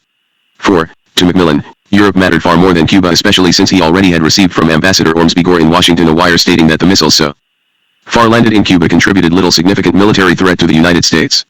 Macmillan offered to support Kennedy, but he failed to define support. Piezrias, as former Secretary of State Dean Acheson entered the Élysée Palace to see France's President, Charles de Gaulle. Even Acheson must have felt trepidation. For de Gaulle, at best, was difficult. "I remember very well the first time I met General de Gaulle," wrote Mary Borden, an English novelist and wife of a general. After the fall of France in 1940, de Gaulle, a 2-star general, had escaped to London, there to establish the Free French resistance. Borden encountered him at a dinner party. "It was almost like fear," she went on. "It was certainly mingled with a painfully strong feeling of revulsion. He had brought Madame de Gaulle to dine with us. A gentle, slight timid figure, I turned to her with relief, watching de Gaulle out of the corner of my eye, not wanting to look straight at him. I watched him through the evening. His face never showed the slightest change of expression as he talked. No flicker of interest lifted his hooded eyelids. I was fascinated. The novelist came into play. I began to study him. His one relief, in fact his one pleasure, was to hate. And he hated. Most especially those who tried to be his friends. To come to the British as a suppliant was intolerable. The weaker his position, the more arrogant he became. Even sympathizers of the tall, gangling French general were left aghast. During his weekdays in London he lived in the Connaught Hotel, and one night invited General Edward Spears, Mary Borden's husband, and a few others to dine with him. Privately. As we sat round the gas fire after dinner, Spears wrote, de Gaulle said suddenly, following a thought unperceived by the others, "You know, I really am Joan of Arc." Harold Macmillan said of de Gaulle, in the war years, he was never rude by mistake. President Franklin D. Roosevelt dismissed de Gaulle as a nut. Now, in 1962, of course, de Gaulle was the President of France. And as Dean Acheson knew full well, de Gaulle's haughtiness and his distrust of the English-speaking world remained unabated. As Acheson entered de Gaulle's ornate office, the old general rose stiffly from his desk, shook hands, sat again, and said, in French of course, "Li vous écoute, I am listening to you." Acheson handed him a letter from President Kennedy. "Dear General de Gaulle," Kennedy had written, "I have asked Mr. Dean Acheson to come to Paris to convey to you the text of a public statement which I intend to make this evening at 1900 hours Washington time. We now have unquestionable evidence, which Mr. Acheson will explain fully to you, that the Soviets, in spite of my warnings last month and of their subsequent assurances, have installed offensive nuclear missiles in Cuba. This constitutes a direct threat to the peace and to the security of this hemisphere and of the entire free world. I need not point out to you the possible relation which the secret and dangerous Soviet move may have to the situation in Berlin. We in the West must be prepared for a real test of our determination. It is of the utmost importance that we should all keep in very close touch with each other during the critical times which confront us. I will do my best to keep you fully informed of my thinking." Putting the letter down, de Gaulle looked over at Acheson. "Do I understand," he asked the American, "that you have come from the President to inform me of some decision taken by your President, or have you come to consult me about a decision he should take?" Consultation. During and after the war, de Gaulle had long complained, Britain and America had sought consistently to act without consulting France, meaning de Gaulle. Hence de Gaulle's famous tantrums. The English speakers had treated him, and France, without honor. So as he answered de Gaulle's question, Acheson must have taken a deep breath. For he said, "We must be very clear about this. I have come to inform you of a decision which he has taken." De Gaulle raised his hand imperiously. But then he responded, "It is exactly what I would have done. You may tell your President that France will support him." A 3W late afternoon found former Ambassador Livingston Merchant meeting with Prime Minister John Diefenbaker in the great corner office by the Canadian House of Commons. The windows overlooked the Ottawa River, now starting to ice. Livingston gave Diefenbaker the letter from Kennedy. The wording was close to Kennedy's epistle to de Gaulle, except for Kennedy saying that some of the missiles in Cuba may already be operational. A tall man with slightly stooped shoulders and curly gray hair, Diefenbaker had a habit of tilting his head forward and impaling adversaries with his piercing blue eyes. And Merchant, as Kennedy's representative, was an adversary. For Diefenbaker thought JFK a charlatan, even after glancing at the photographs of the missiles in Cuba. Diefenbaker wondered aloud if there was really any threat. Diefenbaker did agree, as requested by the U.S. government, to stop any Soviet airplanes destined for Cuba from landing in Newfoundland. But he refrained from complying with the rest of Kennedy's request that of putting Canada's armed forces on maximum alert. Perhaps because he was tired, harassed, and wrapped up in other things, Ambassador Merchant would remember, Diefenbaker in demeanor was decidedly chilly. Almost curtly, in fact, he asked that Kennedy, in his televised address, omit an unflattering reference to Gromyko. Then he dismissed Merchant, going home to eat dinner and to watch the president on the tube. What Diefenbaker thought, or said, while observing the screen we do not know. In his memoirs, nonetheless, he stated that America's Cuban policy had been an irritant in our relations since my first meeting with Kennedy. The Prime Minister, furthermore, believed Kennedy had a hidden agenda. Diefenbaker, allowed Dick Thrasher, his special assistant, thought Kennedy was playing politics with Cuba, that he was grandstanding. I believed, Diefenbaker himself stated, that the president thought he had something to prove in his personal dealing with Khrushchev after their unpleasant Vienna meeting when Khrushchev had treated him like a child, referring to him as the boy. To Diefenbaker, as to many Canadians, Cuba was remote, of little importance, and of interest only to Americans. Some in Canada even sympathized with Castro. Maclean's, Canada's weekly news magazine, saw Castro's seizures of U.S. owned property as legitimate efforts of a small economy to free itself from excessive foreign influence, and Toronto's Financial Post called Americans' widespread demand for an invasion of Cuba a case of irresponsibility rampant. Was Kennedy, Diefenbaker may have wondered, reflecting such irresponsibility? Our duty, Diefenbaker said that evening, as he arose from his front row desk to address the House of Commons, is not to fan the flames of fear but to do our part to bring about relief from the tensions, the great tensions of the hour. He then proposed that the United Nations form an inspection team to obtain a full and complete understanding of what is taking place in Cuba. Kennedy, Diefenbaker was implying, had not told the whole truth. 3 Washington, 12 o'clock p.m. The White House, on Monday, October 22, 1962, had entered countdown, with 7 hours remaining before Kennedy gave his speech. Precisely at noon, Press Secretary Salinger placed a telephone call to Robert Fleming, Washington bureau chief for ABC and chairman of a television network committee that handled presidential requests for airtime. President Kennedy, Salinger told him, would speak on a subject of the highest national urgency. All 3 networks agreed to carry the broadcast. The 12:30 news spots, nationwide, carried the announcement. President Kennedy himself placed calls to his 3 living predecessors, Presidents Hoover, Truman, and Eisenhower. It was a good move. Whatever JFK decided to do, Eisenhower for one declared, the president would have his support. Up in Massachusetts, Edward M. Kennedy, busy with his senatorial campaign, called down to Washington and got Ted Sorensen, asking if he should give a dinner speech on Cuba that night, as scheduled. No, Sorensen snapped. Then the White House had a scare. Andrei Gromyko, the Soviet foreign minister, would be flying out of Washington's National Airport at 2 o'clock p.m. There, according to a U.S. television news correspondent who called the White House, he would be making an important statement. Washington, 2 o'clock p.m. Outside the White House, a crowd of onlookers was clustering around a tall iron fence. Inside, officials were fretting over what Gromyko might say.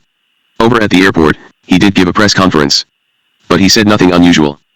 At 2:14 p.m., U.S. military forces worldwide went on a mid-level alert. The Soviets made no overt response.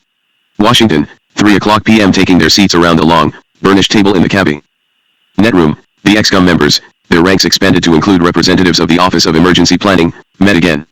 Secretary Rusk had a bit of a shocker for them. Over in London, the Evening Standard, a tabloid about the size, shape, and quality of the National Enquirer, had leaked the secret of the missiles in Cuba. Entering the room, President Kennedy gave instructions about what those present should say to America's own press. From the transcript of the meeting, in September we had said we would react if certain actions were taken in Cuba. We have to carry out commitments which we had made publicly at that time. The secret deployment by the Russians of strategic missiles to Cuba was such a complete change in their previous policy of not deploying such missiles outside the USSR, that if we took no action in this case, we would convey to the Russians an impression that we would never act, no matter what they did anywhere. See sanitized D. The effect in Latin America would be very harmful to our interests if, by our failure to act, we gave the Latinos the impression that the Soviets were increasing their world position while ours was decreasing. General Taylor wanted to know what to say if reporters asked, "Are we preparing to invade?" "We should ask the press," the president responded, not to push this line of questioning. Washington, 4 o'clock p.m. Kennedy left the cabinet room for a long scheduled meeting with Milton Obote, the Prime Minister of Uganda. They sat in the Oval Office for about an hour, chatting about the problems of Africa. The appointment concluded, Kennedy personally escorted the Ugandan outside. As Obote's limousine pulled away from the West Wing, Kennedy turned back, but smiled at a clutch of reporters. One of them called out, asking how things were going. Pausing at the doorway, JFK responded, "It's been an interesting day." Washington, 5:00 p.m. Let in by two prominent Democratic senators, Richard B. Russ Sell of Georgia and J. William Fulbright of Arkansas. More than a dozen congressional leaders, many of them rounded up by Air Force One, trooped into the Oval Office, mystified but alert. After they had seated themselves, Kennedy entered and, as he did so, Senator Everett McKinley Dirksen, the Illinois Republican, said with a chuckle, "That was a nice speech you gave for Sid Yates in Chicago. Too bad you caught that cold making it." Responding quickly, Kennedy told them what had been going on, and most of them expressed support for the blockade. Senators Russell and Fulbright, however, wondered aloud if Kennedy was being tough enough. They would have favored an airstrike or an invasion, they said. Washington, 6:00 p.m. In his massive 7th-floor office in the State Department building, Dean Rusk met with the visitor he had summoned, the big, shambling Soviet ambassador, Anatoly F. Dobrynin. The administration knew all about the missiles in Cuba. Rusk told him the Soviet Union, Rusk said, had committed a gross error, and he handed over an advance copy of President Kennedy's speech. Dobrynin read the document in silence. He himself, apparently, had had no word of the missiles from Moscow. The Russian, Rusk said later, aged 10 years right in front of my eyes. At the same time, in Moscow, U.S. Ambassador Foykoler delivered to the Kremlin a copy of the speech and a 2-page letter from Kennedy to Khrushchev. "Dear M.R. Chairman," the letter read, "in our discussions and exchanges on Berlin and other international questions, the one thing that has most concerned me has been the possibility that your government would not correctly understand the will and determination of the United States. I must tell you that the United States is determined that this threat to the security of this hemisphere must be removed. At the same time, I wish to point out that the action we are taking is the minimum necessary to remove the threat. I hope that your government will refrain from any action which would widen or deepen this already grave crisis, and that we can agree to resume the path of peaceful negotiation." Washington, 6:15 p.m. In the Executive Mansion, President Kennedy was putting on a freshly pressed suit, adjusting the knot of his necktie, and combing his hair. In the Oval Office, network technicians were removing furniture to make space for lights and cameras, laying down canvas to protect the carpet, erecting a screen to block out the French doors and to emphasize Kennedy's face, clearing the desk and covering it with brown felt to reduce the glare. They put an 8-inch high lectern in the middle of the desk, and, in Kennedy's black leather chair, they placed 2 pillows, designed to increase his height. Washington, 6:40 p.m. Kennedy returned to the Oval Office and sat behind the desk. Technicians adjusted lights and focused cameras. Text of the speech in hand, JFK slipped out to the cabinet room for a last-minute glance at the script. Washington, 6:59 p.m. Kennedy came back, positioning himself in the chair. Evelyn Lincoln, his private secretary, approached with a hairbrush. He ran it through his mop of hair. A voice said, 30 seconds. Kennedy fingered the text, placed it on the rostrum. He seemed relaxed. Then the red lights came on. "For good evening, my fellow citizens," Kennedy said. "This government, as promised, has maintained the closest surveillance of the Soviet military buildup on the island of Cuba. Within the past week, unmistakable evidence has established the fact that a series of offensive missile sites is now in preparation on that imprisoned island. The purpose of these bases can be none other than to provide a nuclear strike capability against the Western Hemisphere. The characteristics of these new missile sites indicate 2 distinct types of installations. Several of them include medium-range ballistic missiles, capable of carrying a nuclear warhead for a distance of more than 1,000 nautical miles. Each of these missiles, in short, is capable of striking Washington, D.C., the Panama Canal, Cape Canaveral, Mexico City, or any other city in the southeastern part of the United States, in Central America, or in the Caribbean area. Additional sites not yet completed appear to be designed for intermediate-range ballistic missiles capable of traveling more than twice as far and thus capable of striking most of the major cities in the Western Hemisphere, ranging as far north as Hudson Bay, Canada, and as far south as Lima, Peru. In addition, jet bombers, capable of carrying nuclear weapons, are now being uncrated and assembled in Cuba, while the necessary air bases are being prepared. In the bars along Geary Street out in San Francisco, the Examiner reported, afternoon drinkers had their eyes glued to the television sets, just as they had been the week before at the end of the World Series. Their faces were grim. In Atlanta, people wearing the same grim expression stood in silent groups around the television sets for sale in Davison's department store.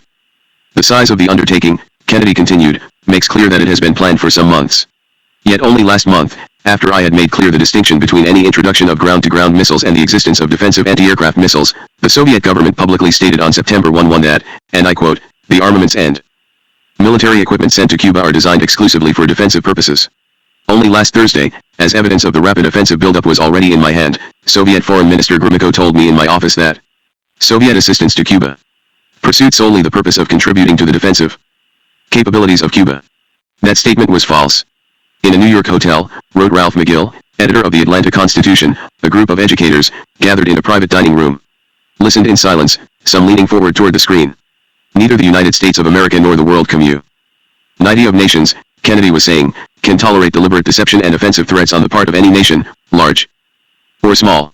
Our own strategic missiles have never been transferred to the territory of any other nation, under a cloak of secrecy and deception, and our history, unlike that of the Soviets since the end of World War II, demonstrates that we have no desire to dominate or conquer any other nation or impose our system upon its people. But this secret, swift, and extraordinary buildup of communist missiles in an area well known to have a special and historical relationship to the United States, in violation of Soviet assurances, and in defiance of American policy, this sudden, clandestine decision to station strategic weapons for the first time outside of Soviet soil is a deliberately provocative and unjustified change in the status quo. The 1930s taught us a clear lesson: aggressive conduct, if allowed to grow unchecked and unchallenged, ultimately leads to war. This nation is opposed to war. We are also true to our word. Our unswerving objective must be to prevent the use of these missiles against this or any other country, and to secure their withdrawal or elimination from the Western Hemisphere. At the Secretariat of the United Nations, a tower of light that blazed above First Avenue in New York, the Ghanaian delegation was giving a cocktail party, accompanied by an African dance band, up on the 4th floor. In the ground floor auditorium of the U.S. mission across the street, however, members of the press sat in a row of folding chairs to see and hear the president on television. A Herald Tribune reporter described them. They were, he wrote, a sober lot. President Kennedy had reached the conclusion of his speech. Acting in the defense of our security and of the entire Western Hemisphere, he stated, I have directed that the following initial steps be taken. 1. First, to halt this offensive buildup, a strict quarantine on all offensive military equipment under shipment to Cuba is being initiated. 2. Second, I have directed the continued and increased close surveillance of Cuba and its military buildup. 3. Third, it shall be the policy of this nation to regard any nuclear missile launched from Cuba against any nation in the Western Hemisphere as an attack on the United States, requiring a full retaliatory response upon the Soviet Union. 4. As a necessary military precaution, I have reinforced our base at Guantanamo. 5. We are calling tonight for an immediate meeting of the Organization of American States, to consider this threat to hemispheric security. 6. Under the Charter of the United Nations, we are asking tonight that an emergency meeting of the Security Council be convoked without delay to take action. 7th and finally, I call upon Chairman Khrushchev to halt and eliminate a reckless and provocative threat to world peace and to stable relations between our two nations. He has an opportunity now to move the world back from the abyss of destruction by returning to his government's own words, that it had no need to station missiles outside its own territory, and withdrawing these missiles from Cuba. We are prepared to discuss new proposals for the removal of tensions on both sides, including the possibilities of a genuinely independent Cuba, free to determine its own destiny. We have no wish to war with the Soviet Union, for we are a peaceful people who desire to live in peace with all other peoples. Our goal is not the victory of might, but the vindication of right. God willing, that goal will be achieved. John Kennedy had finished his speech. Rolling the leather chair back a foot or two, he leaned back and glanced around at the clutter of camera, sound, and lighting gear. For almost a full minute he sat in silence, until a technician cued him that the program was over. Then he rose from his chair and left the Oval Office, heading outside. There a friend joined him, Florida's Democratic Senator George A. Smothers, a crony from JFK's own Senate days. In 1950, Smothers had won the Democratic primary by telling voters that his opponent, incumbent Claude Pepper, had a sister who was a thespian, and together they walked in the night down the long promenade that led to the personal quarters. 5. The speech over, reporters for the 3 television networks appeared on the nation's screens, ad-libbed their summarize. What they said on the whole was bland. Even then, however, their words conveyed some questions. Kennedy had drawn a distinction between two kinds of missiles, defensive and offensive. Yet since a missile flies from here to there, whatever the sender's purposes, was not the distinction dubious. The Soviets had failed to own up to their missile deployment. That was true, and in fact they had tried to deceive the Kennedy administration.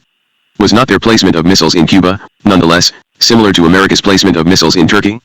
Saying that America had no wish to dominate or conquer any other nation, Kennedy bespoke America's special and historical relationship with Cuba, espousing the idea of the island's independence. But had not America itself, for decades, occupied Cuba? Kennedy said that the Soviets, for the first time, had placed nuclear missiles outside their borders, and that their doing so represented an unjustified change in the status quo, and he called upon Khrushchev to withdraw the missiles. But did Kennedy mean that America alone had the right to place missiles outside its borders? Did he mean that America alone had the right to make the rules? Kennedy denounced the suddenness of the Soviet action, yet said it had been going on for months. And given the U.S. buildup of missiles in Britain, Italy, and Turkey, were suddenness and secrecy on the part of the Soviets necessarily vices? Such questions underlay the protests of 2 prominent winners of the Nobel Prize. From his home in Pasadena, Caltech's laureate, chemist Linus Pauling, wired the White House, "Your warlike act can only be described as an act of the utmost irresponsibility." And from his cottage in Wales, Britain's nonagenarian philosopher Bertrand Russell telegraphed Youth Ant, Secretary-General of the United Nations, I appeal to you for swift condemnation of tragic U.S. action. Such voices, however, were lost in the cacophony of praise. The West German government welcomed Kennedy's resolute action. The British Foreign Office saw the military buildup in Cuba as a shock to the civilized world. Leaders of both parties in Congress gave Kennedy their support. Florida Governor Ferris Bryant sent JFK a telegram of congratulations. The Chicago Tribune, conducting interviews with people on street corners, ran quotations such as, I feel it is a step in the right direction, he is doing the only thing he could, and I hope the Russians will back down. Said New York's Mayor Robert Wagner, the president speaks and acts for a united America. Added New York Senator Kenneth Keating, Kennedy will have the 100% backing of every American. In Moscow, Nikita Khrushchev responded with rage, denouncing the naval blockade as banditry, the folly of degenerate imperialism. This quotation, according to dissident Soviet historian Roy Medvedev, he issued orders to captains of Soviet ships as they were approaching the blockade zone to ignore it and to hold course for the Cuban ports. At the speed they were steaming, the Soviet ships would reach the blockade at 10 o'clock a.m., 2 days later. The U.S. ships were under orders to shoot. Late in the night, President Kennedy telephoned Prime Minister Macmillan. In the first of a series of talks between the two men in the time of the crisis, as so often before, JFK was turning to a much older man as a sounding board. Both found their press to speak buttons hard to operate, and so the conversation was disjointed. But an interesting point emerged. Macmillan played the tape to his top cabinet colleagues and, listening, they formed the distinct impression that the Prime Minister had been playing the role of keeping Kennedy calm. Stalemate. Chapter 12. Back channels. 1 Tuesday, October 23, 1962. America by morning was aflutter with flags. In New Orleans, a parade of high school students trooped to the front of City Hall and raised 24 stars and stripes. In Columbia, South Carolina, pickup trucks, adorned with hand-drawn copies of Old Glory, drove en masse up and down in front of the State House. And in Chicago, Kiwanians from all over the country, gathered downtown for their annual convention, raised their arms and waved little red, white, and blues high over their straw hat heads. America, in fact, was almost rejoicing. Out in the land of the big sky, from Kansas to Idaho and from Arizona to Utah, where a reporter from the Washington Post was conducting a fast-aspicible survey of public opinion, people were saying things like, let's knock Castro's block off, and we ought to send in the Marines tomorrow. And back in the inner sanctum of the Mayflower Hotel in Washington, in the bar, bartender Mike Murphy, washing and drying his glassware, told another Post reporter, it's high time we did something. It had to happen, and it's overdue. Beyond the water's edge, reactions were more varied. From Geneva, the World Council of Churches sent out word that Kennedy's action had caused it grave concern and regret. Up in Canada, in Montreal and Toronto, young people took to the streets, brandishing placards that denounced John Kennedy.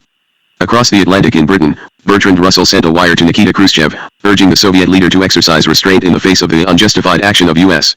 Russell lived in Wales, but, 5 hours away in London, demonstrators were marching back and forth in front of the American Embassy, a blocky, then modernistic building fronted by rows upon rows of windows that overlooked Grosvenor Square, and they were chanting slogans such as "We want peace," and "Hands off Cuba." Looking down from his top-floor office window, Ambassador David Bruce could see London policemen in their tall hats, standing in rows 10 deep, as they guarded the embassy steps. Wired Bruce to Washington, protests clearly originated for most part from professed communists or nuclear disarmers. But London's Daily Telegraph, a right-of-center paper, was wishing that Kennedy had stated his case to the United Nations and to the Organization of American States before, instead of after, so far-reaching a pronouncement. And The Guardian insisted that Britain cast its UN vote against Kennedy. Khrushchev had put missiles in Cuba, The Guardian claimed, primarily to demonstrate to the United States and the world the meaning of American bases close to the Soviet frontier. In America, however, the press was gunning down such thoughts. "How our missile ring is different," ran the headline in an article released by the Pentagon and carried by the San Francisco Examiner. Some might ask, the paper stated, whether the Soviets are doing any more, in establishing missile bases, than the U.S. has done around the perimeter of Russia. But the United States deployed missile bases to protect nations threatened by Russia, and Cuba has been under no such threat of attack. But the Examiner was only reinforcing public opinion. According to a Gallup poll, taken the morning of October 23, 1962, 84% of the American people favored the blockade. And, perhaps to make sure that the populace continued to favor it, Hollywood released a film entitled "We'll Bury You." Viewers would see advertised film posters in mid-Manhattan theaters proclaiming, "Khrushchev, world enemy number one Castro, bearded betrayer Stalin, mass murderer Mao Zedong, Red China's tyrant Lenin, genius of revolution Trotsky, victim of revenge uncensored." Shocking. Authentic. As the first sightseers of the morning lined up for a tour of the White House, they found the security tighter than ever. Just inside the East Gate, Secret Service agents had installed a fluoroscope in a trailer. There they x-rayed each visitor, insisting that all purses and cameras be left behind in the trailer. Inside the Oval Office, President Kennedy was having a 10 a.m. meeting with ex-com, approving the wording of what would be the quarantine proclamation. JFK, nonetheless, still seemed worried about public relations. Press. Says, goes a note. Written by hand by Lyndon B. Johnson, Bobby 2 points which cause concern. Why didn't we locate this ahead of time? Even in this ex-com meeting, JFK was upholding the fiction that he had no previous idea of the missiles in Cuba. Why locate missiles and lock doors after horses? Low-level flights in order. To prove to layman existence of missiles. There will be 6 flights low-level. McCone and George Ball get photographs for Stevenson at the United Nations. Pictures. OAS. What would happen, someone asked, if one of the low-level airplanes or, for that matter, AU-2, was shot down? Air Force. Bombers, ex-com members agreed, would destroy the missile site in question. And if the Soviets kept firing at the airplanes, then the Air Force would smash all the missile sites. In Moscow, Nikita Khrushchev and Kremlin colleagues showed themselves in public, waddling into the Bolshoi Theater to hear a performance of Boris Godunov. Singing the title role was Jerome Hines, the immense basso from the Metropolitan Opera. After the performance, the Soviet leaders went to his dressing room. Khrushchev had seemed in jolly good humor, Hines told reporters later, and had praised the singer for his good Russian diction. Hines and Khrushchev had even exchanged toasts. But in private, we can assume, Khrushchev had given vent to fury, as Ambassador Foy Koller discovered, on being summoned to the Kremlin. There, from acting Foreign Minister V. Kuznetsov, Koller received a 2,500-word letter, Khrushchev's response to Kennedy's speech. Kuznetsov's attitude, Koller cabled Washington, was restrained. The letter was not, I should say frankly that measures outlined in your statement represent serious threat to peace and security of peoples. We confirm that the armaments now in Cuba, regardless of the classification to which they belong, are destined exclusively for defensive purposes, in order to secure Cuban Republic from attack of aggressor. I hope that the United States government will display wisdom and renounce the reactions pursued by you, which may lead to catastrophic consequences for world peace. Implying he had put the missiles in Cuba to save the island from an American invasion, Khrushchev was defiant. He gave no indication at all that he would stage a withdrawal. In his letter of transmittal, nevertheless, Ambassador Koller pointed out that Khrushchev had made no specific threats. Directly overlooking the tidal basin from the corner of 17th Street and Constitution Avenue in Washington stood the headquarters of the Organization of American States. The driveway that lay before the main doors, on the morning of October 23, was filled with limousines with diplomatic license plates. Inside, past the fronds of tropical trees that ringed the fountain in the courtyard, the ambassadors from the various Latin American republics were taking their seats in the building's main assembly hall. They were buzzing with excitement. Then they went still. Secretary of State Dean Rusk had entered. The time was precisely 10 o'clock a.m. and, striding to the rostrum, was spreading out the text of a speech. He had come to lobby the OAS for its support over Cuba. The OAS, Lyndon Johnson once remarked, couldn't pour piss out of a boot if the instructions were written on the heel. Founded in 1948, the OAS was the Western Hemisphere's counterpart of the UN, and held by many Americans, including LBJ, in just about equal esteem. Yet the organization did have its uses. The United States used it to legitimate Washington's Latin American policies. With the OAS close by, 3 blocks from the White House and 4 from state, U.S. officials had ample opportunity to pressure the group. And Rusk was pressuring. What he wanted from the OAS, he stated, was a resolution approving all measures, including the use of force, needed to eliminate the missiles positioned in Cuba. He spoke in English, of course, and the delegates listened through instantaneous Portuguese and Spanish translation. His speech finished, then, Rusk walked briskly out of the chamber. And, followed by a retinue of aides, entered his waiting limousine. The OAS would vote in the afternoon. To Washington, 3 o'clock p.m. dispensing with their usual oratory, with its grand flourishes and twists and turns of phrasing, the delegates to the Organization of American States did their duty. They gave the United States nearly unanimous support for its proposed resolution that the OAS support any measures necessary to get the missiles out of Cuba. Mexico and Brazil did hesitate somewhat, and Emilio Uribe of Uruguay, failing to hear any instructions from home, thought it best to abstain. But the rest of the diplomats were 100% on board. Russia, one of them said, by pushing things too far, has not only complicated her efforts to aid her Cuban ally, but has finally succeeded in lining up all Latin America behind the United States. Sitting with the translation earphones over his head, Secretary Rusk, in the words of the Washington Post, was visibly moved. He expressed his thanks. One can understand why. Given the history of U.S. interventions, many in the Western Hemisphere, especially the intellectuals, had shown a distinct tolerance for Castro. It is difficult, Juan de Anís, a New York Times correspondent, had reported from Rio only a few days before, for South American countries, many far larger than Cuba, to see a threat in a Caribbean island thousands of miles away. But now the OAS had voted with Washington, for which Rusk did feel relieved. 3 New York 4 o'clock p.m. Adlai Stevenson had got the message, and just to make sure he did not forget it, John J. McCloy, the stocky, tough, balding international lawyer, whom the White House had called back to Manhattan, was seated right behind him. They had taken their places behind the great horseshoe table of the Security Council of the United Nations. Stevenson's assignment was to give a speech and to make it tough. Tough he was, for once. Blistering the Soviets, he called their action in Cuba a grave threat to the Western Hemisphere and to the peace of the world. Castro's regime, Stevenson went on knowing that, down in Washington, the president was watching the speech on television, has aided and abetted an invasion of this hemisphere, making itself an accomplice in the communist enterprise of world domination. If the United States and other nations of the Western Hemisphere accept this new phase of aggression, we would be delinquent in our obligations to world peace. Some, Stevenson stated, might equate the presence of Soviet bases in Cuba with the presence of NATO bases in Turkey. But that equation would be false. It was the Soviet action that had created a dangerous situation. If we do not stand firm here, our adversaries may think that we will stand firm nowhere. So saying, Stevenson presented the Security Council with a draft resolution. It called for the immediate dismantling and withdrawal from Cuba of all offensive weapons. At this point, Kennedy sent Stevenson a wire: "Dear Adlai, your speech has given our cause a great start. The United States is fortunate to have your advocacy. You have my warm and personal thanks." Stevenson did not have Cuban or Soviet thanks. As soon as he had finished, Merritt Garcia Inchostaquay, the Cuban ambassador to the UN, grabbed a microphone. Jumping and shaking in his seat, and at one point nearly losing his voice, he shouted for action against the North American imperialists. Spiking his speech with sarcasm, he demanded an end to the blockade and ridiculed the idea that Cuba presented anyone with a threat. Were the United States, he concluded, able to give Cuba effective guarantees and satisfactory proof concerning the integrity of Cuban territory, and were it to cease its subversive and counter-revolutionary activities against our people, then Cuba would not have to strengthen its defenses. At this juncture, Soviet Ambassador Valerian Zorin spoke up, or rather shouted. Stevenson's charges, he yelled, were nothing but contemptible efforts to cover up America's own aggression toward Cuba. The quarantine itself he denounced as a new and extremely dangerous act of aggression and undisguised piracy. The charge that the Soviets had placed offensive weapons in Cuba, he charged, was a lie.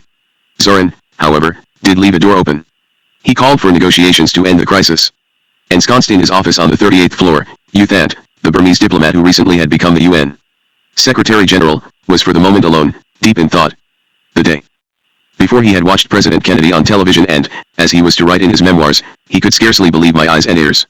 If the allegation of the secret installation of missiles and bomber bases in Cuba were true, then the chairman Khrushchev must have been out of his mind. Everybody knew that U.S. reconnaissance planes were flying all over the world: Russia, Eastern Europe, China, and certainly Cuba. Why was Khrushchev building such bases in Cuba, bases that were fully exposed to the super-sharp camera lenses of American U-2s? And was the United States, the most powerful country in the world, prepared to plunge the world into a nuclear holocaust? Never before had the lives of so many millions around the world been at the mercy of two men who had the power to make the ultimate decision. I was more deeply troubled than I had ever been in my life.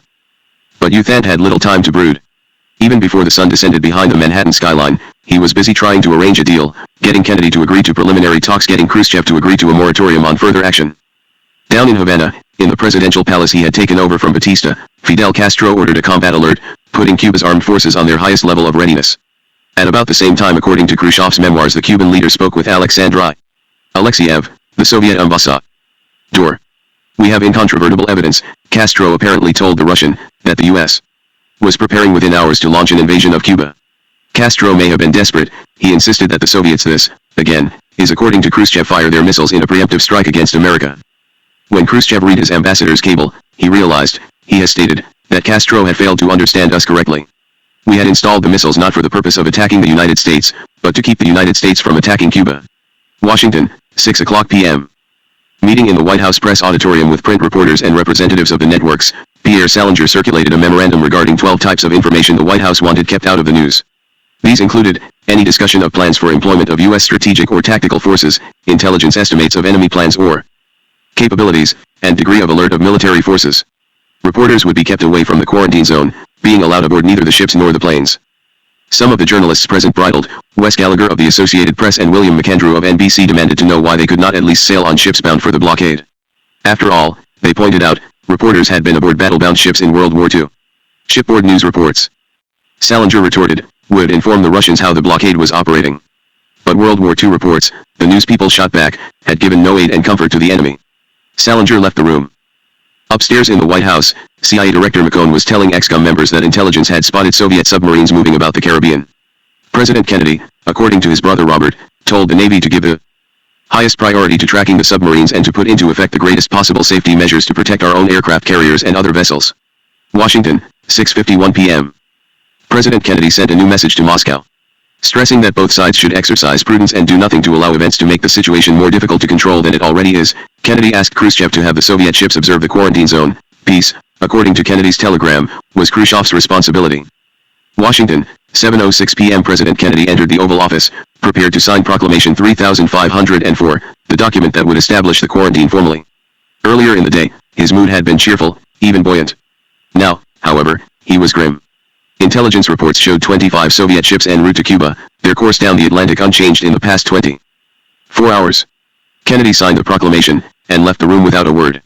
Whereas the peace of the world and the security of the United States and of all American states are endangered by reason of the establishment by the Sino-Soviet powers of an offensive military capability in Cuba. The proclamation began. By this point, actually, the Sino-Soviet bloc no longer existed, China and Russia being virtually divorced.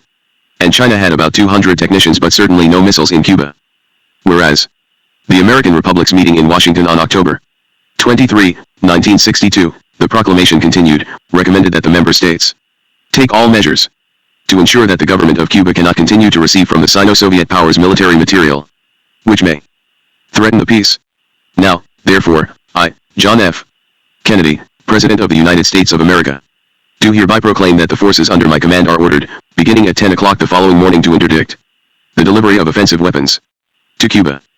Washington, 8 o'clock p.m. Defense Secretary McNamara called over to the White House, indicating that the blockade forces were now in position.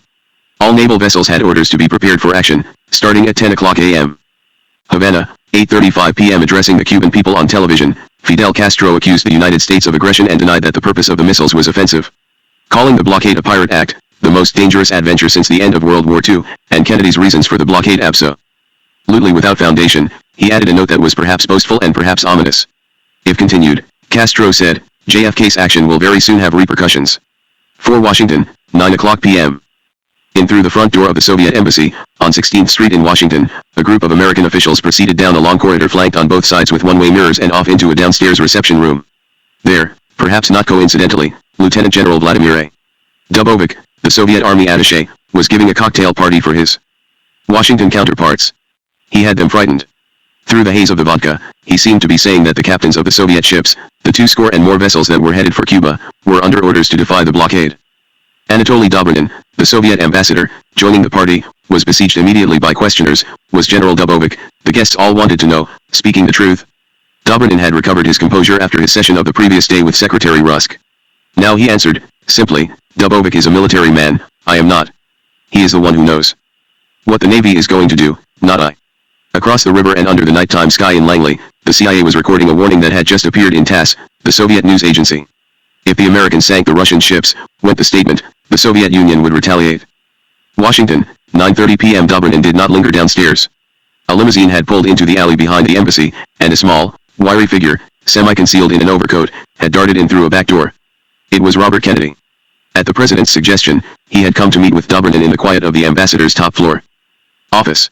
According to RFK's account, they sparred for a while, Dobrynin denying knowledge of missiles in Cuba and Kennedy calling Soviet statements hypocritical, misleading, and false. But then, something else transpired. In the hush of the Soviet embassy upstairs, Robert Kennedy told Anatoly Dobrynin that the U.S. missile sites in Turkey could be dismantled.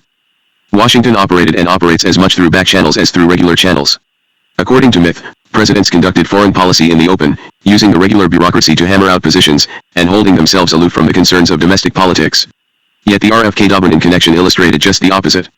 For reasons of domestic politics, President Kennedy did not dare acknowledge that he would compromise with Khrushchev. And his brother was just about the only person in Washington he could trust to keep his evolving position a secret.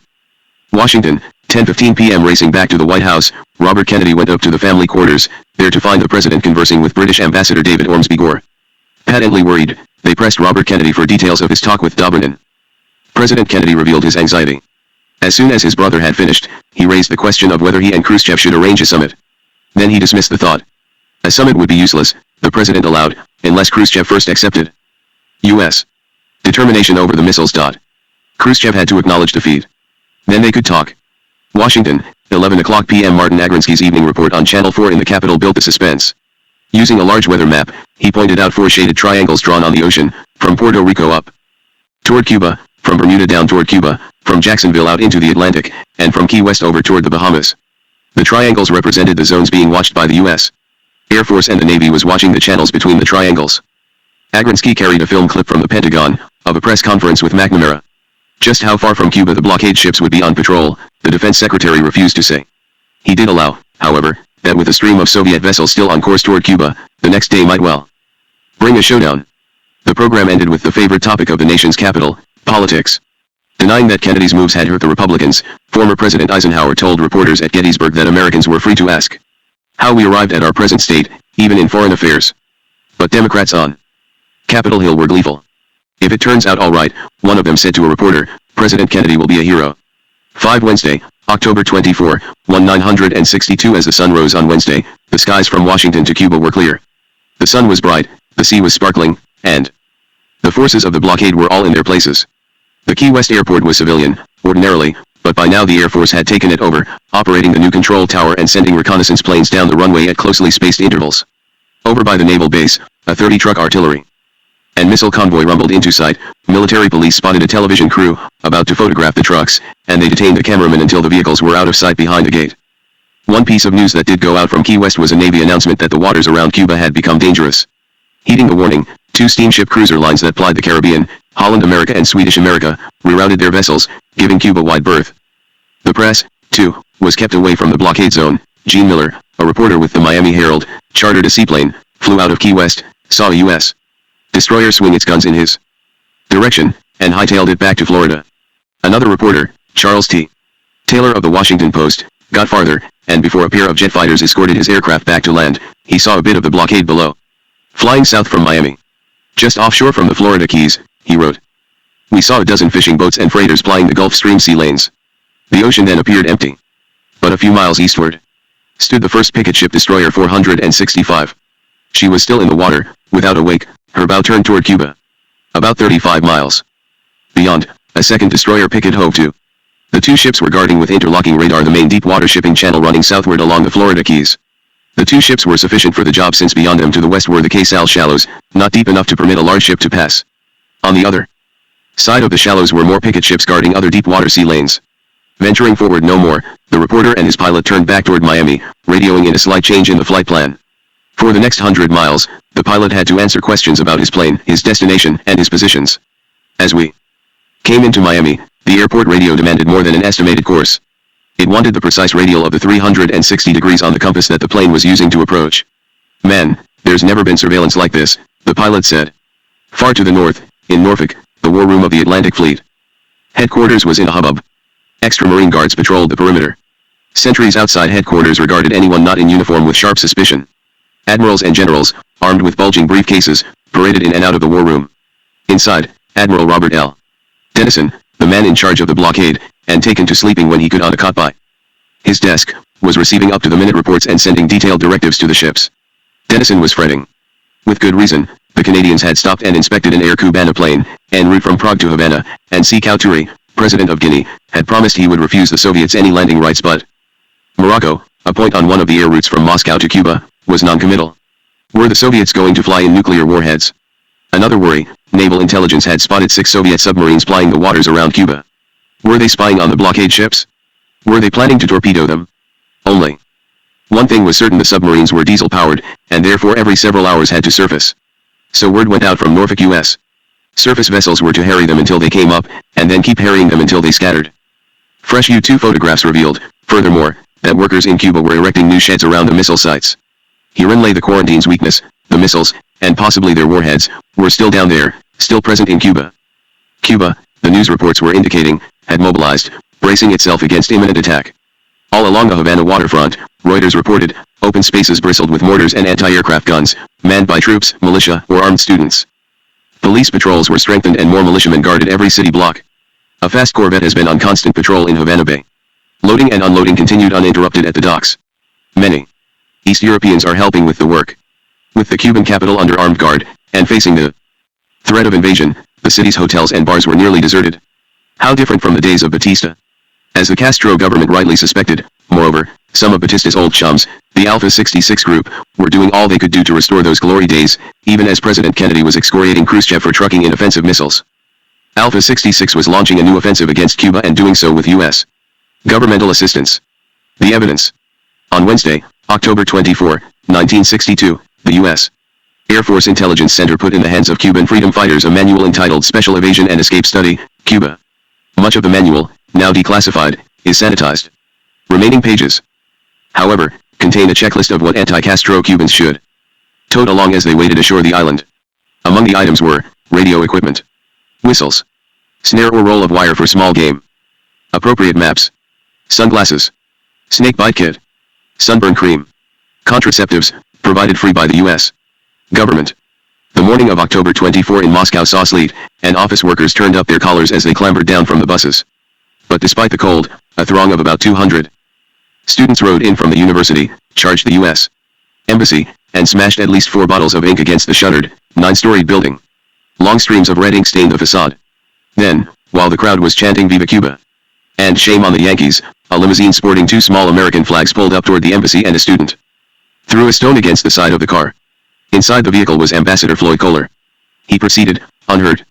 Over in the Kremlin, William Knox, a 61-year-old American and president of Westinghouse International, who had been invited for an interview, proceeded into Khrushchev's office. The room was long and narrow, with plain wooden walls and yellow curtains drawn over the windows. Khrushchev was seated behind a desk at the end of the office. When he saw Knox, he got up. Accompanied by a waiting translator, they sat nearby at a baize-covered conference table.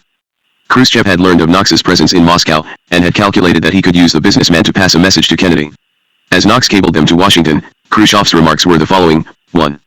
He was loath to think that what occurred on October 22 was done for electoral reasons. It appeared to stem from hysteria.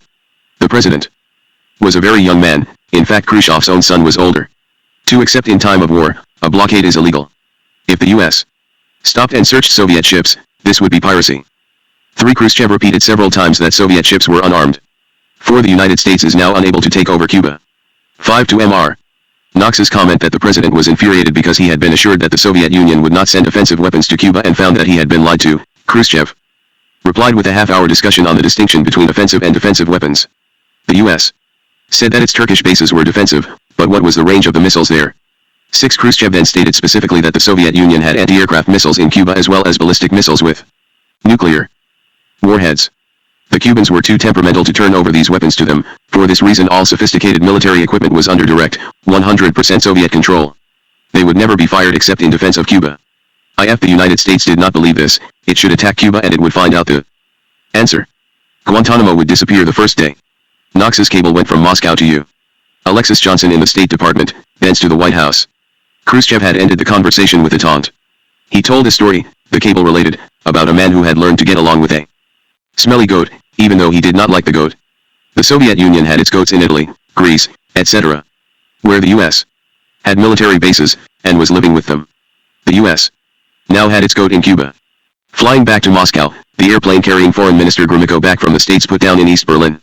While the craft refueled, Gromyko gave a short talk on the runway. He mentioned neither West Berlin nor Cuba. From around the world, journalists and diplomats were telephoning and telegraphing, letting America know what the world was thinking. Thoughts, of course, were varied. Germany. West Berlin was calm, as a Chicago Tribune reporter, sent to test out the route from Bonn to Berlin, attested. The Berlin-bound plane from Bonn had made its regular half-hour stop at Hanover, he wrote. It was on the runway, ready to take off. Darkness had set in, and then, like a blanket, the fog rolled in. The pilot had difficulty even taxiing the plane back to the terminal. Maybe there were other ways to continue on to Berlin. Yes, there was a regular bus, which leaves at midnight. Every seat on the bus was taken as it slowly moved through the fog on the 4-lane Autobahn. Despite the hour and darkness, the traffic to West Berlin was heavy. Coming the other way, a large number of East German military vehicles was moving in the direction of the international border between East and West Germany. It was explained that this had nothing to do with the Cuban crisis. These military units were returning from East Bloc maneuvers, which had just been completed. ARC Jane Tirical, the government in Buenos Aires, the New York Times reported, was ready, as a gesture of friendship to Kennedy, to send warships to the Caribbean. The actual value of the gesture, to be sure, was limited. The Argentinian Navy would position itself in the southern reaches of the Caribbean, and the Soviet ships were steaming in from the north. The White House, nonetheless, expressed appreciation. Japan. From Tokyo, Edwin O. Reichar, U.S. Ambassador and Harvard Professor of Japanese Studies, cabled the State Department, to non-communists in Japan, JFK's action seemed understandable but regrettable. France. CG. In the Norman city of Iran, reporter Robert Allen informed the New York Times, people were huddled over the papers in the cafes, and their talk was agitated. 4. Mayor Premier Pierre Mendez France called on his country to extend its support to Kennedy. Mexico. The recently formed National Liberation Movement, a leftist group, reported the Los Angeles Times, had stated that Kennedy had brought us to the edge of a new war. Moderate and conservative newspapers in Mexico City backed Kennedy to the hilt. Acid India's main papers were shrill. The blockade, many claimed, was a violation of international law. Some editors thought Khrushchev had been right to put the missiles in Cuba. The People's Daily in China excoriated the blockade as flagrant piracy. Great Britain in Cardiff, some 40 students demonstrated, peaceably, outside the American consulate. In Leeds, anti-nuclear activists lay down in the paths of newspaper trucks. In London, Ambassador Bruce spent the morning considering how best to protect the embassy. He increased the Marine Guard outside, but he ordered that under no circumstances were they to fire their guns, even if they were attacked. And attacks did seem possible. In a Grosvenor Square demonstration, right in front of the embassy, young Britons tore an American flag to shreds, and others held high the peace banners of the campaign for nuclear disarmament. Scuffles took place, and the police arrested more than 100. From his cottage in Wales, Bertrand Russell, founder of the campaign for nuclear disarmament, sent off telegrams, urging the Kremlin and the White House alike to be cautious. Khrushchev's response came quickly. The question of war and peace, the chairman stated, is so vital that we should consider a top-level meeting. As long as rocket nuclear weapons are not put into play, it is still possible to avert war. Kennedy's answer to Russell was blunt: I think your attention might be directed to the burglars rather than to those who have caught the burglars. How could the Soviets be burglars, Russell asked in retort, if the Cubans had invited them in? But Americans were supporting their president, and doing so overwhelmingly. Campaigning for the Senate in South Dakota, the Democratic candidate, a former professor, was catching up with his opponent fast, and was doing so on the basis of his expressed support for Kennedy. His name was George McGovern. In another farm state, Nebraska, reported the New York Times, the long-simmering frustration over the need for some action showed through in comments by farmers, businessmen, housewives, laborers, students, and in newspaper editorials. President John F. Kennedy caught up with most other Americans Monday. When he finally concluded that decisive steps were necessary to put a halt to the communist buildup in Cuba, the Alliance Daily Times-Herald said in western Nebraska. In Iowa, a businessman and school board member called the blockade long overdue. After all, Cuba's on our doorstep. Here and there, as on the campuses at Indiana and Minnesota, small-scale protests did erupt. Several hundred students in Chicago were organizing an anti-blockade march in the Loop, scheduled for Saturday. A similar group, the Student Peace Union, in the Boston area, was receiving advice from Harvard history professor H. Stuart Hughes, grandson of Chief Justice Charles Evans Hughes. In the San Francisco Bay Area, however, William I. Olson, assistant dean of Oakland City College, forbade demonstrations on his campus. New York Police Commissioner Michael J. Murphy barred anti-blockade marches in Times Square. District of Columbia Police Chief Robert V. Murphy announced that his 2,800-man force was on standby alert, prepared at any moment to snuff out a peace rally. One voice of moderation was that of Walter Lippmann. Typing his column in the study of his Northwest Washington home, he wrote, "It is Wednesday morning, and the President's proclamation of a blockade has just gone into effect. There are a number of Soviet and communist bloc ships on their way to Cuba. For the present, all depends upon orders from Moscow. We do not know whether the orders are to turn away from Cuba, to proceed and submit to search, or to proceed and to refuse to submit to search. I have lived through 2 world wars, and in both of them, we made the same tragic mistake. We suspended diplomacy when the guns began to shoot. In both wars as a result we achieved a great victory, but we could not make peace. There is a mood in this country today which could easily cause us to make the same mistake again. We must in honor attempt to avoid it." President Kennedy later claimed he had not read this Lippmann column. The claim was dubious. Lippmann was the nation's most influential journalist. A detached, fastidious man who appeared in public attired in gray fedoras and dark, custom-tailored suits. Lippmann's influence was based on his writing. Through his column he commanded a loyal and powerful constituency. His biographer has written, some 10 million of the most politically active and articulate people in America. Many of these people literally did not know what they ought to think about the issues of the day until they read what Walter Lippmann had said about them. A politician could ignore that kind of power only at his own risk. Kennedy must have read the column.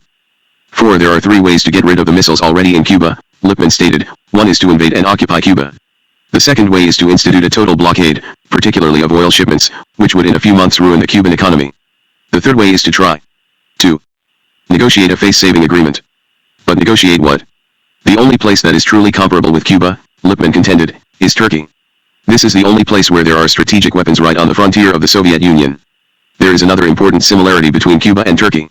The Soviet missile base in Cuba, like that of the US NATO base in Turkey, is of little military value. The Soviet military base in Cuba is defenseless, and the base in Turkey is all but obsolete. The 2 bases could be dismantled without altering the world balance of power. The Oracle of Washington, Walter Lippmann, had spoken, or rather, written, advising a trade missiles in Turkey for missiles in Cuba. But, given the nation's clamor for action, could Kennedy accept the advice? 6 occupying part of the sidewalk just east of the White House was a trailer bearing the logo of the Chesapeake and Potomac Telephone Company. Workers had installed it to handle the vast increase of calls during the crisis. Early morning crowds along the White House fence were unusually thick. The White House, 9:35 a.m. In a brief Oval Office conversation, President Kennedy told his brother Robert that he was worried. "It really looks mean, doesn't it?" Robert quoted John as saying. "But then, really, there was no other choice. If they the Soviets get this mean in our part of the world, what will they do next? I just don't think there was any choice," Robert Kennedy quoted himself as saying, "and not only that, if you hadn't acted, you would have been impeached." "That's what I think," the president supposedly responded, "I would have been impeached." The White House, 10 o'clock a.m. The quarantine now went officially into effect. As it did so, President Kennedy sat again with ExCom in a meeting Robert Kennedy called the most trying, the most difficult, and the most filled with tension. For the committee was receiving good news, and bad news. The good news was that, of the 19 Soviet ships heading toward Cuba, only one, the tanker Bucharest, still seemed to be approaching the quarantine line. The rest, including 5 vessels with large hatches, had turned back toward the Baltic. The bad news was the possibility that the ships were regrouping, gathering into a convoy that, with a submarine escort, would try to smash through the quarantine line. The bad news got worse. As Secretary McNamara reported a short while after the meeting had started, intelligence now had spotted 2 more of the ships, the Gagarin and the Kamales, still moving southward, only miles from the quarantine line. At this point, according to Robert Kennedy, the president's hand went up to his face and covered his mouth. He opened and closed his fist. His face seemed drawn, his eyes pained, almost gray. Hardly able to speak, JFK finally stammered, "Isn't there some way we can avoid our first exchange with a Russian submarine? Almost anything but that." "No," McNamara replied bluntly, "there's too much danger to our ships. Our commanders have been instructed to avoid hostilities if at all possible, but this is what we must be prepared for, and this is what we must expect." The White House, 11:24 a.m. A cable, drafted by Undersecretary of State George Ball, flashed out to Raymond Hare, the U.S. ambassador to Turkey, and to Thomas Finletter, the U.S. ambassador to NATO, letting them know that Kennedy, secretly, was considering a Turkey for sub-missile-based trade. The ambassadors were to assess on-the-spot reactions, discreetly, of course. A solution to the crisis, the cable allowed, might have to involve dismantling and removal of the Jupiter rockets. Yet any explicit comparison of the missiles in Turkey and the missiles in Cuba, the cable made clear, was refutable. The White House drafted even secret cables with an eye on public relations. The White House, just before noon. John Kennedy called Harold Macmillan, informing the Prime Minister that some of the Soviet ships had reversed course. JFK wondered if the ships had been carrying missiles. The White House, 1 o'clock p.m. At this point the administration gave the newspapers and the television networks 14 U-2 photographs of the missile sites in Cuba. The United States Information Agency soon distributed 50,000 prints worldwide. According to journalist Ellie Abel's account, President Kennedy had been reluctant to release the pictures, and agreed to do so only through the intervention of Press Secretary Salinger, USIA Acting Director Wilson, Ambassador Bruce, and the seemingly ubiquitous Ambassador Ormsby Gore. Only there, please let JFK to see the light. Perhaps so. Given the Kennedy family's long-standing mastery of publicity, however, Abel's version seems strange. Why would President Kennedy not have wanted the photos made public? Khrushchev and Castro knew full well, and Kennedy knew that they knew of the U-2 overflights. The distribution of the pictures, furthermore, as Pierre Salinger would remember, was the best thing that ever happened. Those pictures played a major role in persuading foreign opinion that the president was justified in taking action. The United Nations, 2 o'clock p.m. celebrating its 17th anniversary, the United Nations, for a moment, put the missile crisis aside. Paul Newman, the actor, handed out certificates to winners of a UN essay contest. The Leningrad Philharmonic, filling the stage of the General Assembly's main hall, played Tchaikovsky's Symphony No. 5 in E minor. But then the international organization got down to business. Much to the dismay of the U.S. delegation, diplomats from the non-aligned states of Asia and Africa were deeply suspicious of Kennedy's motives. The Malaysian ambassador said he thought the U.S. was in the wrong. The Ghanaian ambassador doubted that he had seen proof of Cuba's offensive designs. Addressing assembled Asians and Africans, Valerian Zorin, the Soviet representative, maintained, "The Americans are thoroughly mistaken if they think we shall fall into their trap. We shall undertake nothing in Berlin, for action in Berlin is just what the Americans would wish. The Soviet Union," he went on, "would do all it could to preserve the peace." In the meantime, Adlai Stevenson and John McCloy were doing all they could to lobby non-aligned delegates. Stevenson reported to Washington that he had changed many of their minds. And from his office in the Secretariat, high over the East River, U Thant was sending identical private appeals to Khrushchev and Kennedy. He urged both leaders to refrain from any action which may aggravate the situation and bring with it the risk of war. At the request of more than 40 of the non-aligned countries, he called for a deal, the Soviets to suspend arms shipments to Cuba, the U.S., for 2 to 3 weeks, to lift the quarantine. Khrushchev's response reached U Thant at 3:30 p.m. "I welcome your initiative," the chairman had wired. I wish to inform you that I agree to your proposal, which is in the interest of peace. Kennedy's response, in Uthan's hand soon thereafter, was less cooperative. I deeply appreciate the spirit which prompted your message. Kennedy, or Sorensen, had written. As we made clear in the Security Council, the existing threat was created by the secret introduction of offensive weapons into Cuba, and the answer lies in the removal of such weapons. I can assure you of our desire to reach a satisfactory and peaceful solution of this matter. So far, no deal. The White House, 4:00 p.m. Tall, intense, and imperious, Henry Luce, publisher of Time, Life, Fortune, and Architectural Digest, strode in through the north-central door of the White House. He had come at Kennedy's invitation. JFK seemed to be leaning on the counsel of much older men. Luce thought Kennedy looked tired. In a conversation that lasted half an hour, Kennedy asked Luce repeatedly if the U.S. should invade Cuba. To judge by the tone of his publications, Luce must have responded in the affirmative. 7. The White House, 6:30 p.m. After a talk with Senator Fulbright and other congressional leaders, JFK went down to the Situation Room for a news update. Were the Russian ships forming a convoy? The answer was not yet clear. But, in the midst of the clatter of the teletypes, Bundy did have a memo for Kennedy. Ormsby Gore had been in to see Bundy, communicating what probably would be on Macmillan's mind the next time Kennedy called. The next telephone discussion, Bundy had written in the memo, might be framed in terms of exchange of military bases, but the Prime Minister and Lord Home, then the British Foreign Secretary, think that is not too good. It would look like a rather cynical exchange and a weak ending to the U.S. beginning. Therefore Macmillan thinks the preferred course is to get discussion on disarmament, with the recognition that something about bases might come up along the way. W. is on the Prime Minister's mind is when, and in what context, conversations between Kennedy and Khrushchev can be started. Macmillan, it seems plain, was worried either that Kennedy would cave in, or that he would push the nuclear button. Like many others at the time, Macmillan must have wondered about the president's maturity. The White House and 10 Downing Street, 7:00 p.m., Washington time. Macmillan already had spoken to the House of Commons, assuring the members that Kennedy's action was not extreme. Macmillan had declined, however, actually to endorse the blockade. Now he was talking by telephone with Kennedy. Kennedy told me, Macmillan wrote in his diary, that Uthant had asked him to suspend the quarantine for 2 weeks, but that he could not agree to that unless the Russians agreed to stop work on the missile bases. I supported him in this. But all the same, I added, I think Khrushchev is a bit wondering what to do, don't you? Macmillan offered some advice. You must demand that there should be some inspection by the United Nations or other independent authority to stop the work on the major military installations. This would enable you to say that you had in fact obtained your objectives. Again, we sense Macmillan's concern. Did Kennedy know what he was doing? Was his leadership truly steady? The White House, 8:00 p.m. Going upstairs, Kennedy dined with several guests, including his old chum Charles Bartlett, the reporter. Through the candlelight, Bartlett proposed that, since most of the Soviet ships had turned around, the party should drink a toast. Kennedy declined to do so. The game, he said, was hardly over. He had a point. Even as they dined, the State Department was receiving, and translating, a letter from Khrushchev. Addressed to Kennedy, the epistle stated, just imagine, Mr. President, that we had presented you with the conditions of an ultimatum which you have presented to us by your action. How would you have reacted to this? I think you would have been indignant. You, Mr. President, are not declaring a quarantine, but rather are setting forth an ultimatum and threatening that if we do not give in to your demands you will use force. If you coolly weigh the situation which has developed, not giving way to passions, then you will understand that the Soviet Union cannot fail to reject the arbitrary demands of the USA. Calling the blockade an act of aggression, Khrushchev concluded by refusing to ask the Cuba-bound ships to observe the quarantine. The White House and 10 Downing Street, 11:00 p.m., Washington time. So Kennedy called Macmillan again, raising what the Prime Minister dubbed the $64,000 question. Prime Minister, well, I'm all right.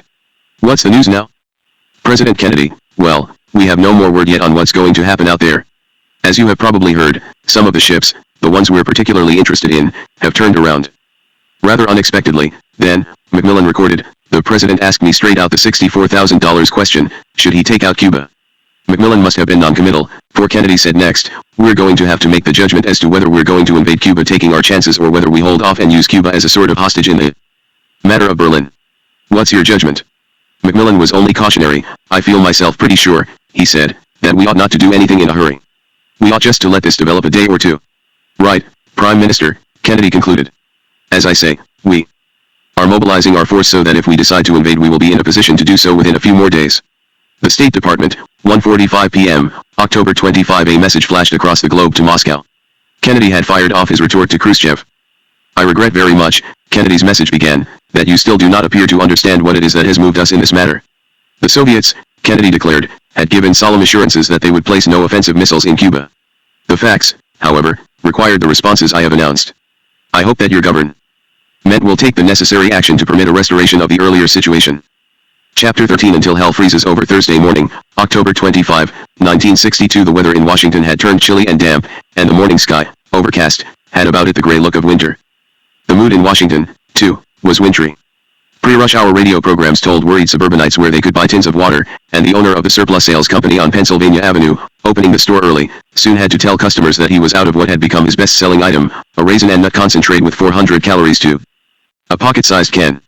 As government workers parked their cars or clambered down from their buses, they greeted each other not with "How are you?"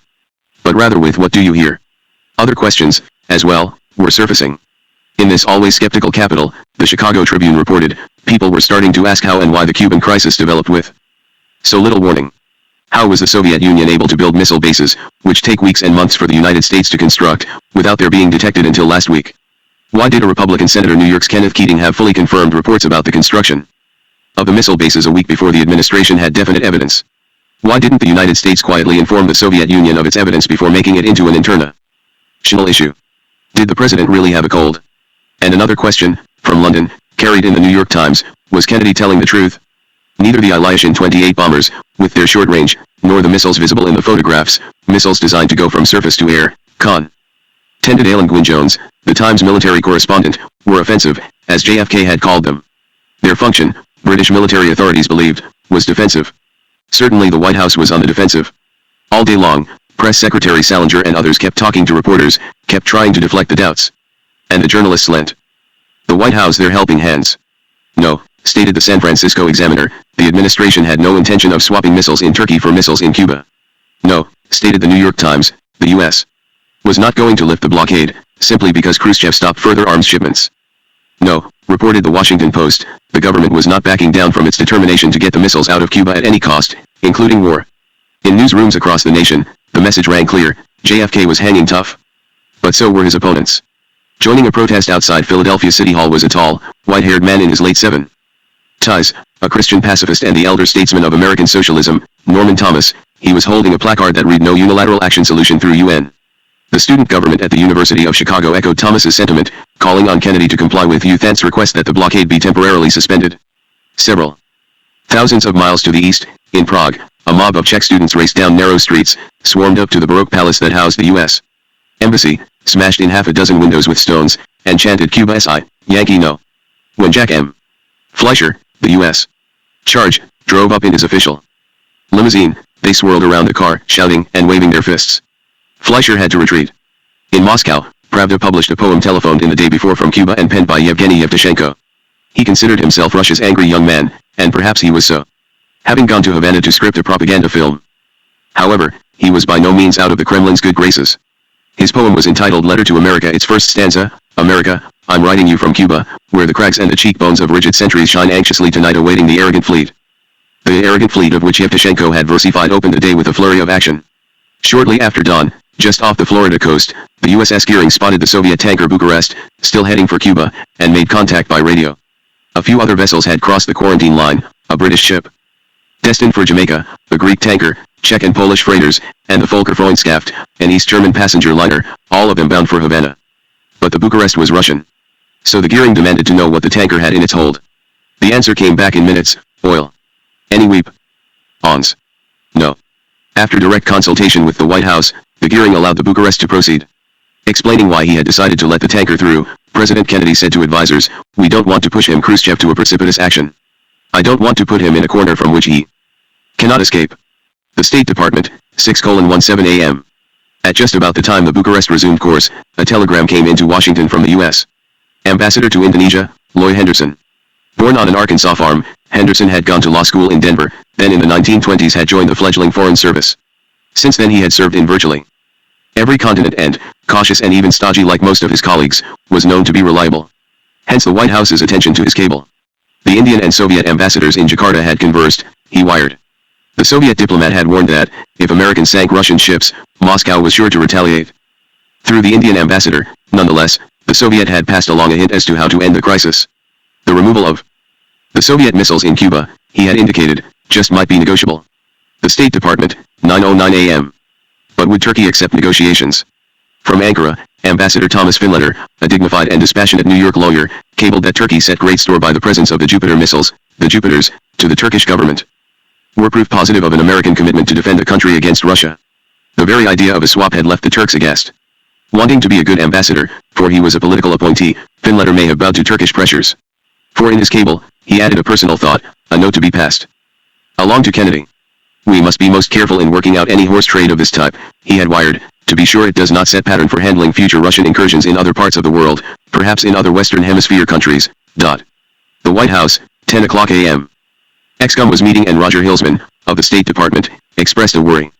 Soviet strategy, he had written in one of Washington's inevitable memoranda, at the moment, is designed to gain time and flexibility for political action, designed to get the quarantine stopped while the missiles stay in Cuba. So what to do? Excom came up with 3 possible answers. First, in a program christened Operation Bugle, U.S. airplanes would shower Cuba with leaflets entitled La Verdad, the truth. The pamphlets would state in Spanish that the Russians have constructed nuclear missile bases of an offensive character in Cuba. These bases put Cuban lives and the peace of the world in danger, because Cuba now is an advanced base for Soviet aggression. When these materials of war are taken out of Cuba, the quarantine will be ended. Second, as Theodore Sorensen later acknowledged, the U.S. could step up the pressure on the Soviets. Sorensen listed the options discussed: tightening the blockade, increased low-level flights, action inside Cuba including ways of reaching Castro directly, airstrike, invasion. Those who had favored the last 2 courses the previous week now renewed their advocacy. And third, as Sorensen hinted, the government would wink at the activities of Alpha 66, the band of Cuban exiles dedicated to killing Castro. This third option reached the press. Somebody leaked it? In an article datelined Miami, the Chicago Tribune ran a headline, Anti-Castro Cubans buy U.S. weapons. Members of Alpha 66, the subsequent story related, have bought American military weapons, presumably in Miami. Antonio Villena, founder of the group, a meek-appearing certified public accountant, and another Alpha 66 leader, sat in a borrowed office suite and quoted the prices his group now is paying for American arms in Florida. He talked freely of buying arms here, but refused to give any clue as to how or with whom. The group carried out clandestine purchases of government weapons intended only for use by American military forces. He and his partner would say only that we have the contacts to buy. The United Nations, 2:26 p.m. At the prompting of numerous non-aligned delegates, General Secretary U Thant sent a second appeal to Khrushchev and to Kennedy, urging, above all, calm. To Kennedy in particular, U Thant recommended that the U.S. do everything possible to avoid a direct confrontation with Soviet ships in the next few days. At about the same time, from the Ballhausplatz in Vienna, Austria's Foreign Minister Bruno Kreisky launched his own appeal for calm. His credentials for doing so were impeccable. As a blonde-haired and chunky youth, and Jewish, Kreisky in the early 1930s had suffered imprisonment for his socialist activities. Then, released and a law student at the time of the Nazi annexation, he had fled to the safety of Sweden. Now he saw himself as a perfect go-between, especially since his Austria was neutral. Like Walter Lippmann, he proposed a trade of missiles in Turkey and Cuba. So far at least, the appeals had made little difference. It is self-evident, Pierre Salinger said in a White House press conference, that as long as Soviet ships continue to sail toward Cuba with unknown cargoes, the blockade by United States naval forces will continue. The Kennedy administration still looked tough.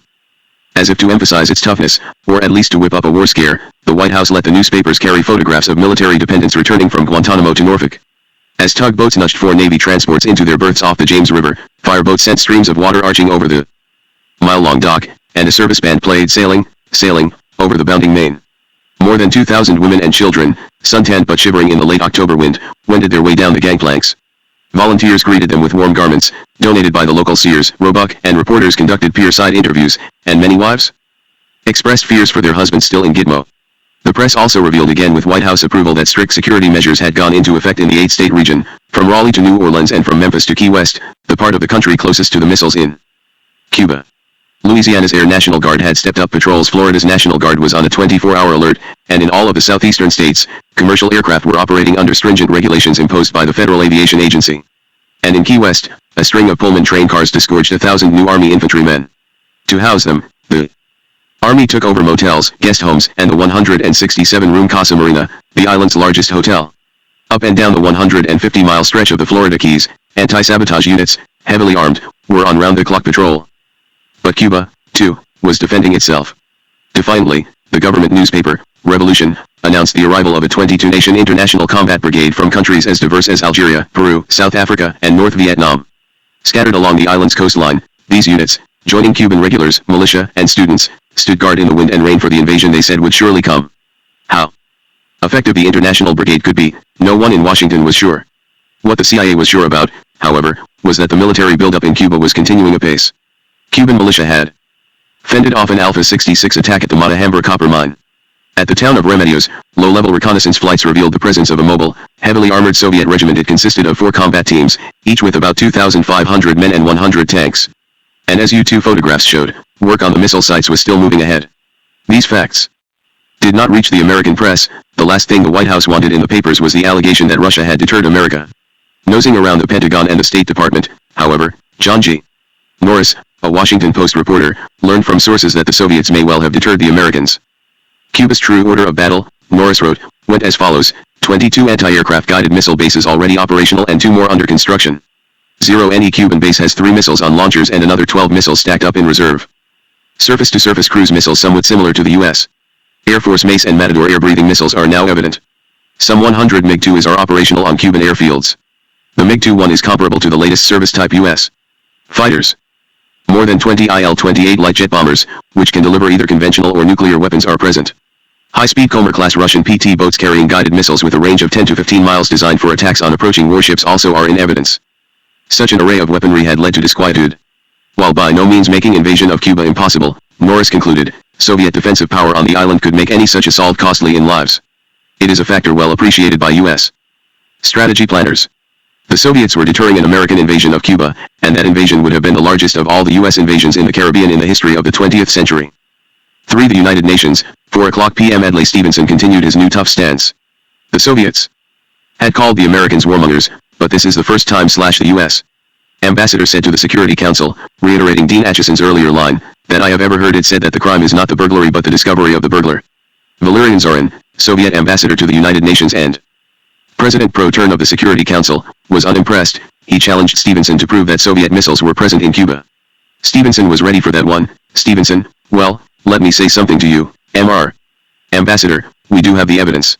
We have it, and it is clear and incontrovertible. And let me say something else, these weapons must be taken out of Cuba. Sir, let me ask you one simple question. Do you, Ambassador Zorin, deny that the USSR has placed and is placing medium and intermediate range missiles and sites in Cuba? Yes or not? Don't wait for the translation, yes or no. Zorin, I am not in an American courtroom, sir, and therefore I do not wish to answer a question that is put to me in a fashion in which a prosecutor puts questions. Stevenson, you are in the courtroom of world opinion right now and you can answer yes or no. You have denied that they exist and I want to know whether I have understood you correctly. Zorin, continue with your statement. You will have your answer in due course. Stevenson, I am prepared to wait for my answer until hell freezes over. Never, in all his career in politics, had Adlai Stevenson assumed so popular a stance. And he had done so on television. By the time the evening news was over he was a hero, even to country club Republicans back in Lake Forest, Illinois. Some Chicago friends thought he should make another bid for the White House. For old Adlai, at last, had stood up to the Russians. In its logic, however, the hell freezes over speech was flawed. Waiting until hell froze over was precisely what John F. Kennedy was not prepared to do. Washington, nighttime. During the evening, Kennedy talked with Macmillan who, speaking that day before the House of Commons, had termed Khrushchev's move in Cuba a deliberate adventure. But he also prompted Kennedy to avoid confrontation. The State Department received a new epistle from Khrushchev, a message addressed to Kennedy. The chairman was almost patronizing. Let us therefore display statesmanlike wisdom, he had written. I propose, we for our part will declare that our ships bound for Cuba are not carrying any armaments. You will declare that the United States will not invade Cuba with its troops and will not support any other forces which might intend to invade Cuba. Then the necessity for the presence of our military specialists in Cuba will be obviated. Khrushchev's proposal may have caught the White House off guard. He was suggesting, not missiles in Cuba for missiles in Turkey, but rather no more missiles in Cuba for no more invasion attempts. The chairman's gambit was clever, and one senses that the administration was worried. I am increasingly disturbed over indications, analyst Raymond L. Gardhoff wrote at some point in the day to Walt W. Rostow, head of the State Department's Policy Planning Board, that in all of our planning for the development of the Cuban crisis we have to our peril emphasis added neglected one particular contingency, that the Soviets would react mildly and with great caution. What if Khrushchev did little, perhaps even back down? What if Khrushchev, in his crude, coarse way, gave peace a chance? Then what? Would not, Gardhoff asked, America's alliances cease to have reason for being? For Friday, October 26, 1962 in the pre-dawn darkness of the Caribbean, the Russian tanker Vinitsa slipped into the Havana harbor. A U.S. destroyer had hailed it and, on the captain's assurance that he was hauling no weaponry, and with White House approval, had waved it through the blockade line. Now, despite a heavy rain, a huge crowd was present at the pier to give the ship a welcome. People sang, cheered, shined their flashlights up toward the deck. Ender Solar of Cuba's Longshoremen's Union gave a dockside speech, praising the courage of the sailors who had crashed the blockade. Not far away, Vern Hogland, a reporter with the Chicago Tribune, witnessed an incident at sea. Chartering a light airplane out of Puerto Rico, he flew around the Dominican Republic toward the Bahamas, noticed the ship strung out across the sea lanes to Cuba and then detected a flurry of action. In a sudden rush, one of the U.S. destroyers left its position and intercepted an oncoming foreign tanker. From the airplane, Hogland reported, "We saw the destroyer bearing down from the northeast on a collision course. The wake of the two ships clear in the blue water plainly indicated that an interception was in prospect. We circled the area just off Great Inagua Sound for almost half an hour, waiting for the encounter. The encounter never came. When the destroyer, number 148, the Brav, was some distance away, Hogland's article continued, its blinkers started signaling the tanker Milla, a Norwegian tramp steamer, furiously. We were unable to see the Milla's return signals. The tanker had big cargo crates on the decks, its hatches were boarded over and it appeared more likely to be carrying grain or other bulk cargo than oil. A few crew members were visible. The two ships were only a few hundred yards apart when the destroyer turned sharply, allowing the tanker to proceed southward." The Chicago Tribune also reprinted from its files a photograph of U.S. destroyer number 850, the Joseph P. Kennedy, Jr. A picture taken of the Kennedy in the Chicago River in July 1959, during an official visit to the city. The Kennedy was involved in the only blockade incident that remotely resembled an encounter. The incident took place at 6:51 a.m., October 26, 1962. The ship involved was called the Marukla. Built in Baltimore as a World War II Liberty ship, the Marukla had become, by 1962, a tramp steamer flying the flag of Lebanon, a country hardly in a position to mount a major international protest. So the Marukla was saved for a boarding, especially since her cargo of industrial goods such as emery powder, lathes, asbestos, trucks, and spare parts for trucks, had been picked up in Latvia and was destined for Cuba. Intelligence planes had been trailing the Marukla. Washington had pieced together details of the ship's background. So when, late in the afternoon of October 25, 1962, the vessel lumbered up close to the quarantine line, the U.S. Navy was ready to act, to show to all the world President Kennedy's determination to enforce the blockade. Just off Bermuda, the destroyer USS John R. Pierce pulled alongside the Marukla and radioed the White House for instructions. Officers from the Pierce could have boarded the steamer, but President Kennedy ordered the action postponed until the morning. He wanted the boarding carried out by the Joseph P. Kennedy, Jr., and, as darkness fell, the Kennedy was quite some miles away. "I suppose," the president complained soon thereafter, "that I sent the Kennedy in there deliberately to give our family some publicity." During the night, the Kennedy caught up with the Pierce, keeping exact pace with the Marukla, and as soon as the sky began to lighten, the Kennedy raised signal flags that spelled out, in international code, Oscar November, or stop. The Marukla kept on going.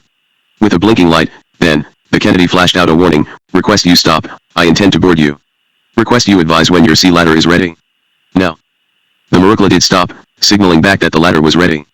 The ship stood due east of the Kennedy estate in West Palm Beach.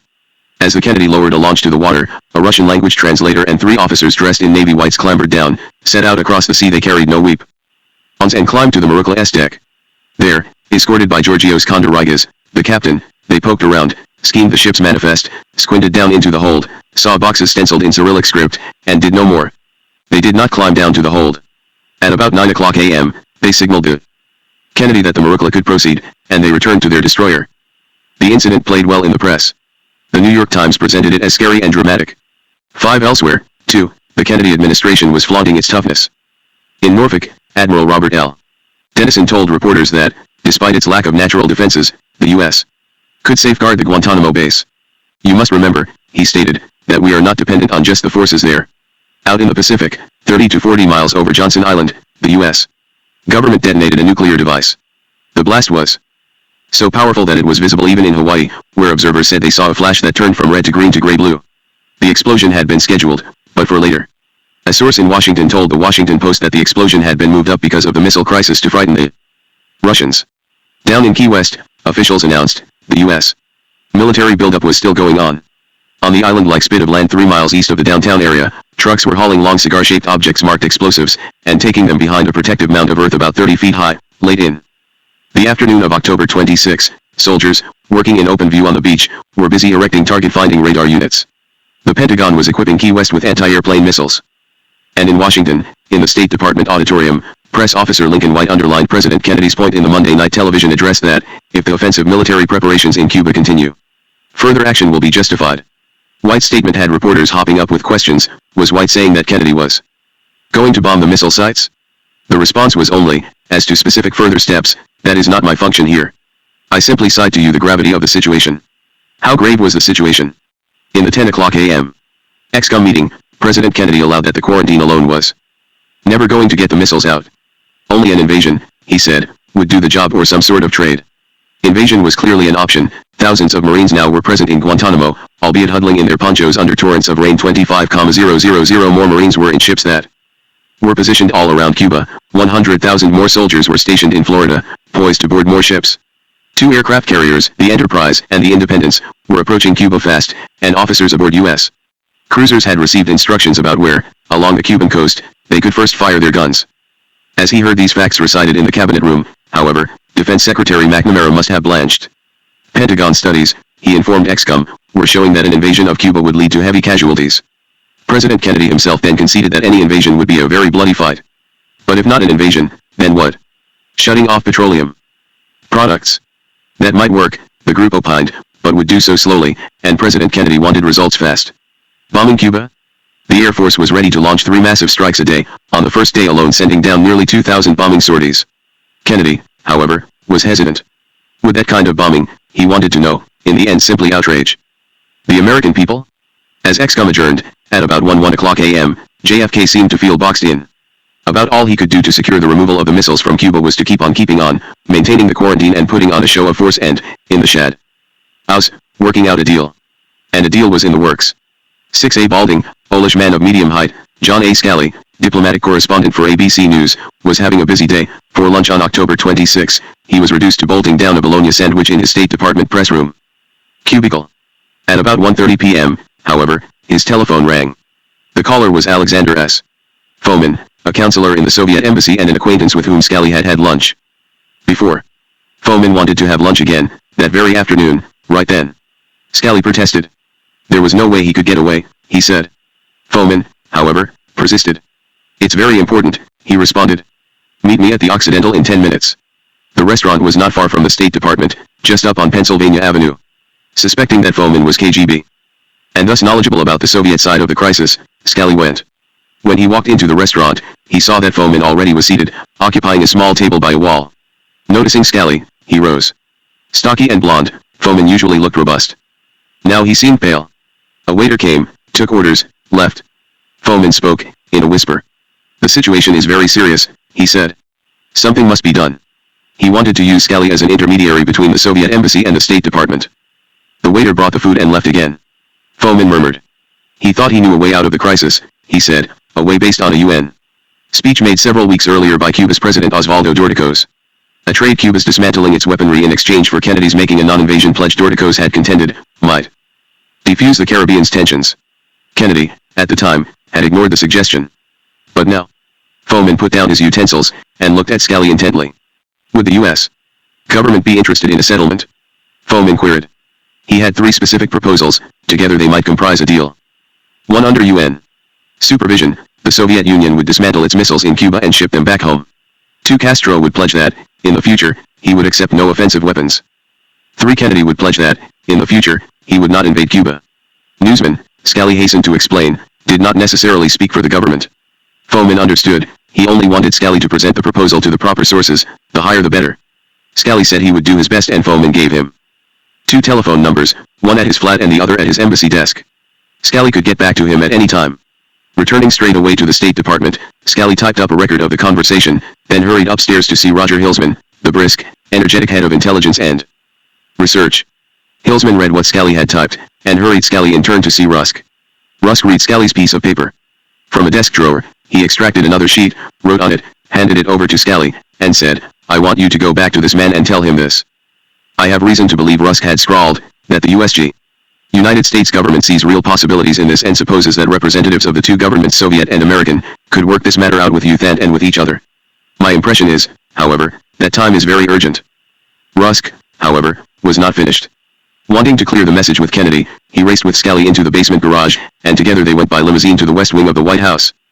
While they waited outside the Oval Office, they encountered Pierre Salinger who, all week, had been trying to keep reporters at bay. What the hell are you doing here? He bellowed at Scally. Rusk reassured him. It's all right, Pierre. I brought him here. Once seated with Kennedy, Rusk described Scally's encounter with Fomin, showing the president what he had written out for the Russian. Kennedy glanced at it, nodded, and agreed that Rusk's note was useful. Scally should inform Fomin of the mess. Sage as soon as possible.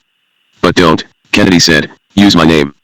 After a telephone call to Fomin, Scally proceeded by taxi to the Stadler Hotel, where he met the Russian in the lobby. They repaired to the coffee shop. With Rusk's note memorized and tucked into a pocket, Scally recited, I believe that the USG sees real possibilities. Fomin cut in. Did Scally's words, he insisted upon knowing, come from the highest sources? Yes, Scally assured him. At this point, Fomin threw a new element into the pot. According to Scally's notes, Fomin wanted to know if it would be possible to have United Nations inspectors check the American military bases in Florida to make sure that there would be no invasion of Cuba. He also asked whether it would be possible to inspect surrounding Caribbean countries. Scally allowed that Fomin's new request was a terrible complication at a period when time was of the essence in settling the Cuban problem. He promised nonetheless to pass the word along. 20 minutes after they had entered the coffee shop, they were both off, Fomin to the Soviet embassy and Scally to the State Department. Time indeed was of the essence. Kennedy's opponents had smelled blood, and were moving in for the kill. From its Capitol Hill headquarters, the Republican Party's Congressional Campaign Committee issued a newsletter, claiming that JFK had timed his blockade proclamation to maximize votes in the November election and that, in dealing with TRO, he had shown a reluctance to crack down hard. The newsletter listed specific charges against the president. 72 hours after the president's announcement of the blockade, the U.S. Navy still had turned back no Soviet vessels. In his blockade proclamation, Kennedy had failed to order the search of vessels bearing offensive weapons to Cuba, merely authorizing the Secretary of Defense to do so. Defense Secretary McNamara in turn had passed the buck, turning that authorization over to Chief of Naval Operations Admiral George W. Anderson, Jr. Word had been leaked that the Navy would really not halt all ships bound for Cuba, but instead would select one vessel as a test. The newsletter did not elaborate on the source of the leak. Washington, in fact, was leaking like a sieve. The Soviets were keeping up work on the missile sites, reporters learned, and indeed were trying to camouflage their efforts. Reconnaissance planes, furthermore, had spotted a new Soviet submarine northwest of the Dominican Republic and inside the quarantine zone. Someone in the Pentagon, finally, had put in the hands of the press new facts about the Soviet forces in Cuba. They had 25 anti-aircraft missile bases, about 100 MiG jet fighters, at least 39 MiG-21s, comparable to the latest U.S. Air Force fighters. The 39 were lined up at the sides of a Cuban airstrip.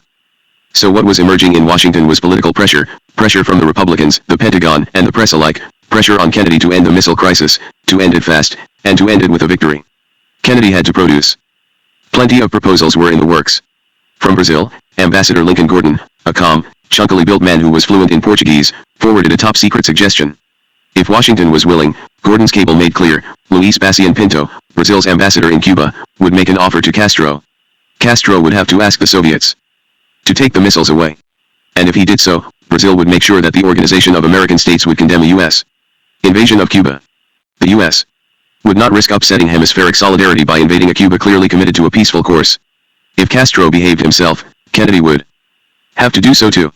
In his office high over the East River, UN Secretary General Thant also was trying to find a way out of the crisis. In a letter forwarded to Havana, he reminded Castro, as Fomin had reminded John Scally, of the words spoken by Osvaldo Dorticos, were the United States to give us any proof that it would not carry our aggression against our country, our weapons would be redundant. If you Thant could secure such proof, the letter asked, would Castro halt the missile buildup? Khrushchev himself laid out a proposal. In a long, emotional letter that reached Washington in separate parts throughout the evening, Khrushchev wrote to Kennedy, you and I should not now pull on the ends of the rope in which you have tied a knot of war, because the harder you and I pull, the tighter the knot will become. And a time may come when this knot is tied so tight that the person who tied it is no longer capable of untying it, and then the knot will have to be cut. What that would mean I need not explain to you, because you yourself understand perfectly what dread forces our two countries possess. Then, having used the Scally-Fomin channel to make sure he was on solid ground, Khrushchev tendered an offer. I propose, he signaled, that we, for our part, will declare that our ships bound for Cuba are not carrying any armaments. You will declare that the United States will not invade Cuba with its troops and will not support any other forces which might intend to invade Cuba. Then the necessity of the presence of our military specialists in Cuba will disappear. Emphasizing his point, Khrushchev, while this letter was being transmitted to Washington, ordered all Soviet shipping to stay away from the quarantine zone. The chairman's letter itself was almost paternalistic. We will do what is right, he was saying to Kennedy, and you will do what is right. Just what Kennedy thought about Khrushchev's letter we do not know. But Roger Hilsman of the State Department, it is clear, immediately saw a way out of the crisis. A 1943 graduate of West Point, Hilsman was a Kennedy favorite, unafraid to raise challenges. An example, in a 1961 White House briefing on Vietnam, General Lyman Lemnitzer had lumbered up to a map, pointed with his swagger stick to an Asiatic river system, and identified it as Indochina's Mekong Valley. But Hilsman, bespectacled, intense, and knowledgeable, had arisen, taken the pointer from his superior officer, moved the tip southward along the map, and said that this is the Mekong Valley. Lemnitzer had been pointing to China's Yangtze Valley. Now, in a 10 o'clock p.m. ExCom meeting, Hilsman was equally decisive. Why not, he urged, put Scally's notes from his meeting with Fomin side by side with the text of Khrushchev's letter, and see where we stood. ExCom did so. In the two documents they saw an offer they dared not refuse. Chapter 14 Those frigging missiles. Late Friday afternoon, October 26, 1962, carried by courier in a military airplane, a classified document, drafted in the White House, soon was on its way to Stevenson and McCloy at the United Nations in New York. Secret nature of the deal. 1. Soviet agreement to pull missiles and bomber aircraft out of Cuba. Under UN inspection. 2. Cuban agreement never again to permit offensive weapons on its soil. 3. U.S. government to respect the territorial integrity and political independence of Cuba, no commitment to prop up Castro government. 4. Cuban agreement to restrict its subversive activities in Latin America, perhaps this could take the form of a Cuban guarantee of the territorial integrity and political independence of other Latin American states. Even before this document had reached New York, Robert Kennedy was off in the night by limousine, slipping through the rear door of the Soviet embassy to see Dobrynin. Ritualistically, the Soviet ambassador defended his country's placement of missiles in Cuba, but he also made mention of the missiles in Turkey. At this point, Robert Kennedy bolted out of Dobrynin's office to telephone the White House. When he returned, he informed Dobrynin, the president said that we are ready to consider the question of Turkey, to examine favorably the question of Turkey. Having thus tendered his own offer to the Soviets, Kennedy looked for sustenance, talking far into the night with Prime Minister Macmillan. The Britisher had a suggestion: would it be worthwhile our undertaking to immobilize the missiles, the Thors, which are here in England during a time of negotiation?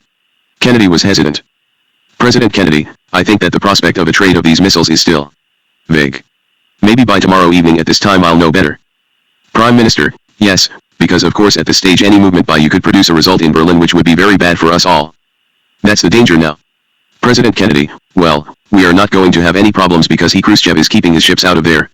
On the other hand, if at the end of 48 hours we are getting no place and the missile sites continue to be constructed, then we are going to be faced with some hard decisions. So problems still loomed, and nothing seemed more problematical than whether Fidel Castro would accept a deal.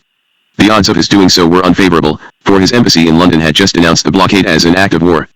We also know now that, ensconced in a Havana bomb shelter, Castro had written a letter to Khrushchev. Dear Chairman Khrushchev, the epistle began, from an analysis of the situation and the reports in our possession, I consider that aggression is almost imminent within the next 24 or 72 hours. There are two possible variants. The first and likeliest one is an air attack against certain targets with the limited objective of destroying them. The second, less probable although possible, is invasion. You can rest absolutely that we will firmly and resolutely resist attack, whatever it might be. If the second variant is implemented and the imperialists invade Cuba with the goal of occupying it, the danger that aggressive policy poses for humanity is so great that following that event the Soviet Union must never allow the circumstances in which the imperialists could launch the first nuclear strike. Castro seemed to be asking Khrushchev to consider starting a nuclear war. He certainly took a provocative step of his own, over the pleas of the Soviet ambassador, ordering Cuban artillery units to fire on U.S. aircraft flying over the island. Castro was in no mood to accept any deal. At some point during the day of Friday, October 26, 1962, Arthur Schlesinger gave JFK a copy of a letter just in from John Bartlow Martin, U.S. ambassador in the Dominican Republic. Dear Arthur, Martin had written, I thought you and the president might enjoy knowing that the day after the president's speech on Cuba, the leftist-inspired rumors in the streets of Santo Domingo were A, that I had been assassinated, and B, that there had been a coup in Washington and Kennedy was no longer president. This will give you some idea of what this kooky place is like.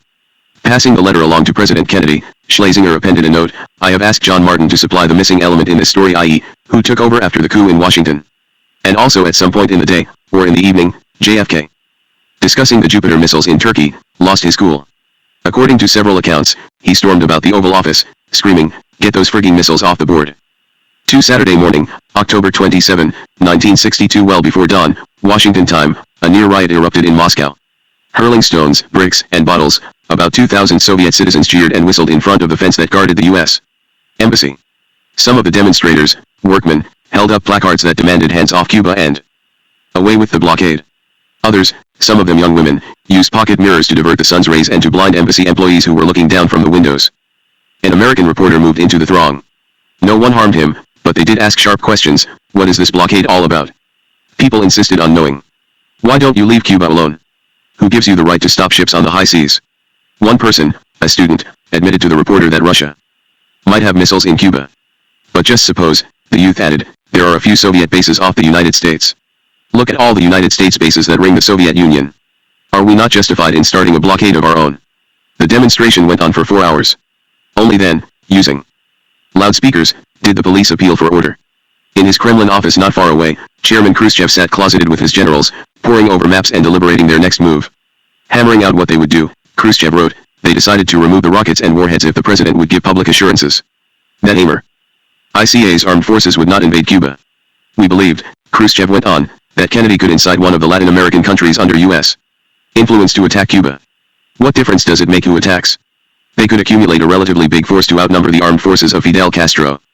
With that fear in mind, apparently, Khrushchev cabled Ambassador Dobrynin in Washington, instructing him to renew contact with Robert Kennedy.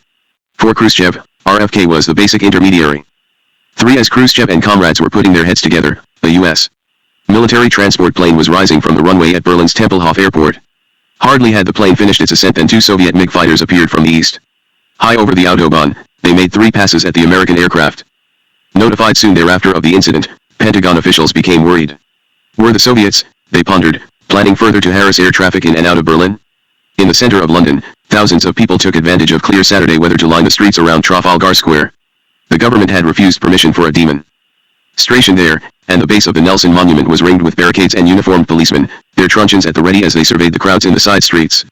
Organized by the Committee for Nuclear Disarmament, the demonstrators stood in silence, awaiting their signal. It came, at 3 p.m. 10 o'clock a.m. Washington time, Big Ben began to toll.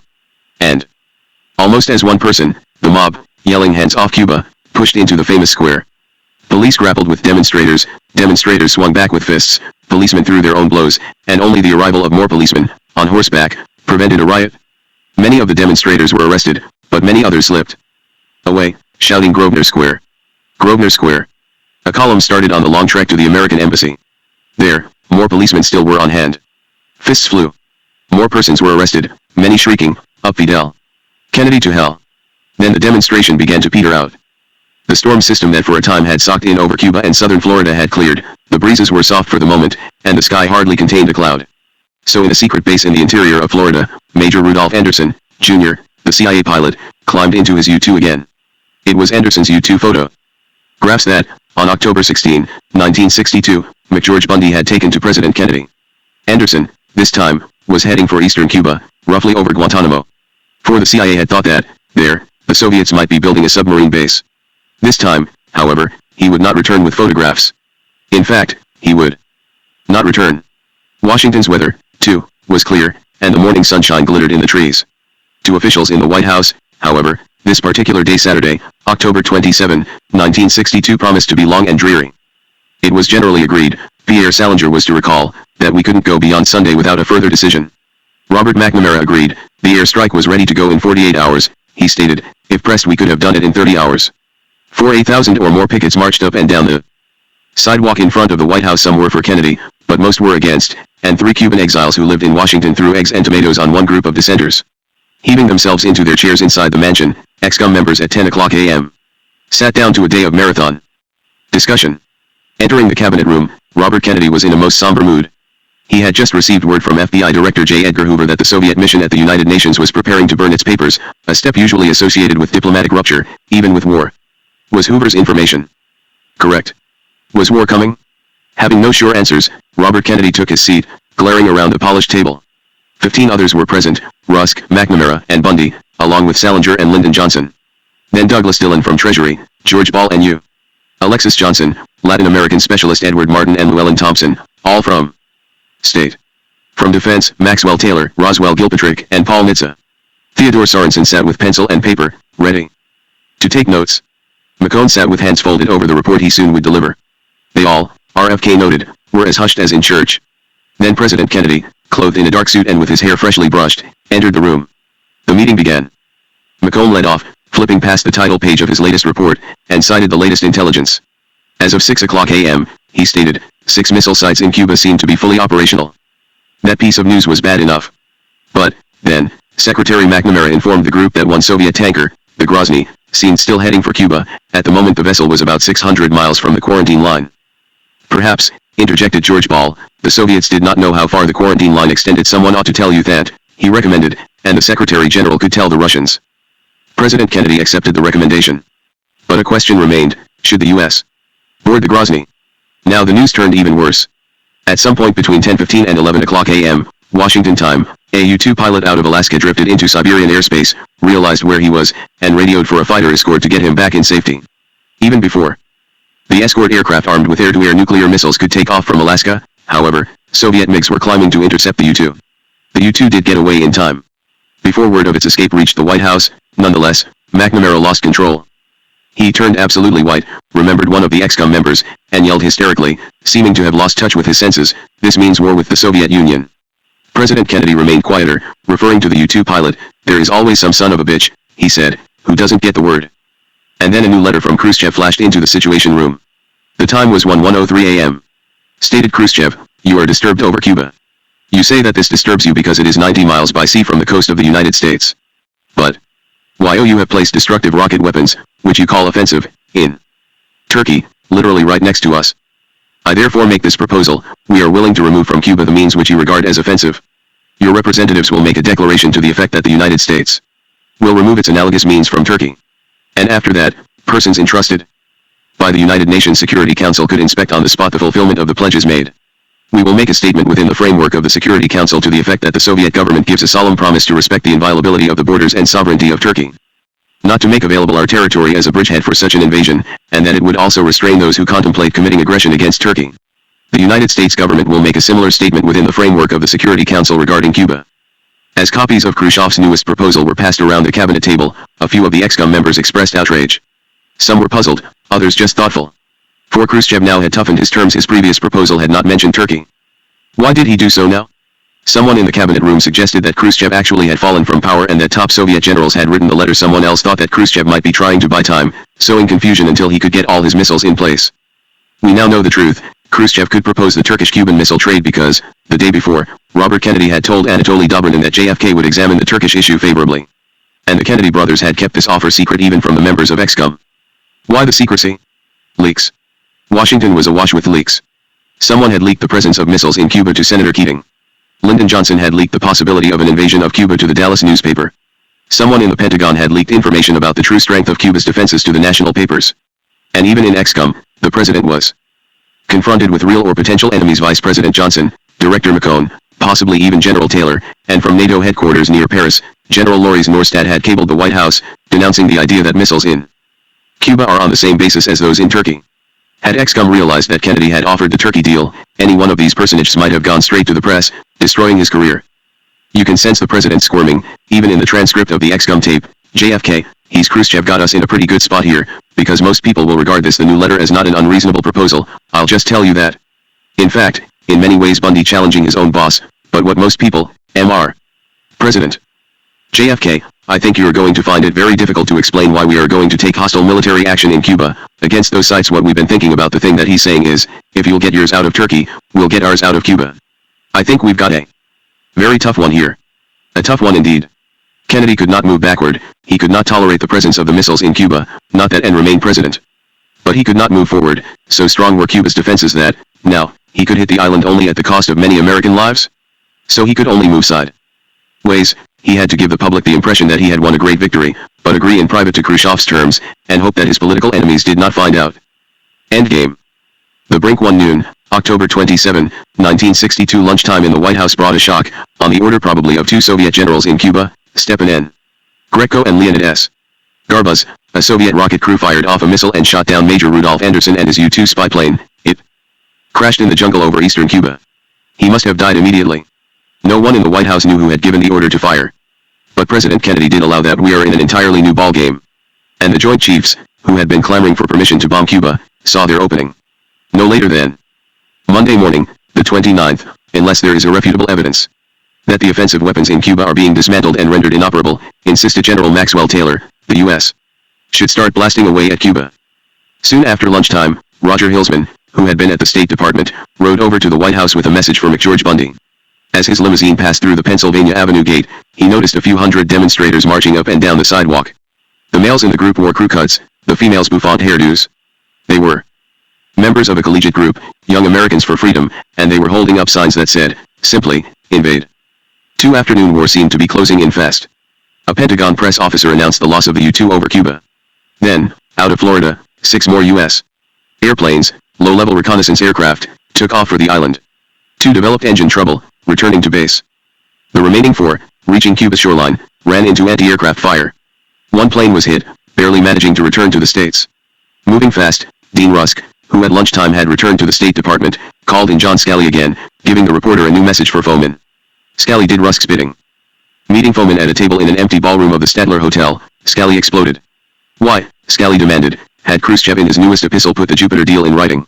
Foman's response was vague, and Scali allowed himself to become even more angry. Shouting at the Russian, Scali denounced Khrushchev's latest condition as a stinking double-cross. An invasion of Cuba, Scali declared, and here he may have been going beyond his instructions from Rusk, is only a matter of hours away. Frightfully upset in his turn, Foman denied any double-cross, and he urged Scali so to inform the State Department. Scali, calmer now, agreed to do so. His memo reached the 4:00 p.m. ExCom meeting. ExCom had reconvened in a sense of urgency, President Kennedy seeming desperate for a way to resolve the crisis. He ordered a message sent to New York, U.S. officials at the UN. Were to ask UTHAN to find out if the Soviets, in return for negotiations, temporarily would stop work on the missile bases. Hardly had JFK given this order, however, then the Defense Department people around the table turned the discussion to the U-2 shootdown. 4 days before, they reminded the President ExCom had agreed that, in the event of a U-2 downing, the U.S. would take immediate retaliation upon the most likely missile site involved. So now, according to Robert Kennedy's memoir, there was almost unanimous agreement that we had to attack early the next morning and destroy the sites. President Kennedy held back. If ground fire from Cuba hit any more U.S. planes, he agreed, then he would order airstrikes. Yet for the moment he would order no reprisal. But if Kennedy ordered airstrikes, then Khrushchev could trigger his missiles. Khrushchev was in the commanding position. Much of the afternoon meeting, however, focused on Khrushchev's latest letter, and pitted Kennedy against most of his advisors. For to the horror of the majority around the table, Kennedy seemed willing to accept Khrushchev's terms, trading missiles in Cuba for missiles in Turkey. Various ExCom members presented counter-suggestions. Some of the State Department people were for rejecting Khrushchev's letter altogether. McNamara thought the Jupiters could come out of Turkey, but only as a prelude to an invasion of Cuba. General Taylor wanted to bomb Cuba and invade the place, then and there. In the end, Kennedy and his advisors compromised. They would not go to war, not yet, but the U.S.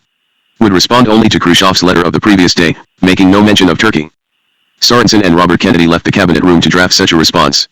When they returned, President Kennedy glanced over the text, made a few changes, had it typed, and added his signature. ExCom adjourned until the evening.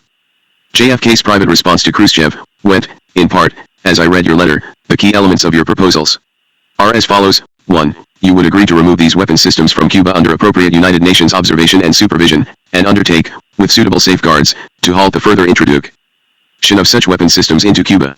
2. We, on our part, would agree upon the establishment of adequate arrangements through the United Nations to ensure the carrying out and continuation of these commitments. A. To remove promptly the quarantine measures now in effect, and B. To give assurances against the invasion of Cuba.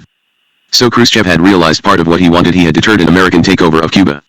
But, as his second letter had emphasized, he wanted more, and sensed he could get it. For as the ExCom members drifted off for dinner, President Kennedy whisked a few McNamara, Bundy, Rusk, Llewellyn, Thompson, Sorensen, and Robert Kennedy, but not General Taylor, into the privacy of the Oval Office. There, behind closed doors, they agreed quickly that Robert Kennedy would talk again with Dobrynin, threatening military action if the missiles remained in Cuba and also promising to pull the Jupiters out of Turkey. 3 evening, October 27, 1962. Fidel Castro was full of defiance. Any further warplanes that violated Cuban airspace, he proclaimed in one of his marathon broadcasts, would do so at their own risk.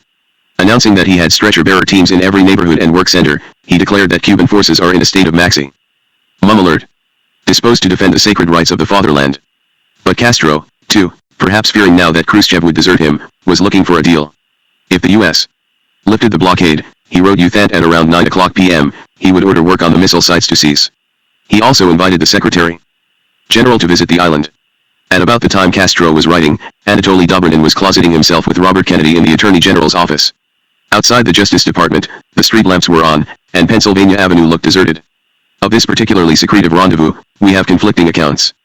In his memoirs, edited by Theodore Sorensen, Robert Kennedy remembered telling Dobrynin that, we had to have a commitment by tomorrow that the missile bases would be removed. I was not giving them an ultimatum but a statement of fact. He should understand that if they did not remove those bases, We would remove them. He asked me about what offer the United States was making, and I told him of the letter that President Kennedy had just transmitted to Khrushchev. He raised the question of our removing the missiles from Turkey. I said that there could be no quid pro quo or any arrangement made under this kind of threat or pressure. However, I said, President Kennedy had been anxious to remove those missiles from Turkey and Italy for a long period of time. He had ordered their removal some time ago, and it was our judgment that, within a short time after this crisis was over, those missiles would be gone. Time was running out. We had only a few more hours. We needed an answer immediately from the Soviet Union. I said we must have it the next day. Dobrynin, however, told the story differently. According to the former ambassador, 1. Robert Kennedy in fact threatened no military action, and, 2. The Attorney General said nothing at all of an earlier order for the removal of the Jupiters. In Dobrynin's version, RFK suggested an explicit deal: missiles in Cuba for missiles in Turkey. Who was speaking the truth? We have no smoking gun. It is significant nonetheless that Robert Kennedy did meet with Dobrynin. Why would he have done so, other than to add something missing from President Kennedy's letter to Khrushchev? For slicing through the darkness of the late October night, the headlights of official limousines illuminated the fence in front of the White House, and pulled up in a long row as they parked by the North Portico. By 9:00 p.m., the ExCom members were in their brass-studded leather chairs again, groggily trying to attend to the latest revelations. A CIA study showed that a blockade of petroleum products would bring the Cuban economy to a halt. President Kennedy read aloud General Laurie's Norstadt's denunciation of any Turkey for Cuba missile swap. And as the meeting ended, McNamara turned to Robert Kennedy, exclaiming that the U.S. had better be damned. Sure, it had two things ready: a government for Cuba, because we're going to need one. Someone had suggested that Robert Kennedy serve as mayor of Havana, and secondly, plans for how to respond to the Soviet Union in Europe, because sure as hell they're going to do something there. Yet something here, in Washington, in the White House, in the cabinet room, was surreal. Rusk was absent from the ExCom session, at President Kennedy's instructions, telephoning Andrew Cordier, a Canton, Ohio-born U.S. diplomat who had been a UN undersecretary. At the time, Cordier was president of Columbia University. But Rusk wanted him to go back across Manhattan, talk with Youth and tell the Secretary General that JFK would agree to a Cuba-Turkey missile swap. Rusk's telephone call was in secret. And as ExCom adjourned for the night, President Kennedy said, "That's the trouble with all that we're doing. Once we walk out of this room, people can start to be killed." Finale 1 pre-dawn, Sunday, October 28, 1962. During the middle of the night, Washington time, but just before dawn, Moscow time, Nikita Khrushchev awoke. He was in his dacha just outside the Soviet capital, lumbered out of bed, breakfasted, and went to his desk to compose the first of two letters. It was to Fidel Castro.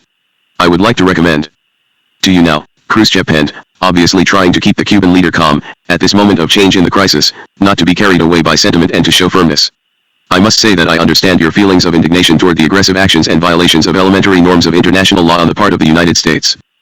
But now, rather than law, what prevails is the senselessness of the militarists in the Pentagon. Now that an agreement is in sight, the Pentagon is searching for a pretext to frustrate this agreement. This is why it is organizing the provocative flights. Yesterday you shot down one of these, while earlier you didn't shoot them down when they overflew your territory. The aggressors will take advantage of such a step for their own purposes. Therefore, I would like to advise you in a friendly manner to show patience, firmness, and even more firmness. On our part, we will do everything possible to stabilize the situation in Cuba, to defend Cuba against invasion. I send you greetings, extensive to all your leadership group." To daybreak, Sunday, October 28, 1962. As the morning sun reached the Western Hemisphere, very little presaged peace. Quite the opposite indeed. Down in Venezuela, early morning explosions in Lake Maracaibo ripped through electrical substations of the U.S.-owned Creole Corporation. According to a CIA report cabled to Washington, Venezuelan communists had been listening to Radio Havana, and had acted on a call for the destruction of any kind of Yankee property. In Washington, the CIA's daily 6:00 a.m. report to the president seemed ominous. By dawn on October 28, 1962, the update stated, Soviet technicians had made all missile sites in Cuba fully operational. Moments after receiving this report, President Kennedy went to Mass. He went by himself. Mrs. Kennedy and the children had repaired to their estate in Virginia's horse country for the weekend, and as he left, the press was on his trail. As he entered the church of St. Stephen the Martyr, on Pennsylvania Avenue, a photographer caught him unawares, bareheaded and dressed in a pinstripe suit. He was carrying his hat. He was walking alone. A bit more than 2 miles to the north, in the Washington Cathedral, the very Rev. Francis B. Sayre, Jr., Dean of the Cathedral and grandson of President Woodrow Wilson, mounted the pulpit. "Surely," he told his congregants, as he spoke of the president, "we must all pray that he will restrain any contemplated invasion of Cuba, at least until every avenue of negotiation has been patiently explored." At the end of the service, he read a statement signed by theologians Reinhold Niebuhr and Paul Tillich, as well as by the deans of the Union, Harvard, and Chicago seminaries. We stand responsible before God and men to exercise care that every possible avenue for resolution of this dilemma be properly explored. We should take no new military steps until it is abundantly clear that we cannot achieve our goals through negotiation. Whether the priest at St. Stephen's Catholic Church on Pennsylvania Avenue made any such remarks in the presence of John Kennedy, we have no record. We have only news photographs, pictures of President Kennedy re-entering his limousine and starting off again for the White House. He reached the mansion just before 9 o'clock a.m. At just about that time, Michael V. Forrestal, a senior staffer on the National Security Council and son of the late Defense Secretary James Forrestal, who was watch officer on duty in the Situation Room, received a bulletin of considerable importance had just flashed in on the teletype. He notified Andrew T. Hatcher, Associate White House Press Secretary, immediately, and Hatcher without delay telephoned the Oval Office. President Kennedy was not yet available. In a few moments Hatcher tried again. This time JFK came on the line. Hatcher delivered the message. Radio Moscow was about to broadcast a statement by Khrushchev. Just after 9 o'clock a.m., October 28, 1962. Khrushchev's words, translated simultaneously, fed directly into the Oval Office. I have received your message of October 27, Khrushchev was saying, and his words would have been seen in Moscow as a reprimand to Kennedy. In I-960, we shot down your U-2 aircraft. During the period of your tenure of office as president, a second instance of the violation of our frontier by an American U-2 aircraft took place in the Sakhalin area. We wrote you about this violation on August 30. You replied that this violation had taken place as the result of bad weather and gave an assurance that it would not be repeated. We gave credence to your assurance because there was indeed bad weather in that area at that time. However, if your aircraft did not have the task of flying near our territory, then even bad weather could not cause an American aircraft to enter our airspace. An even more dangerous case occurred on October 28 Far Eastern Time when your reconnaissance aircraft intruded into the territory of the Soviet Union in the north, in the area of the Chukotka Peninsula, and flew over our territory. One asks, Mr. President, how should we regard this? What is it? A provocation? As Kennedy and his advisors listened to these words, they may have sensed danger. JFK soon apologized publicly for the U-2 overflight. But they also must have wondered what Khrushchev was going to say about Cuba and the missiles. They found out soon. I regard with respect and trust the statement you made in your message of October 27, Khrushchev continued, that there would be no attack, no invasion of Cuba, and not only on the part of the United States, but also of other nations of the Western Hemisphere, as you said in your message. Then do the motives which induced us to render assistance of such a kind to Cuba disappear? The Oval Office must have been dead still. Was Khrushchev going to close the deal? Was he truly going to withdraw the missiles? The translator paused, stumbled over a word. Then Khrushchev's intent came through loud and clear. The Soviet government, in addition to earlier instructions on the discontinuance of further work on the construction sites, has given a new order to dismantle the arms which you describe as offensive, and to crate them and return them to the Soviet Union. President Kennedy's response was almost immediate, and beamed toward Moscow via the Voice of America. I welcome Chairman Khrushchev's statesmanlike decision to stop building bases in Cuba, dismantling offensive weapons and returning them to the Soviet Union. This is an important and constructive contribution to peace. For the rest of the day, October 28, 1962, positively beaming, Ambassador Dobrynin showed up at the Justice Department at 11 o'clock a.m. Sitting down with Robert Kennedy, he conveyed Khrushchev's personal regards to the Attorney General and to the President. XCOM at the same time agreed for the moment to discontinue intelligence flights over Cuba and to avoid any action against Soviet bloc ships. At an early afternoon State Department press conference, Secretary Rusk cautioned reporters against gloating. If there is a debate, a rivalry, a contest going on in the Kremlin over how to play the situation, Rusk said, we don't want to strengthen the hands of those in Moscow who wanted to play this another way. After telephoning former Presidents Hoover, Truman, and Eisenhower, President Kennedy took off by helicopter. A United Press photographer snapped a picture of the chopper as it rose in front of the columns of the South Portico and lunched with his wife and children at their estate in Virginia. When he returned in the late afternoon, he walked away from the helicopter pad with a very light step. At about 6 o'clock p.m., Defense Secretary McNamara motored from his office in the Pentagon to his big brick home in Northwest Washington. He had not slept in his own bed for a week. In Cuba, an outraged Fidel Castro went on the radio, denouncing the Khrushchev-Kennedy settlement. A true agreement, he contended, would have to include 5 more points. 1. An end to the economic blockade against Cuba. 2. An end to all guerrilla raids carried out from Florida against Cuba. 3. A halt to all attacks on Cuba carried out from bases in Puerto Rico. 4. A cessation of reconnaissance flights over Cuba and its territorial waters. And 5. The return of Guantanamo to Cuba. Key West reacted to news of the agreement with restraint, many of the locals being in church when the bulletins reached the radio stations. But, for the first time in a week, residents in the afternoon left their homes for the beaches, or drove up to the smaller keys for picnics. New Yorkers were relieved, and skeptical. A Northport, Long Island, physician opposition thought the news was tremendous. According to the New York Times, a Times Square sightseeing tour guide opined that the Russians never live up to their promises. In London, Harold Macmillan, who had not gone to bed for 2 nights, collapsed in a chair by the ticker tape machine in Admiralty House. He felt, he quipped, as if he were attending the aftermath of a wedding, when there is nothing to do but drink the champagne and go to sleep. In Ankara, Feridun Cemal-Erkin, the Turkish foreign minister, reacted to reports of Khrushchev's decision by saying, "That's wonderful news, if true." In a press conference, he added, "Missiles in Turkey are entirely defensive. Turkey can not be the subject of bargaining in this matter." Little did he realize, then, that Turkey and Cuba were in the same boat, both subjects of bargaining. Washington itself lost little time returning to normality. On Sunday afternoon, television viewers watched their beloved Washington Redskins up in Yankee Stadium, receiving a 49-34 shell-lacking at the hands of quarterback Y.A. Tittle and the New York Giants. Movie theaters in the evening were crowded again. Filmgoers could see Marcello Mastroianni in Divorce Ital, Ian Style and Shelley Winters in A Place in the Sun. In their time-honored fashion, district socialites turned out for a reception at the National Gallery. A few, such as M.R.S. Sargent Schreiber and M.R.S. Stephen Smith, sisters of the president, glanced at the collection of 114 drawings by old masters, owned by the Duke of Devonshire and now placed on exhibit. Most of the Americans, dressed in their finest, gawked at the 11th Duke and his Duchess. The Leningrad Symphony that evening performed Shostakovich and Tchaikovsky in Constitution Hall.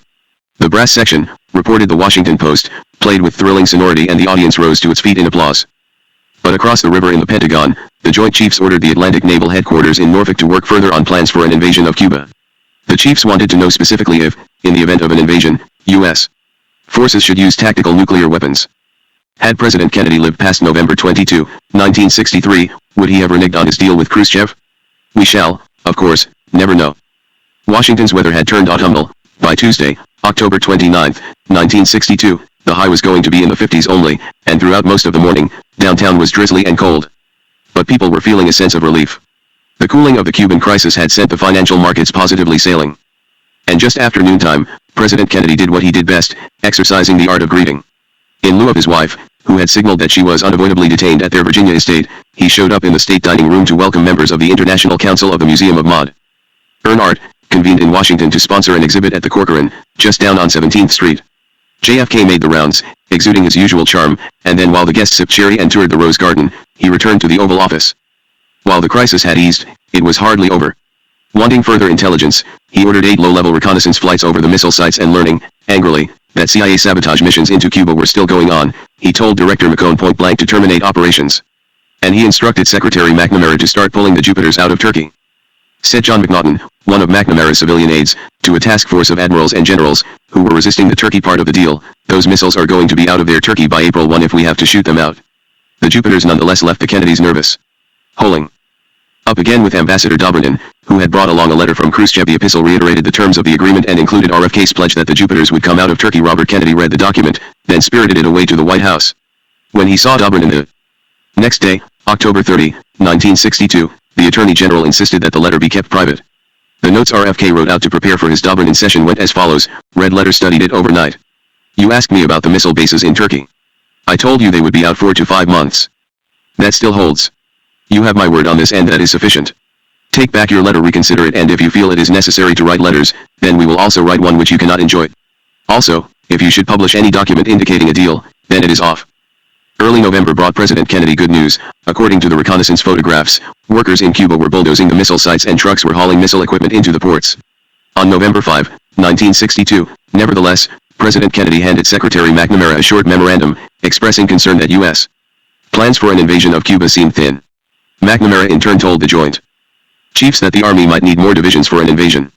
Despite the deal with Khrushchev, then, Kennedy still at least was contemplating an invasion. Certainly many of the U.S. forces that before and during the crisis had gathered around the Caribbean had remained in place.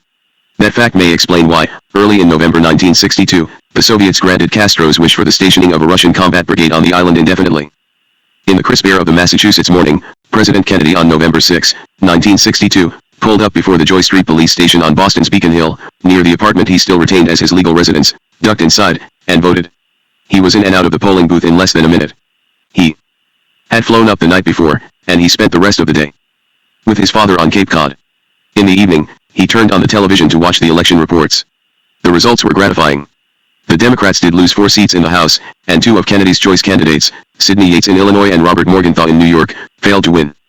But in the Senate, the Democrats picked up their biggest majority in 20 years and, clearly, much of Kennedy's campaigning had paid off. Abraham Rubikoff won in Connecticut, Birch Bay triumphed in Indiana, Gaylord Nelson scored in Wisconsin, and, in Massachusetts, brother Edward M.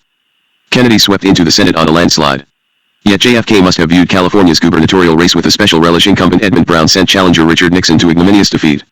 Said Nixon in his soon-to-be infamous press conference in Beverly Hills, "Now that all the members of the press are so delighted I lost, I'd like to make a statement.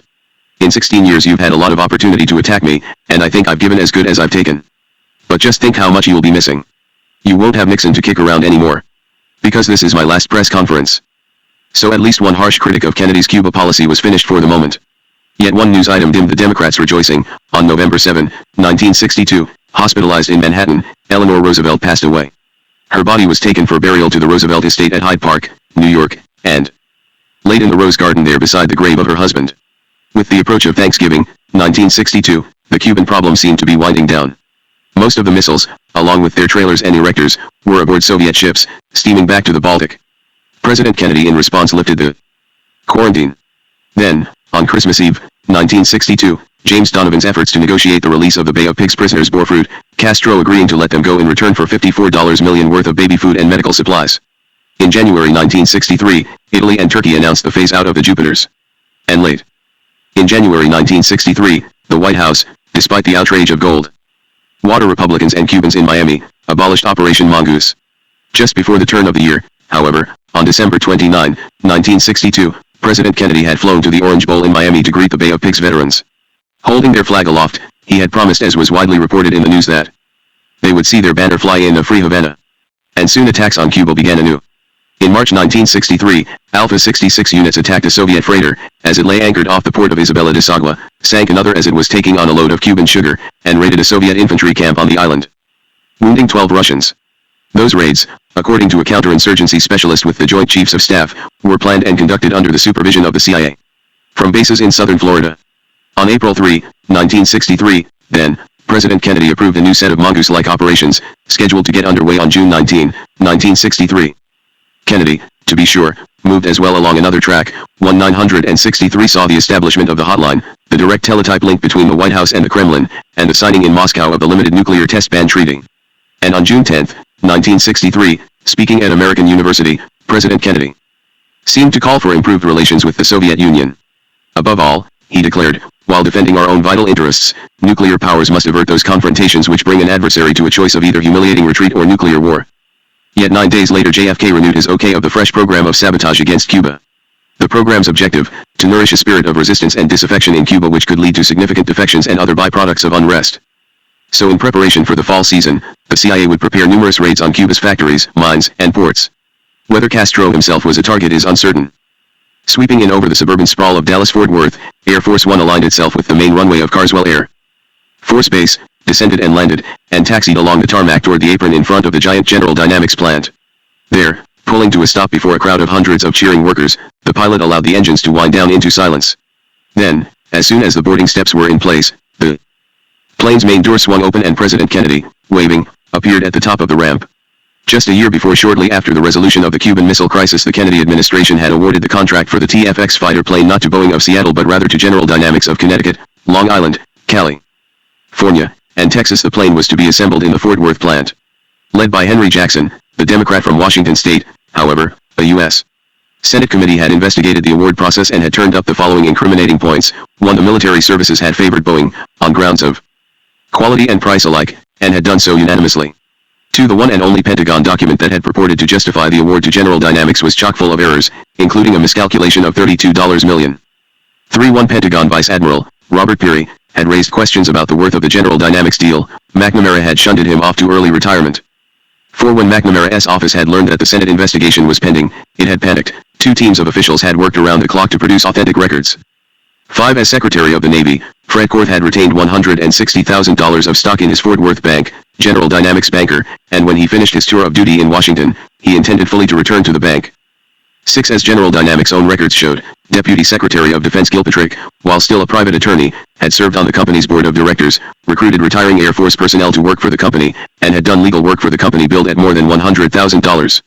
During his Senate confirmation hearings, to be sure, Gilpatrick stated that He had quit his Wall Street law firm and cut all ties with General Dynamics. But had he done so in truth? Correspondence between Cravath, Swain and Moore, in which he had been a partner, and its insurance company referred to Gilpatrick's time in Washington as a leave of absence. When he went to Washington, investigators also learned, Gilpatrick arranged for another partner, M.T. Tex, Moore to take over the General Dynamics account, and in the very week of the TFX contract award, Moore had joined the General Dynamics board. The Senate subcommittee was scheduled to make these findings public late in November 1963. To be sure of re-election, President Kennedy had to gloss over the scandal. So, a year after the contract award, he flew to Texas, landing on the tarmac by the General Dynamics plant. Smiling and waving, he descended the ramp to the microphones. MRS. Kennedy, beautiful and dark-haired, stood beside him. The TFX, President Kennedy declared, justifying the contract, was the best fighter system in the world. As in the missile crisis, JFK was playing politics to the end. The wind was chilly and the sun was bright, and soon President and MRS. Kennedy left Fort Worth for downtown Dallas. The date was November 22, 1963. It can be said of Kennedy, eulogized one editorialist, shortly after the funeral, that he did not fear the weather, and did not trim his sail, but instead challenged the wind itself, to improve its direction and cause it to blow more softly and more kindly over the world and its people. To that editorialist, as to much of the world and its people, Kennedy's greatest challenge to the wind had come during the Cuban Missile Crisis. Indeed, the crisis had assumed mythic proportion. According to that legend, the Soviet Union, ever intent on burying America, had engineered Castro's revolution, turning Cuba into a communist satellite, then treacherously, and without just cause introducing missiles with which they intended to bring the U.S. to its knees. The legend continued, although caught by surprise by photos of the missiles, President Kennedy kept his cool. Assembling a team of advisors, he quickly devised the best strategy for getting the missiles out of Cuba. Succumbing neither to appeasement nor belligerence, he, 1. kept all planning before his October 22 speech a secret, thereby avoiding any chance that the Soviets would be tipped off. Then, 2. he presented the Kremlin with a quarantine, an implied threat of force, and the face-saving device of a U.S. non-invasion pledge, and, 3. he thereby induced Khrushchev to back down. Having thus realized his overriding goal, the return of the global strategic balance to the status quo ante, Kennedy turned his attention to the cause of world peace. Abroad he became a good neighbor, at home he became a statesman. Thus the myth. The reality was different. Had Kennedy, becoming a statesman, ceased to be a politician? The TFX story alone suggests otherwise. Had he become a good neighbor? The 1963 Son of Mongoose doings were hardly neighborly. Nor was what happened in Canada. Soon after, Prime Minister Diefenbaker publicly questioned JFK's veracity, and then said, as was leaked to the press, that he thought Kennedy perfectly capable of taking the world to the brink of thermonuclear destruction to prove himself the man for our times. 2 months later, Diefenbaker fell from office. In his memoirs, he charged that the Kennedy administration had conspired with opposition leader Lester Pearson and Defense Minister Douglas Harkness, who, behind Diefenbaker's back, had put Canada on a mid-level alert, to throw him out as if Canada were a banana republic. Was he right? Did he fall from office? Or was he pushed, by America? After the Cuban Missile Crisis was over, the issue of nuclear weapons still marred U.S. Canadian relations. The Kennedy administration still wanted nuclear weapons under its exclusive control at U.S. bases in Argentina, Newfoundland, and Goose Bay, Labrador, and Diefenbaker still resisted what he saw as a threat to Canadian rights. From behind the scenes, however, Minister Harkness was undermining Diefenbaker further. Early in January 1963, the tall, blonde, Nordic-looking U.S. General Lauris Norstad, the newly retired commander of NATO, passed through Ottawa, and for him Harkness's defense ministry organized a press conference. Under questioning from reporters, he publicly chastised Prime Minister Diefenbaker, stating forcefully that if Canada continued to refuse nuclear weapons, it would be betraying its obligations to NATO. 5 days later, in Washington, Norstad went further. If Canada failed to fulfill its nuclear commitment, he told a reporter, NATO would suffer a great loss. The implication was blunt: if Diefenbaker stayed in power, Canada might be out of NATO. Angered, Diefenbaker virtually cut off communications with Washington, hoping to stall on the nuclear issue, call a new election, and return to power with a strong majority government. Enter the State Department. In a January 30, 1963, press release, a document prepared by W. Walton Butterworth, the U.S. ambassador in Ottawa, the State Department challenged Canada's own Prime Minister. The document declared that the Soviet nuclear bombing fleet remained a threat, that Diefenbaker had denied the reality of that threat, and that he was undercutting an effective continental defense. Some Canadians flared back.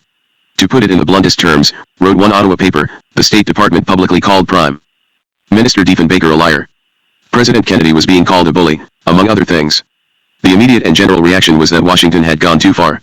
And on the floor of the House, Diefenbaker noted a striking resemblance between the State Department's press release and liar statements by Pearson, the opposition leader, who did favor nuclear weapons for Canada. Diefenbaker asked him when he was going back to Washington for further instructions. Then Defense Minister Harkness resigned, breaking up the Diefenbaker cabinet, and on the evening of February 5, 1963, in the House, Diefenbaker lost a no-confidence vote, and re-signed. On April 22, 1963, Pearson won election as Canada's Prime Minister and, 3 weeks later, flew to Hyannisport for a conference with Kennedy. Pearson's government accepted the nuclear weapons. Through a press conference and a press release and through an implicit threat to cast Canada out of the North Atlantic community, the Kennedy administration intervened in the internal affairs of another country, helping to bring Diefenbaker down and avenging the Prime Minister's refusal to play along with the White House.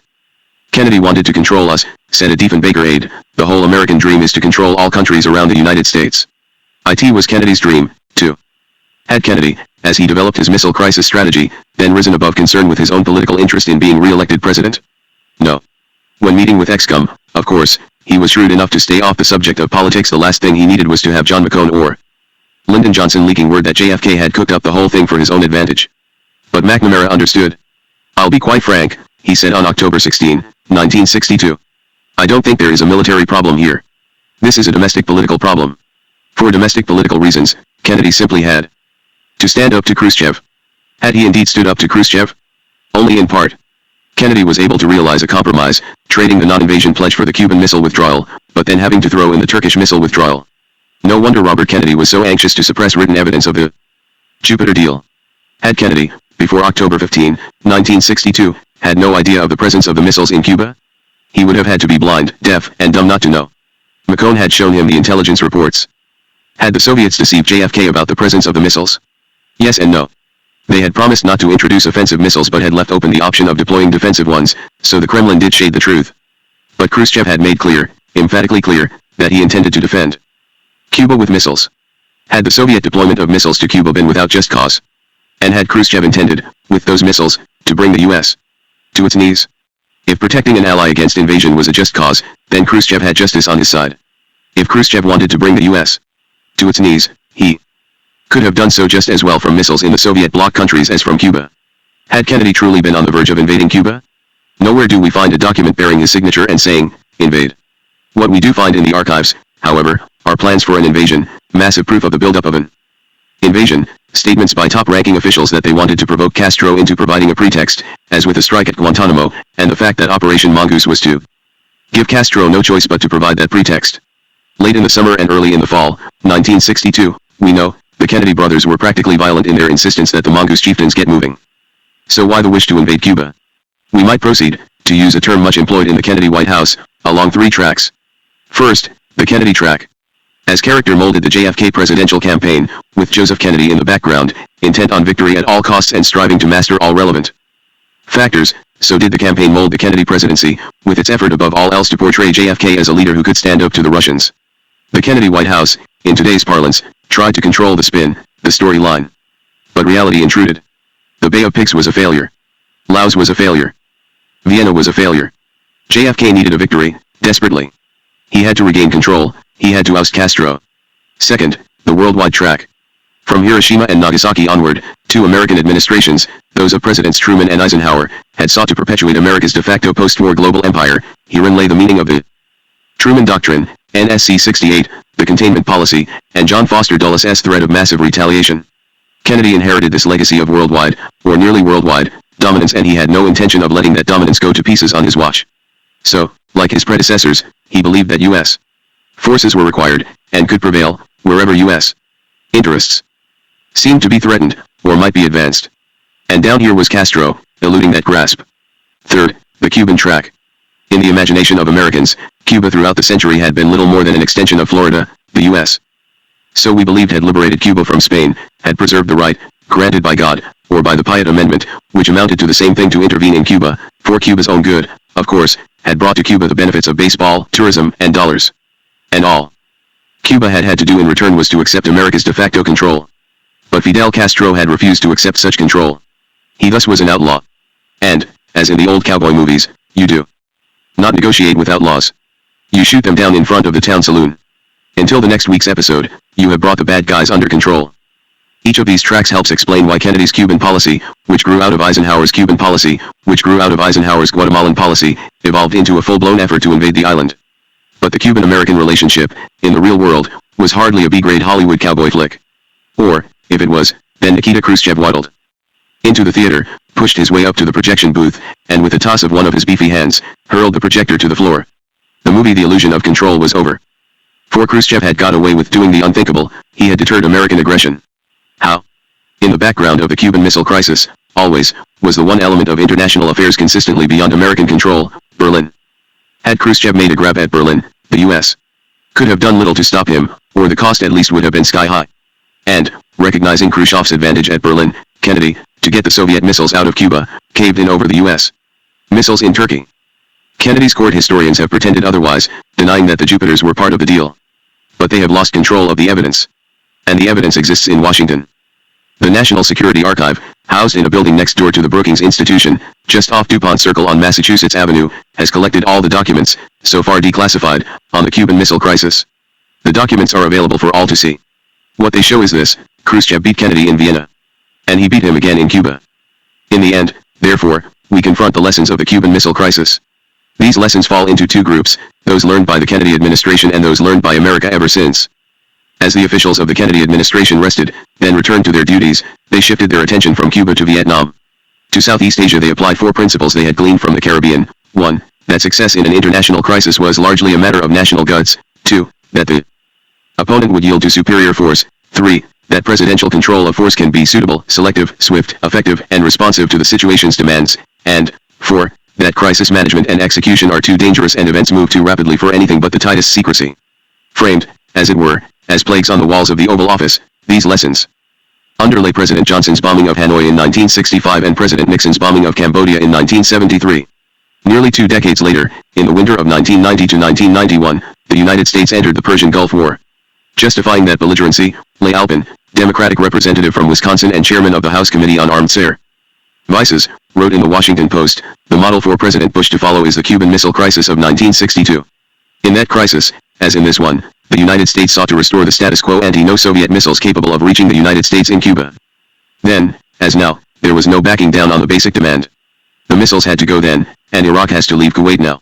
For 3 decades then the lesson of the Cuban Missile Crisis has persisted in the textbooks of our minds. When confronted by aggression, you hang tough, stay cool, show flexibility over minor points, but never yield on major ones. Plan to operate with surgical precision, but keep the bludgeon conveniently nearby. Yet are the lessons valid? The Cuban Missile Crisis hardly culminated in a grand victory. As a triumph for Kennedy it was, at best, ambiguous. And at worst, the Cuban Missile Crisis was the direct result, as the Soviets have reminded us repeatedly, of the American desire to overrun Cuba to restore the status quo ante, the status quo of the glory days of Fulgencio Batista or even of Teddy Roosevelt. The more appropriate lesson of the missile crisis might be in the ancient idea of hubris, pride, arrogance, and that these qualities lead to a fall. As sure that they could control the Caribbean and indeed the world as they had controlled their own campaign, the Kennedys found themselves, in the end, faced down by that stubby little peasant, Nikita Khrushchev. President Kennedy had often turned for guidance to a book by Professor Richard Nedstadt, entitled Presidential Power. But he also might have pondered a book by Eric Ambler, the English novelist. The book was called A Coffin for Demetrius. In it Ambler wrote, "The situation in which a person, imagining fondly that he is in charge of his own destiny, is, in fact, the sport of circumstances beyond his control, is always fascinating. It is the essential element in most good theater. But the ultimate lesson of the Cuban Missile Crisis is what you see, nowadays, when you fly into the Havana airport. As your airplane lowers over the Caribbean, you look out the cabin window. You see the sky, you see the sea, you feel the aircraft touch down and then, as it seems to rush by the window, you see it. It is mounted on a pile of what looks like cement blocks. Its substructure is a jumble of girders and cables, and from its bottom extend what resembles 4 fins. It is cylindrical and long, about 60 feet high. It stands aloft, at a slight angle, and the conical tip seems to be pointed toward the United States of America. As your airplane reaches the Havana terminal, you realize what you have just seen: a Soviet missile, one of Khrushchev's rockets that did not come out. It seems to have no military significance. It does symbolize, though, the real meaning of the Cuban Missile Crisis. True to his upbringing and indeed to the creed of the American nation, President Kennedy had been sure he could do anything. He could conquer the White House, he could vanquish Castro, he could control the risks. Yet in the end it was Castro who survived. Note, sources are given in full in the bibliography. Prologue 11. Anderson's Flight, Burroughs, Deep Black, pp.